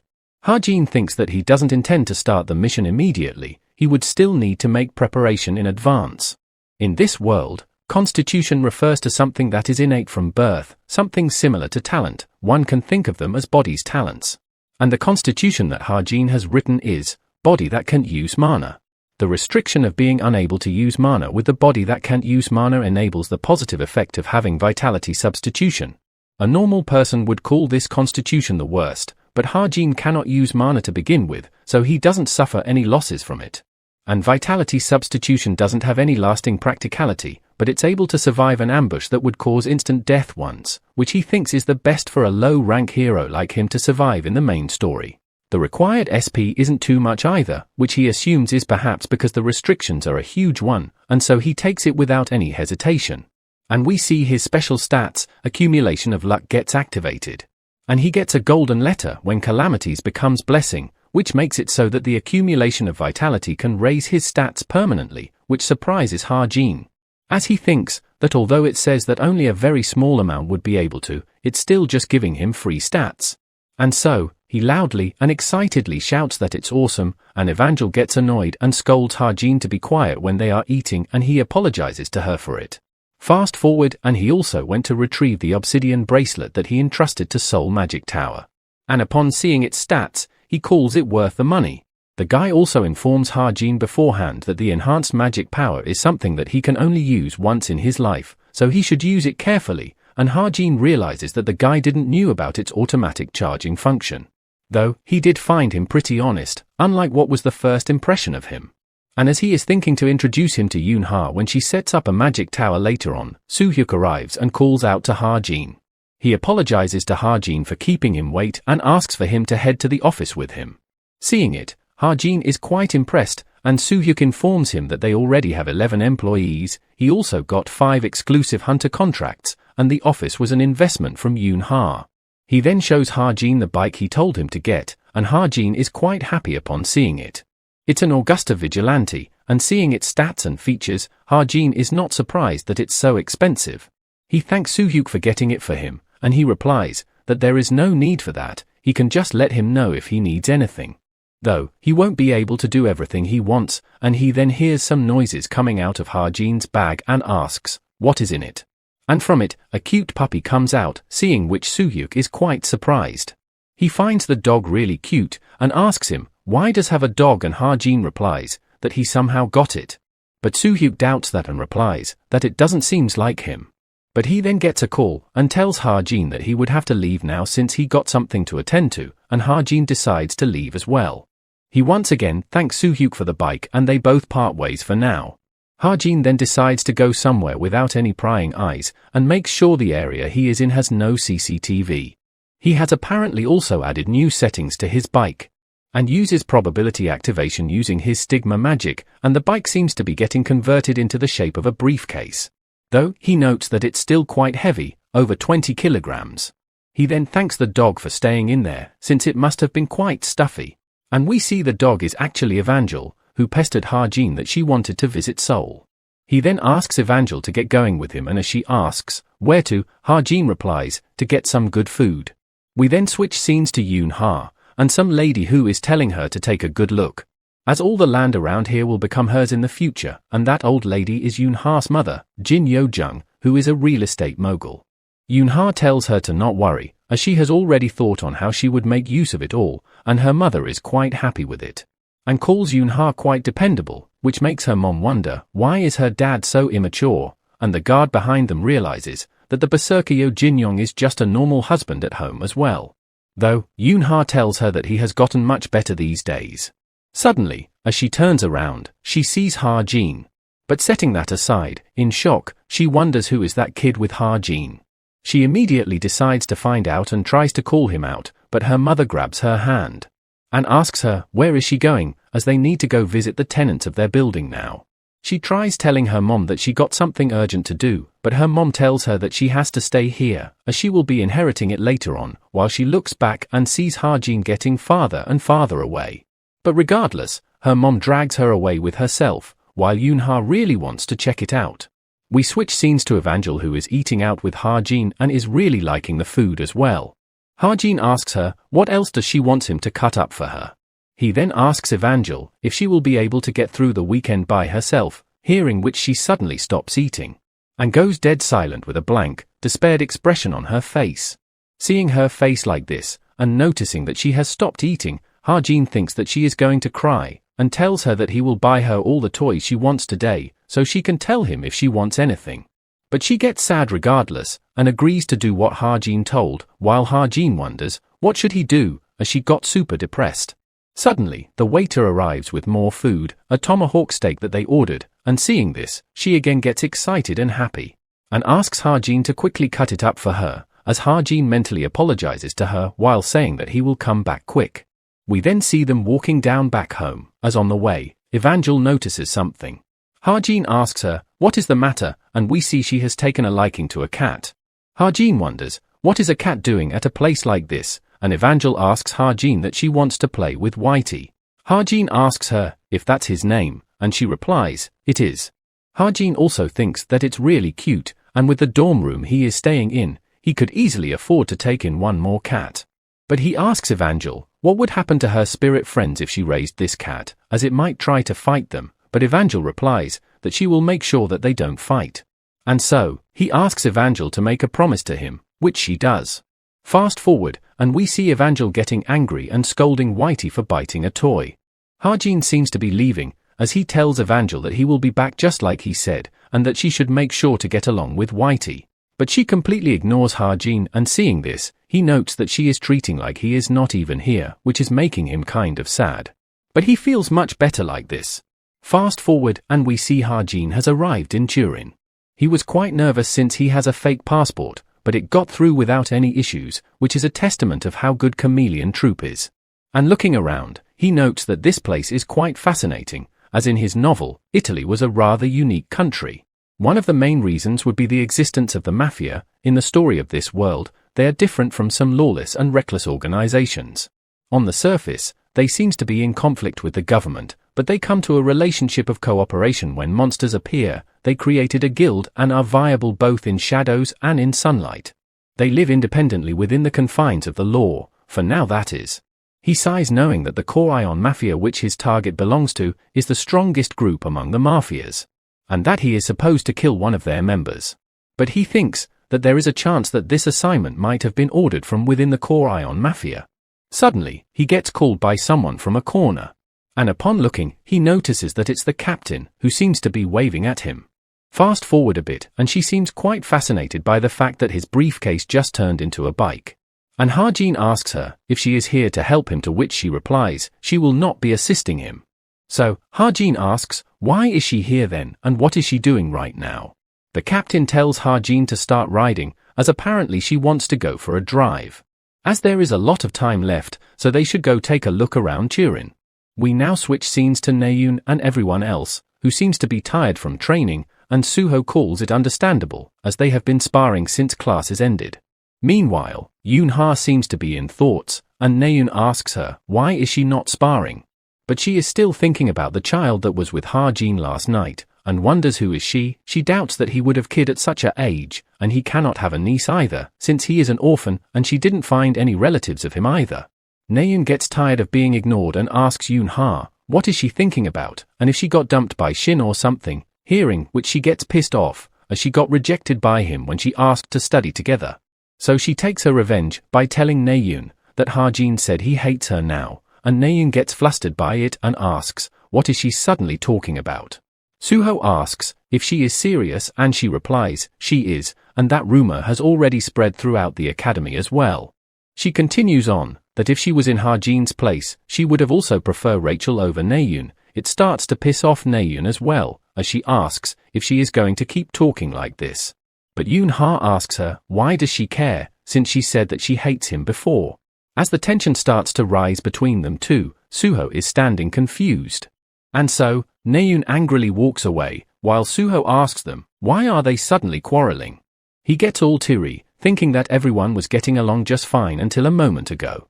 We switch back to Ha-jin, as Captain is sitting behind him, as he wonders if she really just wanted to go for a drive. She speaks up, telling Ha-jin that there is a gathering at 9 p.m. and Ha-jin realizes that it's the hint of the trainee mercenary mission. She continues, the location will be the Leoron mansion in Turin. The target is in charge of hosting the society gathering, and there is an abandoned cathedral in the forest near that mansion. And the spire of the cathedral is quite high, so it's the perfect place to snipe from far away. Seeing which, Ha-jin wonders, just how long has this cathedral been neglected for? And quickly climbs up the wall using his parkour skill, which surprises the captain as well. From up there, he can see the mansion, and notes that it's indeed a great vantage point, just like the captain said. She then asks if she can watch him execute his mission, and he declines, saying that it's uncomfortable for him, and tells her to leave, and she starts sulking a bit. She doesn't leave it at first, but Ha-jin once again tells her to, so she finally does. And now we see Ha-jin using his eye to analyze the mansion. He notes that there is about 1 kilometer of distance between this location and the mansion, which is the distance most heroes can cover in 30 seconds, considering that plus the time it would take for them to figure out the situation and his location, he would only have a minute to escape. And while it's faint, he can tell that there is a mana barrier surrounding it. Though, he is glad that the barrier is weak since the event hasn't started, and decides to get started himself soon. He then uses his Stigma magic and pulls out a whole sniper rifle to take down his target. He then uses Identify on the bullet and notices that his luck isn't good today.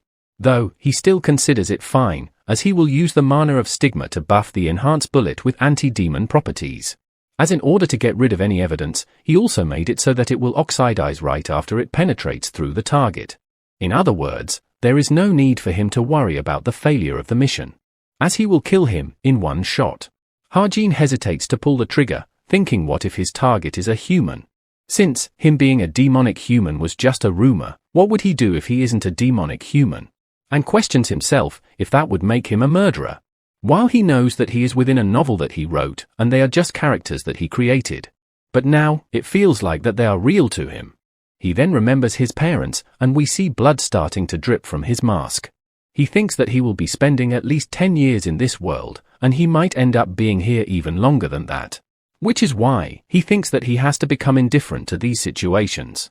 And even if they really feel like real people, this place is not reality, but just a novel. And so, he strictly convinces himself that it's just a novel and takes the shot. We see the bullet piercing straight through the target's head, as everyone around freaks out that he has been shot. Seeing his body and blood, the captain comments that the demonic humans don't bleed. We now see Ha-jin sitting with a serious expression on his face. And so, the captain also arrives and calls him out. He asks her, how did she knew that he was here, and she replies that she tracked him down, and Ha-jin gets surprised knowing that she can do something like that. But regardless, she compliments him doing a great job today, and Ha-jin replies that he is glad to hear that. Though, she notes his hands trembling and thinks that the mission took a huge toll on his mind. And that it was probably his first time killing a person as well. She then asks Ha-jin about his day today, and he replies that it was a little difficult for him since it was his first time. Captain agrees, saying that earning money is not easy, but money is the only thing that can be trusted. Especially for people like them, hearing which, Ha-jin's eye widens. Ha-jin is confused about this statement, and Captain continues that it's because they lived their whole lives without any family. Hearing which, Ha-jin gets angry at first but quickly calms down and agrees with Captain. Looking at him, the Captain notes that he is quite good at recovering from shock, and the more she sees him, the more she likes him. And also remembers that the thing that destroyed the mana barrier was definitely anti-magic. And so, thinks that she wasn't wrong in what she saw. And that Ha-jin will definitely become the ultimate card that will kill that person. We get a flashback, as someone asks the Captain that, if there is a reason that it has to be Ha-jin. Since he is sure that there are other people that are strong and have anti-magic abilities, so if there is any need to be choosing an inexperienced cadet. The black guy tells him if he is objecting to it now after all the time, and he replies that it's not an objection, but he is simply curious for the reason. Captain speaks up and replies that it's about his eyes. And Droon makes fun of her, saying that she is more romantic than he thought, and he tells Droon to stop it. She continues that he has eyes that are filled with solitude, ones that say he cannot trust anyone else. Which is just like how she was that day. Which makes her wonder if this is why that she finds herself paying attention to him, because she doesn't want him to walk down the same path that he did. Ha-jin then speaks up, asking if he can get his reward in the form of goods, an item that is, and she replies that it would be easy to do. She asks if there is any item that he wants, and he replies he would have any decent one she have. While thinking that she has a lot of expensive items, but she doesn't know the market price well, there is a good chance that she will give something worth more than the original reward, so it would benefit him more. And so she gets up saying that to celebrate him joining them, but Ha-jin speaks up, saying that he haven't decided yet. Which surprises and confuses her, and Ha-jin continues that he is the one who will decide which group he wants to join. But he feels that it's too early for him to make that decision right now, and Captain with a deadpan face thinks that she cannot ever tell what is going on in his head. Now we switch back to Ha-jin's dorm and see Evangel waking up. She notices him as well, and he is surprised seeing her too. And asks why was she sleeping there, and she replies that she was waiting for him to come back home. And she then hugs him, welcoming him back and thanking him for working hard. Ha-jin is really surprised from the hug, as he starts to grab her tightly, thinking that it's such a warm feeling. Being honest, he was already aware that they aren't just characters, and they are truly living and breathing people. He starts to tremble, which confuses Evangel, as he questions if these situations will keep repeating as he tries to get back home. And wonders, how many more times will he have to do this? Now fast forward, and the second semester's midterms finally began. But things weren't as lively as they had during the first semester's midterms, with a large number of incidents that had taken place during the previous midterms. Outsiders were strictly prohibited from entering. And while this is different from how the original novel went, but he doesn't care, since this was a part that he vaguely written about, so he doesn't really remember its content either. And surrounding Ha-jin, we see a bunch of students being all depressed due to how their exams went, stating that it was way too hard and difficult. But for Ha-jin, the day only ended quickly, as he placed first on the theory exam, and he plans to go to the nursing home that Hosup told him about quickly, and just then, someone calls him out. The person turns out to be Naeun, as he asks her, what does she want? She asks if he is heading to the study room, and he declines, saying that he is going out. Naeun asks if he is not going to study, and Ha-jin replies that he doesn't need to, but Naeun asks if he have any summary notes then. And Ha-jin straight up declines, while thinking, what is up with her again, as Naeun asks Ha-jin to help her out a little. As she really messed up on today's written exam, and she heard that just memorizing the important parts would help her get 10 more points. And so, she requests Ha-jin to help her cram for that. But Ha-jin asks, why does she not ask Yoon-ha for this, and she replies that she had a fight with her. And as she looks up, and offers Ha-jin a good meal for this, she finds him gone already and gets pissed, while shouting his name. Now we see Ha-jin arriving at the nursing home, the place where Fern and Jesus stayed at, and as he knocks on the door, a voice comes from inside, telling him they are coming. It seems to be some old lady, who asks Ha-jin what brings him here, and right as he is about to introduce himself. He notes that she already recognizes her, which makes him quite surprised. While Ha-jin is quite confused at her recognizing him, he suddenly realizes the reason for it.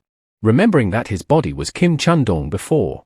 And he was a warm person, not a cold one unlike him, and he probably has his own personal relationship that he didn't know about, as the old lady happily asks him to come inside, as it's almost been a year since he last visited. So, Ha-jin starts to act as if he already knows them, and asks them, how have they been? The old lady replies that this pulse is always the same, as Ha-jin starts to look around and see some old people greeting him and recognizing him and are quite happy upon seeing him as well. And seeing their reaction, Ha-jin is quite surprised. The old lady asks what brings him here today, and Ha-jin replies that it's nothing much and that he is looking for Mr. Agus, from which the old lady remembers as the one from South America. He was apparently really quiet, and all he did was talk to Ha-jin a little, hearing which again surprises him as he learns that Chun-dong knew Fernand, and that it must be something the co-author added to the storyline for this part, though it's not as bad this time. Ha-jin asks the old lady that he was wondering if he left anything behind, and the lady starts to think, as she don't think that he made any requests.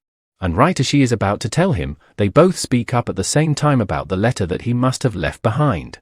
The lady seems a bit surprised by this, and Ha-jin is glad that this part is still the same as the original novel. She asks Ha-jin, how does he know that, and he ignores and asks her, where is that letter right now? And thinks that while he don't know what Kim Chun-dong's personality was like originally, but based on the reactions that the people have towards him here, he is certain that he had a good relationship with the people here, as he tells the old lady that he had a promise with him. The old lady fixes up her glasses and tells him that it does make sense that he would have left something for Ha-jin, since he didn't discriminate against anyone and approached him first to talk to him. And so, she tells Ha-jin that he should go to Seoho Memorial Park, as the letter will be with his remains. Fast forward as Ha-jin arrives there, he thinks that he is doing so many things that he has never done before in real life. And as he walks down the memorial, he finds it, Area 17, first row and number 4. And there he also finds the letter, and is glad that it's still here. As he gets it out, and is about to open it, he remembers that he already knows the contents of this letter. And there is no need for him to open this letter, at least, he thinks that he shouldn't be the first person to read this. But since there might be a chance that the co-author played some kind of trick here, and if the content of the letter changed, things will get really complicated.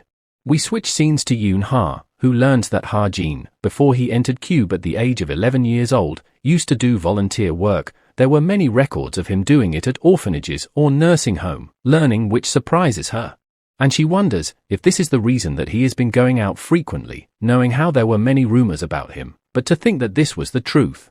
He grew up as an orphan and joined the military academy when his talent awakened. That's a life story that underwent a huge twist for the good, and thinks that if she was in his place, she would have thrown the negative past she had in the trash bin. But instead, he chose to remember his past, and perhaps he has been reaching out to others so he could find back his past. He doesn't use his strength as a tool to gather attention, but only uses it without others knowing it, when help is absolutely needed. And while that is not aligned with her values, she has no choice but to respect Ha-jin for this. And so, she finds him a really incredible person, and she asks her assistant if they do not have more important information about his past, like where he was born, and they reply that they are still working on it, as those are the only pieces of information they could find, and apologizes for it. And so, she orders them to look harder and report it to her. Next on the report, they inform her that they received a request from the Core Ion Mafia to track down an assassin. One of their executives was killed, and the assassin is said to be from Korea, knowing which, Yoon-ha thinks that she was intending to approach them for something related to relic smuggling. And with this, she may be able to work out an advantageous condition for themselves, and asks her team if they would be able to track down the assassin. And one of her assistant replies that there is a newbie named Kim Hosup that joined them recently, and he is quite useful, and sends his file towards Yoon-ha. Back to Ha-jin, who upon reading the letter, notes that its content has not changed at all. And so, he puts it back and gets relieved. And thinks that in this current situation, this is the only answer that the Truth Agency can give. We then see Toma's watch gets a notification, and seeing which she is quite surprised, as we learn that Ha-jin has sent her the message through the Truth Agency that they have found Fernand Jesus. And if she wishes to hear their reply, she has to transfer the required payment amount. Now next day, Professor announces the end of the tests, and that there won't be any more written tests for midterms either, and gives all the cadets leave. Now after the class, Ha-jin is seemingly buying a drink, and just then, someone calls him out. And it's Naeun, who asks, what is he going to do now since the tests are over? And he replies, what else? He is going to start preparing for the practical exam, which is surprising to her, as she replies that it's next week. is he already going to prepare for it? She then starts to take something out of her bag to give it back to Ha-jin. And it turns out to be notes, and she thanks him for this, as she was able to do pretty well in tests thanks to them. And back then, she thought that he just left while ignoring her, and thanks him again for it, and Ha-jin replies that he only left because he had something urgent to do. She then compliments him that he did great at catching the key points, and he simply chuckles while thinking that these notes are actually something he got from hacking Yoon-ha's personal database. Nayeon then offers to buy Ha-jin a good meal, as she is quite grateful to him, and asks if he wants to go there after the practical exams are over, and he replies, where to? And Nayeon says, Hanjung Pavilion. Hearing that name surprises Ha-jin. He remembers that it's apparently a super luxurious Korean restaurant which is located in Gangwon-do. While he seems to be quite enticed by it, he answers her that he won't go, which shocks Nayeon as she asks for his reason. He remembers that he needs to prepare for that incident which will happen after the practical exam, and tells Nayeon that he is busy, and tells her to go with Suho if she wants to go there, hearing which, she blushes and asks, is he being jealous right now, which causes him to spit his drink. With a disgusted expression, he asks, what kind of nonsense is she talking about, and she tells him to forget it if it's not the case upon seeing his expression. Ha-jin starts to leave afterwards, but Nayeon tells him that she was just trying to pay him back for what happened at the restaurant in Paris, and he replies that it's fine, as he is not interested. She once again shouts at him that it would be a full-course meal, but he ignores her and leaves, making her think, what was all that about? And gets a bit sad, wondering that they cannot just go with the two of them. On his way back, he plans to buy some snacks for Evangel, and as he walks by a corner, he hears someone talking. And upon peeking, he sees Toma, who is asking for some advance payment, but her agency is quite furious, saying if she is really asking for that, especially since it has been so many months when she said that she needed 2 weeks to complete her task. And that she also lost the item that the team leader sent her, which she apologizes for, and Ha-jin chuckles hearing that as he eavesdrops on the call. She once again tries to ask that she really needs this money urgently, but the agency shouts at her this time, telling her to better focus on finishing her task first. And after the call, she seems annoyed as she states that nothing is going her way, but as she is leaving, she encounters Ha-jin on the outside. She is quite surprised seeing him, and wonders how long has he been standing there, and if he overheard her call. But she ignores it, as nothing in that conversation contained information about her being a demonic human, and so she leaves while telling Ha-jin to get lost. But as Ha-jin asks her if she would like him to lend her money, she quickly turns back in surprise, asking if he would really do that. But upon realizing that he heard her conversation, she asks him to forget it, saying that he don't even know how much she needs. But Ha-jin replies that since she is a mage, it would be easy for her to earn money as he heard, and he would lend her the amount if she writes him a promissory note, to which she replies that it's not an amount that he can lend her. Ha-jin reaches out in his pocket and takes out his card, saying that he might not look like it, but he is pretty rich. Now we fast forward to the second arena, first practical exam, team combat. The rules are similar to first semester's individual combat. The primary distinct is that this is a team combat. The attacking team of the first day's match is Rachel's team, and the defending team is Yo-hae's team. Seeing the location, Ha-jin comments that the terrain has lots of obstacles, which makes it much more advantageous for him. Rachel comes, planning to charge through the front with Hosung, and as for the rest of the members, she wants them to catch up and support them. And as she plans to depart, Ha-jin quickly jumps and gets up on a tree branch. She confusedly calls him out, and he tells her to go on ahead, as he will support her from the top, and Rachel thinks that Ha-jin is trying to dominate the high ground and agrees to go his way. And so, everyone leaves for their positions. Ha-jin climbs up on a really high tree and suddenly notices something from up top. He quickly takes out his weapon and shoots an arrow which was coming for him, and immediately changes his position while thinking the fact that there is an archer here means the team members of the opposing team are here as well, and wonders who the likely candidate will be. Suddenly, he notices someone sitting with a leaf in his mouth. And we see it's Yo-hae, who seems to confidently sitting under a tree while being totally relaxed. Seeing this, Ha-jin is quite confused and shocked, and wonders what is up with him, since he is being too vulnerable despite being having archers around here. Not to mention, the person he is up against is Rachel, as she rushes towards him, but despite this he still seems to be relaxed. And as Rachel jumps and attack him, Yo-hae unsheathes his sword and blocks her attack, which surprises her. Seeing which, Ha-jin is quite shocked as well, and Hosung also arrives as a backup. He attacks Yo-hei from a distance, creating a large shockwave in the arena. And seeing their fight, Ha-jin notes that they are evenly matched, and Yo-hei isn't losing despite being ganged up on by Rachel and Hosung.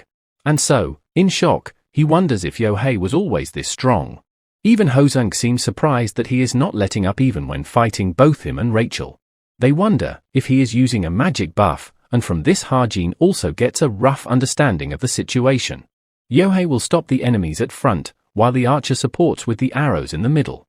And the mage is probably at the back using all of his mana to cast all sorts of buffs on Yo-hei, and the supporter and the warrior are providing impenetrable defense to protect the mage, which would mean that it's a one-man strategy focused on Yo-hei. Ha-jin does consider it a pretty efficient strategy for defending team to use. But he then smirks, saying that it's assuming that their mage doesn't die and quickly park our offs to somewhere. He then arrives at some place and finds the mage who is being protected by other team members. One of them also notices Ha-jin sitting on the tree and notifies its members about him. They immediately attack him and Ha-jin runs away, wondering if he doesn't have any talent in infiltration. Meanwhile, their supporter is surprised that Ha-jin as a shooter came to them alone, and asks him what is he thinking, as Ha-jin shoots at them while hanging from the tree. But all of his bullets are stopped by the supporter using his axe as a shield.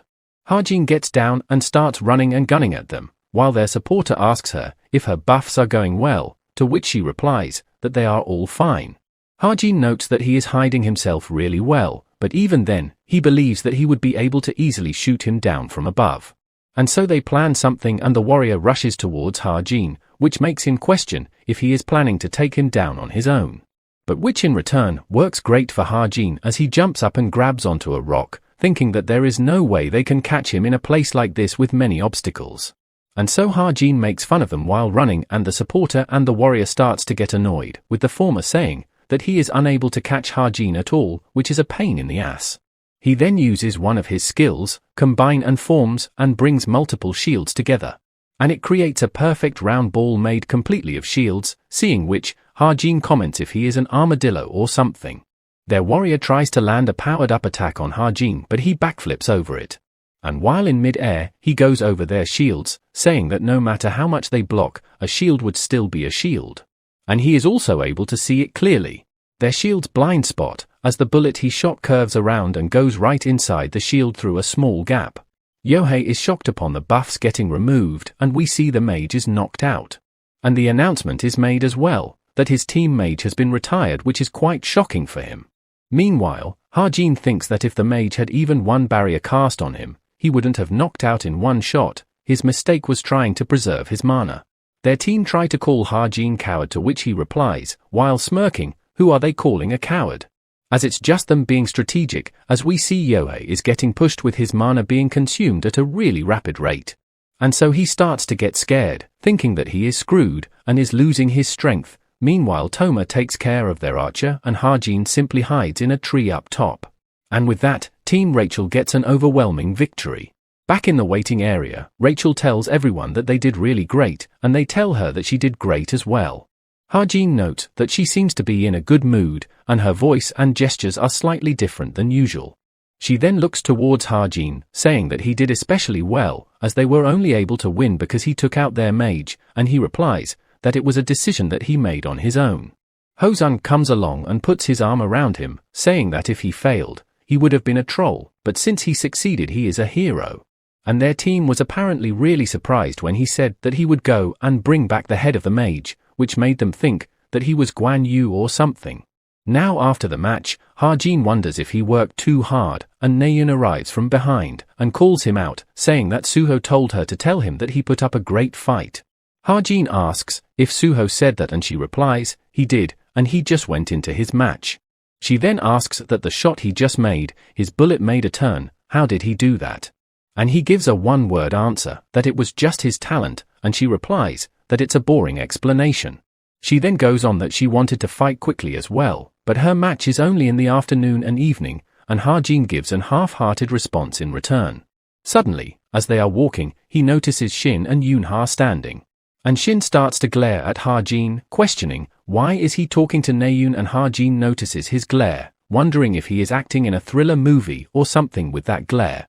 Naeun looks at him as well, and asks Shin, why is he glaring at them, and he starts smiling towards her. And runs towards him like a dog, saying that he wasn't glaring at anyone. Meanwhile, Ha-jin asks Yoon-ha if she is on his way to her match, and she replies that her team is next. And while walking past by her, he tells her, 5.56mm bullet, around 600 rounds. Hearing which, she asks, why is he suddenly talking about assault rifles bullets, and he replies that he just felt like it could be helpful information to her. She replies that he should know that high-grade magic bullets costs around 200,000 won per bullet, and he replies that 120 million is nothing, and if she is telling him that it's impossible for her. But she chuckles and asks him to not insult her like that, and asks if there is anything that he needs, and he replies he is good with the rest, he just needs the bullets. She then informs him about the mountain ginseng, and the elixir will be completed in 2 weeks, but there is something else as well, and Ha-jin asks if she wants to know if he have more, and she replies she thinks that it would take some time to find a place to do business with for her. So Ha-jin tells her that while he cannot guarantee that he can get more, but if he do get some, he would trade them for some stocks in her pharmaceutical company, and asks if that would be fine with her, and she gets elated hearing that, saying that it would be easy to do, and that she would be counting on him for that. Behind them, Shin asks Naeun, why is she being friendly with someone like him? And she blushes and asks, what nonsense is he talking about, and he replies, if she has forgotten about it, that she said she disliked him. Naeun gets flustered and tries to disagree, saying that she had some misunderstanding back then, and Yoon-ha gets a bit flustered as well, telling Hain that Shin doesn't know him well, so he should ignore what he just heard. And Ha-jin replies that he doesn't care about him, so she shouldn't worry, and since he said what he needed, he leaves. On the way, he thinks that while he don't feel great, but this is the type of story settings it's supposed to be. Jong-hak is a descendant of the prime minister that served the king for a long time, and he is also the grandson of Shin Myung-chul, the great hero who saved Korea as it was starving after outcall happened. So it's natural that he feels a strong pride for his bloodline and status, and with that, he seems to have arrived back at his dorm, as he tells Evangel that he is back home. And suddenly, Evangel comes running towards him while shouting his name, and Ha-jin asks her if everything is okay. She quickly hugs him without saying anything, and he asks if anything happened, or if she is hungry. But he gets shocked upon looking at her crying face and asks her what happened. Evangel starts crying a lot, saying that Whitey has scratched her, and she shows a tiny scratch on her palm, seeing which Ha-jin is left speechless. And so he thinks that the first ironclad rule of raising a child is to never show them that you are annoyed. And so, he picks her up and asks how did that happen, and she replies that she doesn't know how, but calls Whitey bad anyways. And claims to have never done anything, and Ha-jin is confused, thinking that Whitey scratched her without her doing anything. He knows that Whitey is a grade 4 in mana affinity. Beasts with high mana affinity recover quickly, live longer, and are very smart, so a creature like that wouldn't scratch its owner without a good reason. And as gets inside the room, he notices cat treats lying around and remembers that he told Evangel to feed them to Whitey once a day. And so, he questions Evangel, why are there so many open packets of cat treats? And asks if she was eating them, which shocks Ha-jin, and Evangel doesn't say anything and tries to feign ignorance. She gets nervous and tells Ha-jin that she was curious about how good they tasted because Whitey liked them so much, so she just tried to taste them a little. And so Ha-jin realizes that it is what got Whitey angry and tells Evangel to not do that again. Suddenly, Ha-jin's watch buzzes and he gets a happy birthday message from Rachel. She sends him a digital cake set as well, and so Ha-jin realizes that today is his birthday. Now we switch scenes to Naeun, who is pouting and seems to be looking at something.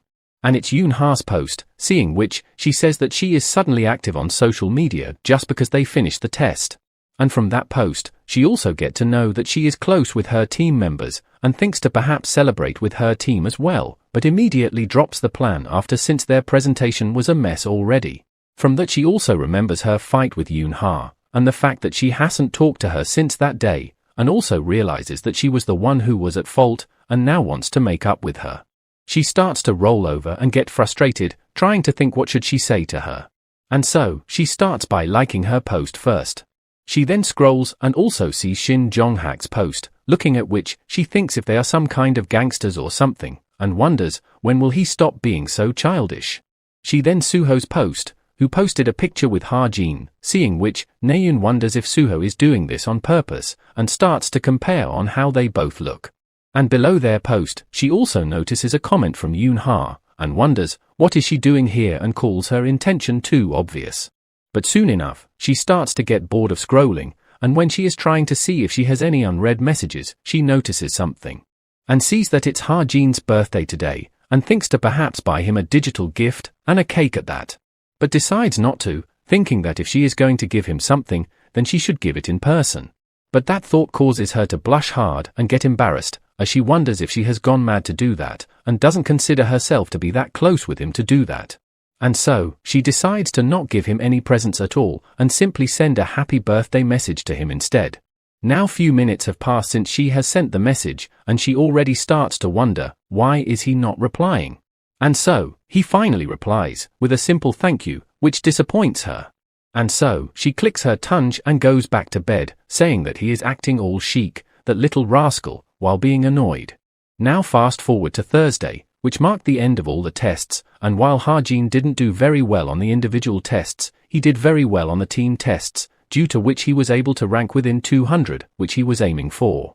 And with this, he should be able to get a bigger room in his second year, though it's not something that he is concerned about right now. We see him packing a lot of stuff, as he wonders if all of this would be enough.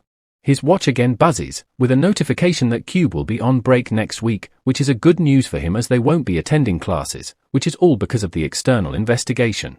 But even the investigators won't be able to find anything out of place, but the demonic humans that have infiltrated Cube should be laying low for the time being, but the important thing is the next part of the message. It's the field trip hosted by the Jinsung Foundation, which is the main story this time. On this field trip, the main characters will be caught by the wraiths of the past. It's an important artifact that will provide tremendous growth to everyone, so he has to make thorough preparations. Suddenly, Evangel comes crying to Ha-jin that Whitey ate the chicken, but he consoles her that it's fine, nothing bad would happen to her, and she replies, it's not what she meant. She is crying because it was the last piece of the fried chicken, and Ha-jin, while slightly annoyed, asks if this is the problem. Now fast forward to evening, we see Yoon-ha handing over the bullets to Ha-jin, with the magazines that can hold up to 45 bullets, so she actually put up 900 bullets in there. And Ha-jin thanks her for that. She then reaches her pocket and also gives him another thing. Ha-jin notes that it's a wrist guard, and Yoon-ha tells him that she heard the wrist is the most vulnerable when he is using the firearm. So, since his birthday was on Monday, she got him this, though she wanted to give it to him right on his birthday, but she was busy because of the exams, and Ha-jin once again thanks her for that. And so, she leaves while saying, CYA around, and he replies her back as well. He smiles seeing her go, thinking that it's hard to imagine that he would be receiving gifts from Yoon-ha of all people.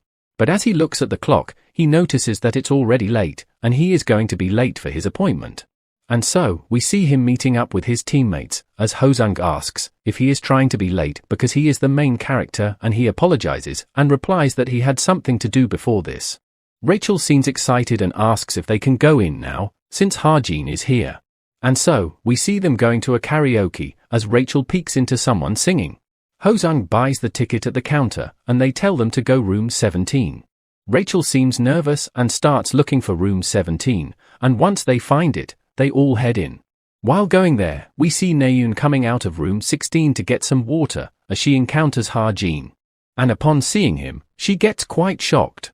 She starts to wonder in shock, what is he doing here, and is quite flustered as she dressed casually since she was just coming here to have fun. He asks if she is here to sing as well, and she reluctantly replies, she is. Since written tests are over, she and her friend asked her to come relieve some stress. And she asks him, who did he came with, and upon peeking inside the room, she is surprised to see Rachel. She seems to have gotten a bit annoyed, knowing that he is with her and his teammates. Ha-jin then asks if she is going to the Jinsung Foundation field trip, and she replies, she is, and asks if he is going as well. Suddenly, one of Naeun's teammate comes out, telling her that it's her turn, and so Ha-jin leaves as well, saying they would talk next time again, and she says, CYA as well. Though looking at him going to her, seems to have annoyed her as she clicks her tongue. Now as Ha-jin walks in his room, he thinks that it's been a while since he went into karaoke. Back when he was in reality, he never frequented to karaoke place much either. Suddenly, Hozung's hand comes out as he grabs Ha-jin and tells him to run away with a dreaded expression.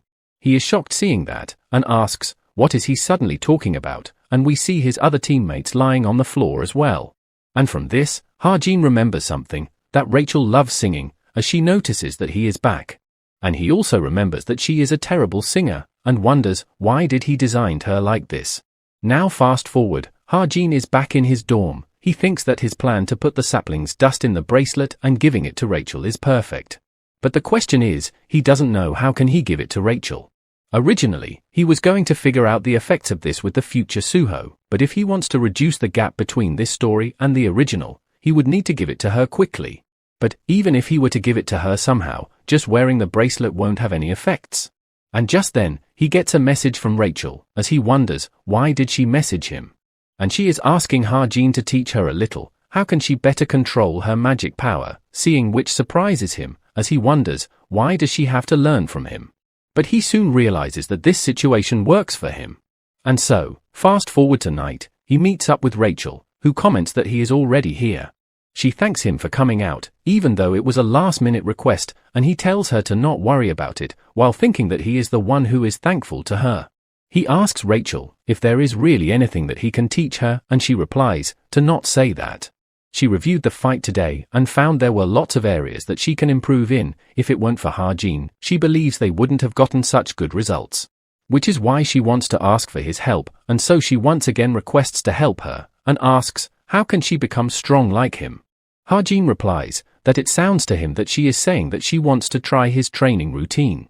And while trying to be serious, he tells her that it's going to be very tough, and asks if she can handle it, and she replies she will try nervously.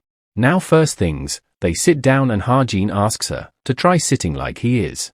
She tries to do but struggles, seeing which, Ha-jin tells her she can sit however she wants if it's hard for her to sit like him, but she replies that she can do it. But in the end, she couldn't do it, and ends up sitting her way, asking Ha-jin if it's okay, who replies that it is. He then asks her to reach out her hand to him, which she does. And suddenly, he puts that bracelet on her arm, telling her that it's nothing but a present, which will help her.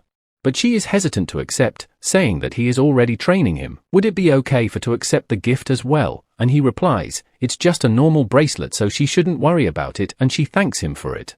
And now, Ha-jin starts by saying that he first wants her to straighten her body, maintain that posture, and it should be as if someone is pulling her head upwards, and she can just breathe normally.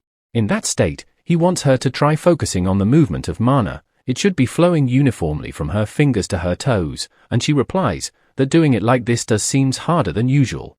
Ha-jin replies it means she is doing it right, while thinking that it's actually a meditation method that he found last minute on YouTube, but if she is feeling it, then it's all that matters. Though, he now thinks that he has laid enough bait, and asks her starting from her left hand, try circulating the mana, and she asks, does he mean from the bracelet? And he agrees, saying that it should feel like the energy of the bracelet is spreading throughout her body. And so, she starts circulating it through her body, thinking that it's a familiar sensation. It is as if she feels the nature is speaking to her. And upon opening her eyes, she is able to see spirits and gets excited. And so, Ha-jin congratulates her for becoming a spirit summoner, and she is unable to believe at this. He asks if she has ever checked whether she had an affinity with spirits before, and she replies that she did once when she was younger and got good results for it, but gave up because she couldn't find a training method to control spirits. Hearing this, Ha-jin thinks that Rachel's personality and talent are perfect for controlling spirits, but because the methods to develop the spirits aren't advancing right now, it's hard for her to achieve this herself. The dust of the butterfly spirit that seeded deeply into her body probably acted as the passageway between Rachel and the spirits. And due to this, Rachel thanks Ha-jin for the help. He replies that he didn't do much, thinking that Rachel should be able to grow much stronger without too many problems from now on. But suddenly, Rachel stands up and draws her sword, which surprises Ha-jin. And she suddenly attacks Ha-jin, though it was aimed at behind him.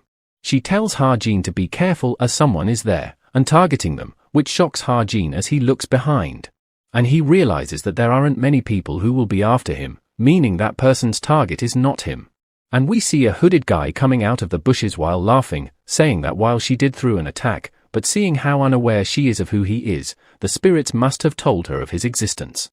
And as the guy removes his hood, Rachel is shocked seeing that it's Lancaster, as he tells Rachel that it's like always, she cannot do anything by herself. He then calls out to Ha-jin and tells him to be careful, saying that the affection he shows to Rachel will one day transform into a blade that turns on him. But Ha-jin defends Rachel and puts his arm forward, saying that it's none of his business, and asks him why is he going so far to harass Rachel, since if all he wanted to ambush them, then he would have attacked them when they were defenseless. And just what is he after? Rachel nervously tells Ha-jin that he has a grudge against her. And Lancaster replies if she really thinks that he would do this just because of his grudge against her. In shock, Rachel asks, what does he mean? And Lancaster calls her arrogant for having such thoughts, and tells her that she is not even his target of revenge. The targets of his vengeance are those who threw away, insulted, framed, and even exiled those who offered their lives to them, which is none other than the imperial family themselves, while she is nothing but one of the means by which he can take his revenge. Rachel grips her sword tightly and replies that he was someone who had more pride as a knight than anyone else. So, does he really have to do this? And Lancaster replies, doesn't she know it well? What he did for a certain someone, and how it ended up for him. But he is apparently only here to talk today, so there is no need for them to worry according to him. And suddenly, he throws a person towards them, calling it his farewell gift. And he seems to be dead, seeing which, they are both shocked and filled with fear. That person is one of the agents that have been protecting Rachel like a shadow, and so Lancaster leaves, while saying that he will always be watching her, she should never forget that. Ha-jin wonders if he really left, meanwhile Rachel seems to be still in shock after what happened. Ha-jin thinks that he knew Lancaster would be approaching Rachel really soon, but he was just supposed to send a few assassins and then retreat after they are defeated by Rachel's awakening. He wasn't expecting him to kill someone like this. And so, he decides to report it to the Cube right now, but he knows that the upper management of Cube are already rotten to the core, and are working with the demonic humans. And so, they would probably hide this incident somehow as well. Now fast forward, and Rachel is in her dorm, talking to her butler, and informing him what Lancaster said, and she also tells him that she cannot believe he really just left, something is not right, as before he even sent assassins to harm her. The butler asks if she can tell him more details about the situation, and she replies that back then she was training with a friend in the park, and her friend gave him a bracelet before training. The butler inquires about it, and she continues that he said it would help her in training, which gets him thinking. And so, he tells Rachel that he thinks that Lancaster has wrong idea about her relationship with his friend, which surprises Rachel. Lancaster lost someone important to him in the London incident, so perhaps he wants her to experience the very same pain that he did. Which gets Rachel to shout, why? And why would he have such a ridiculous misunderstanding? And she thinks if the butler's guess is right, then Lancaster is too mistaken, since right now she believes she is not in a position to have feelings for someone. She remembers what Lancaster told Ha-jin before, that the affection he shows to Rachel will one day transform into a blade that turns on him, and thinks that back then, she wasn't able to see what expression Ha-jin made. So she questions, what expression did he have, and would he hate her, seeing her like this? The butler asks if she is alright, and she replies, she is. She thinks that it's for the better. If Ha-jin is disappointed in her, then he would naturally distance himself from her, which would be better for everyone. And suddenly, the butler starts to chuckle, telling Rachel that she sure have changed, and she is confused hearing that. And he replies that she always liked running around recklessly, and she gets embarrassed and replies that it was when she was still childish, and he continues that back then, she was just a child who would go and play right after finishing her homework. But regardless, the butler plans to hold a meeting to decide on whether they will give her more bodyguards, or hire skilled mercenaries to guard her from now on. And Rachel agrees with him, but also asks if the agent who died in the line of duty today had a family, and the butler replies, he did not. So, Rachel asks him to give the best treatment possible, and she will attend his funeral as well. Now after this, she again lies on her bed, thinking that another person has died because of her, and wonders, how many times would the situation repeat itself?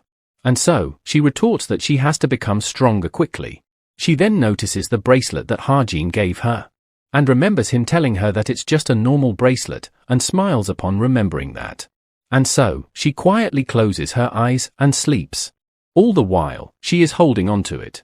Meanwhile, Lancaster seems to be standing on top of a building, telling Rachel that affection isn't something that she can avoid just because she don't wish to give it to anyone. Now fast forward to after some time, they reached a milestone of the main story. We see Jonghak getting angry at Harjin for being 2 minutes late, saying that he has gotten too cocky and he simply apologizes to him. Other than him, the rest of the field trip participants were as same per the novel. Their destination is Wind Mountain, which is located on the outskirts of Seoul, and 800 meters above sea level. And the summary of the main story this time is: everyone, including Kim Soo-ho, will be caught by the wraith of the past on the Wind Mountain. And that wraith will send everyone back to the 1970 when the outcall occurred. But technically speaking, it's a magic dimension that reenacts a part of the history, and Naeun asks Jonghak, what are they going to do there? And he replies that there is tons of things to do. His family owns the Wind Mountain, and 50 years ago, a magic explosion took place on it, so the mana density there is super high. So they would meditate on top of the mountain and do some sparring, which makes Naeun excited. Meanwhile, Harjin thinks that while he don't know if it would be fun, it would definitely be eventful. And although everyone had a tough time in the novel, he believes that it would turn out fine since they have him this time. And so with a smug face, he mentally tells everyone that they should be thanking him, and seeing him like this, Yoon-ha is quite disgusted. We now get a flash forward, as everyone wonders, why is the ground so flat, despite them being sure of climbing the mountain? And Soo-ho looks behind with nervousness, asking everyone if they have seen Harjin. And Harjin narrates that back then, he had forgotten of what might happen. We go back in time a bit, as all of them arrive at the Wind Mountain, and Yoon-ha is quite amazed upon seeing it.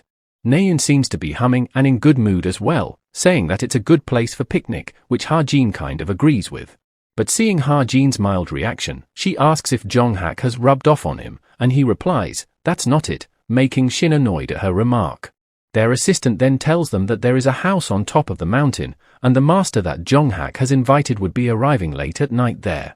Naeun excitedly asks Jonghak, who is that master, but he simply tells her that she would be shocked upon seeing him, and tells everyone to get to climbing since they would need to reach there by 3 p.m. While walking they seems to be enjoying and looking around the mountain. Fast forward a bit and they all start to pant, as they question how long they have been walking, and asks Jonghak if it's supposed to take this long to climb up. But he replies that he thinks they might have gone in the wrong direction, and Hoseong thinks something is weird, as they have definitely climbed the mountain, and yet he questions why did the ground become flat.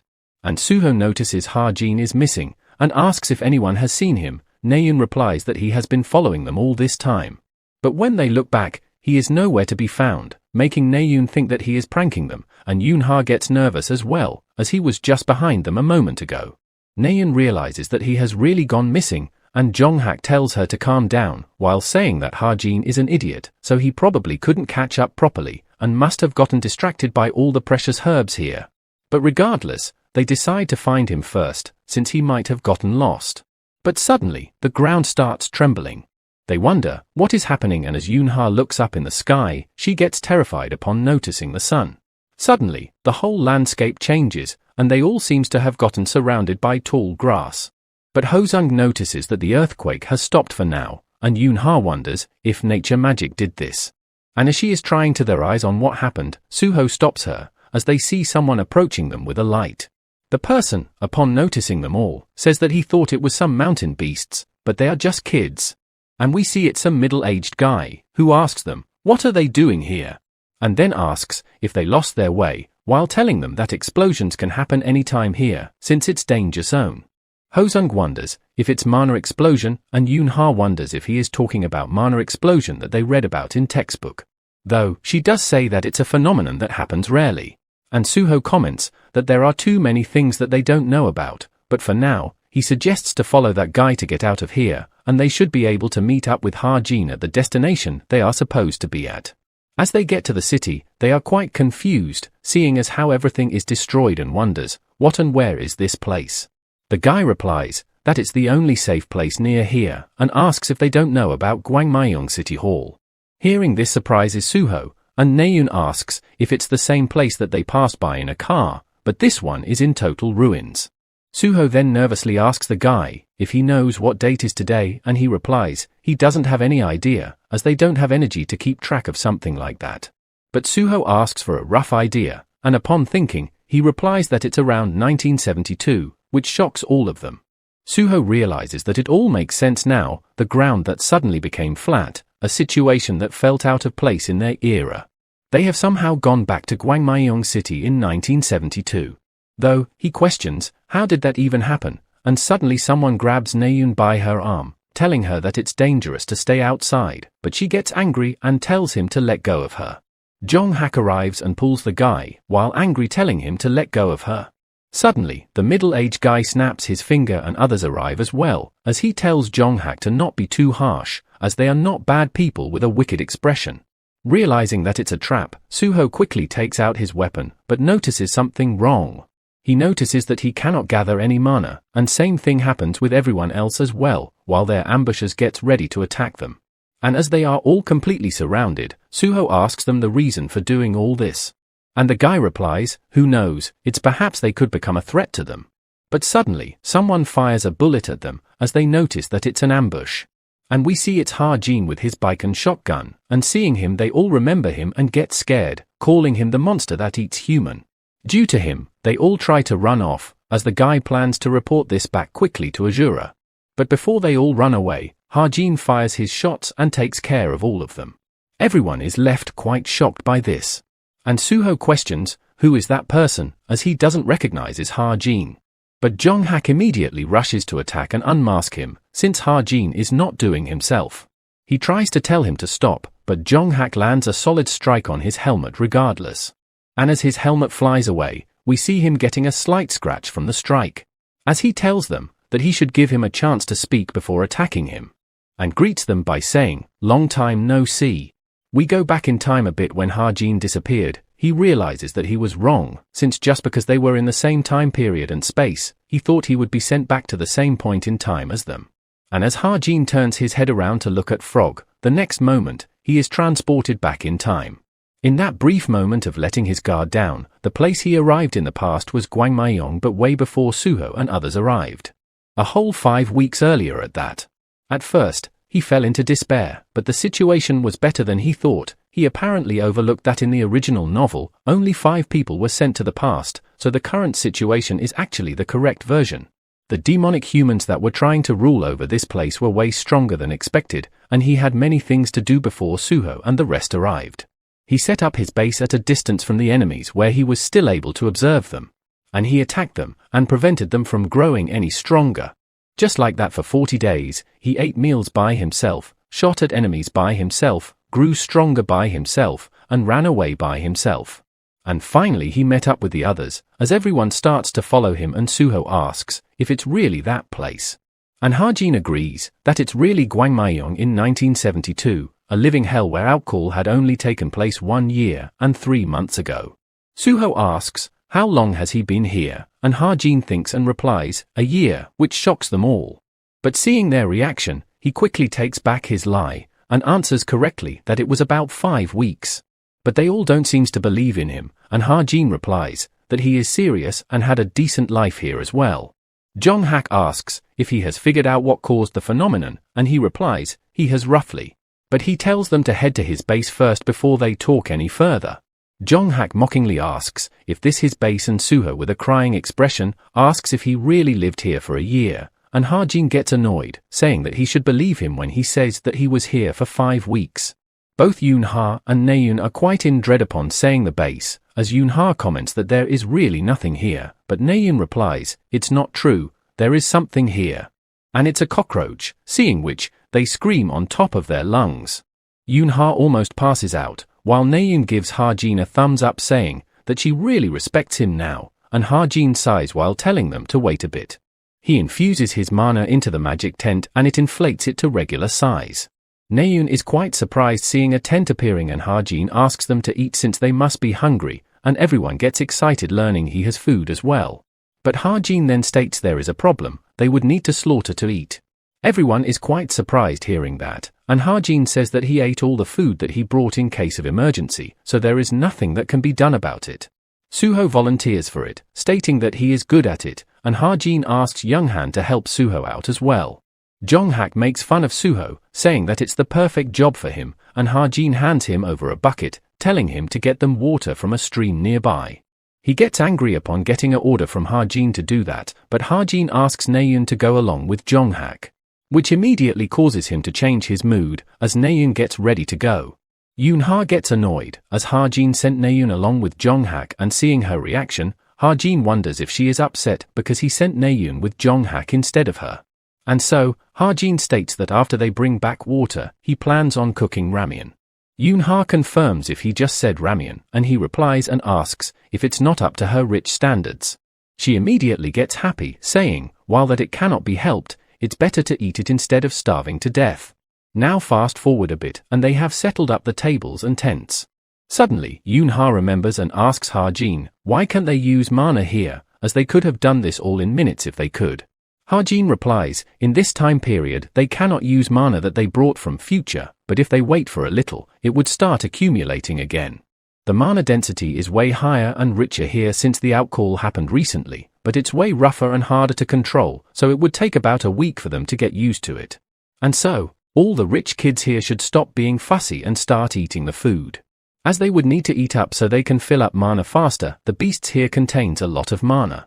And so, Jong-hak finally takes a bit, surprising Naeun that he is eating that. Since looking at the food, she feels like she would get an upset stomach if she eats it, but regardless, she decides to eat it since she doesn't have any choice. And upon taking a bit, she finds really incredibly delicious as her whole expression changes. She loudly exclaims, how is this so good? And Ha-jin replies, that mana density here is higher than mana density on Baekdu Mountain in the present, so the meat here should be better than most high-quality meat. And hearing that, Naeun quickly picks up a lot of meat at once, seeing which Yoon-ha thinks that she needs to eat quickly, or she won't have enough meat. Now after they are finished eating, Ha-jin begins explaining them the situation. He explains that they were sent back to the past by a wraith, which Jong-hak finds absurd, as traveling to the past is a top-tier miracle, and how can a mere Roth do that? Ha-jin replies, originally a Roth wouldn't be able to do that.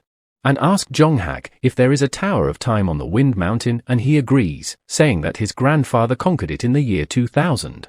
Ha-jin explains that the moment the tower was conquered, an unimaginable amount of mana was condensed, and it was left in the present world, which is similar to the floating crystal of the Clancy Islet, in the form of a magic crystal, and so the Roth used the tower's remnants. The mana that was left from the tower leaked out and would become crystals over time. The Roth then used the power and brought them to the recorded world, and Suho asks about the recorded world. Ha-jin explains that they haven't been sent to the past, but are in a magic space that re-manifested the past of this area, and in this place, there is a demonic human that has been caught by the Roth just like them. She calls herself Azura, and she is using the mana crystals to become stronger. Yoon-ha asks a question, how is she using it to go stronger, as the method to use mana crystals was only developed in the year 2000. And Ha-jin replies, by eating them, which shocks her, as she asks if that wouldn't endanger her life, and he replies, usually it would, but she was able to digest them without any side effects. And she might have worked together with the Roth to obtain some kind of special power, and Hosung replies, wouldn't that be really dangerous then?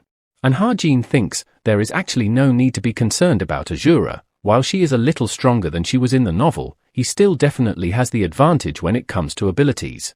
Though he gets annoyed by the fact that even though he gave her such a beautiful name, she still went with such a nickname. He then hands over one of the crystal to Suho, saying that he would tell all of them how they can get back. He shows the crystal, which is the tower's remnant and is used to maintain this space. Demonic humans have been dispatched to various locations, including the city hall, to place the crystals there. Without them, they cannot manifest the past. Jong-hak asks if this is the case, then they would just need to take them, which Ha-jin agrees with. And Naeun and Suho adds that in this case what they must do is obvious. Ha-jin smirks while replying there are a total of 6 places including the city hall with these crystals. Azura and her subordinates will be protecting these places. And so, they would take them down and steal the remnants of the tower. Now fast forward a bit and Ha-jin seems to have woken up from resting, and Naeun is already outside, commenting that he is up early. He replies that he wanted to check if she was doing a good job standing watch, and she gets annoyed hearing that, saying what kind of person does he think she is? And seeing her reaction, Ha-jin states that he was just joking, he actually got up because he got used to sleeping less, and Naeun asks if it's because he is constantly on guard. Though he ignores her and asks her to get off her bike. She then comments about his hair, that it has gotten really long, almost as much as hers, and if it doesn't get in his way. He replies, they do, but he didn't cut it on purpose to make sure a cursed sorcerer wouldn't get hold of his hair, hearing which surprises Naeun that they got a cruise sorcerer as well. Ha-jin continues that he saw one carry a doll around, and Naeun comments that she would need to be careful. Staring at the distance, Naeun suddenly asks Ha-jin if Seoul St. Mary's Hospital far from here, and Ha-jin is a bit confused about hearing that. But he replies regardless, that it would probably take less than 30 minutes to get there on his bike, since Seoul is in that direction. And asks, why is she suddenly asking about that, and she replies, that her mother was born in that hospital in 1972. And so, she was wondering if she might be there, and Ha-jin replies that the area manifested is only limited to this vicinity, they wouldn't be able to make it to downtown Seoul. And with a bit of disappointed tone, she replies, I see, that's disappointing. Fast forward to evening, we see Suho and Naeun seems to be sparring against each other. Suho seems to be getting pushed with that one strike, and Naeun is quite happy upon seeing the results. Apparently, after following Ha-jin's instructions on moving her mana, she'd gotten used to living in the past now, and at this rate she would be back to her original power soon enough. Suddenly, Suho gives off a confident smirk, and quickly takes down Naeun with a single strike, as she states that she lost again. Suddenly, Jong-hak throws over his clothes to her, as she asks, why is he giving her this, and he replies, that she is a girl, so she should be more careful. Suddenly, Yoon-ha turns back with drool in her mouth, and we see it's Ha-jin who has brought food, and everyone gets excited seeing him. Suho thanks him for that, and Naeun asks, what did he bring today, and Ha-jin tells her to check it herself, while Yoon-ha is embarrassed at herself for salivating just from hearing the bike engine. Seeing the dishes, they all get really excited as Suho tells everyone to eat up. And so, they all sit down to eat. Naeun states that she won't be able to enjoy the food in the present now, and Ha-jin tells her to eat up and move a lot as it's how she would be able to digest the high-density mana. From this, she asks, why does it hurt a lot when she tries to use mana, and Ha-jin replies that it's because too much mana is gathered there, she needs to use up the mana to move around it. She then questions, why are they the only ones sparring, and why is he not doing that, and he replies, that he already did a lot of fighting before they even got here. While thinking that he also got a physical buff, thanks to the high-density mana here, he was able to gain an additional 0.25 times the XP for 50 days. And he got all that without having to work for it. And while they are not in any rush since a year here is only 1 hour on the outside, but starting from the 4th week, the invasion that occurred in the past will begin, so they cannot stay here forever. And so, Ha-jin starts to briefing to go and secure the crystals. He starts explaining, Kim Min-jio at the northwest tower, Ju Parang at southern tower. First, they would attack those two places, which have weak fighting force, and they would move out in 3 days. The two teams will be led by Suho and Jong-hak. They would take the route at night and ambush them. Now fast forward to 3 days later, Jong-hak is super annoyed at being paired up with only Ha-jin. Naeun tells him to not act like a child, and Young-han says that Ha-jin must have a plan, which is why he made the decision. Jong-hak angrily turns towards Ha-jin and asks, why does he have to be paired up with him? From this, Ha-jin notes that Kim Min-jio is about the standard of a lower intermediate hero, so he is not someone who can be taken down alone, but Suho and others won't kill people, even if it's just a recreation, and so he tells Jong-hak that he is the weakest here, so it's natural to balance out by teaming up with the strongest. And hearing this, his mood immediately changes, as he states that he would take this one for the team. Fast forward, and they arrive at the water tower. And he tells Jong-hak to hurry up as he told the others that they would have to clear the mission in 2 hours, but Jong-hak seems to be quite disgusted, stating that he cannot accept the fact that he sat as a pillion to Ha-jin, and when Ha-jin questions about it, he angrily replies, the fact that he rode on the same bike as him pisses him off. Suddenly, someone discovers them, and questions their identity, and tells them to go back now. Jong-hak blames Ha-jin for this, and Ha-jin replies, if he is serious, all the while they ignore the guy. The guy then prepares to attack them by taking out his nunchucks. Jong-hak gets annoyed, and the next panel, we see the guy is knocked out. Ha-jin states that he would deal with the ones on the outside, as there are about 20 guards around the tower, and Jong-hak replies, who is he to tell him what to do? But once again, Ha-jin strokes his ego by saying that he needs to take care of the small fries, so the big shots can fight peacefully. Now as the 2 guards are resting, one of them gets hit right in the head. The other one panics seeing it, but before he realizes what happened, Ha-jin shoots him as well. With that, Ha-jin has taken down a total of 5 people, while thinking that it's still too much of a toll on his mind, even though they are not really living people. And he is simply unable to get used to it. But setting the thoughts aside, he wonders if the others are doing well.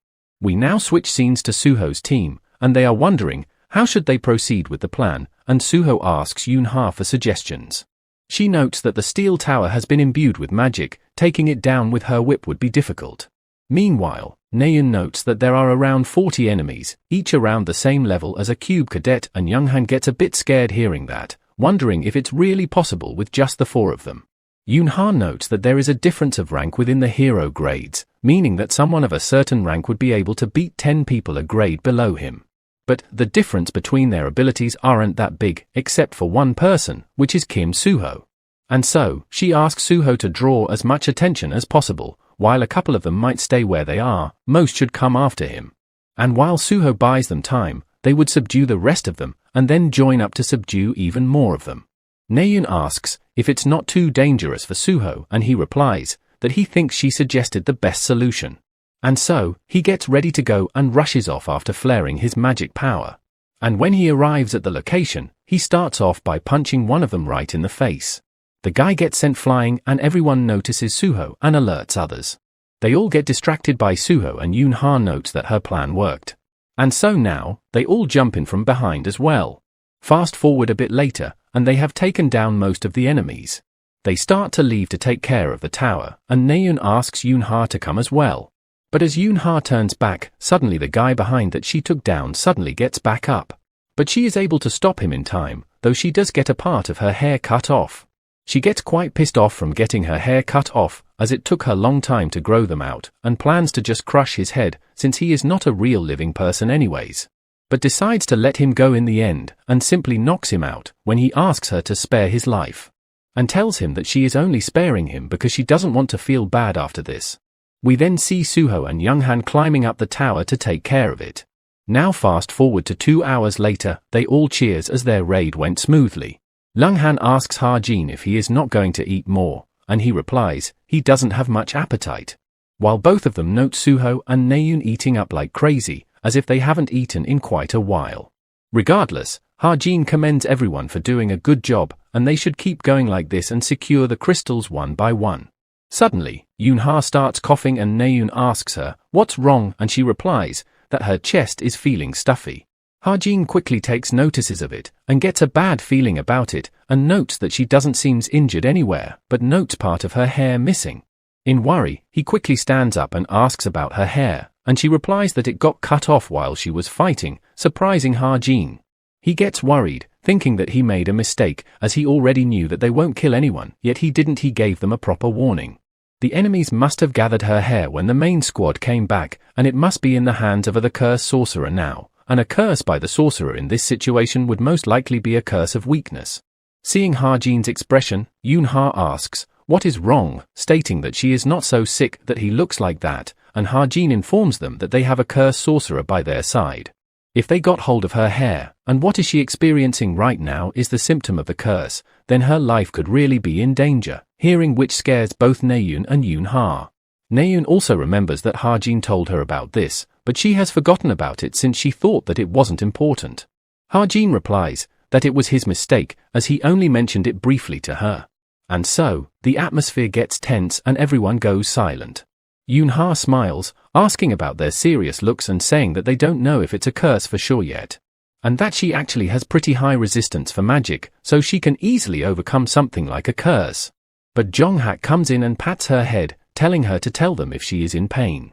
And it causes her to blush really hard as she stutters while saying that she doesn't think she is in any pain, while Jong-hak calls it out as a lie. He gets quite pissed, saying that they would be busy reorganizing the place they just raided, so he thinks that it would be best for them to destroy other places completely before dawn breaks.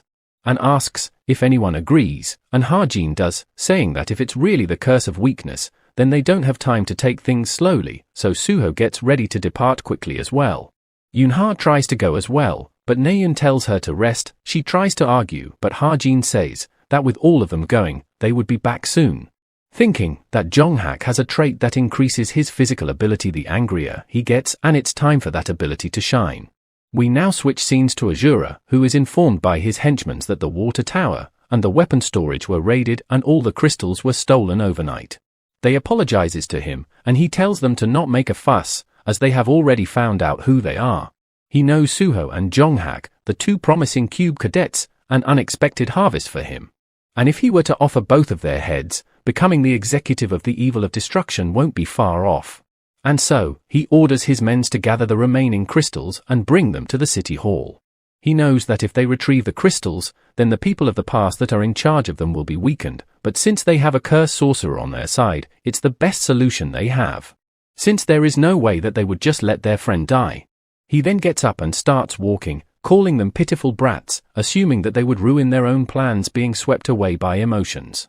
Now day one after the curse of weakness activated, just as it was expected, Yoonha lost her strength. And by the time they realized that there was something strange about the crystal, Azura had already retrieved all the crystals and taken them to the city hall. On day 2, the life began to drain from Yoonha's eyes. And by the third day, she couldn't even stand up while Suho informs Hajin that there are no movements from Azura from inside the city hall. And a week later, she is unable to even eat things. And at this rate, her life could really be in danger. Jonghak and Suho comes back, informing Hajin that today was the same as well, no one came out of the city hall. Hearing this, Hajin is quite surprised as he wasn't expecting Azura to take a different strategy than he did in the novel, and assumes that he probably wants them to go there themselves if they don't want to see their teammate die. Jonghak angrily states that they don't have a choice, they need to do what that Azura wants them to do. Younghan asks if they're going to charge in the city hall then, as they have only 4 people while they have a lot more. Hajin replies that it won't be a problem, since if the crystals are gathered in one place, then the past will become unstable. And since the residents are manifestation of the past, they will get weaker as well, so there should only be around 200 people to fight, and among them, only a handful of them are to be wary of, including Azura. And if the 4 of them charge in there, they would have a pretty good chance at winning. Naeun angrily states that 200 people are nothing, and plans to kill all of them herself. Suho speaks up about the main problem, which Hajin also realizes. The fact that they cannot leave Yoonha alone, as there is a chance that they might attack her. Someone has to protect her until they kill their curse user, and they cannot bring her along either on the battlefield. Suddenly, Hajin gets an idea and realizes something, noting that they can use the magic crystals that they stole. And so, he tells everyone that he would protect both Yoonha and the crystals. Younghan replies that they don't know how many enemies might come here. But Hajin says that it would be fine as he has his bike as well. If something goes wrong, he is confident that he can bring Yoonha with him and escape. And with this, he asks for their opinions, as he thinks that it's the best strategy they have, so Suho also agrees to it, as it's the only choice they have right now. Younghan also agrees, and tells everyone that they should get their bodies warmed up since they're going to be attacking at night. And an angry Jonghak states that he will rip Azura to shreds. Now fast forward to night, as all of them arrive at the city hall. Naeun notes that the grass here is withered, which makes her wonder if this is what Hajin meant by past losing its strength. Suho notes that even thought the city hall is right up ahead, there is not a single person in sight, and if they are this close, they should have noticed their presence, and Younghan calls it an obvious trap. Suddenly, a bunch of guys appear on top of a bus, saying that they should know children are not allowed here, and asks, what are they doing here? They note that he is the closest aide to Azura whom Hajin mentioned, Yo Dong-sok. Jonghak tells him to step aside and asks for Azura's whereabouts, and Dong-sok calls him a rude kid for that, and goes on to say, what if he told him that Azura isn't here? But Jonghak doesn't believe him and starts preparing to attack while saying that he won't be asking him again. Noticing the dark red mana emitting from Jonghak, Dong-sok wonders what is up with the color of his mana. Jonghak then angrily attacks him, shouting to bring him Azura. But Dong-sok is able to dodge the attack by jumping upwards, and compliments him for a fierce attack. But he again tells Jonghak that Azura isn't really here, but Jonghak doesn't believe him still, saying, where else could he be? And suddenly realizes what is happening, and Dong-sok smiles while saying that they have left their crystals behind, didn't they? Along with an injured one at that, asking what gives them the confidence to leave them behind, hearing which, they all get scared, as they guessed that they could be targeting their hideout, but not the fact that Azura went there personally. Younghan turns around quickly, saying that they need to get back quickly. But he gets a sword pointed at him, and we see all of them are completely surrounded. Both Jonghak and Naeun are quite anxious and flustered, with Naeun thinking that if they don't get back quickly then Yoonha and Hajin would be in trouble. But Suho suddenly starts laughing hearing that. Naeun is shocked seeing that, and wonders if Suho has gone crazy. Dong-seok asks Suho if he has gone crazy and asks the reason for his laugh. Suho smiles, while confirming if he just said that their leader went there alone. And we see Ha-jin also smiling while encountering Azura, as he had waited and prepared a trap for him. He knew that Azura, who is after the magic crystals, will come here personally to look for them. And he actually took his bait as well, while we see Azura laughing thinking that he won. Yoon-ha tugs on Ha-jin's clothes and asks him leave her behind and run away. But Ha-jin smiles and tells her to not worry, while on the other side, Suho tells everyone that everything is under control, while openly stating that Ha-jin is even stronger than himself. Azura notes that it's like the Wraith told her, he has the crystal and the injured person is here as well. He then smirks, thinking that this fight is going to be easy, and calls Ha-jin a pitiful human, saying that human like him are the reason that he gave up on being one. He hates getting unnecessarily emotional, but Ha-jin tells him to shut up in between his monologue, and asks if he came here alone, and before he tries to say anything, Ha-jin again cuts him off, saying that he don't see anyone with him. And Azura once again answers that he has 1,000 soldiers in his army, and Ha-jin calls his talk quite cheap, stating if this is how he is going to play it, then he too have 1,000 golden calves in his home, and it pisses Azura off. He then shouts and calls Ha-jin an arrogant brat and tries to show him his power. And we see some monsters appearing out of a portal, which Ha-jin already expected, as he knew his abilities. He consumes his own mana to call forth a being from the demonic realm. Waves of demonic beasts. Yoon-ha gets up and tells Ha-jin to leave her behind and run away. But he tells her to not worry, as it would be all over soon. He would be fine as well, so she should rest here, and she falls asleep again while apologizing to him, saying that she would leave him to it. Ha-jin also gets ready to fight and uses his Stigma, and transforms his handgun into an assault rifle. Noting that with the attack damage increase from Ether, he was able to increase the inherent attack power of his Desert Eagle, and he won't use up any mana or stamina either, he just needs to pull the trigger. Furthermore, he uses Identify on his weapon and lands a jackpot there as well. And now he infuses a little Stigma mana into the crystal, and it causes a large release of mana, and also the surroundings around him changes. And we see the path around him is blocked, and the monsters and Azura are right in front of him. And Azura comments that Ha-jin knows how to use the crystal, but says that it won't make a difference still, even if he changes the surroundings. Ha-jin points his weapon, while saying that it will make a lot of difference. We now get a flashback of Yoon-ha, as apparently, her family was called hunting dogs. As people around her laughed at her, Yoon-ha thinks that they can laugh all they want, but in the end, they would all bow down to them. But for that to happen, she has to succeed, and bring greater fame to her family. It was a long wish that she had to fulfill alone. She wonders if it's because how Ha-jin's back looked. Seeing how he took everything by himself made her feel that she was looking at herself. And we see Ha-jin quickly dispatching all the monsters quite easily with his new weapon. Looking at which, Yoon-ha is really impressed and calls it incredible. Noting that he created a terrain that makes it impossible for him to be surrounded, and he is shooting vital points of the monsters coming at him accurately. The monsters that are flooding like black wave are disappearing like bubbles. He is not giving them time to attack or get closer. It's a flawless shooting technique. And with this, she starts to feel warmth. It feels so peaceful to her, knowing that someone is protecting her. On the other side, Suho seems to be fighting against the right-hand man of Azura, as his attack blows away the guy beside him, and then he clashes directly with Dong-seok. Dong-seok asks Suho if he was telling the truth before, and Suho asks, what does he mean? And Dong-seok replies, about when he said that the one who stayed behind is stronger than him, and Suho replies, that he don't like to lie. It makes Dong-seok ask Suho that he must have sparred with him a lot, and he replies, just once, which surprises him. Suddenly, they both hear a scream, and when they look back, we see it's Jong-hak, who is shouting at everyone to get out his way. And Dong-seok asks if he is also as strong as Suho, and he chuckles in replies. Dong-seok thinks that their plan is completely foiled if the boy over there with his boss is even stronger than these two here. Suho tells him that it's still not too late, they don't have to fight, as they're just being made use of by evil after being possessed by Ghost. But Dong-seok replies that it's not important in this era, strength is justice. But Dong-seok replies that it's not important in this era, strength is justice. And Dong-seok seems quite intrigued, saying that Suho has been hiding something interesting.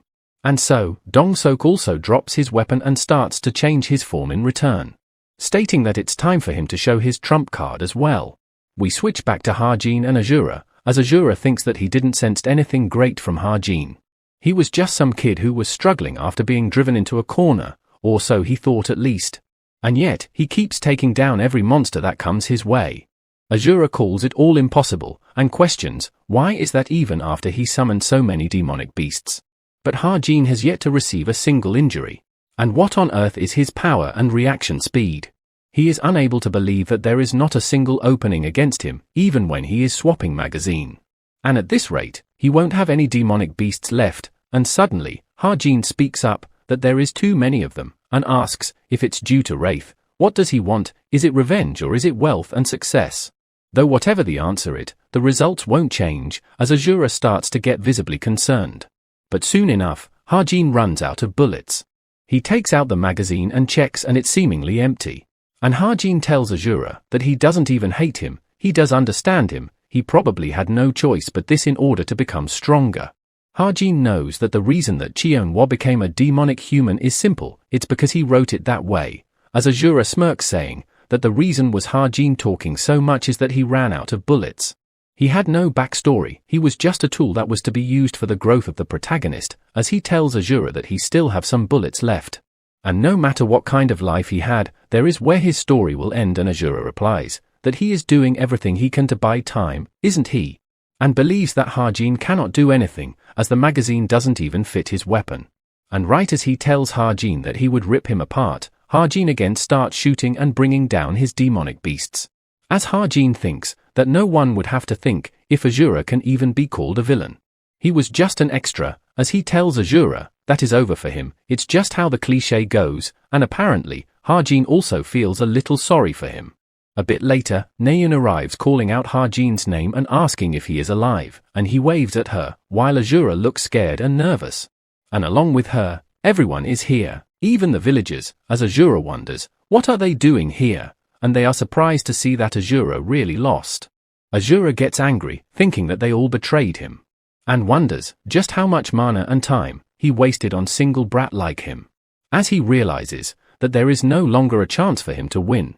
Suddenly, the Wraith seems to be coming out of Azura, as he tries to convince that he can still go on. The Wraith comes out in the form of floating skeleton, and seems to be flying away. They all get worried seeing it, and Ha-jin tells them to not worry, as the Wraith cannot do anything on its own, and quickly calls out to Suho. Suho smiles, as we get to know that Mistilteen is able to become stronger by gathering souls. As Suho uses it to absorb the escaping wrath into his weapon, and that Wraith will now stay with Suho forever within the Mistilteen.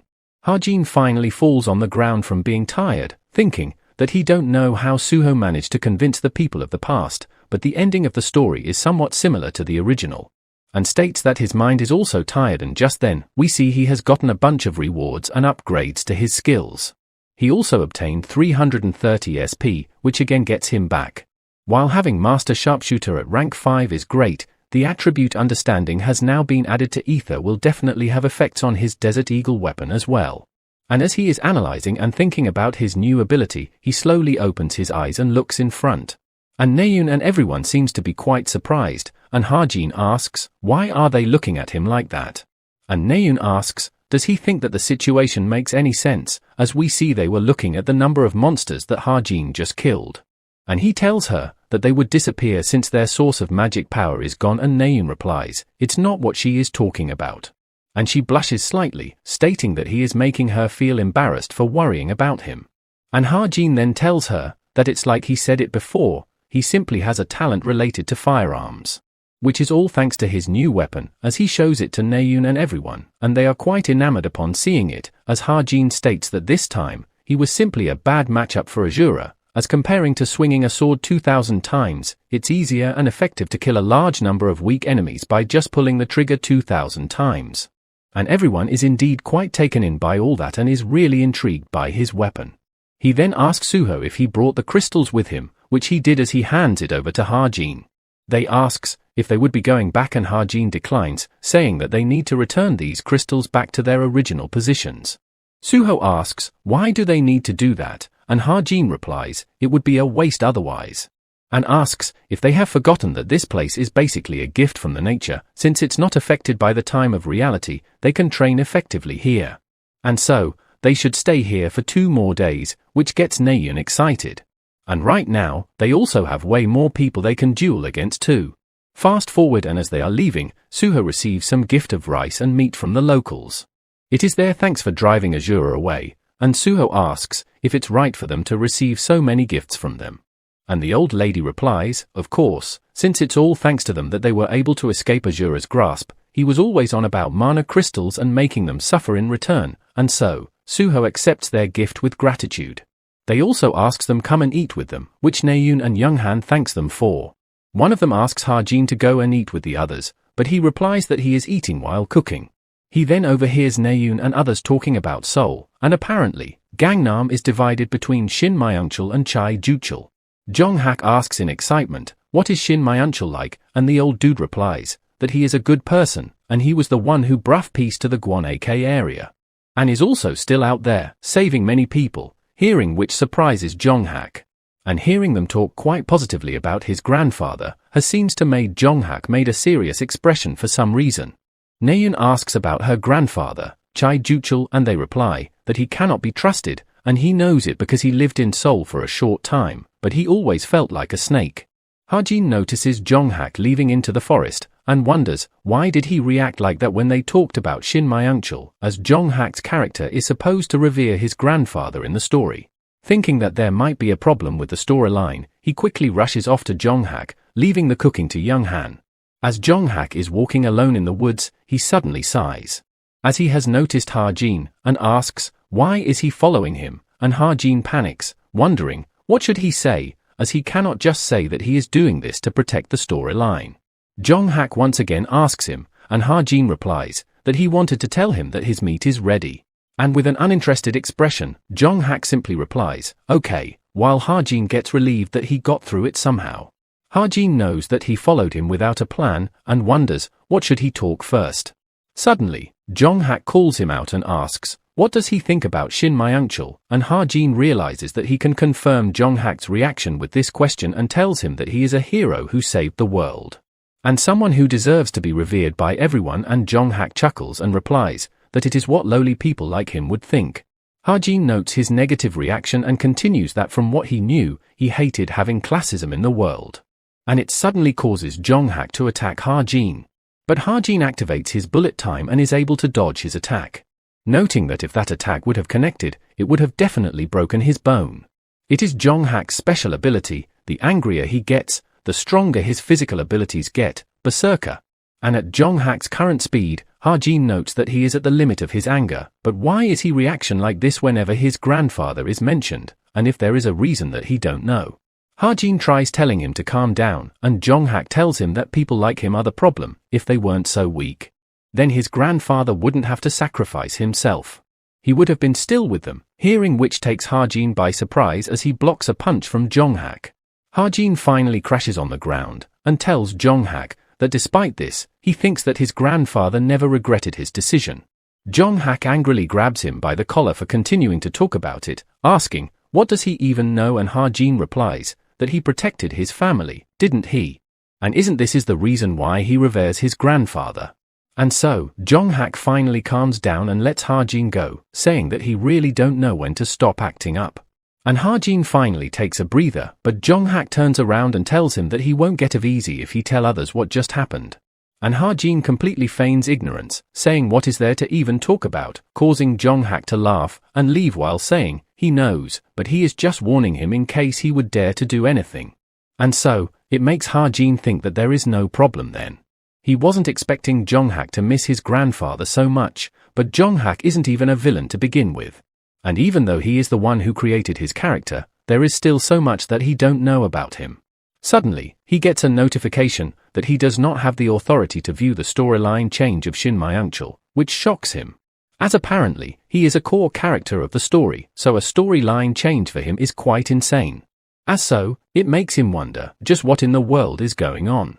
Fast forward a bit later and Younghan gives Harjin some porridge to give to Yoonha, as she doesn't seem to have recovered her strength. But Harjin asks why is he giving it to him, and Young-han replies, everyone else seems to be talking amongst themselves. Yoon-ha opens her eyes in excitement, thinking that it's Jong-hak, but panics upon knowing that it's Ha-jin. And Ha-jin realizes and says that she was just pretending to be sick, and she replies that she doesn't even have enough strength to lift a spoon. And so, Ha-jin ends up feeding her by his hand, as she asks with a full mouth, what is he doing, and he replies that he was feeding her since she doesn't even have the strength to even lift up a spoon. And Ha-jin thinks that she was probably coming up with a trick to lure Jong-hak here, as she tells Ha-jin that the porridge tastes bland, so does he have anything else? And he replies that there once packet of ramyun left, he would give it to her after she finishes this up. And seeing her fully finish the bowl, Ha-jin says that she is probably fully recovered by now, and suggests to perhaps go out and talk to others. But she again goes to rest, stating that she doesn't have the energy to do that, and Ha-jin replies to do as she pleases. But as he is leaving, Yoon-ha suddenly gives him a thanks, saying that she is always being helped by him, and Ha-jin sighs and replies, he knows, and asks sarcastically on when she is going to pay him back. And Yoon-ha replies that she always pays back with interest. And Ha-jin agrees, saying that she is the kind of person who never shortchanges on that stuff, and Yoon-ha replies that she thinks they could become really good friends. Hearing which, Ha-jin thinks that considering her future, becoming good friends with her is a shortcut to having a comfortable life. Yoon-ha again speaks up, saying that she can help him get together with Naeun, and Ha-jin replies that he don't need her to do something like that. She quickly gets up, saying to not tell her that he is really into Rachel now, and Ha-jin replies that he is not into either of them. And he don't have the time for things like that, and Yoon-ha teases him, telling him to stop lying and tell her honestly. And Ha-jin gets annoyed and tells her that he won't give any ramyun to her. And she screams in reply that he cannot do that to her. Meanwhile, Ha-jin tells Young-han to cook some ramyun for Yoon-ha, and he replies that he thought she didn't like instant food. And we can hear them in the background, with Young-han asking Yoon-ha if she wants some ramyun, and she acts all tsundere, saying that she would have some if he is cooking, while Suho asks Ha-jin, where is he going, and he replies that he need to go and get something. He apparently wrote some items in the background of this story, but didn't finish when it was published, so they would be useful if he can get them. Fast forward to a bit later, and Ha-jin gets a new haircut, with Naeun being really surprised looking at him, asking, what kind of magic did they do on him? Suho also compliments him that he looks really good, and he even gets a buff due to it. And so Ha-jin asks his hairdresser's name, and he replies, it's Kim Woo-seok, and Ha-jin asks him if he got any children's, making Naeun laugh. And he replies that he does have a son who is 8 years old, and Ha-jin decides to find him no matter what in the future. One of the villager compliments him that he looks really handsome, and others also join in that he is the one who completely defeated that tyrant after all. They tells him their goodbye, and finds it quite pity that they are leaving today. And apparently, that's not the only thing they did. They drove out the villains that rode on the cattails of Azura, and brought peace back to this era. Anytime there was even slightest invasion of monsters, they would stop them, and since they did all that, it was inevitable to get closer to them all. Yoon-ha made use of those new friendship to find anyone who might be the ancestor of famous figures in the present day. Young-han and Naeun played with kids every day. Jong-hak created another clique of his own. And Suho helped the residents with repairing all sorts of facilities, which is so like him. However, it still doesn't change the fact that he killed a lot of people of the past. He is not sure if the City Hall's people actually know that or if they are just trying to ignore it. They really welcomes Ha-jin and treated him nicely as well. With simple and helpful people, the sunshine beaming down on them, and the refreshing wind, they were able to make some good memories. But it was then time of them to leave, as Ha-jin thanks everyone for what they did for them. And they reply that they are the one who should be thanking them, and asks if they would be able to see them again. They believe that they will do great things, and they might read about them in the newspaper, and looks forward to see what they would achieve.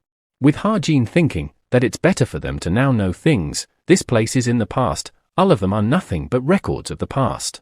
Now at evening, Jong-hak gives Ha-jin a crystal. His clique seems sad to see him go, and he also replies that he won't forget them all, as they give him a hug, and Young-han calls out to Ha-jin and tells him that he would be throwing a crystal towards him, so he should make sure to catch it. And Yoon-ha and Suho also arrives and hands him over the crystals, and Ha-jin asks, why is she wearing high heels? And she replies that she got them as a gift. There are a lot of people who likes her after all. And upon noticing Naeun coming, she quickly drags Suho with her as he tries to give Ha-jin the crystal. And Naeun upon reaching Harjin comments that she seems to be the last one. She also asks Harjin if she can look around, since they're going back now, and Harjin tells her to do as she likes. Meanwhile, Harjin starts infusing his Stigma mana into the crystals. And it creates a small ball which Harjin destroys.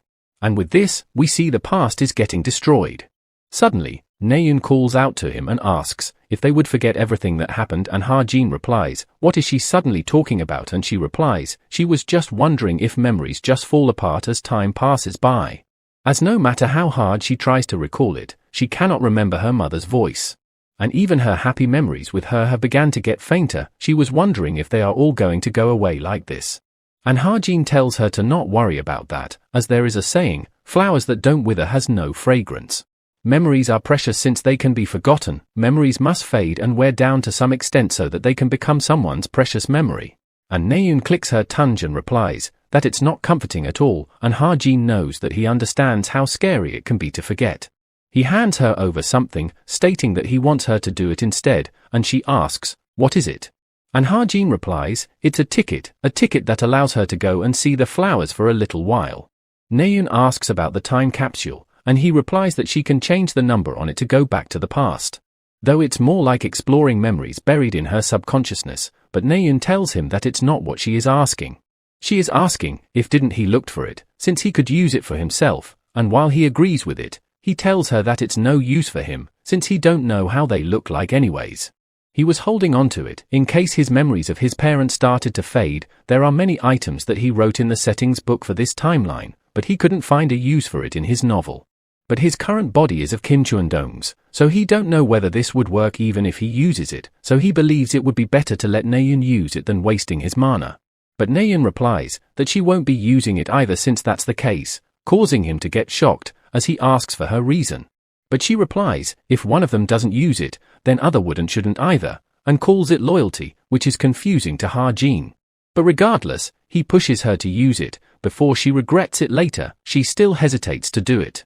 But he tells Het it won't break because it would be kept cherished deep within her heart. So, she shouldn't worry and just use it.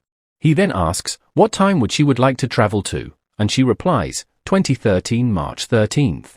And we see she has traveled to her birthday party on that date, with her being quite amazed that she actually traveled back to this date.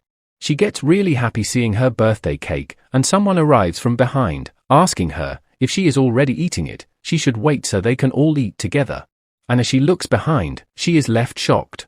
And we see it's her older brother who wishes her happy birthday. Seeing him, she wanted to cry, but she doesn't, believing that she cannot cry on a happy day like this. Because today was the only day where her entire family was together for her birthday. And soon enough, another person arrives with her gift, commenting, have they already started? And seeing her, Naeun's eyes are filled with tears as she wishes her happy birthday, and we see it's her mom. Naeun quickly runs to her arms and hugs her tightly, and starts crying really loudly, as her mother asks, what is the matter? Her parents asks if she was worried that her mother wouldn't come, though they find it understandable since she is still young.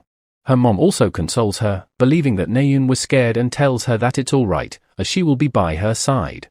And we see her surrounded by her family and happily celebrating her birthday and reliving her memories.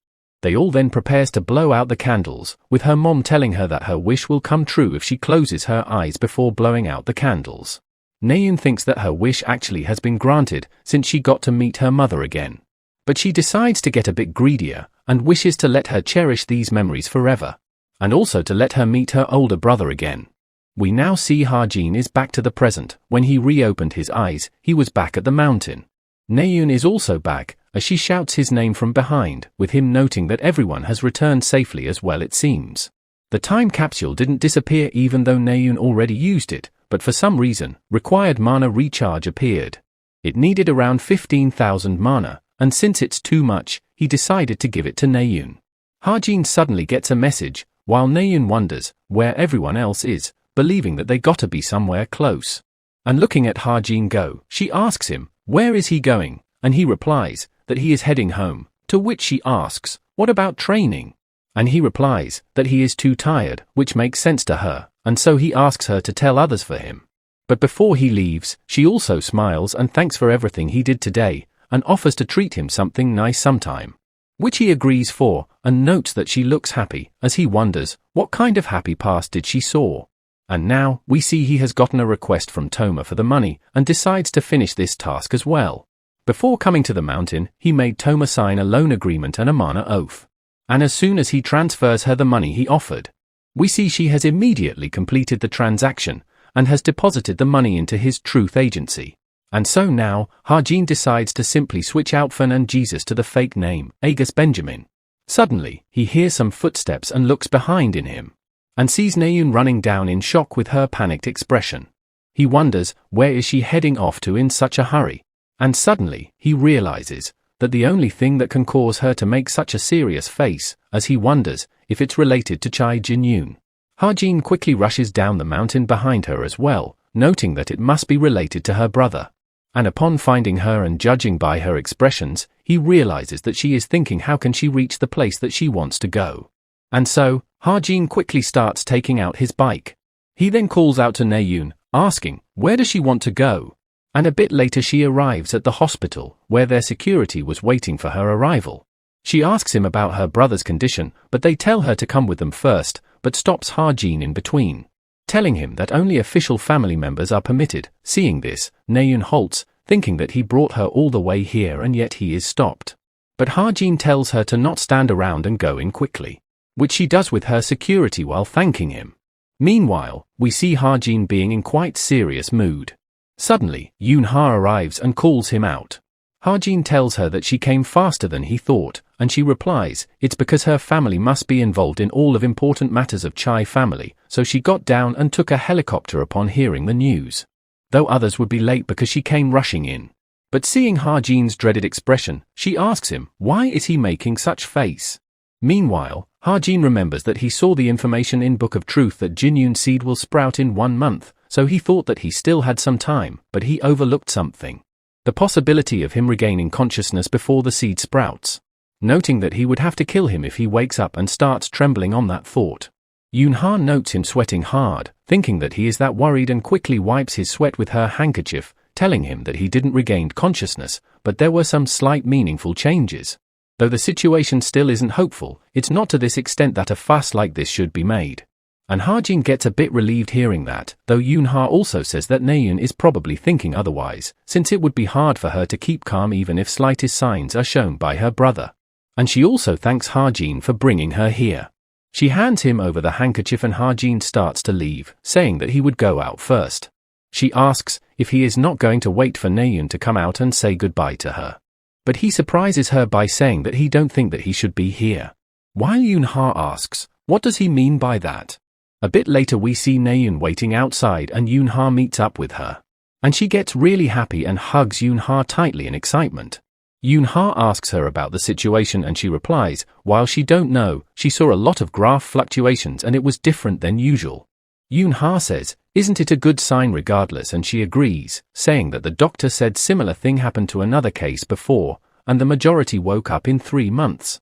And since her brother needs rest right now, they chased her out of the room. Naeun also expresses that her heart is beating really fast right now, so much that she can die. And she finds it really embarrassing for crying, telling Yoon-ha that it's weird, she should be smiling since it's a good thing. But her tears keep on pouring out, and Yoon-ha starts to try and comfort her, thinking that it would be too arrogant for her to say that she knows how she feels, because she has never left someone dear to herself in a tragedy. While Naeun waited for years for her brother to wake up, and as time continued, her anger turned into sadness, and sadness turned into frustration. Frustration into despair, and eventually, despair into resigning to fate. And just when she was giving up, she suddenly sees hope again, so she cannot possibly understand how Naeun must feel. And just like that, rest of her friends along with Sung-ah is here as well. Though she notes that Harjin isn't here, and asks Yoon-ha about it and she replies that he already went back. She asks why, and Yoon-ha replies she has no idea either. While thinking that he was really worried about Naeun, so he should have waited a bit more for her to come out, as he looked so concerned. She also remembers that he was too much out of breath and in daze, despite not running here, and wonders if it was because he was too nervous. Suddenly, Harjin gets a message from Captain about creation of his new ID for Violet Society, reading which, he thinks that he got really lucky today, but he really might wake up next time. And between someone who is lying in bed and in a coma, and someone who can walk around consciously, it is obvious which one is easier to kill. And so, that incident has really hit him, as Captain asks, when can he accept next mission? And we now switch to the warehouse, where the captain is residing. And she gets a message from Ha-jin that he can take a mission on right now, as he thinks that this could be the only rope he can grab a hold of. We now switch scenes to Creationist Benevolence Guild office. We learn that Young Ah has become global 250th ranker, and is being congratulated by her assistant. And she thanks him for that, while commenting that time flies really quickly, and asks if there has been any news happening recently.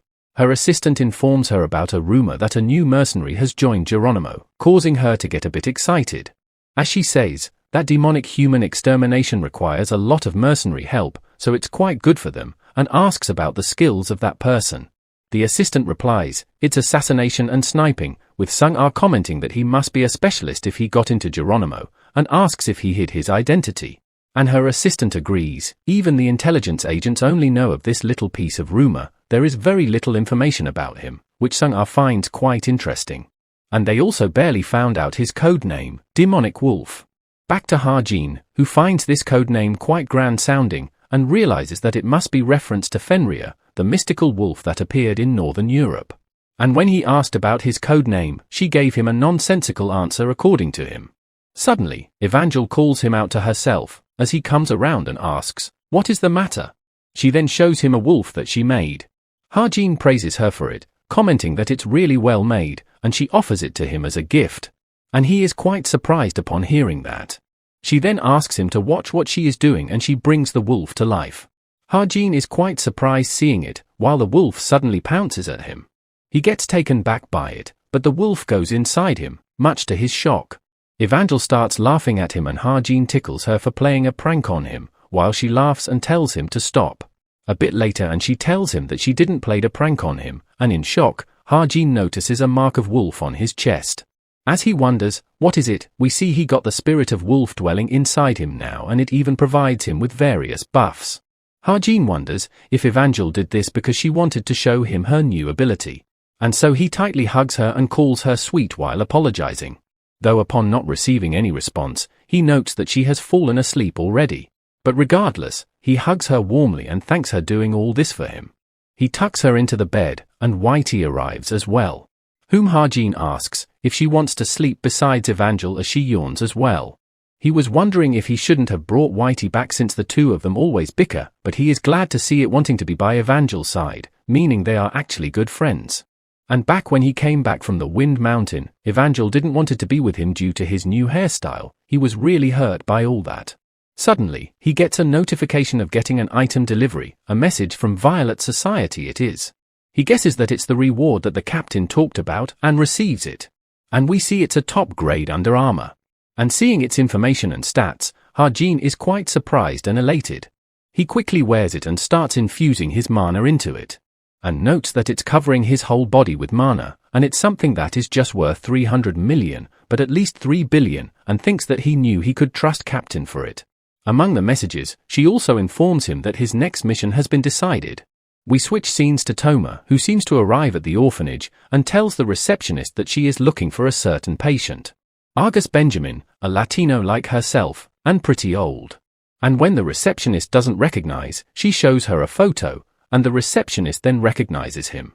Though she hesitantly informs Toma that he has already passed away, which shocks her, and it's been 2 years to that as well. And this causes Toma to realize that the nonsensical reply was actually the truth. Thinking that he ran away after throwing her life in a pit, lived a comfortable life himself, and then died peacefully. It angers her a lot, as she asks the receptionist if he left any memento or last words. And the receptionist asks her to confirm her relationship with him first, and Toma replies that his real name is Fernand Jesus, Argus Benjamin is a fake name. And she is Toma Jesus, and Fernand is her biological father, which she vouches for with her mage qualification ID. The receptionist tells her that she don't know much about him either, as he only interacted with a male student that came here as a volunteer. And that student also came here not too long ago, so he might have heard something from Benjamin. Toma asks her if she can tell her who he is. And the receptionist tells her to wait till she looks at the records. Meanwhile, we see Toma is getting lots of messages from the agency, and they seems to be demoting her, though she doesn't care anymore, as she already got what she wanted. The receptionist then reveals to her that it's Kim Ha-jin, a cube cadet, hearing which causes her to get shocked, as she wonders in shock if he is really the Kim Ha-jin that she knows. We now see a bunch of couples being all lovey-dovey with each other, with Ha-jin sighing and trying to ignore them and notice the falling autumn leaves instead. It's a place where they put a lot of effort into landscaping and mana concentration, but it has become the most popular spot in a school where dating is banned. And as he is wondering how it would all look in the spring, someone calls him out by touching, saying that he was so deep in thought that he couldn't hear them calling him. And we see it's Yoon-ha, who gives something to Ha-jin. He asks her about it and she replies that it's the ginseng that he gave her last time. She refined half of it into an elixir. But Ha-jin asks about the half part, and she replies that she planned to use the rest for research and development. And in return, she offers to give him some shares of her company, and even an equivalent amount in elixirs, causing Ha-jin to think that she used that ginseng as she pleased, and she is so calm about it as well. Though he don't mind, since she isn't someone who would stab someone in the back. If anything, she is someone who would get stabbed in the back instead. Right now, she has a tendency of being too trustful of those she considers to be her people. It's understandable since she is 17, but the guild's internal power struggles will make her face a filthy political battle.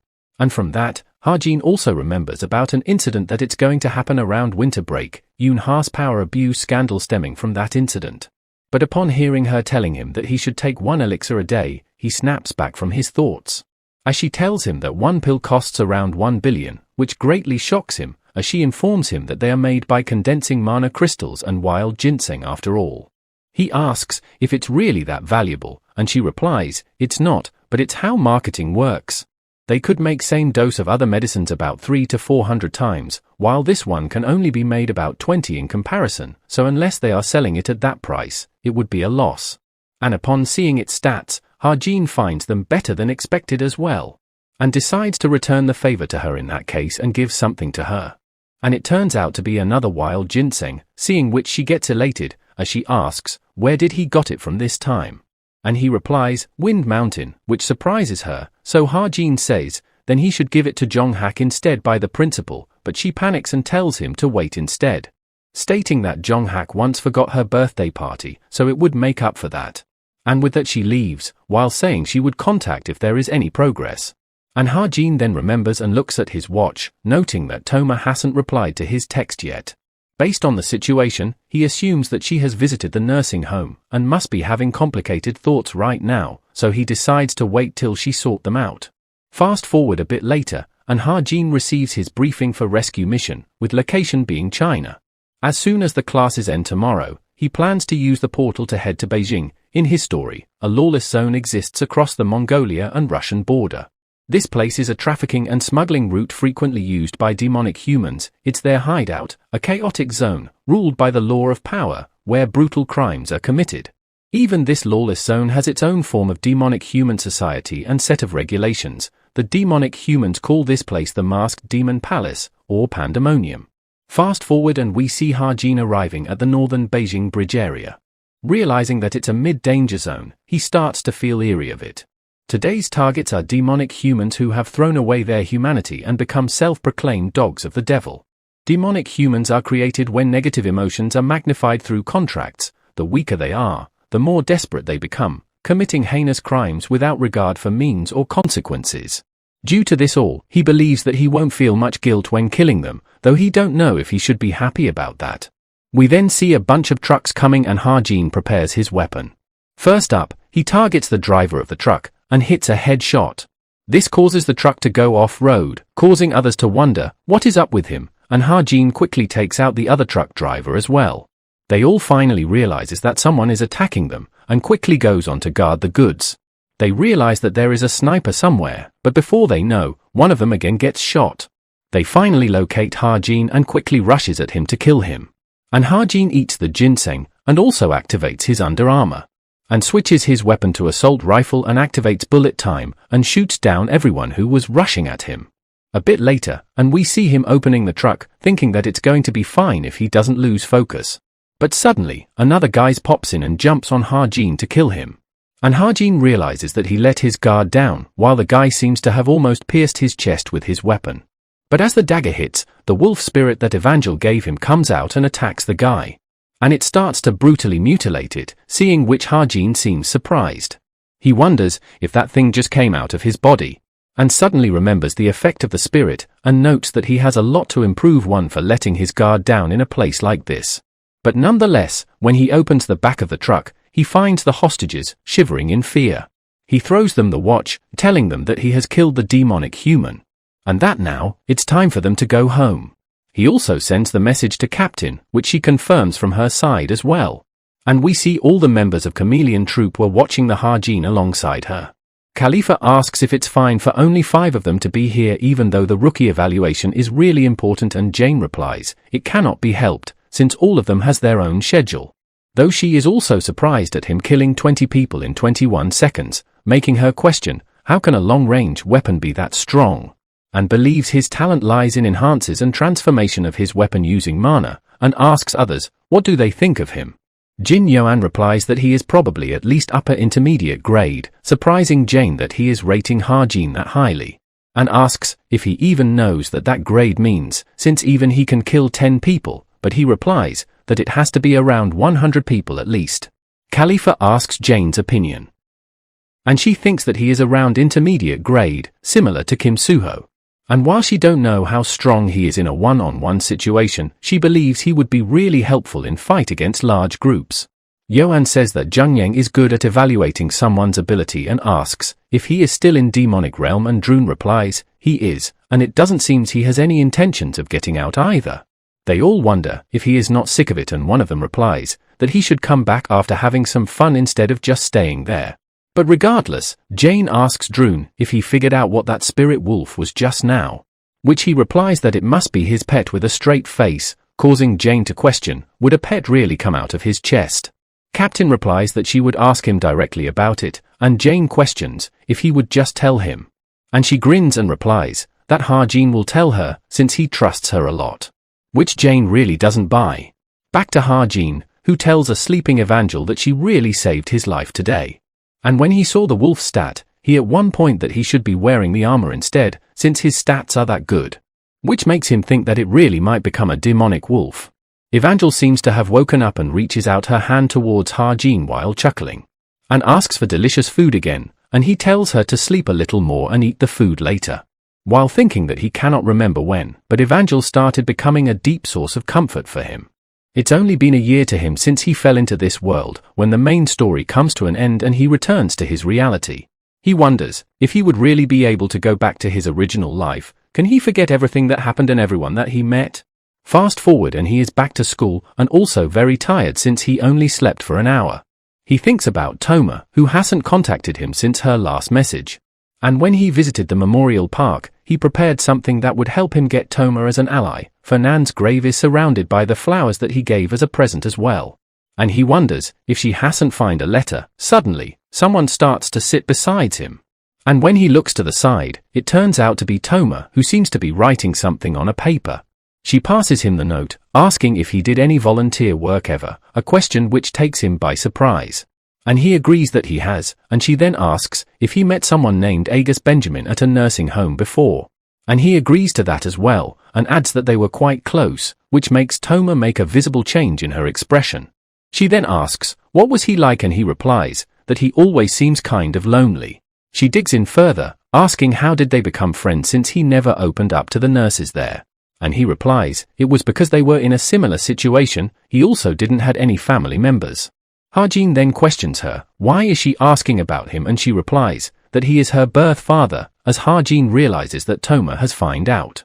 She asks if he is surprised, since she never imagined that she would actually find someone who knows him. She then expresses her anger of him for killing her mother and running away. She was curious as to why he did, but he died before she can find out. No one knows why, and so Harjin is the only she could ask, and asks if he left anything behind, and Harjin realizes that she has not seen the letter yet from the way she is talking. And he knows that Fernand actually didn't abandon Toma. And so, he tells her that there was a letter, which causes her to ask, where is it? And he writes down the address of Seoho Memorial Park. And soon after the class ends, she gets up and tells him that she is leaving Cube today, but she would still definitely pay him back, so he shouldn't get the wrong idea. And Ha-jin replies that he wasn't worried at all, hoping that she can manage on her own now. He starts to take a breather, knowing that it all ended on a good note somehow in the end. And right as he is planning to get lots of rest for this weekend, Naeun pats his back suddenly. He asks her, what is it, and she excitedly tells him if he hasn't forgotten about tomorrow. And tells him to not be late, leaving Ha-jin in complete confusion. Seeing his confused expressions, Naeun asks if he forgot, and Suho reminds him that they planned to eat together. And he remembers when Naeun invited him over. He tries to say that if it wasn't just Suho and her planning to go and eat, but she argues that she said it would all of them together. Yoon-ha arrives saying the same as Naeun, which Ha-jin also doesn't remember. But as Ha-jin is trying to decline again by saying that he don't have time on that day, Naeun gets all close with him and pats his hair. And tells him that he better come that day or she would invite him into the group chat. We now switch scenes to Toma, who is at the memorial park and is searching for the grave of her father. And after a bit, she finally ends up finding it. Though upon noticing quite a few flowers on his grave, she wonders who did it. And soon finds out it was Ha-jin, wondering if he kept coming here years after he died, and even infused them with mana so they don't wither.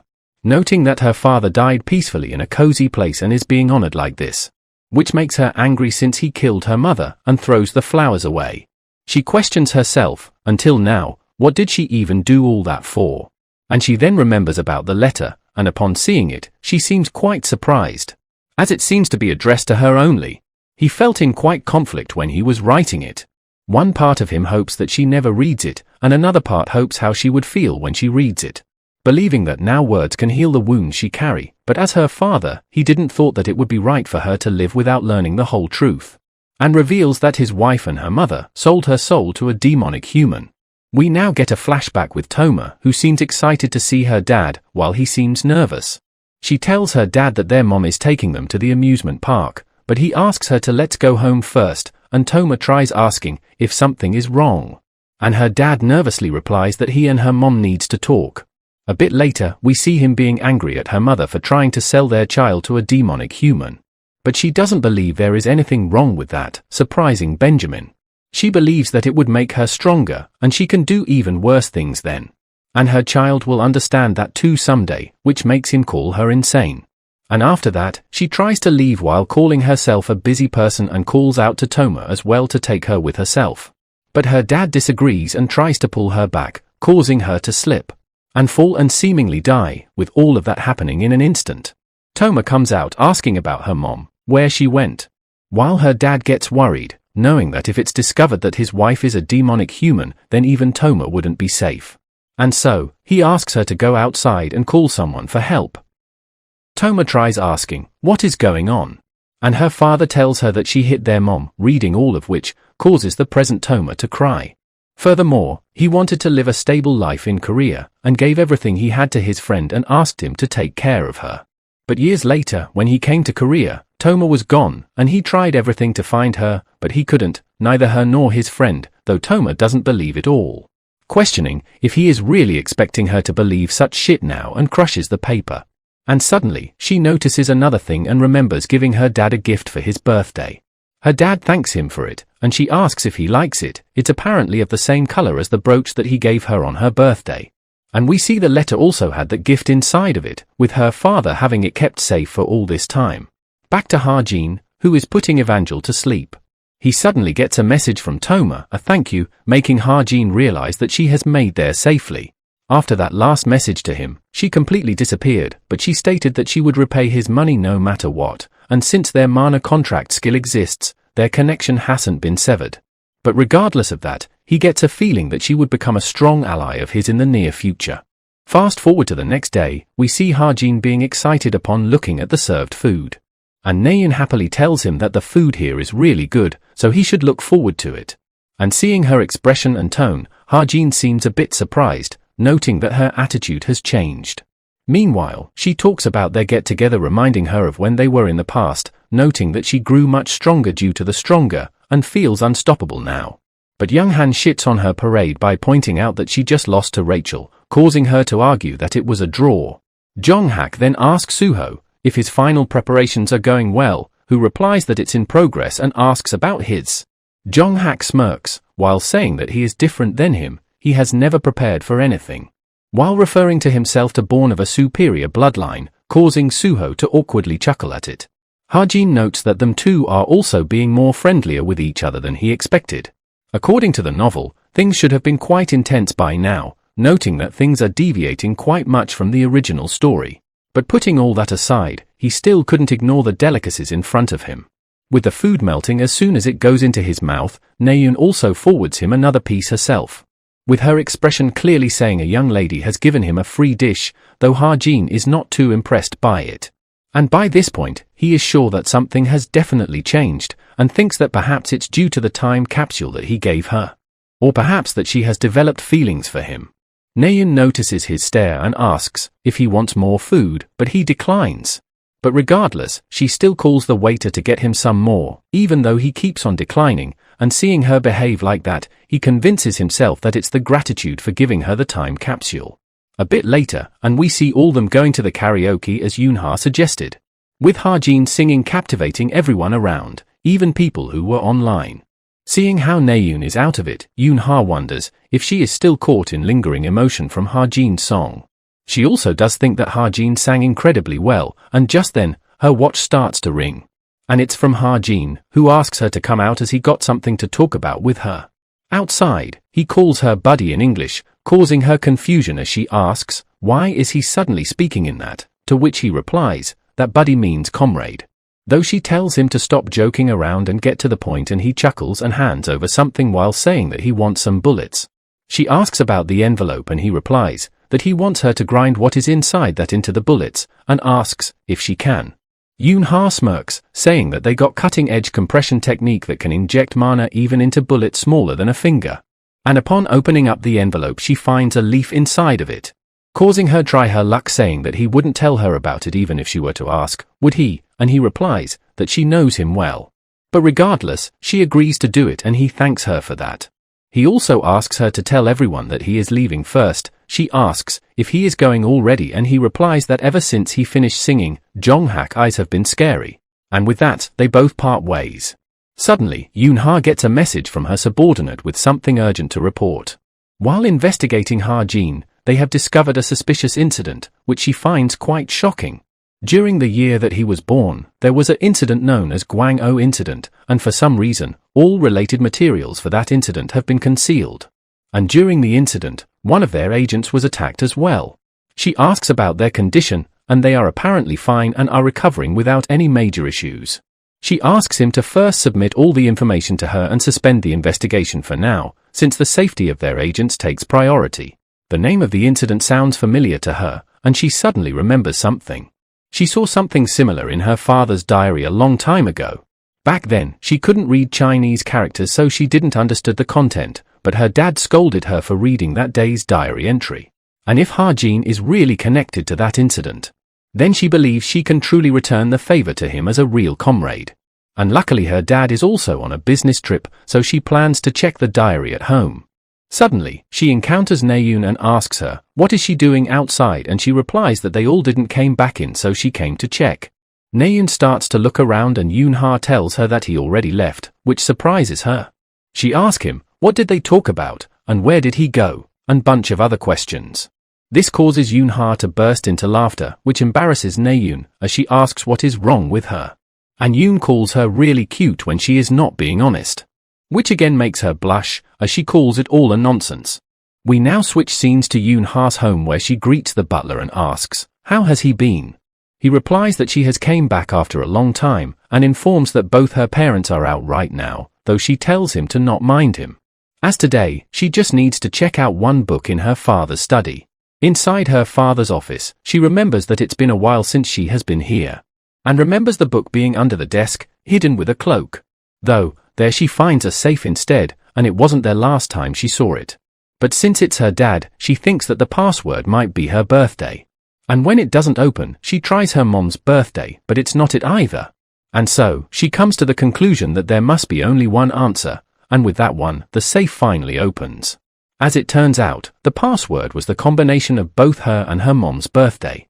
She finally founds her dad's journal as well, and also gets a message on her smartwatch, which is the complied information about Ha-jin. From their investigation, they discovered that after the Gwang-o incident, Ha-jin was entered into an orphanage near the Gwang-o shelter, which makes her think that they're getting closer to truth. She opens up the diary, remembering that she has seen that before, and tries to search it up, and finally finds it. It was September 9, 2008. A report about Gwang-o was filed. It was a day which her father stated he would never forget.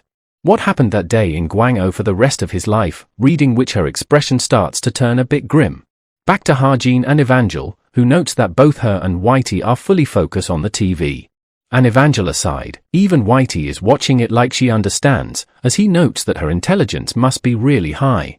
From which, he remembers about Toma's ring, which enhances intelligence. He notes that there is no rule written on it that it can only be used on humans and decides to test something out. He tries to reach its maximum value, which is costing him 40 SP. And for humans, it's costing 250 SP. But regardless, looking at them play, he starts to smile. And thinks that it might not help him, but it would help Evangel, and puts the ring on her tail to see how smart Whitey gets. Back to Yoon-ha, whose expression is now filled with complete grim as sweats roll down her face, while questions, "What is this?" The journal continues that an assassin was hired and her father was entrusted to a massacre, reading which she is left in absolute shock. Jin Young-han was an upright man, respected by many and a righteous person who always stood against injustice. President Kim Seok-ho, who saw him as a thorn on his side, branded him as the beginning of the demonic humans, or maybe he just feared that his own corruption would end up being exposed. But the real problem was that Chai Ju-chul also wished for Jin Young-han's death. He agreed with the president's claim that he was a demonic human, and to avoid suspicion of assassination, he ordered a complete eradication of those who followed him, and then hired an assassin and entrusted the massacre to him. And on September 8, Jin Young-han's urgent radio message came in. They requested for backup, but since he had staged that monster attack, he ordered a focus on rescue operation and drove them straight to their deaths. Jin Young-han and his comrades tried to protect the civilians in the Gwang-o shelter, but around 8 p.m., an assassin infiltrated. And they were all slaughtered. Reading all this make Yoon-ha tremble in fear and shock, as she questions, what is she even reading right now? The fact that her dad was part of the massacre was shocking to her, while he tried to bury this secret deep in his heart. But on the very next day, he received a report that a heavily pregnant woman was among Jin Young-han's subordinates.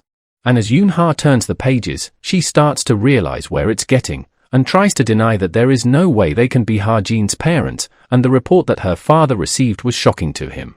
It contained a detail that there were signs of childbirth in the shelter, but no newborn's body was ever found. And immediately after the incident, the baby was registered at an orphanage near the Gwang-o shelter. And when he questioned the assassin hired by Chai Ju-chul, he said he didn't kill the baby but abandoned it instead.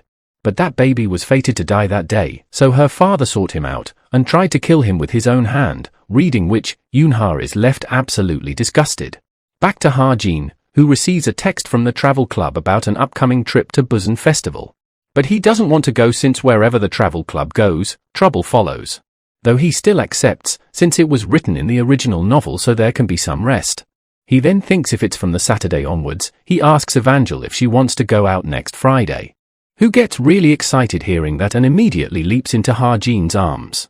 Back to the journal, her dad suddenly remembered a little girl that was born in April, a mysterious existence who couldn't do anything on her own but made him happy just by existing. And that was his daughter, Yoon-ha. Which caused him to deliberately left out the report about that baby.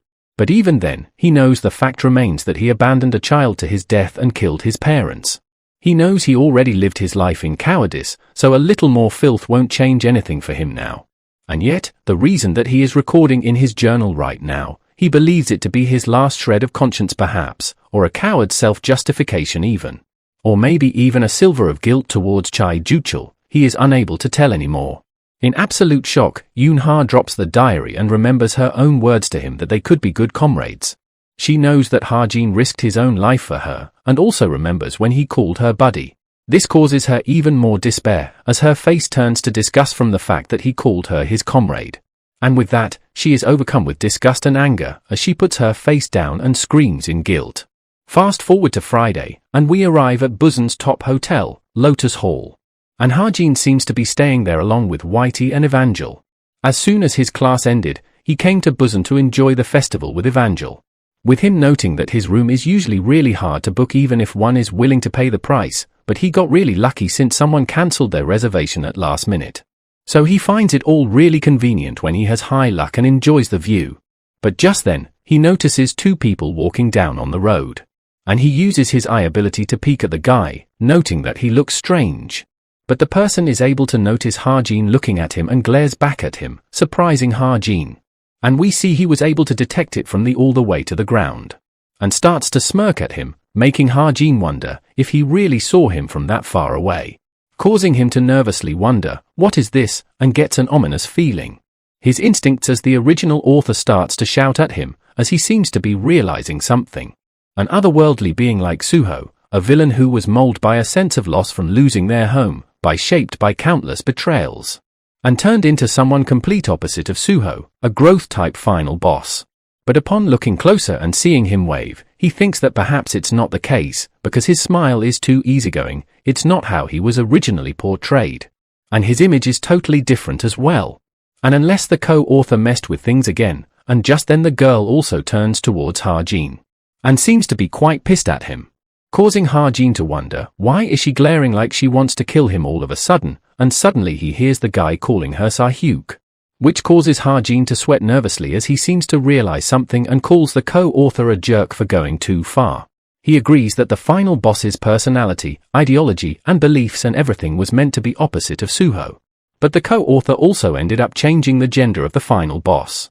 Seeing her, he sweats profusely while the guy with Sahyuk asks her, who does she think Ha-jin is, since he was able to lock eyes with them. And she replies, probably a nobody, while Ha-jin remembers her as someone on the same level as Suho or even greater potential than him, growing rapidly, destined to be the greatest threat in the final arc. And if he had a bullet with a Mistilteen's leaf in it right now, he would have burned through all of his SP just to take her down on the spot. But he never thought that she would show up with that appearance, in a situation where he is alone, though he wonders, who is that guy with her? Meanwhile, the guy tells Sahyuk to improve her observation skill, since if someone who can look down from that height on them and meet their gaze without flinching, he would have the guts to fight them, meaning he is no ordinary person. And so, he tells her to stop glaring like that, but she argues that he started it first. He replies that perhaps Ha-jin is just into her, so she should give him a wink or something, which angers her, as she replies that she would give him a death wink instead, causing Ha-jin to label them insane. But regardless, the guy decides to not respond to her reply and starts to take his leave with her while glancing back at Ha-jin once more. And when they finally leave, Ha-jin sits down thinking that it took 10 years of his life from this. Though it's a relief that he was able to identify her, but he still wonders, who is that guy with her, and seems to be someone on par with her, or perhaps they have an even deeper relationship. Suddenly, Evangel arrives asking Ha-jin if she can swim in pool with Whitey, and he gives the permission not without asking if Whitey can swim, which she can. And so, Evangel quickly changes her outfit using magic, causing Ha-jin to label it really convenient while thinking there is no point to the original story if it's going to deviate this much. But regardless, since he would be facing her soon again, he plans to find out then. Fast forward to next day, we see Ha-jin waiting on the travel club members. With his early arrival being commented on by the president, to which Ha-jin replies that he figured that he should be early sometimes. When they returned to Seoul early Saturday morning, instead of going to the Cube, they got her apartment in Seocho district, though while he feels uneasy to leave Evangel alone, but Whitey is with her, so he believes she would be fine. And since Evangel was cheerful, he believes that his night out with her was a success as well. Back to the travel club, rest of the members arrive as well, with Suho also commenting on Ha-jin being early, to which he says that he was excited. And he also overhears Naeun informing the president that Yoon-ha isn't feeling well, so she would be joining them later. Ha-jin asks if she is sick and Suho replies she even got hospitalized. Young-han asks if it was stress-related gastritis and Naeun replies it was, and she even stayed up all night taking care of her. She hasn't looked well all week, and whenever she asked her what is wrong, she wouldn't answer. Ha-jin also remembers that he haven't run into her at all this week, he didn't knew that she was sick. But Naeun does tell him that she would join them later, so Ha-jin gets a bit less worried. Thinking that she might have her upset stomach since she loves food after all. We then see all of them arriving at Busan, with the president telling them all the spots that Busan has. Ha-jin also seems a bit excited and plans to check out an antique shop since he might be able to find some unexpected treasure there due to his high luck. Suddenly, Naeun arrives and puts a hat on his head, causing him to lash out and asks, "What is she doing?" and she replies that it looks good on him, so she would buy it for him. But he tells her no thanks and starts taking it off, but Naeun tells her to not since she already paid for it. And it apparently costed her 350,000 won, which Ha-jin finds really expensive. And so, he ended up wearing it. She also offers him street food to eat while speaking in Busan dialect, and shoves it into his mouth, though he tells her to drop the dialect since it doesn't suit her. He also asks her why is she not eating, and she replies if she does eat street food, she would get upset stomach. And so, she plans to give it all to him instead, and seeing her bright mood, Ha-jin wonders if it's because Jin-yoon's condition has been improved. Or if there is something else, as she starts to pull Ha-jin to places. This all got Ha-jin wondering if it's really okay for him to be this close with her. Because even if they get along, it would only make her feel more betrayed and hurt worse, which is why he needs to maintain a certain distance. Yet, he questions, how did things ended up like this, as he starts to seemingly blush and tells her to wait a minute. Thinking that he needs to keep his distance now, yet Naeun puts on a scarf around him, causing Ha-jin to think again that he really should keep his distance, but dark and cowardly feelings are starting to creep into him, with Naeun giving him the scarf while telling it's going to get cold soon, and ends up also complimenting him that he looks surprisingly good in any color, and says that perhaps she has good tastes, and all of this interaction made Ha-jin wonder that as long as he don't get caught, maybe it's okay for them to be close. But regardless of all that thoughts, he quickly runs away telling her that he don't want it. But she again tells him that it's getting cold and tries to call him out, but he runs away even while she asks him, where is he going? Now fast forward to night, at the final destination, an amusement park. A place that should be filled with dreams and fantasy is currently a hotspot for smuggler transactions. According to the original story, things will go south and the smugglers will cause a scene, and Jin Sa-hyuk will approach Suho amidst the chaos. Suddenly, Naeun tells everyone that Yoon-ha is almost here, and notices her car stopping right behind them. And from it, she gets out with a seemingly grim expression, and Naeun asks if she is feeling better, and she agrees. The club president tells everyone to line to get their wristband, and when they do, Ha-jin starts to stare at Yoon-ha. He asks if she is still sick, and she replies that she is okay, but Ha-jin notes that she doesn't really look that way, and wonders if she gets seriously hit with food poisoning or something. And just when the president announces that they would be moving in pairs, Yoon-ha quickly pulls Ha-jin with him. It surprises Naeun, who asks them what is wrong with her. And Ha-jin also wonders why is she acting like that all of a sudden, and that her expression looks serious as well. And wonders if there is something that can only be discussed between the two of them. We then see both of them sitting in a Ferris wheel, awkwardly silent, with Ha-jin thinking that he thought it was the case, but she hasn't said much during the whole walking through the park.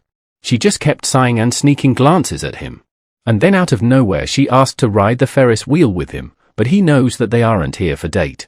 And so, he finally asks her, what is it about?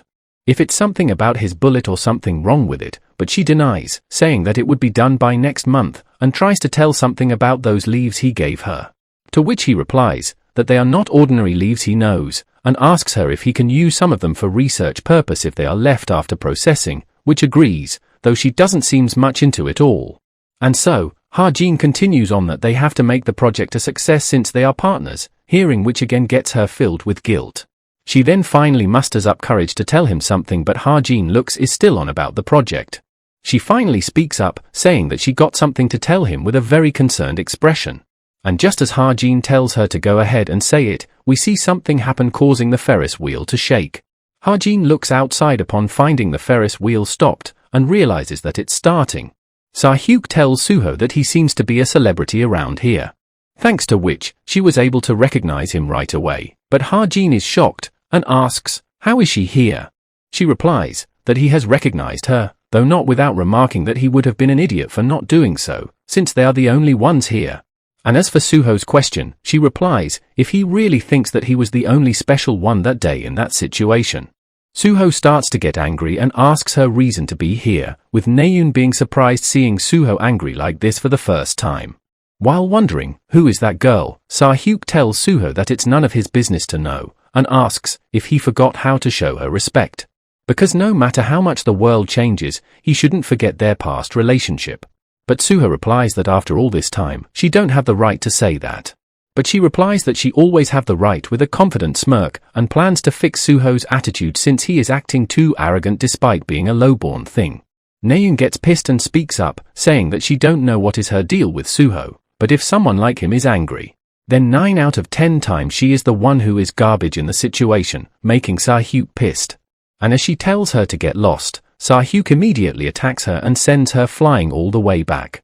And Suho is left absolutely stunned by this, as he looks back at Naeun in shock.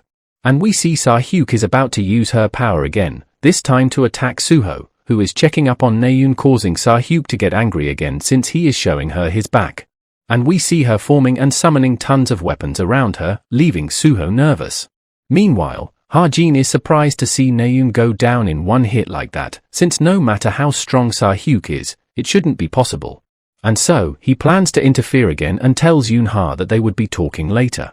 And breaks open the gate and prepares to jump out. But as he tells her that he would be heading first, she grabs his hand and tells him that she don't think this can wait. Her hand starts to tremble, as she is almost breaking down while saying that if she don't say it now, she don't think she would ever be able to say it. Hajin gets worried for her as well, and wonders what is going with her. And assumes if it's the start of the Yoonha abuse scandal part already, as it would explain stress-induced gastritis, and she must have a rough time. And so, he breaks free from her hand, and tells her that she don't have to say it then. Telling her that it's okay even if she don't say it.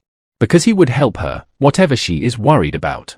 And it will always work out in the end. Upon landing, Hajin quickly runs to check up on Naeun. He notes that she isn't hurt badly, but since there might be internal injuries, he decides to move her first. We see her grunting in pain and noticing Hajin, who takes out a potion. And gets her to drink it, telling her that she would feel better soon. Suho also seems quite worried about her, but Sahyuk tells him to ignore them. Suho then questions her, why did she change so much? And she again gets pissed, saying that she told him already to not look down on her. She prepares to hurl the weapons towards Suho, who also picks up a metal pipe to defend himself. And as the weapons comes for him, he is able to fend them off using the metal pipe. He asks Sahyuk if she has to do this, since they no longer have a reason to fight each other. But she replies that it's not for him to decide, and regardless, she asks if he thinks that pipe is going to be enough for him. As we see her attacking Suho from behind, which he is still able to block. But it's still not enough, as one of the attacks still lands near him, and seeing their fight, Hajin seems worried as well. Noting that she is ridiculously strong, the energy of that dark blue mana itself is based on the third antithesis of Kim Suho, which means she doesn't even need weapons to fight. Because highly compressed mana itself becomes a weapon, on top of that, Suho doesn't even have Mistiltein with him right now. And when the pipe breaks, one of her attacks gets completely up close with him. But she changes its trajectory to not kill him, and instead strikes him on his gut. And then lands multiple blows from other sides, making him go crash on the ground. Suho lies in defeat, and Hajin notes that if he leaves him be, something terrible is going to happen. And right as she is about to strike Suho again, Hajin steps in, telling her that this should be enough for now. At first she is confused, and suddenly remembers Hajin from back then, who gets anxious since she remembers him. She asks if he is Suho's teacher or something, but before he answers, she attacks Hajin. Though the attack seemingly lands on both of his sides instead. And seeing her expression, Hajin gets terrified. And when she attacks him again, he uses bullet time to dodge it this time. She compliments him for dodging it smoothly, while Hajin has his heart out as he thanks bullet time for saving him. He asks her to stop right there, since neither of them bruff weapons here. But she again interrupts him and asks if he is seriously not his teacher, leaving him dumbfounded. As he replies that he is his friend, causing her to lash out at Hajin and tells him to get lost unless he wants to be buried. But Hajin realizes that she isn't going to back off no matter what, and he starts to prepare something. He remembers her being an arrogant and a careless person, which is why his provocation is bound to work, as he takes out a coin from his pocket. And seeing him take out a coin on her like this, pisses her off. She nags at him for saying that he had no weapon and yet he pulled that out just now. Meanwhile, Hajin focuses the Stigma's mana on it and activates the item's effect. And lastly, he throws it towards her using random style enhancement. And it strikes her right on the head, making Hajin nervous for what is going to happen next. And so, she gets really pissed as she starts bleeding from the head, with Hajin noting that it's expected that even after using all of his strength, he is unable to take her down right now. But as she is about to attack him, Ha-jin still thinks that it's fine. As we see the guy with her stops her, telling her that it's enough now, which is something Ha-jin expected. She tries to argue to let her go, as she is still fine, but he tells her that her brain is rattled now, she cannot even control her mana. And with a single strike on her neck, he is able to put her to sleep. He smiles while telling Ha-jin that she is so much trouble, and also remembers meeting Ha-jin before, who is hesitant to confirm it. But he thanks him, because of him, he probably won't let his guard down next time. And jumps away with Seo-hyuk. And as the tension is released, Ha-jin drops down as well with a big sigh of relief. The guy watches Ha-jin from up above, noting that he was able to figure out Seo-hyuk's personality and provoke her in an instant. He also figured out that mana control would be disrupted if the brain receives impact. Which puts a smirk on his face as he turns around while thinking of Ha-jin as interesting. Suddenly, we see Jane is here in a disguise, asking the guy where he is going while greeting him. The guy agrees that it's been a long time, and upon noticing asks if the kid is not here. And she replies that she didn't bring him here because he might die, since even the leader cannot win against him after all. The only reason she came here was to see how well was he living his life.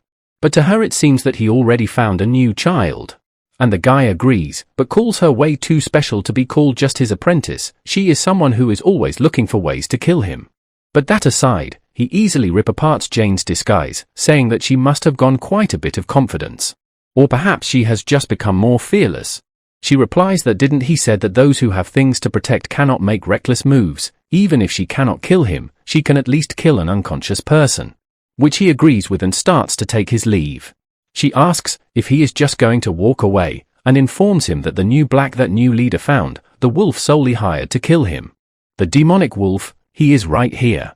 Hearing which, the guy recognizes the name, Fenrir, the one who devoured the king of gods alive, and tells them to try their best to recreate that myth. Because it does seems fairly possible even to him.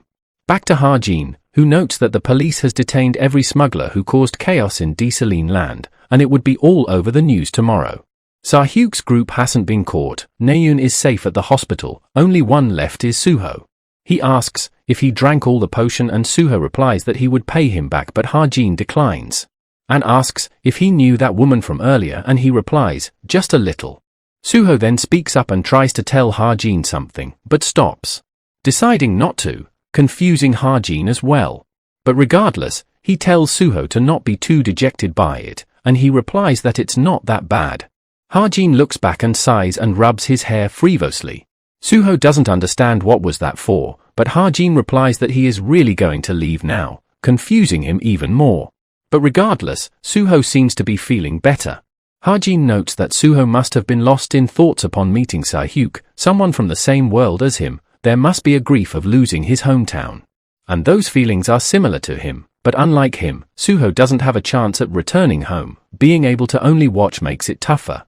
We now switch scenes to Yoon-ha, who is still thinking about what Ha-jin told her on the Ferris wheel. She seems annoyed that she wasn't able to say anything, hearing which, Naeun barges in, asking about it. And she replies that it's nothing and asks her if her wounds are okay, and she replies that the first aid was good. And comments that she is going to at least give Ha-jin a thanks for it.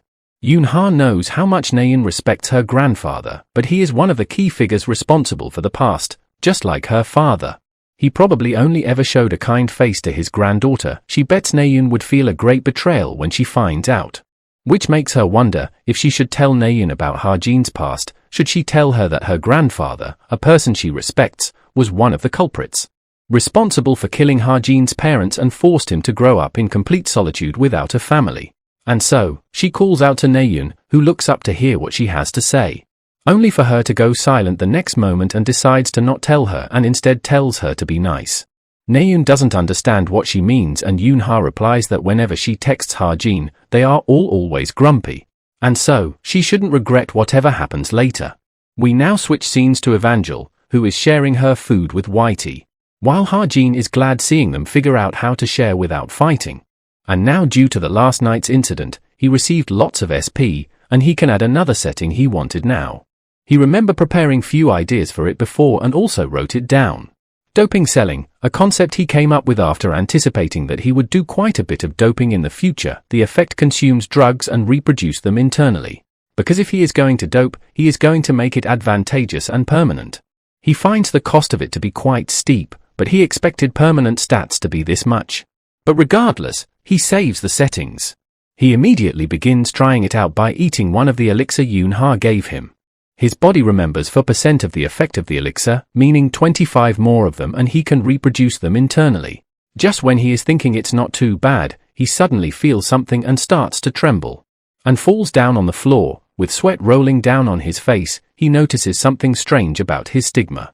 It seems to have been activated out of nowhere. He kind of expected it, but it still hurts him too much. Suddenly, Evangel asks him, "What is that sound?" And he replies that it's nothing, he simply dropped something, and she believes him, calling him silly. He cannot scream, because Evangel is in the living room. He don't want to let her worry unnecessarily. Fast forward and Ha-jin suddenly wakes up screaming. He realizes that it's morning already, and also finds Evangel sleeping beside him along with Whitey. In sleep, she tells Ha-jin to not sleep on the floor or he would get cold, making him smile, noting that he still caused her worry in the end. Now at a cafe, we see Suho seems to be texting someone, which Naeun notes. She smirks and teases him that the screen he was hiding, it was Sunga, wasn't it? She tries asking, what did they talk about, and he replies that it nothing serious, and Shin finds it even more strange that a mere cadet is having private conversation with a vice guild leader. Naeun starts teasing even more, but Yoon-ha tells them all to focus instead. And Naeun replies that today's study session is done for, so they should decide the travel dates already, which she reluctantly agrees with. As they plan on making it next week, Suho says he cannot join then, as he made plans with Ha-jin. Hearing which flusters Naeun, who tries asking about it. And remembering their text, Suho simply replies that they're going for a drive, stating that he always wanted to go for a drive, while Naeun seems to be making a sad expression. She seems to be quite frustrated. We switch scenes to Ha-jin, who arrives someone and tries to call out, if someone is there. Suddenly, he notices something and his wolf leaps from inside to attack it. And it turns out to be a monster, Flying Nightmare. He is surprised seeing a 6th grade monster appear, knowing he would have been in trouble if not for the spirit wolf. Though, he don't understand why did she call him out to meet at such place. And we finally see Boss arriving from the cabin, greeting Ha-jin. A bit later, and she tries asking Ha-jin, which turn didn't sit well with him. And he replies that he do like the terms, so Boss asks for the issue, and offers to revise the contract to a certain degree as well. But Ha-jin asks for one important request that shouldn't be written into contract. And Ha-jin replies that he wants them to help him kill someone. He investigated how to kill him alone, but he concluded that it's impossible. The VIP ward is not something that can be broken into, especially Jin Yoon's room, which is under impenetrable security. And even if he managed to break in, it would expose his identity. And there are some allies that he has grown close to without realizing it. And for now, he still wants to stay with them. Boss confirms once again what he just said, and he hands her over a document. She seems a bit surprised seeing what is written in it, and asks if there is a reason for this. But we see Ha-jin is left quite speechless at first with her question, and speaks up that he only wants them to create the opportunity, he would do the killing himself. Boss tries to say something and Ha-jin knew that she wouldn't kill someone for him from the start. And before Boss could say anything, Ha-jin refers to her as Boss himself as well, which adds weight to his words and surprises her. We now switch scenes to the instructor, who announces that all final exams would take place in Mock Tower Climb. It's going to be a real combat simulation, so they have to treat it like one, but Ha-jin is nervous, because he only knew much about the first year part of the cube exam thoroughly. The test would begin with everyone at equal standing point. Once they are inside, they would automatically be placed at their own location. As Ha-jin steps inside, it turns into complete darkness, but he knows they would probably turn on the lights after a bit, but he still decides to scout ahead. He uses his heavenly eye and notices a whole grid, noting that it is quite spacious from the inside despite looking small from the outside. Suddenly, the light turns on, and 3 rules appear in front of him. Noting that the rules are clearly designed to make ranked players appear, and at this point, about 30% of the cube is already under demonic humans' control. He suddenly notices a bridge in the passageway, and even though it looks like trap, he decides to take it since he doesn't see any other way. As soon as he steps on it, he is attacked by 2 arrows which he dodges with ease. He then quickly grabs the arrows in mid-air and throws them back, destroying the machine which was shooting them, calling it nothing compared to Rachel's sword. only for the bridge to suddenly split into two, leaving him surprised. As he starts to fall down in complete darkness while screaming out loud. After falling down, he comments they are off to a rough start already. Suddenly, we see Naeun and Rachel has dropped in the same place as well, and both of them get excited upon seeing Ha-jin. And upon noticing each other, they are both surprised and flustered. Commenting about the three of them being a team, and wondering if anyone else dropped as well, with Ha-jin being troubled on why did it have to be them. Naeun wonders what is up with the random team, and Rachel asks if they also attacked the source of those arrows, as she noticed the crossbow was white while falling. Causing Naeun to suddenly remembers the rules, though she don't see the point of Rachel bringing it up now, causing her to get embarrassed while Ha-jin wonders if he can see anything from this place. He uses his heavenly eye and notices a group of goblins, which he doesn't find a problem if Naeun and Rachel work together. Only for him to see them bicker, which makes him run ahead first. It surprises them both, they try to question him and quickly runs behind him. Naeun tries to warn him that there is a cliff, only for Ha-jin to ignore and jump. They look below in surprise and calls out his name, but also jumps behind him, with Ha-jin noting that this dungeon is created for teamwork, so they would have to cooperate to clear it. Rachel tells him to stay behind since he is a marksman, and Ha-jin makes up an excuse that he didn't expect it to see many enemies, and plans to go to the backside again, which Naeun instructs him to. He quickly climbs up a tree and sees them both fighting, and we see them easily making short work of the goblins. Ha-jin notes they are more in sync than he expected, and perhaps they wouldn't even need his help. But he still wants to do his part and quickly finds out the location of the leader instead. But while he was doing that, Naeun gets attacked by a goblin from behind. Ha-jin panics, realizing that he got distracted and shoots the goblin, but Rachel is able to save Naeun in time. The goblin dies in a headshot, while Naeun and Rachel falls on the ground. They both stare at each other for a moment, as Naeun tells her that she didn't needed her help, and Rachel replies she also wanted to focus on her own battle. Ha-jin also says that she would have been fine by herself, angering Naeun, who tells him to do his job properly as a marksman. Which Ha-jin agrees with, as she stares daggers at him, and quickly moves on with her annoyed expression, confusing Ha-jin as to why is she so mad now? A bit later and we see they have took down all the goblins. Suddenly, Ha-jin hears a sound and upon looking behind, they find a huge goblin standing behind them. It makes them all sweat and shocked, but Ha-jin instructs them to stay calm, as he would cover them so they need to kill it. Naeun asks if his weapon would be enough, which he replies, it would be, because there is nothing to worry about since she is here, noting that he is being carried by both of them. Hearing that compliment from him, makes Naeun happy as she excitedly rushes towards the monster. They both jump on it, and lands a flurry of attack. But it doesn't do anything and it counters back, only for Rachel to dodge and attack again, which she misses, and gets captured by the monster, which annoys Naeun. But suddenly, she hears Ha-jin shouting Rachel's name with much concern, who tells Rachel to hold on for a bit, as he is unable to find a good angle, noting a shot from below wouldn't work due to its durability. Naeun simply stands and looks over at Ha-jin, who is frantically running to save Rachel. She doesn't understand what is wrong with her, and while she is lost in her thoughts, Ha-jin shouts at her, telling her to focus, which seems to make her even more mad. She quickly starts running towards a tree, as Ha-jin tries asking, what is she doing? And we see her using the tree to launch herself in the air for an attack on the monster. She charges up her sword with huge mana, and Ha-jin covers his eyes due to the insane brightness. And with a single hit of the sword, she is able to cut off the monster's whole arm off. And while in the air, she again looks towards Ha-jin, making a really sad expression, as if she is on the verge of tears. Which Ha-jin sees as well, and thinks, why are you making that expression? A bit later we see Naeun hitting Ha-jin on his chest to try and wake him up and apologizes for doing it too hard. Upon waking up, he is quite shocked, and asks if he got knocked out, and she replies that he got vertigo from the flash and fell down. He asks, how long was he out for, and she replies that it's been 30 minutes, which surprises him. He suggests that they should have gone ahead, and she replies, he was the one who was talking about teamwork few moments ago, and she considers whatever happened her fault as well. He then asks about Rachel, which again pisses off Naeun, who replies that she went to scout since they needed to save time, while she was looking after him, and Ha-jin replies, they would wait for her then. Naeun asks if he likes her that much, since he has only been talking about her. Does he really think there are only 2 people on the team? Ha-jin is surprised, believing that he was being inconsiderate since the two of them are rivals, and tells her that he does that because he don't need to worry for her too much, which again surprises her. She finally snaps and shouts, "What does he mean by that? First he told her that he couldn't be friends with her and now he is completely stopping to even care for her as well." Ha-jin doesn't get what she is talking about and replies that it's a misunderstanding. He said that all because she is already strong enough that he don't need to care about her, which surprises her.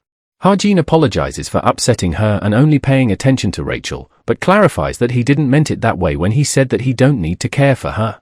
It's just Rachel is learning a new fighting style. He helped her with training as well, and Naeun finally realizes the reason the two of them hung around each other often. She then goes on and asks if he admits that she is stronger than Rachel then, and he reluctantly agrees, causing her to fly to heavens about her talent, as Ha-jin tells her that back then what he said was a joke. She then again confirms if he isn't avoiding her just because he hates her, right? A question which comes as a surprise to him as he looks at her anxious face, which makes Ha-jin realize that he made a mistake and replies, why would he hate her, which is not a lie, since he has a sense of attachment to all these characters. He then suddenly asks about her brother's condition, and Naeun is surprised by how sudden it is. Who asks if he is finally worried about it being brought up so much, and he replies that he is simply curious. She also heard about him having a terrible expression at the hospital last time, which he doesn't deny. Ha-jin actually wanted to ask it in a different way. How would she feel if her brother gets murdered by someone? But tells her that her brother's condition seems fine since she is fine as well, and she blushes while replying that he was the one who brought it up. She then informs him that she is heading back to her master's camp for 3 months, which Ha-jin finds good for her.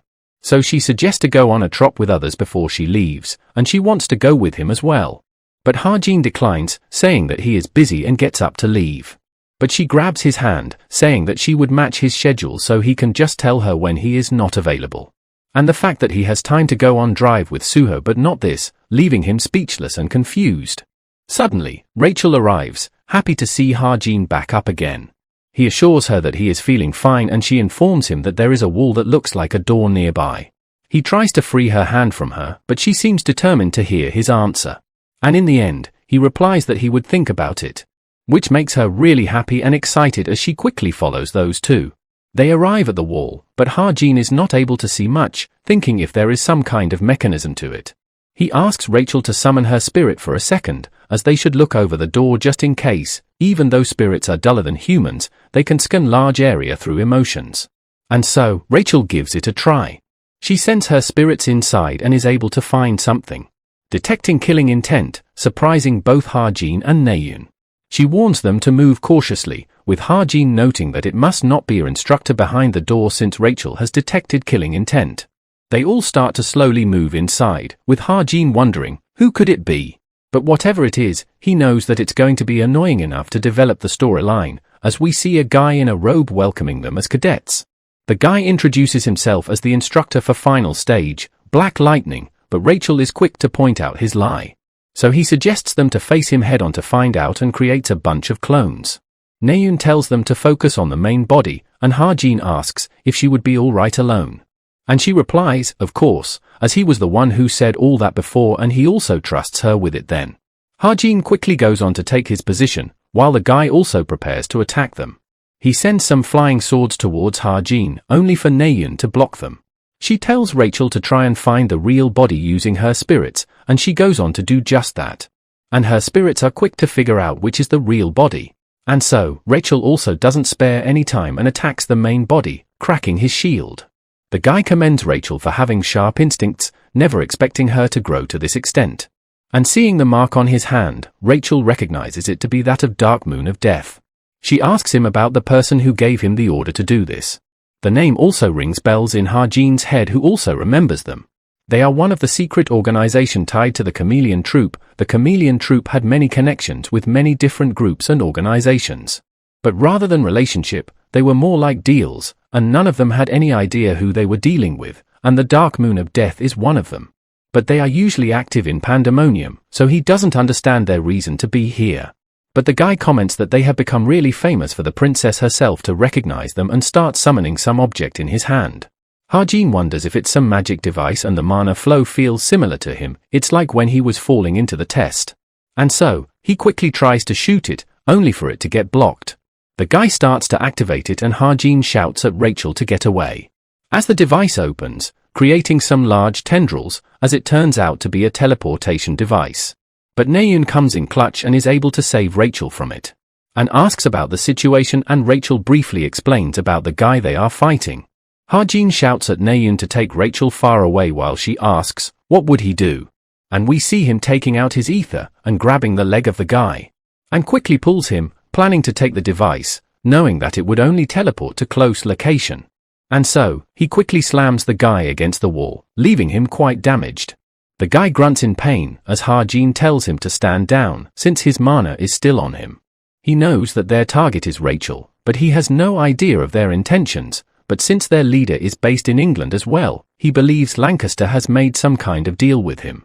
He questions the guy about who sent him here, and he mocks Ha-jin for trying to scare him with a mere cadet gun, causing him to get angry and uses his Stigma and transform his weapon. The guy now gets a bit scared and Ha-jin again asks him to talk. He asks Ha-jin if he is really just an ordinary cadet, and he replies that it's none of his business. The guy finds him to be in quite the bind, and Ha-jin warns him that he would die if he trying to scheme anything. Ha-jin wonders, what would he do if the guy keeps his mouth shut, and regrets not writing in detail about this event. Suddenly, Naeun shouts out to Ha-jin to warn him, as we see the teleportation device is activated. The guy has secretly activated it under his robe, leaving Ha-jin worried and the guy smirking.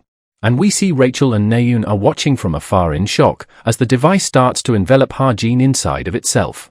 And soon enough, both of them disappears, leaving Naeun to shout Ha-jin's name in worry. A bit later and we see Ha-jin has been transported to someplace else. But he is relieved because it doesn't seem to be outside the tower.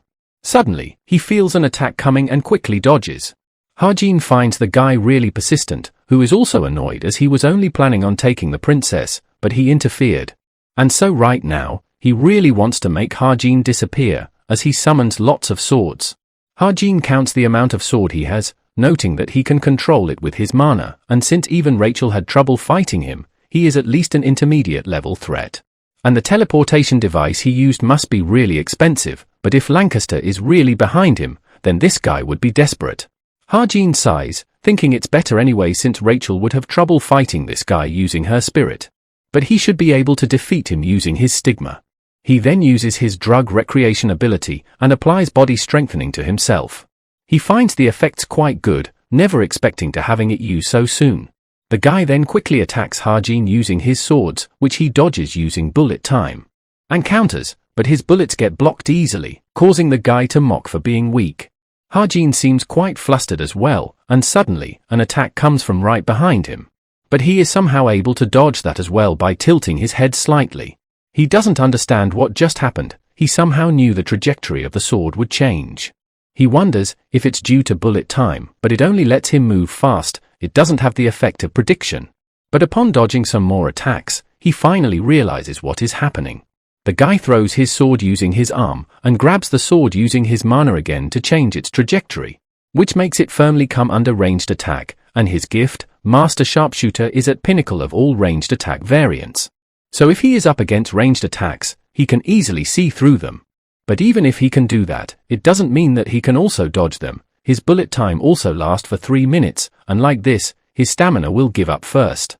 So, he is left with only one option. Before he could not materialize many things, but now with 3 marks, he has much more mana, so it might be possible.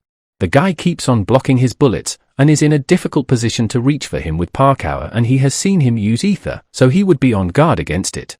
And so, he makes his Stigma glow, causing the guy to get blinded by the flash for a few seconds.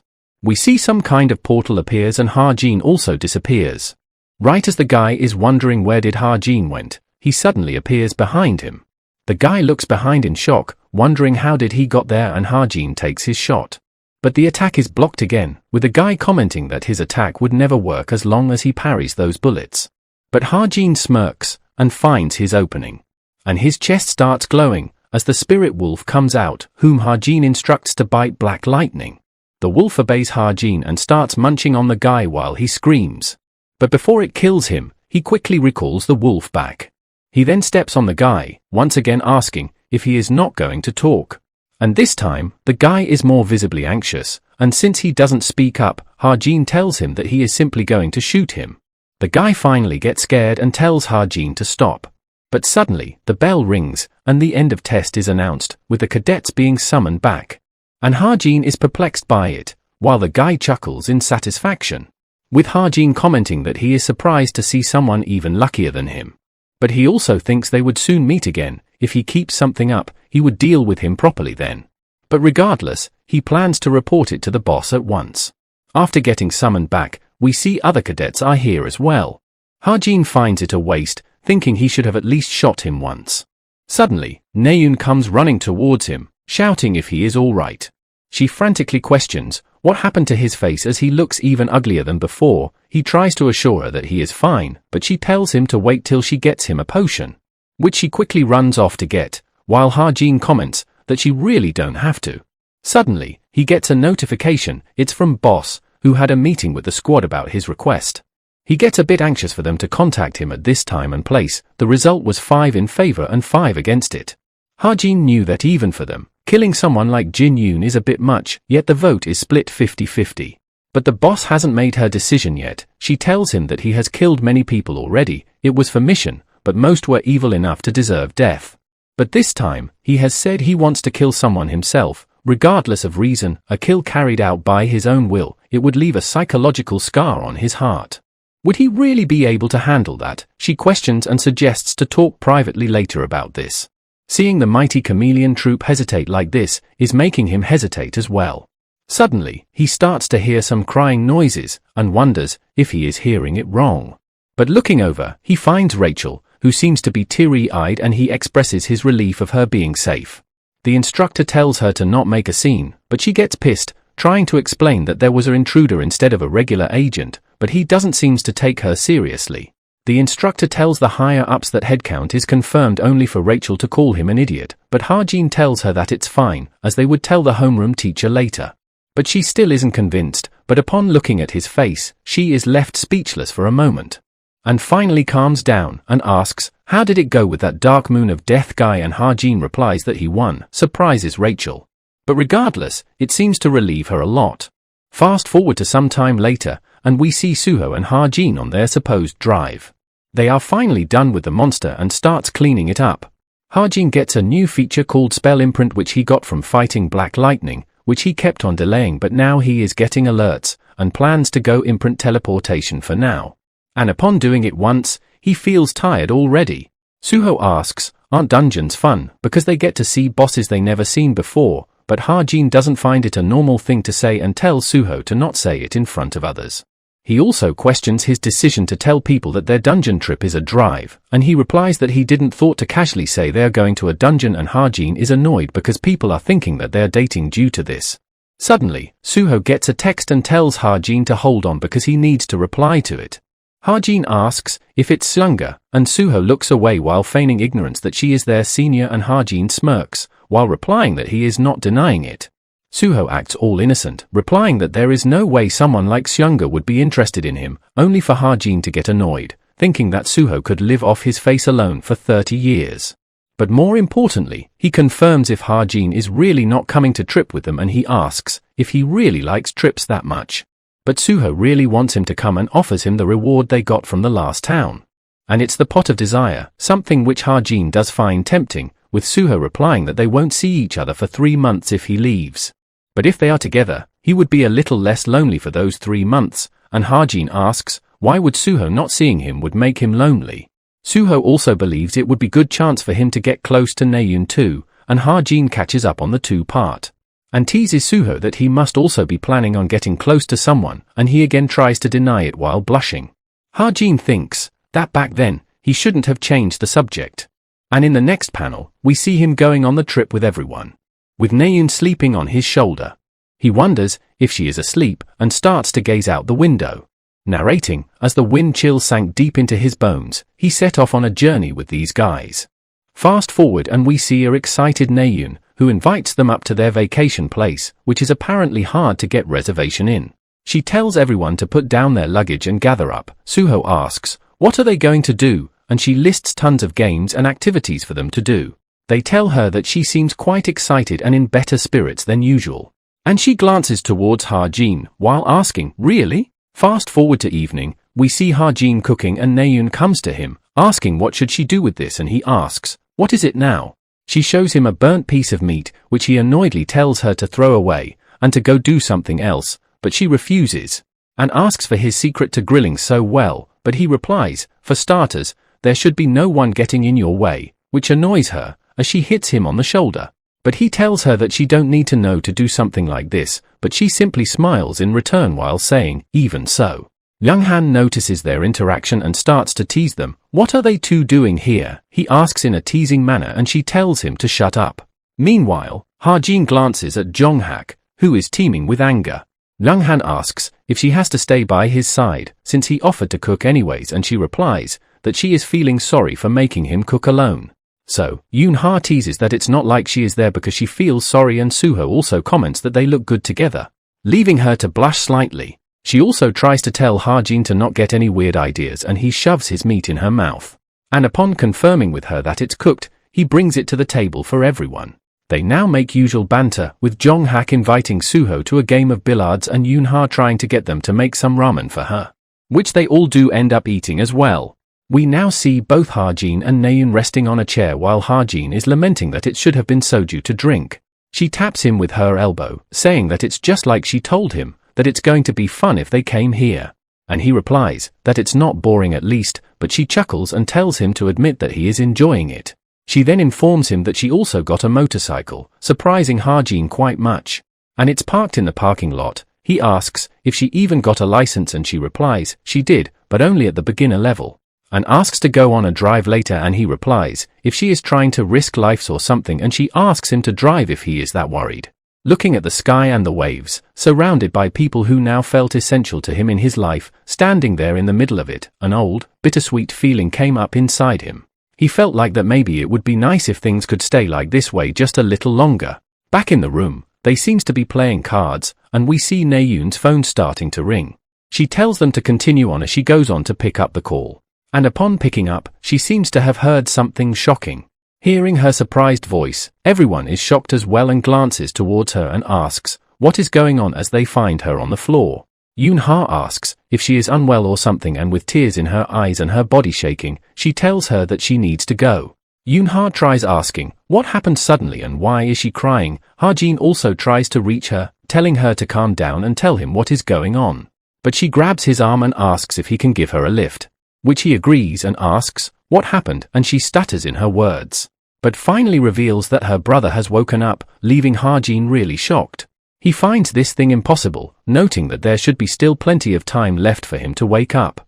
But upon seeing her cry, and others asking if it's really true, which she confirms, as the hospital called, Ha-jin seems to be quite angry and frustrated due to all this.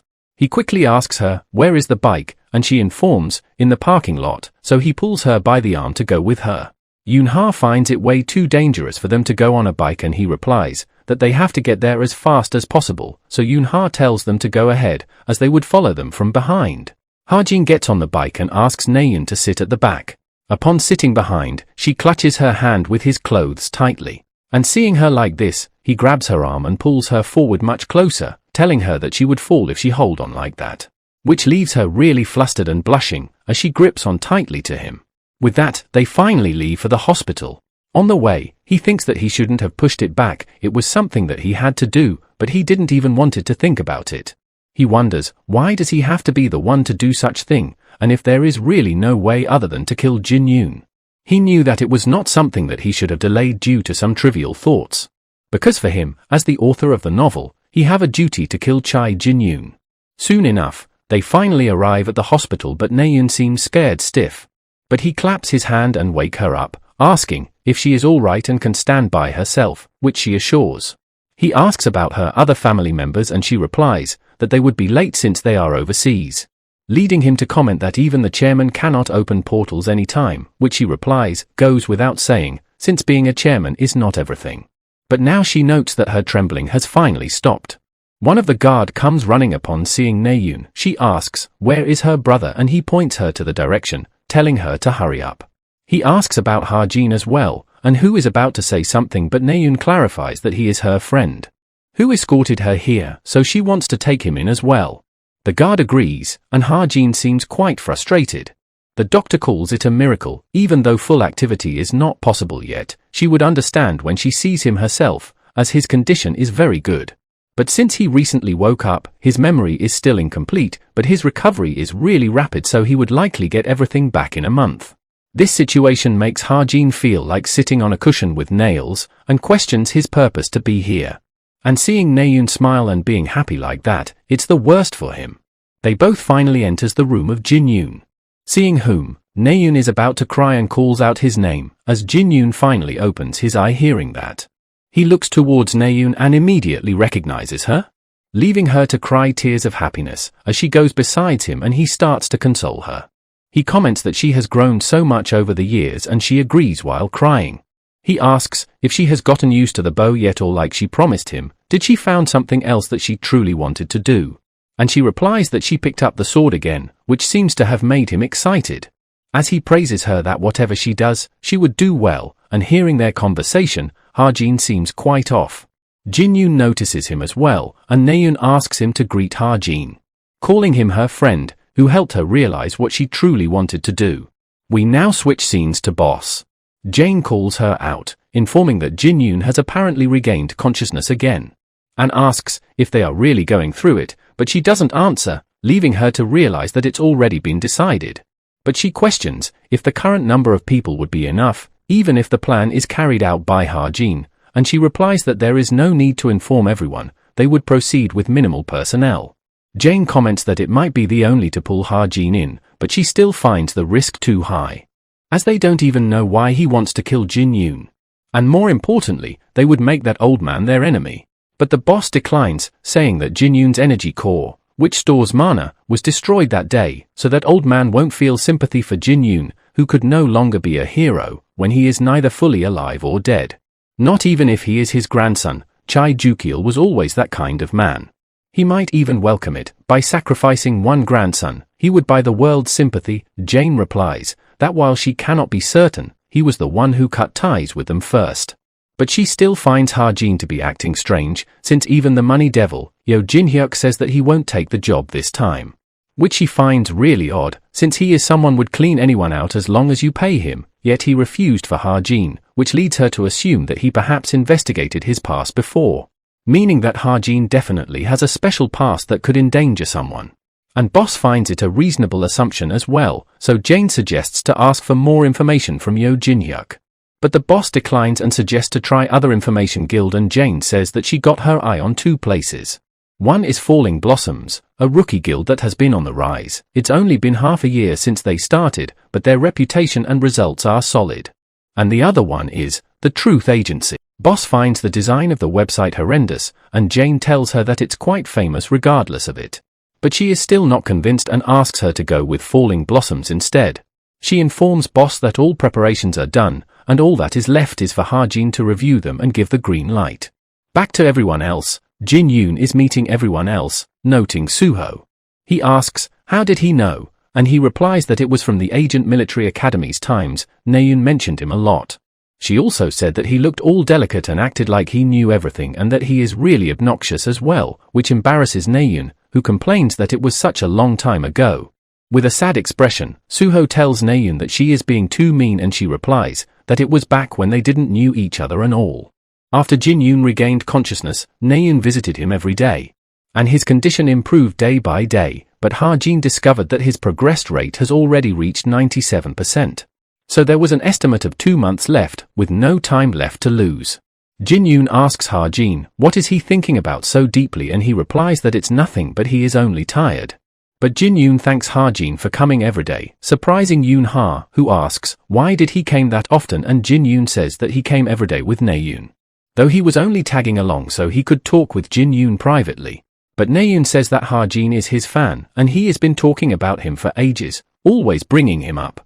She also offers to click a pic of him with Jin-yoon if he wants, and he declines. So instead, she asks him to take a photo of her with him then. She gives off a sweet pose with her brother, who tells Naeun to take one with her friends as well, and she replies that she already got tons with them, but he asks her to stand next to Ha-jin. And so, she does that and stands beside him blushing slightly as he takes the pic. Suho gets a message and informs Naeun that Master is calling everyone to the camp, so she plans to leave while saying farewell to his brother that she would be back soon. They are finally left alone. It is the moment Ha-jin has been waiting for, but he don't know what to say. He then goes on to ask, how is his body feeling, and he replies that he don't know, but he feels like getting better. And he then asks if he feels any strange impulses, like malice boiling up in his chest, or demonic energy instead of mana inside his body, and Jin-yoon asks if he is asking about his subjugating operation. Ha-jin replies mentally that he is asking if he believe him if he told that his body might soon turn into that of a demonic human, and if so, would he be willing to give up his life for his sister's sake? He is only asking to relieve himself of his own guilt. But Jin-yoon suddenly pats him on the head, saying that he don't know what is going on, but he feels like that Ha-jin needs this. And it seems to have calmed him down, and just then, Naeun walks in, asking, what are they two doing? She calls it a fan service while his mental state is getting even more roughed up. Now as he is walking back with Naeun, she thanks him for coming with her. She wished for nothing more than her brother waking up, and after almost 5 years, she didn't know what to say, worried that he would see her as a stranger. But with him here, it didn't feel awkward to her, it felt nice, leaving Ha-jin speechless at her words. She then asks if he has free time on Christmas, and he replies, isn't she leaving for camp on that day, and she replies that they are leaving in the evening so they can meet before that. They are departing at 6 p.m, so she wants him to meet at the front of the ward at noon, and he simply replies, I'll go. Fast forward to that day, Ha-jin is cooped up in his room watching news about the raid on Tower of Miracles. We see Ha-jin getting a call from Suho, whom he asks if he is not worried, and Suho replies that they would clear it and return safely. In his original work, Creationist Benevolence fails the raid, but since the attempt now was delayed by 2 weeks, success was possible. Ever since the co-author intervened, he cannot be certain of the future anymore. The only thing he knew truly was the identity of the forest. Suddenly, Suho asks if he is not going out, and Ha-jin asks where to in confusion. And he replies that Naeun told them that he had an appointment with her, and he replies that he don't, but Suho insists that she told them they had one, surprising Ha-jin.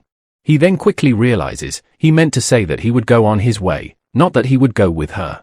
Looking at the clock, he notes that it's way past the meeting time and looks outside and it's snowing. He gets frustrated and runs outside, telling Evangel that he would be back in a bit. He thinks that there is no way she is waiting for him in this heavy snow, she must be an idiot for doing such thing. He plans to go and check, only checking. But we see that Naeun was waiting for him. She takes notice of him as well, and Ha-jin gets annoyed and worried at her antic. She lashes out at him for being late, and he replies that she was the one who misunderstood him and now she is blaming him. She complains that she made so many plans today and all that, and Ha-jin gives her a flick on her forehead. She asks, why is he hitting her, and he replies that it's only half a day, why did she plan so much, and suggests to go for a ride instead with him. She is a bit annoyed, but he tells her to not complain. He looks back and smiles, saying, because dates are supposed to be spontaneous. We now see them both on a ride, with Naeun sitting behind Ha-jin, hugging him tightly, looking at the scenery.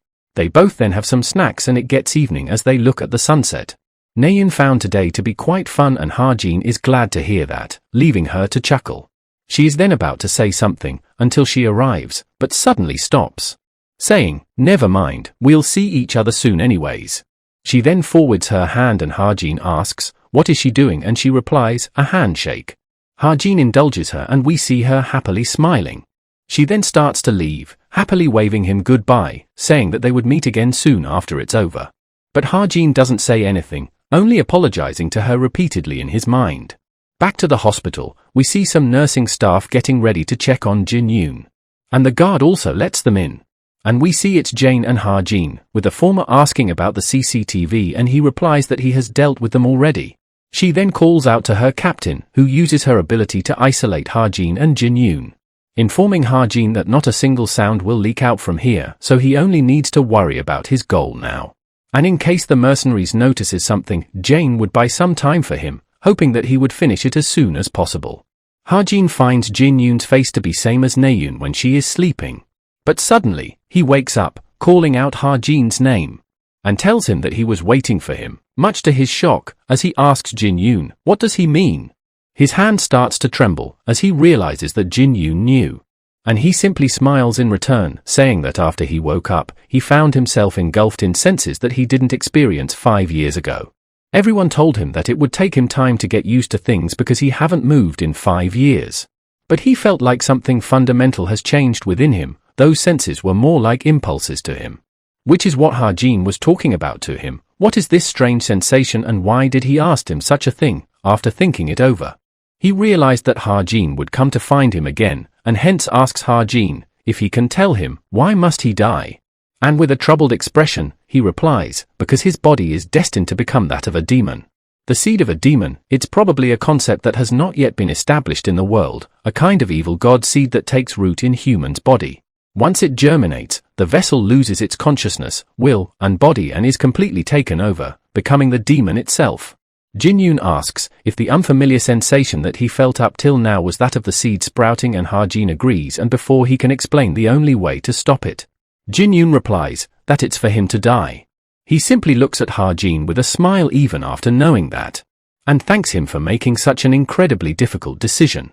And even if he had told someone else to find another solution, he knows that his grandfather would never allow it, because he knew better than anyone that kind of effect it would have on their family. So, he tells Ha-jin that it's not his fault, it's the choice that only he could make. And if anything, he believes that he is sacrificing himself for the world, but Ha-jin stops him in the middle, shouting that it's not true, stating that he is only doing it for his own sake, because he wants to go back safely. Jin-yoon holds his hands, saying that if it was truly for his own sake, then he wouldn't even have explained all that to him. Ha-jin starts to get even more emotional, and just then, something starts to happen to Jin-yoon. And much to his shock, we see demonic energy seeping up on Jin-yoon, noting that with this level of energy, it wouldn't be strange if the seed already consumed him. Which means that Jin-yoon has been suppressing demonic impulses purely with his own willpower. He starts to pant and tells Ha-jin that he wanted to wait until Ha-jin was ready to do it. But he cannot hold it back any longer. Ha-jin finally points his weapon at him, thanking him for holding on, and also apologizes. And with a bright smile, Jin-yoon utters his last word, "Please take care of Naeun." And with that, he finally shoots him, as blood starts to splatter in the air in front of him. And we see Jin-yoon lying covered in blood, as the demonic energy starts to recede. Ha-jin starts to break down and tremble. Thinking that it was Jin-yoon's will, he should have never betrayed it, because he cannot let his effort go to waste. He tells himself to get a hold of himself, trying to convince himself that it's just inside a novel. And upon seeing blood in his hands, he starts to fall, realizing that in the end, it's all his work. Sometime later, we see Ha-jin waking up again at some place. The boss is besides him, commenting that he finally woke up after sleeping for 2 days straight, and assures that no one knew that it was him. She also got all of his equipment with her, which he can collect later. He asks, where is he? And she replies that it's her mansion, an island which is on the eastern sea, and the whole island is hers, so he can just relax and rest. She also informs him that she heard the funeral would start from today. And with a depressed look, Ha-jin decides to go back. We now switch scenes to Shin-hyuk, who seems to be rushing at some place. He asks the investigator if he found the culprit yet, and he replies that it's been 11 years since they last met. And he still haven't found the culprit yet, believing that they deployed a barrier. Shin-hyuk asks if he could be the work of a demonic human. And when he replies that he is not sure, Shin-hyuk gets angry, thinking that he has been taken as a fool since Jin-yoon's arm. But the investigator reveals that while it's hard to believe, the demonic energy originated from inside of Jin-yoon's body, much to Shin-hyuk's shock. He explains that it ignited within his flesh and spread through his veins and then stopped. The reason for stopping was most likely his death. Shin-hyuk again asks, what does he mean? And the investigator replies that he should know what he means, the fact that Jin-yoon became a demonic human. He has never seen anything like it. His arm was sturdier than usual demonic human, and even after death the demonic energy didn't dissipate. He asks if something happened during the suppression operation for years ago. Shin-hyuk doesn't reply, so the investigator continues that they can determine the exact cause and search for culprit, but if they do, and Shin-hyuk realizes what he means. As he confirms, if he is the only one who knows right now, and the investigator replies, for now, yes. Shin-hyuk never once thought that Jin-yoon would wake up again. It was already a miracle. It was as if he was given his world back. But he lost his son again once more. And now if the truth is revealed to the world, he would be branded as a demonic human. He would be torn apart by the Hero Association and the public alike. Even the time he spent as a hero would be denied. It's no different from death, so he cannot lose his son thrice. And so, he wants the investigator to be silent this time. For Naeun's sake, he wants to bury him quietly. The investigator clenches his fist tightly, already knowing that Shin-hyuk was going to command him to do something like that. But he still tells him that one day, for the sake of humanity, the truth would have to be revealed. Shin-hyuk touches his son's face, crying while saying that he hopes he won't be born as the son of a father as useless as him. We now get a flashback of Naeun. We can hear Jin-yoon calling her to himself.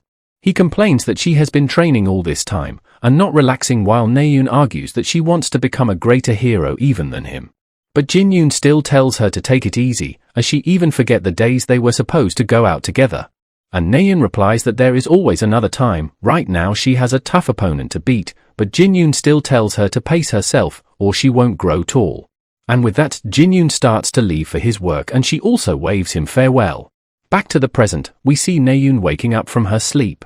It was a dream right before her brother went on that suppression mission, making her regret that she shouldn't have cancelled the appointment that day.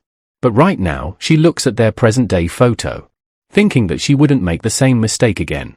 And behind that photo, there is also one of her and Ha-jin, seeing which she chuckles and thinks that it turned out quite well. Wondering, what things would she do with him when she meets him again? Suddenly, her master comes rushing in, much to her surprise.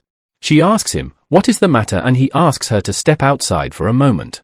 Naeun is a bit confused, but her master once again tells her to do so immediately, causing her to wonder if she did something wrong. We switch scenes to Yoon-ha, who also learns of this news and rushes to the hospital. She quickly arrives and starts to head inside, only to notice Ha-jin standing in the corner. She wonders, why is he just standing there? And while she is in confusion, her mom tells her to stop dwindling and head inside. There we see Naeun, who is sitting with her head ducked down. Yoon-ha arrives to console her, asking if she got some rest and about the others. Naeun replies that she didn't call them or inform them, and also tells Yoon-ha to not call them either, causing Yoon-ha to ask, how did he know to come here? And Naeun asks, who is she talking about? And she replies that she is referring to Kim Ha-jin. We go back to some time ago. The boss wants to ask Ha-jin a question, and he replies that she can, but he would only decide to answer after hearing it. She talks about the demonic energy that came out of Jin-yoon. She never saw something like that before, and questions if Ha-jin already knew about it, the devil's seed. He replies that he already knew about its existence, but he cannot tell how he got to know about it. Boss doesn't plan to ask him about that, but still asks if he knew who planted that seed. Ha-jin in shock questions if it wasn't a demon. He assumed it to be the case due to demons branding in the story, but boss sighs and replies that Jin-yoon went into coma for years ago, before the fire flake operation. If a true demon had descended back then, the damage would have been far more severe. Because when a demon descends, there is no way one wouldn't realize. And so, the one who planted the seed wasn't a demon, but someone else, but the person responsible is someone deeply trusted by the demon. They are either very skilled or have very powerful magic, or very good items. And she thinks of the only person who could possibly do that. Ha-jin agrees with her possibility, requesting boss to tell him if she ever find out who that is, feeling irritated on why didn't he thought of such possibility before. Boss starts to see his frustrated face and gets reminded a memory of her own. So, she tells him to not do it alone, whether it's investigation, assassination, or revenge. He is already her subordinate, and he agrees. Back to the present, we see Ha-jin has already smoked lots of cigarettes. He glances to the side and finds Naeun standing there, running towards him. She questions, how did he got here, and if Yoon-ha told her about this, but he doesn't reply. She then questions about his smoking, and if it's making him feel that much better. And soon after, she asks, why is he the one crying? Ha-jin doesn't understand it either and quickly wipes off his tears, with Naeun commenting that he must be sad as well. She gets up close to him, asking, what should she do now? Tears starts to form in her eyes, as she stutters with her words. Ha-jin tries to calm her down, but she finally breaks down crying, calling her brother pitiful, while Ha-jin is completely confused and shocked, not knowing what to do. But Ha-jin also hugs her tightly, while profusely apologizing to her. And from afar, we see Yoon-ha is watching them, asking Naeun if she is going to be okay. Because someday, both her and Ha-jin would come to know the truth, as she leaves saying that. Suddenly, she hears a sound, and looks back only to find Naeun falling unconscious.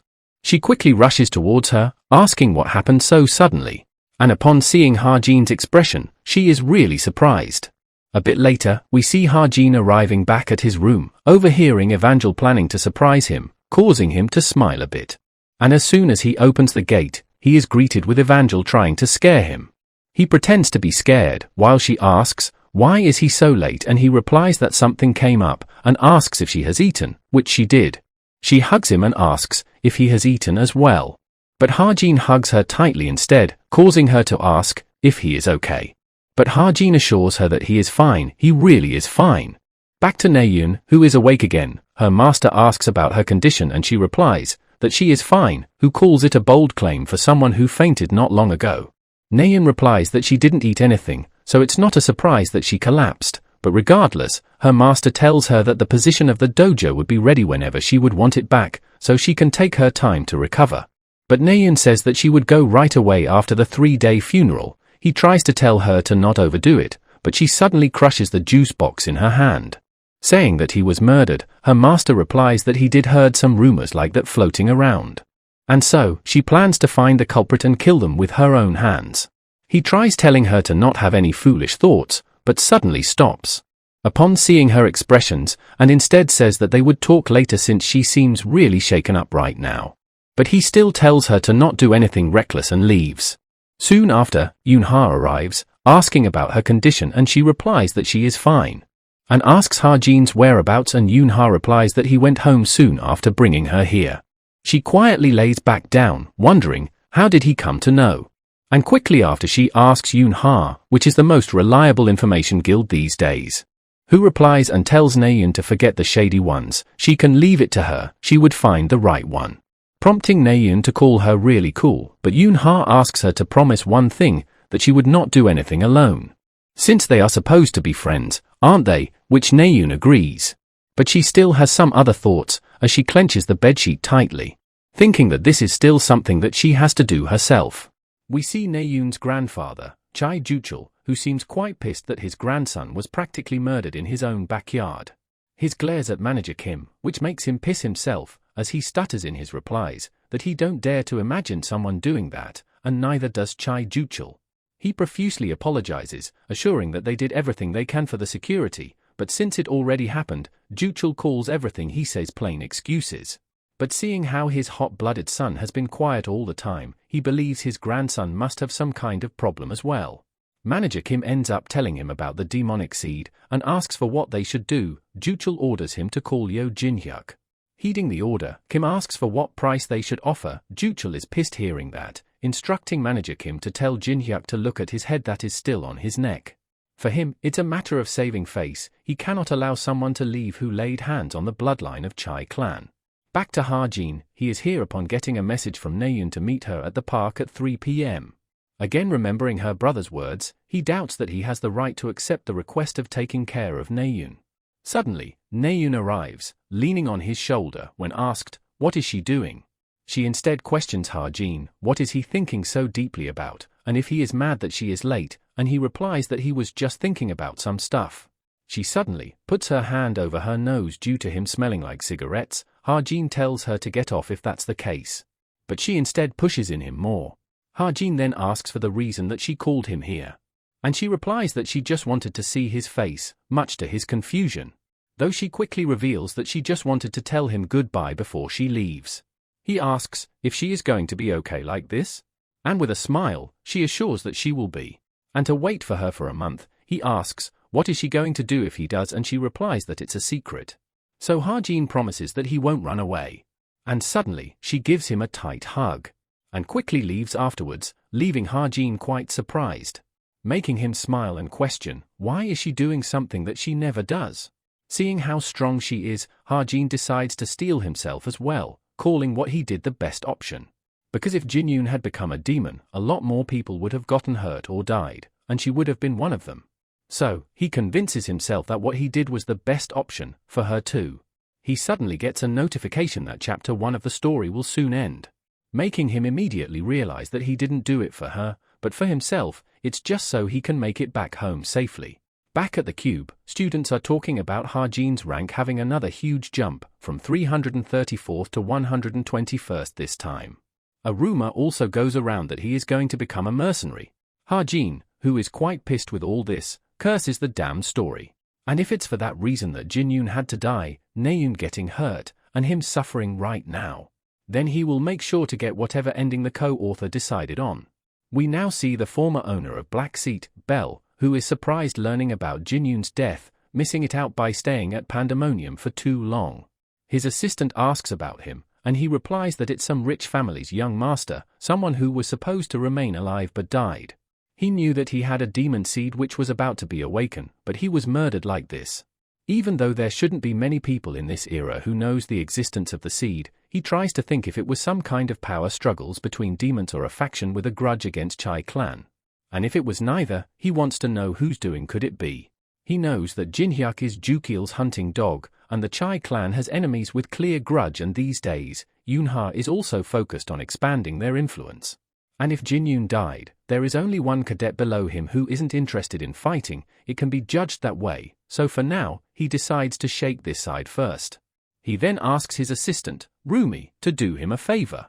Sometime later, a breaking news emerges. It was revealed that Captain of Hero Straits, Yo Jinwing, is entrusting the guild to his young daughter. Seeing this, Yoonha seems quite frustrated. And quite angsty as well, throwing her cadet watch away, already having mountain of things to think about. She really don't know what to do in this situation. Next on the news, after the death of Jin-yoon, his father stated that they will continue to fight on. She remembers hearing that a culprit was a demonic human. Knowing the situation, she decides that it's not time for her to be sentimental. Given how the information leaked, she assumes that it was the work of someone from the vice captain's faction. They should have noticed the attack like this before it happened, but she is surprised at herself that they overlooked the possibility of an enemy among them. She knew that the vice captain was at odds with her dad, but since she was only gathering influence and making no obvious moves, she let her guard down. With Jin-yoon's death, Daehyun took a hit, and the same goes for them, who are under that clan, and Hero Straits couldn't escape the fallout either. In a situation like this, doing something like this is basically saying to let's all die together, which is why she didn't expect it. Her head starts to burst from overthinking if someone paid them to do this or if they are trying to leave and start a new guild.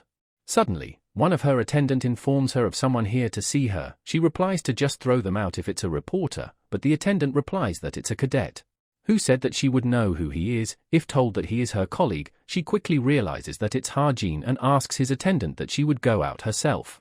Opening her door, she finds him standing on the main gate, waiting for her. He smiles seeing her, saying that her bullet delivery is here.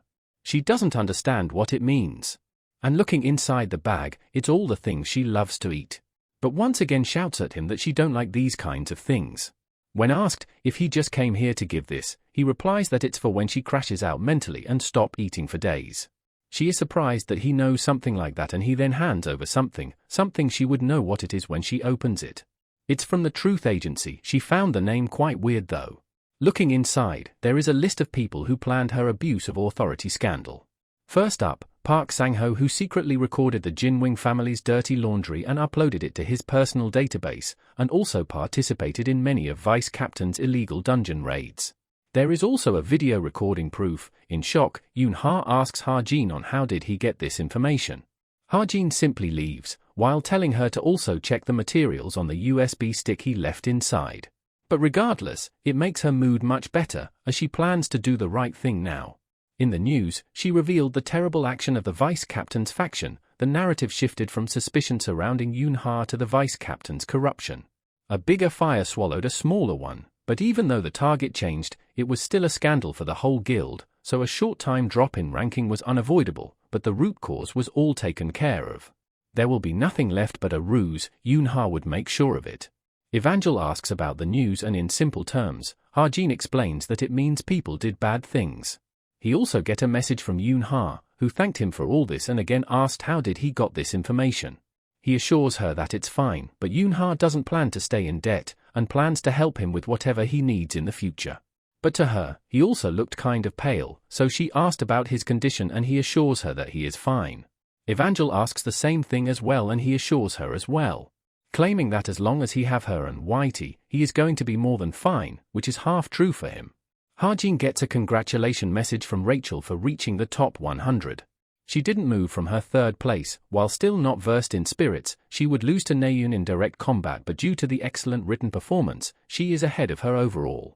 From this, she also asks if he is going to come to England, better if he does before the break ends. He did put it off for a bit due to various incidents, but he wants to make Rachel proficient in spirits as soon as possible. Though he can only teach her basics, and needs to find a good teacher for her instead. And replies that he cannot go at this time, making her sulk. But he promises that he will go next time. He then reminds Evangel that she promised to study after watching the news, who sulkingly asks if he is going to do that with her. He assures that he will since he is her teacher after all. He don't want to let her neglect basic intellect and her training as a witch, because she is going to be a great strength for humanity someday. Back to Rachel, who is laying quietly on her bed and looking at Ha-jin's message, while feeling like that it's a farewell somehow.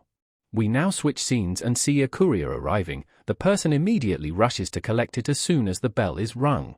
And it's none other than Naeun. He hands her over the letter, knowing that she was waiting for this, and she seems absolutely delighted upon receiving it. It's apparently a letter from Ha-jin, talking about daily life, reading which, she calls him her old fossil. It's been 2 weeks since then, and he asks her to not get hurt in the letter. There is also a postscript, which tells Naeun that he would busy from now on, so replies would be late. Making her wonder if something happened that's keeping him busy. But seeing all that he writes, she is happy that he is worrying about her. But getting too busy in reading the letters, she forgot to watch for time and gets up for her training. And encounters Suho on the way out. She asks him, what is it, and it's not just him but Jong-hak as well. She tries asking their reason for gathering at her door first thing in the morning. Seeing their expression, she thanks them for looking out for her but assures there is no need. This is also one of the reasons she likes exchanging letters with Ha-jin. Even when she was awake crying, or on the night she was afraid to go to sleep, he still sent letters as if nothing happened. Trivial day-to-day news, his daily activities and whatnot. Reading which helped her get through her day. And now when she goes back, she plans to tell him about the letters even if she is embarrassed to death. That she was able to endure all these time due to them. We switch scenes to Ha-jin and Rachel, who is training her. Seeing her expression, Ha-jin asks if something is wrong by any chance. Since she has been struggling to focus all day, she hesitates while replying but ends up commenting about the fact Ha-jin knowing a lot about spirit arts. He simply replies since they don't have any reference material, he just approached them theoretically as possible. In reality he wrote all the settings for it himself. But for Rachel the actual reason for being depressed is something else. She feels that she is not going to see Ha-jin again. She straight up asks him if he is planning to leave Cube. Ha-jin is surprised that it was that obvious and reveals that he is indeed planning that. She asks for a reason and he replies that he plans to go the mercenary route. But she argues that considering his grades, he don't need to become that. But he reveals that he has something to do. She tries asking to join the guild, which he flat out rejects. Though he assures that they might still get chance to work together later. Rachel argues that mercenary works as a group, so should have to verify a lot of things first before they even work together. Ha-jin commends her for her attitude towards it. Because even though she wants to bring him to the guild, she refused because she understands the risk of partnerships. And since she would be running a guild, she would have to be capable of that. And if she keeps showing her this side like she does to him, he is sure someone better than him will come to her. After saying which, he quickly leaves. She almost denied what Ha-jin just said out loudly without thinking. She wanted to ask him many things. What is the thing he had to do? Why is he being so lonely and tired lately? But she also knew that he wouldn't answer. He is someone who always helped her out every time, never asking anything in return. She has been looking away but now she feels feelings blooming in herself as well. Making her question, if she was stronger, would he have told her that he had to leave and perhaps he could have relied on her. And perhaps if they were facing the same direction, she wouldn't have to let go of her feeling. But she still doesn't give up completely and ends up thinking if only she makes the Imperial Guild stronger then perhaps. From afar, we see Lancaster, who calls out the princess that things have gone exactly as he said it would. For Ha-jin, he wonders if it sounded like a lecture to her. Since the person who is most worried about the guild is probably Rachel herself. So he hopes that she don't take it the wrong way. But when he looks at her, he keep wanting to do things for her, which might be due to how she looks like Evangel. He also had a person in mind for her new teacher, which he would meet in the next arc. But the problem is going to be in persuading that witch. And now that winter is almost over, he has 2 months left after which he would disappear from this place. Fast forward and we are back in class. A new teacher Youngjin is here. He is going to be their instructor for this year. From this year, the way their classes work would change. There are going to be additional classes in addition to morning assembly, and a couple of common classes. Meanwhile, Yoon-ha seems more interested in Ha-jin rather than the lecture and starts to look at him from distance. He seems to be making a plan for the future, increasing the number of cards he can play, not knowing what would change in the next incident. He plans to clear a dungeon with Suho again, and to keep up spirit training with Rachel while Naeun and Jonghak would be fine since they just finished their training at Baekdu. He also plans to raise his sharpshooter skill, with his goal to become as powerful as possible by collecting many gifts as he can. Though he does feel kind of tired by all of this. After the class, we see an annoyed Naeun who is annoyed by the long-ass orientation. She asks Suho if he is also here to see the new instructor, to which he replies that Ha-jin asked him to come, much to her shock. And seeing him, we see Naeun already starting to blush. He casually meets up with Suho like old-time friend. Seeing which, she is left quite confused at first. She quickly jumps in, asking them both on what are they talking about. They simply ignore her question and Ha-jin tells Suho that he would text him later and he leaves. Naeun asks if it's something she is not supposed to hear, but he assures that it's nothing like that. She is angry at the fact that he ignored all of her messages and yet called Suho. Ha-jin argues that he did send her letters.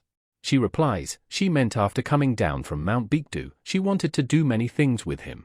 Ha-jin starts to walk away saying that he was busy, and he is going to be like that for the future as well. She asks, what is there to do for him since the semester just started? She wanted to ask him out to eat with her and he simply pulls his arm away saying that he has things to get done. And we see her quite stumped by his actions. But Ha-jin instead grabs her by the shoulder and tells her that next time, he would set aside an entire day for her instead, leaving her completely love-struck and stumped by his actions and words. And he leaves right afterwards, leaving her face full of red. She also quietly turns back and starts running away all happily. Back at his home, we see Ha-jin has finished up his packing already. Evangel asks about all of this, and he replies that they're going to live here for a while now, and he can go outside to play with her as well since it's not a dorm. And she is really excited to hear that, and immediately wants to head to the playground area. Suddenly, he gets a knock from someone, surprising him greatly since there shouldn't be anyone coming to this house. And when he goes on to check the camera, we see it's Yoon-ha, much to his shock as he wonders the reason of her being here.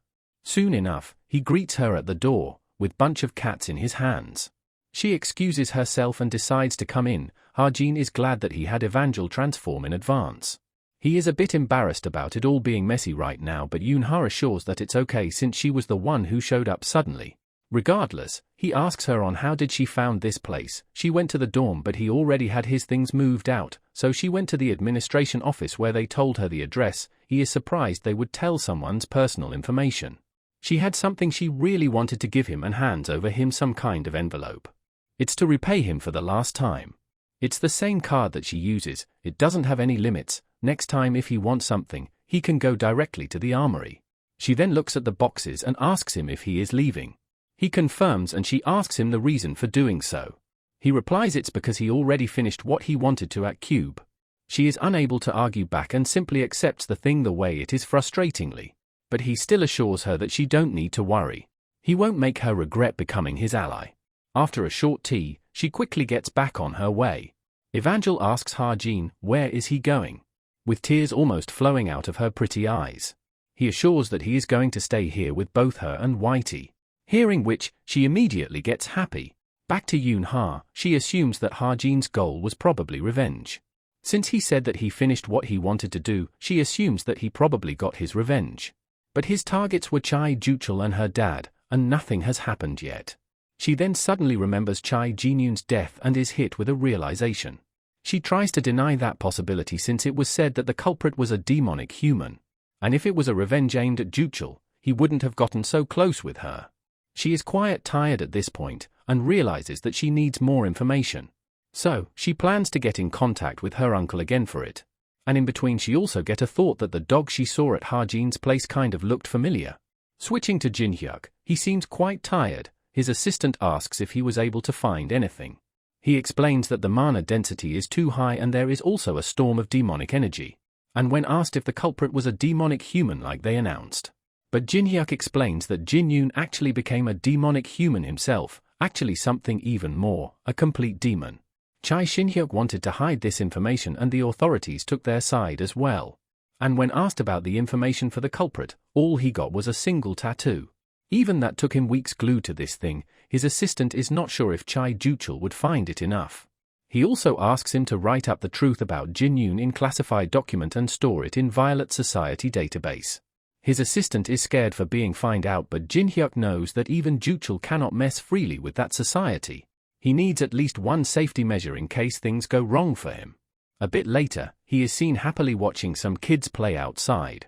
One of the scenes there reminds him of what he saw about Ha-jin earlier. And he suddenly gets a thought. Knowing that even if they don't have a direct grudge against Jin Yoon, they could have won against Juchul. And just when he's about to reach that idea, he gets a call from Yoon Ha. But he quickly hangs up on her call. And feels like that things are going seriously off the rails. We now switch scenes to Droon. Jin comes along, asking if the captain is out, and he replies that she got things to take care of. And asks her, where did she went, to which she shows him some jewelries. She apparently stole it from a demonic human. Droon says it doesn't matter if it's them. She also knows how scary their captain is when she gets angry. Droon asks, why did she do it then if she knew about it? He apparently saw it all, that Jin left behind evidence intentionally. She realizes that it was the power of Mimeo that her captain used that day. Mimeo is an unknown being, it only exists as one in the entire world, it has no past, no future, and solely exists in the present, and unless Droon wills it, it cannot be observed through any means. Which is why Jin Hyuk should have originally found nothing, if things went as they were supposed to go. Mimeo is apparently upset due to Jin's interference. But the fact that he is bringing it up right now, Jin claims that he must be willing to keep it a secret from the captain. But Droon claims that it depends on the reason. Jin replies that it's because she has taken a liking to Ha-jin as well, and wanted to have him for herself. Droon still don't get the reason for why she left an evidence behind. She simply laughs, calling Droon a kid. She gets all up close with him and explains that when they want to have someone, they need to completely destroy every place they could return to. So Droon agrees to not tell anyone, and she is quite relieved hearing that. Because if the whole thing was revealed, it would go beyond just their boss getting angry. Droon also got curious since she went all the way to that to do that to him. Back to Ha-jin, he seems to be with Suho. And they are clearing a dungeon. Ha-jin applauds him for the good work and Suho replies that it became easy thanks to him. They got some items as rewards. Suho thinks that Ha-jin would take the bow since he is good with it. But he reveals his intentions to sell it, believing that bows are a bit awkward for him. Which is a lie. He solely chose this dungeon because it contained this weapon. He could use this during contracted chameleon troop activities. Because if he uses gun, his identity would be exposed. He needs to separate bows from his name. Suho reaches out and gives Ha-jin another item as well. But if Ha-jin takes it, all that would be left would be the wrist guard, which would be useless for Suho since he is not even an archer. Who tries to make Ha-jin understand that swordsmen uses their wrist a lot, so Ha-jin notes that even at a glance you can tell that the belt is clearly an higher grade item, and yet Suho is offering that to him willingly. Ha-jin tells him that it's fine, since this belt item would really suit him too. Suho asks, what kind of functions does it have, and he replies that it's an artifact that would add up to 600 kilograms of weight to the wearer's body and accelerates the growth of all physical stats. Which would make it an absolute perfect item for Suho. He seriously thanks Ha-jin. He was able to get such item due to his appraisal ability. As for the wrist guard, Suho offers it to him since he was the one who told him about this dungeon after all. Ha-jin already knew that he would say that. Because that is the kind of person Suho is, so Ha-jin tells him about the jar of desire that they got before, and reveals that it can be used twice. So, he wants to give him the one remaining use. For Ha-jin, it stings him a little every time he faces him directly. Suho asks Ha-jin if he is really okay and he goes silent for a moment. It's because he seemed a bit down lately. He hasn't been himself apparently. It's a common thing for him to hear these days, and he tells Suho that he just got a lot on his mind. So Suho simply wishes that things works out for him, and Ha-jin secretly hopes the same for Suho as well. Back at his home, Ha-jin is preparing to synergize the bow with his talents.